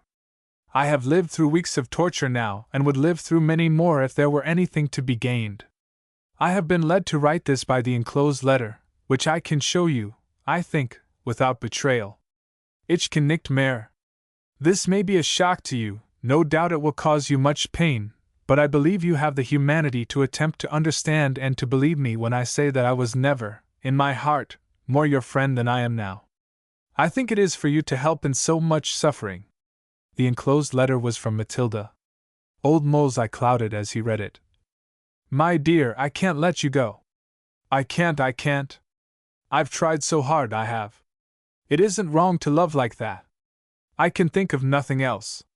He's been so kind, too. But I'm spoiling your life. I can love you, my dear, but I'm not the woman you ought to have. I can love you, my dear, but I'm not young and sweet like you ought to have. All this thinking and suffering has made me hard in my heart, I think. There's such a lot between me and you, my dear. I could fight through it with you, but that would be so hard on you. It's not as if he was a bad man, but he's so kind. He always understands, but not like you, my darling, he only understands with his mind. I've tried not to write to you and to make it easy for you, but I can't not write to you now. I must, even if it's for the last time. I love you." It was an untidy, blotched scrawl. Never had old Mole seen such a long letter from Matilda. Very carefully he folded it up, and placed it in his pocket-book. He went down to her room, and, as he knew he would, found her boxes packed, her wardrobe, her drawers empty. The puppy, now a tolerable dog, was gazing ruefully at her trunks, ominous of departure. She came in, was startled to see him, recovered herself, and smiled at him. "Will you come with me?" he said. She followed him upstairs. "I have something to show you." He led her to his room. On the floor were his bags, hatbox, rug, packed, strapped, and labeled. "I am going," he said. The puppy will not mind my going. 7. Appendix. For 2 years it was the fashion among the English to cut out the appendix, but the fashion died and appendices are now retained. Observations among the English by C. L. Hung, Bretzelfresser Company, Hong Kong and New York. 7. Appendix. See Aprea. My dear Pianukian. So you have become a politician? I had hoped for better things. It is 10 years now since I left England, so that I can write to you without the prickly heat of moral prejudice. It is a year since I saw you in Venice, you and her. She had her arm in yours and you did not see me. You saw nothing but her, and she saw nothing but you, and it was clear to me that you were enjoying your 10th honeymoon, which is, surely, a far greater thing than the first, if only you can get to it. You came out of St. Mark's, you and she, and I was so close that I could have touched you. I shrank into the shadow and watched you feed the pigeons, and then you had tea on the sunlit side of the piazza, and then you strolled toward the Rialto. I took a gondola to the station and fled to Verona, for I could have no room in your 10th Eden. Verona is the very place for a bachelor, which, I there discovered, I have never ceased to be. Verona belongs to Romeo and Juliet, and no other lovers may do more than pass the day there, salute and speed on to Venice. But a bachelor may stay there many days. He will find an excellent local wine, good cigars built round straws, passable food, and the swift-flowing Adige wherein to cast his thoughts. This I did, with a blessing or two to be conveyed to you in Venice. I hope you received them. The Adige bears thoughts and blessings and sewage with equal zest to his goal, as I would all men might do. I stayed for a month in Verona and I remember little of it but some delicious plums I bought in the marketplace and ate in the amphitheater, spitting the stones down into the arena with a dexterity I have only seen equaled by Matilda in the days of my first acquaintance with her. That is far back now, but there is not a moment of it all that I do not like to remember, and there in the amphitheater I told myself the whole adventure as a story from which I was detached. It moved me more than the House of Juliet, more than all the sorrows of the Scaligers, for it is a modern story and, as Molière said, Les anciens et nous sommes les gens d'aujourd'hui. Aujourd'hui. Today. That is the marvel, that out of the swiftly moving, ever-changing vapor which is life we should achieve anything so positive. Today never goes. There is a thing called yesterday, but that is only the dustbin at the door into which we cast our refuse, our failures, our worn-out souls. There is a thing called tomorrow, but that is the storehouse of today, bursting with far better things, emotions, loves, hopes, than those we have discarded. But into today the whole passionate force of the universe is poured, through us, through all things, and therefore today is marvelous. Here in Italy there is some worship of today. There are times and times when it is enough to be alive, and there are times when the light glows magically and the whole body and being of a man melt into it, thrill in worship, and then, however old he be, however burdened with time's tricks of the flesh, in his heart there are songs and dancing. In England we cling to the past, we never know today, we never dare open the storehouse of tomorrow, for we are all trained in the house of Mother Hubbard. I have loved England dearly since I have lived away from her. I can begin, I think, to understand. She is weary, maybe, she has many hours of boredom.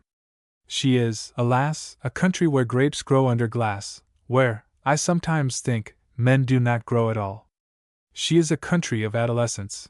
Her sons seem never to be troubled by the difficulties which beset the adult mind. They rush ahead, careless of danger because they never see it. Their lives hang upon a precarious luck. They are impelled, not, I believe, as other nations fancy, by greed or conceit, but by that furious energy which attends upon the adolescent hatred of being left out of things. A grown man can tolerably gauge his capacity, but the desires of a youth are constantly excited by the desires of others. He must acquire lest others obtain. He must love every maiden and yield to none. He must be forever donning new habits to persuade himself that he is more a man than the grown men among whom enviously he moves. He is filled with a fevered curiosity about himself, but never dares stay to satisfy it, lest he should miss an opportunity of bidding for the admiration and praise of others which he would far rather have than their sympathy. Sympathy he dreads, for it forces him back upon himself, brings him too near to seeing himself without excitement. So far, my observations, carefully selected, take me. There have been grown men in England, wonderful men, men all strength and sympathy and love, with powers far surpassing the intelligence of other races. But mark how the English treat them. They set them on a pinnacle, give them the admiration they despised, take none of their sympathy, raise horrible statues to their memory, and, to protect themselves against their thought, the mighty force of truth in their souls, breed dwarfish imitations of them, whom they adore and love as men can only love those of their own moral race. No other country less deserves to have great men, and no other country has gotten greater. This astonishing phenomenon has produced that complacency which is the only check on the fury of England's adolescent energy. Without it, without the Brummagem dignity in which such complacency takes form, she would long ago have rushed to her destruction. With it she has a political solidity to which graver and more intelligent nations can never aspire. But I should not talk politics to a politician. Nothing, I think you will agree, can reconcile conceptions bred in the House of Commons with those begot outside it. It has never yet been accomplished, and I gather, from the few English journals I see, that the attempt to do so is all but abandoned. I am writing to you today because I wished to do so in Verona, but was there too deep in an emotional flux to be able to write anything but bad poetry or a crude expression of sympathy, which, as it would have been gratuitous, must have been offensive. Today, in Livorno, which our sailors have chewed with their tobacco into Leghorn, I found among my papers a letter written to you by Matilda nearly 12 years ago. It belongs to you and I send it. Yesterday in Livorno I found a marionette show, and that set me thinking of England and the theatre and many other subjects which used to absorb me during the hectic years of my life when I dwelt in Gray's Inn. And I wished to communicate with England and could find no one to whom I am so nearly attached as you. I was engaged to visit Elba, and was there this morning, but was so distressed with the thought of the extreme youthfulness of England's treatment of the great Napoleon that I left my party and crossed over to Capraia, which you will find on the map, and here, under the hot sun, with a green umbrella over my bald head, I am writing. I can see Elba. With my mind's eye I can see England, and indeed, when soberly I turn the matter over, I conclude that her treatment of Napoleon has not been nearly so shameful as her treatment of Shelley or Shakespeare. Shelley wrote one play, it has never openly been acted. Shakespeare wrote many plays, they have been butchered, reduced from the dramatic to the theatrical. The marionettes stirred me greatly. The drama they played was familiar, husband, wife, and lover, the treatment conventional, though the dialogue had the freshness of improvisation. It was often bald as my head, and in the more passionate moments almost heartbreakingly inarticulate. It was a tragedy. The husband slew the lover, the wife stabbed herself, the husband went mad, and they lay together in a limp heap, while from the street outside, where, I felt sure, there were gay puppets carelessly strolling, came the most comic, derisive little tune played upon a reed. It must have been a reed, for it was most certainly puppet and no human music, and for that, only the more stirring. The whole scene is as living to my mind as any experience of my own, and indeed, my own adventures in this life have been illuminated by it. In the English theatre I have never seen a performance that did not thicken and obscure my consciousness. I could not but contrast the two, and you find me sitting on an island striving to explain it. In the first place, the performance of these marionettes compelled my wholehearted interest because the play was detached from life, was not palpably unreal under the artificial light, and therefore could begin to reflect and be a comment upon life in a degree of success dependent, of course, upon the mind behind it. It was a common but a simple mind, skilled in the uses of the tiny theatre, versed in its tradition, and always nice in its perception of the degrees of emotion proper to be loosed for the building up of the dramatic scenes. It was not truly an imaginative mind, not a genuinely dramatic mind, but it was thoroughly loyal to the imagination which has created and developed the theatre of the marionettes. Except that the showman had a marked preference for the doll who played the husband, the balance of the play was excellently maintained, and the marionettes did exactly as they were bid. Thus, between the controlling mind of the theatre, the mind in its tradition, and my own there was set up a continuous and unbroken communication, and my brain was kept most exultingly busy drawing on those forces and passions, those powers of selection and criticism which make of man a reasoning and then a dramatic animal. You may be sure that I fed the drama on the stage with that other drama, through which you and I floundered so many years ago. I longed to cry out to the husband that he should think less of himself, and what the neighbors would say, and more of his wife, who, being between two men, enamored of one and dedicated to the other, was in a far worse plight than himself, who was torn only between his affection and his pride. But tradition and convention and his own brainless subservience to his passion were too strong for him, and he killed the lover, would have killed the woman, too, but she was too quick for him. I wept, I assure you. I was sorrowful. Judge, then, of my relief and delight when the curtain rose again and those same three puppets, with others, played the merriest burlesque, a starveling descendant, I fancy, of the Commedia dell'arte.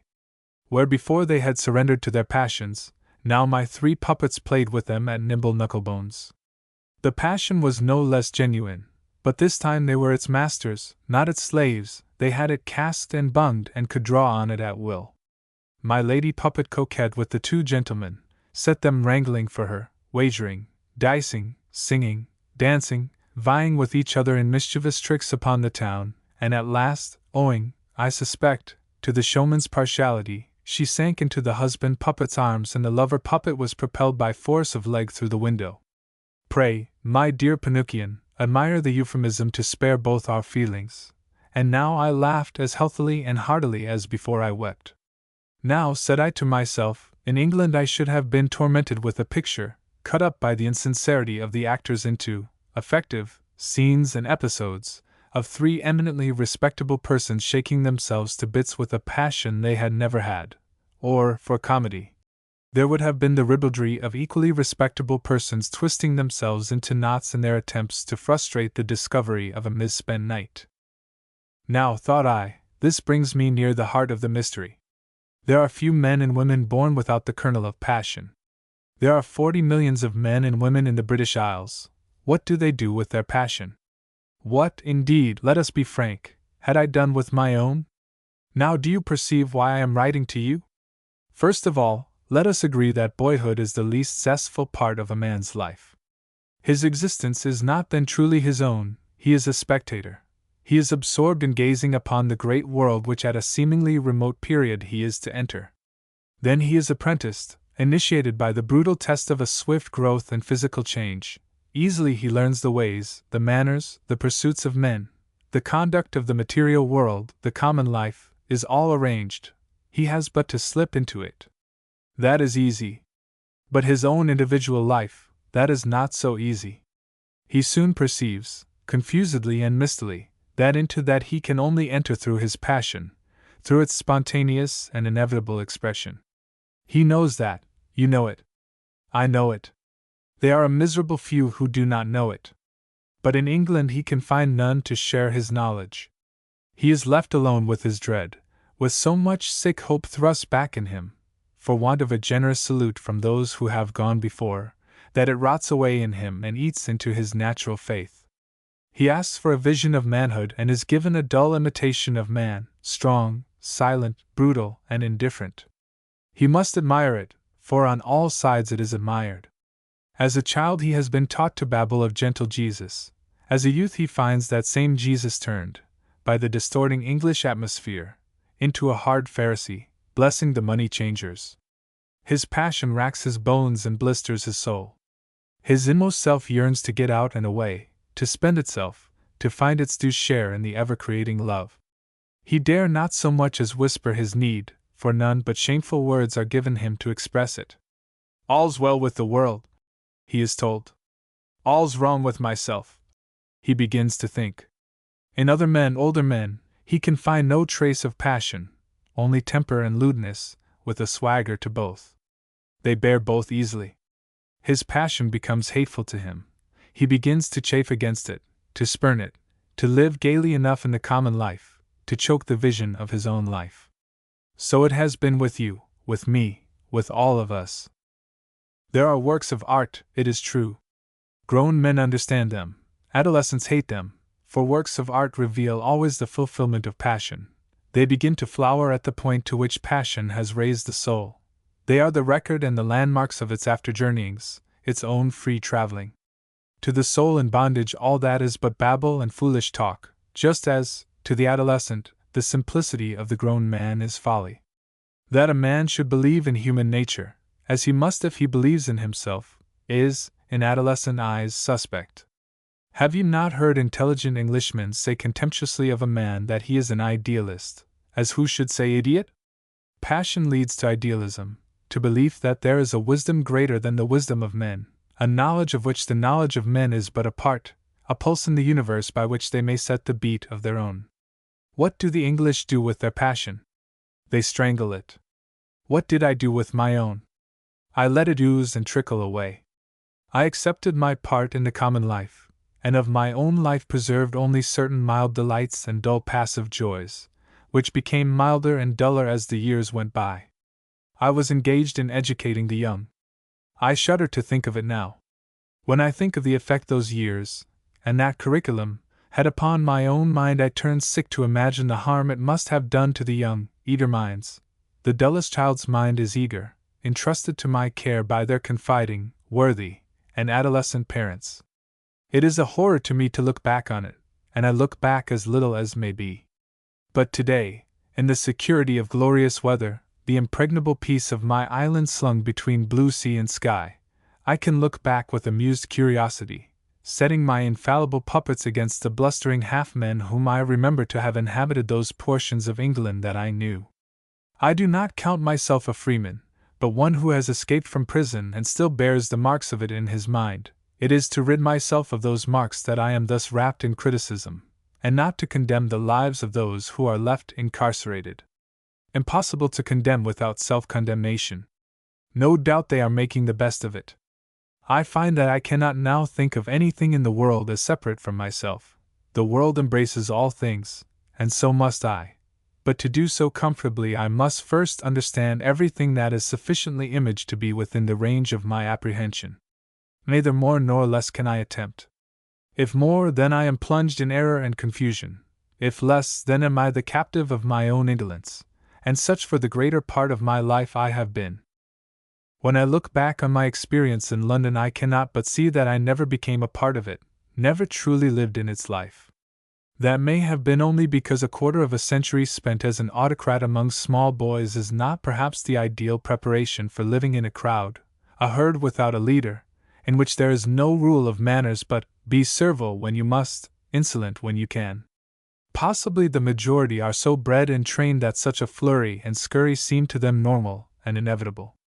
I am sure very many are convinced that without intrigue and wire-pulling they cannot get their bread, or the position which will ensure a continued supply. There they certainly are, wriggling and squirming and pushing. They like it. They make no move to get out of it. Their existence is bound up in it, and they fight to preserve it without looking further. They will tell you that they are assisting movements, but they are only following fashions. What movement are you in? Matilda, I gather, is a fashion. I never knew her follow anything but her own desire, and as her desires are human and reasonable, she has risen by the law of gravity above the rout, above the difficulties of her own nature, above any incongruities that arise between her individuality and the conventions of the common life of England. And of course she rises above the work she has to do, the idiotic songs written for her, the meaningless dances devised to sort with the pointless tunes. And when she suffers from the emptiness of it all, she has you, and she has the memory of myself to guard her against the filthy welter from which she sprang. She used me, you will let her read this, and I am proud to have served her. There are many people like Matilda, comedians and entertainers, who develop a certain strength of personality in their revolt against the conditions of their breeding. It is impossible to educate them. Their intentions are too direct. Not all of them succeed, or have the luck to become the fashion. You are one of them yourself, my dear Pinocchian, and in the days when I was living with you too I used excitedly to think that there was a whole generation of them, that the young men and women of England were at last insisting on growing out of adolescence. Sometimes I felt very sure of it, but I was too sanguine. Life does not act like that. There are no sudden general growths. There are violent reactions, but they are soon swallowed up in the great forward flow. Comedians and entertainers, I said just now. You are all that, all you public characters. You depend upon the crowd, you are too near them. You are in dread of falling back, and also you are aware that the size of a man can only be gauged at a distance, and you have to contend with the charlatan. A better comedian you may be, but he has not your scruples, your sensitiveness, and is therefore more dexterous at drawing the crowd's attention. Again I turn with relief to my puppets. They have no temptation to insincerity. They obey the strings, play their parts, and are put back into their boxes. They need no bread for body or mind. They have no life except the common life of the stage, no individuality, and no torturing need of fulfilling it. But you comedians, writers, actors, politicians, divines, are raised above the common life by the degree in which you have developed your individual lives, including your talents, by work, by energy, sometimes deplorably by luck. The validity of your claims is tested by your ability to break with the common life, and pass on to creation and discovery which shall bring back into the common life power to make it more efficient. I must define. By the common life I mean the pooling of energy which shall provide all members of the community with food, clothing, house room, transport, the necessaries of existence, and such luxuries as they require. Its concern is entirely material. Where it governs moral, ethical, and spiritual affairs it is an injurious infringement, and cannot but engender hypocrisy. How can you pool religion, or morality, without degrading compromise? The world has discarded kingcraft and priestcraft, and come to mobcraft. That will have its day. Mobcraft is and cannot but be theatrical. In a community of human beings who are either puppets nor men, there is a perpetual shuffling of values among which to live securely. There is in all relations an unhealthy amount of play acting. Take any husband and wife, father and son, mother and daughter, lover and lover, or Pinocchian, schoolmaster and pupil. Life is then too like the theater for the theater to claim an independent existence. And that, I think, is why there is no drama in England. That is why the play actors have columns and columns in the newspapers devoted to their doings, their portraits in shops and thoroughfares, their private histories, where presentable or in accordance with the public morality of the common life, laid bare. That view of English life so freezes me that I lie back under my umbrella and thank God for the Italian sun. Has it always been so in England? I think not. Garrick was a self-respecting, if a conceited, individual. He believed in his work, and he had some dramatic sense. The theatre had no credit then.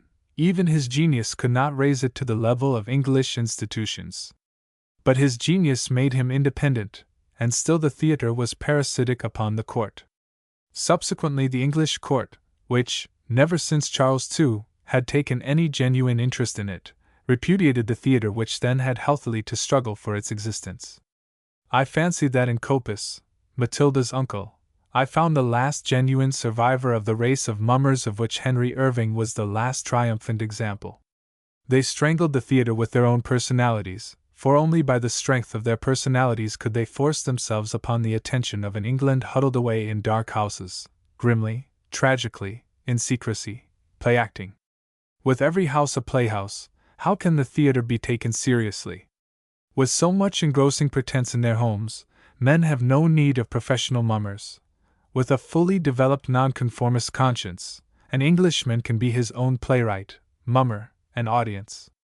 He grudges the money paid to professional actors, despises any contrivance they can show him, spurns the whole affair as a light thing, wantonness, a dangerous toy that may upset the valuations by which he arrives at his own theatrical effect. There was a time when the Englishman's home was his theatre.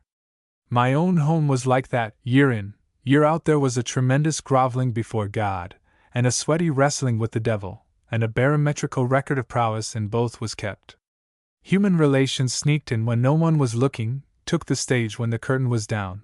I was lucky, and on the whole had a good time in spite of the show, which, I am bound to say, I thoroughly enjoyed. My father was a very fine man at the groveling and the wrestling, and knew it, but in his human relations he was awkward, heavy, and blundering in the very genuine tenderness which he could not always escape, and I think he knew that, too, poor wretch. There must be fewer such homes now, but still an enormous number. God and devil are not so potent, but the habit of posturing remains, has been handed down and carried over into human relations. At least God and devil did protect us from that. So that there is not one, not the most intimate and sacred, but is made subtly the occasion of self-indulgence, easy, complacent, and devastating.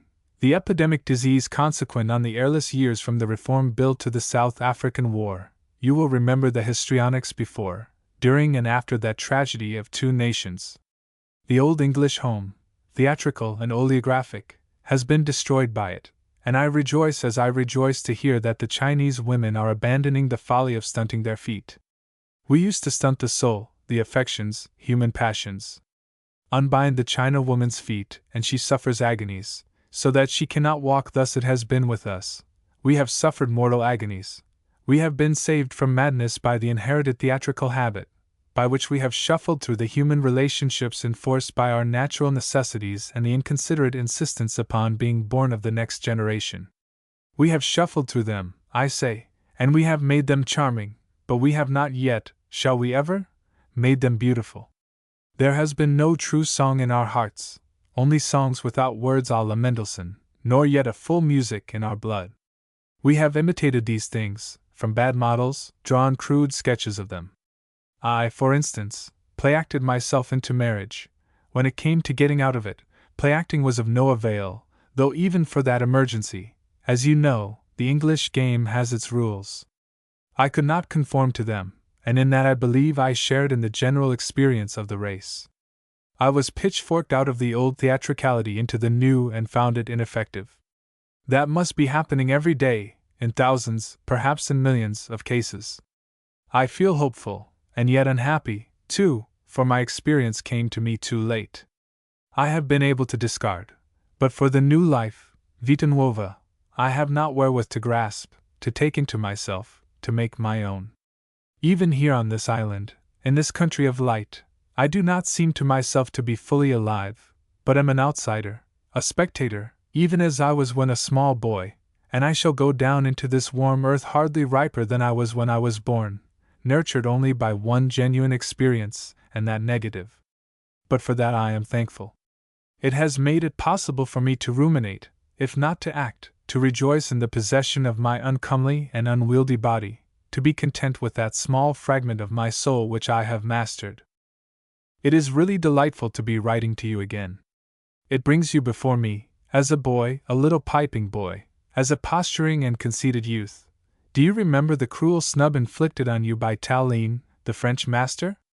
I had sent you to him with a message, and he said, "Tell Mr. Beenham I will take no message from his conceited puppy." You, a prefect, as a heated and quite too Stendhalian young man. It is charming. But I am rueful when I reflect that I solved my difficulty, which, after all, was a portion of the English difficulty, by leaving England. I should have stayed, fought it out, wrestled through with it until the three of us were properly, and in all eyes established in that new relation to which inevitably we should have come. I was too old. I was too much under the habit of thinking of consequences, too English, too theatrical to believe that life does not deal in neat and finished endings. I could see nothing before me but the ugly conventional way of throwing mud at the woman and bringing you to an unjust and undeserved ruin, or the way most pleasing to my sentimentality, of withdrawing from this scene and leaving you to make the best of it, as, no doubt, you have done, since you are both successful personages and well in the limelight, and able to go triumphantly from honeymoon to honeymoon. Are there children? I hope there are children. And there begins my real difficulty. Not that I care about legitimacy. No reasonable child will ask more than to be conceived in a healthy body, born in a clean atmosphere, and bred in a decently ordered home. But if there are children, you should not be separated. Perhaps you are not. Perhaps I have been long enough absent for your world to forget my existence. But I have my doubts. I too much dread the English atmosphere not to feel that it must have been too strong for you, and you will have accepted your parts in the play. But if there are children, there should be no play acting in their immediate surroundings, in the love that brought them into being. How I wish you could have seen my marionettes! We should then have an emotional meeting point. As it is, I seem to be dancing round and round you almost as agilely as though I were with you in England, in the thick of polite London. That surely is what you need, on your thickly populated island, a point at which the lower streams of thought can converge, so that your existence may more resemble a noble estuary than a swampy delta.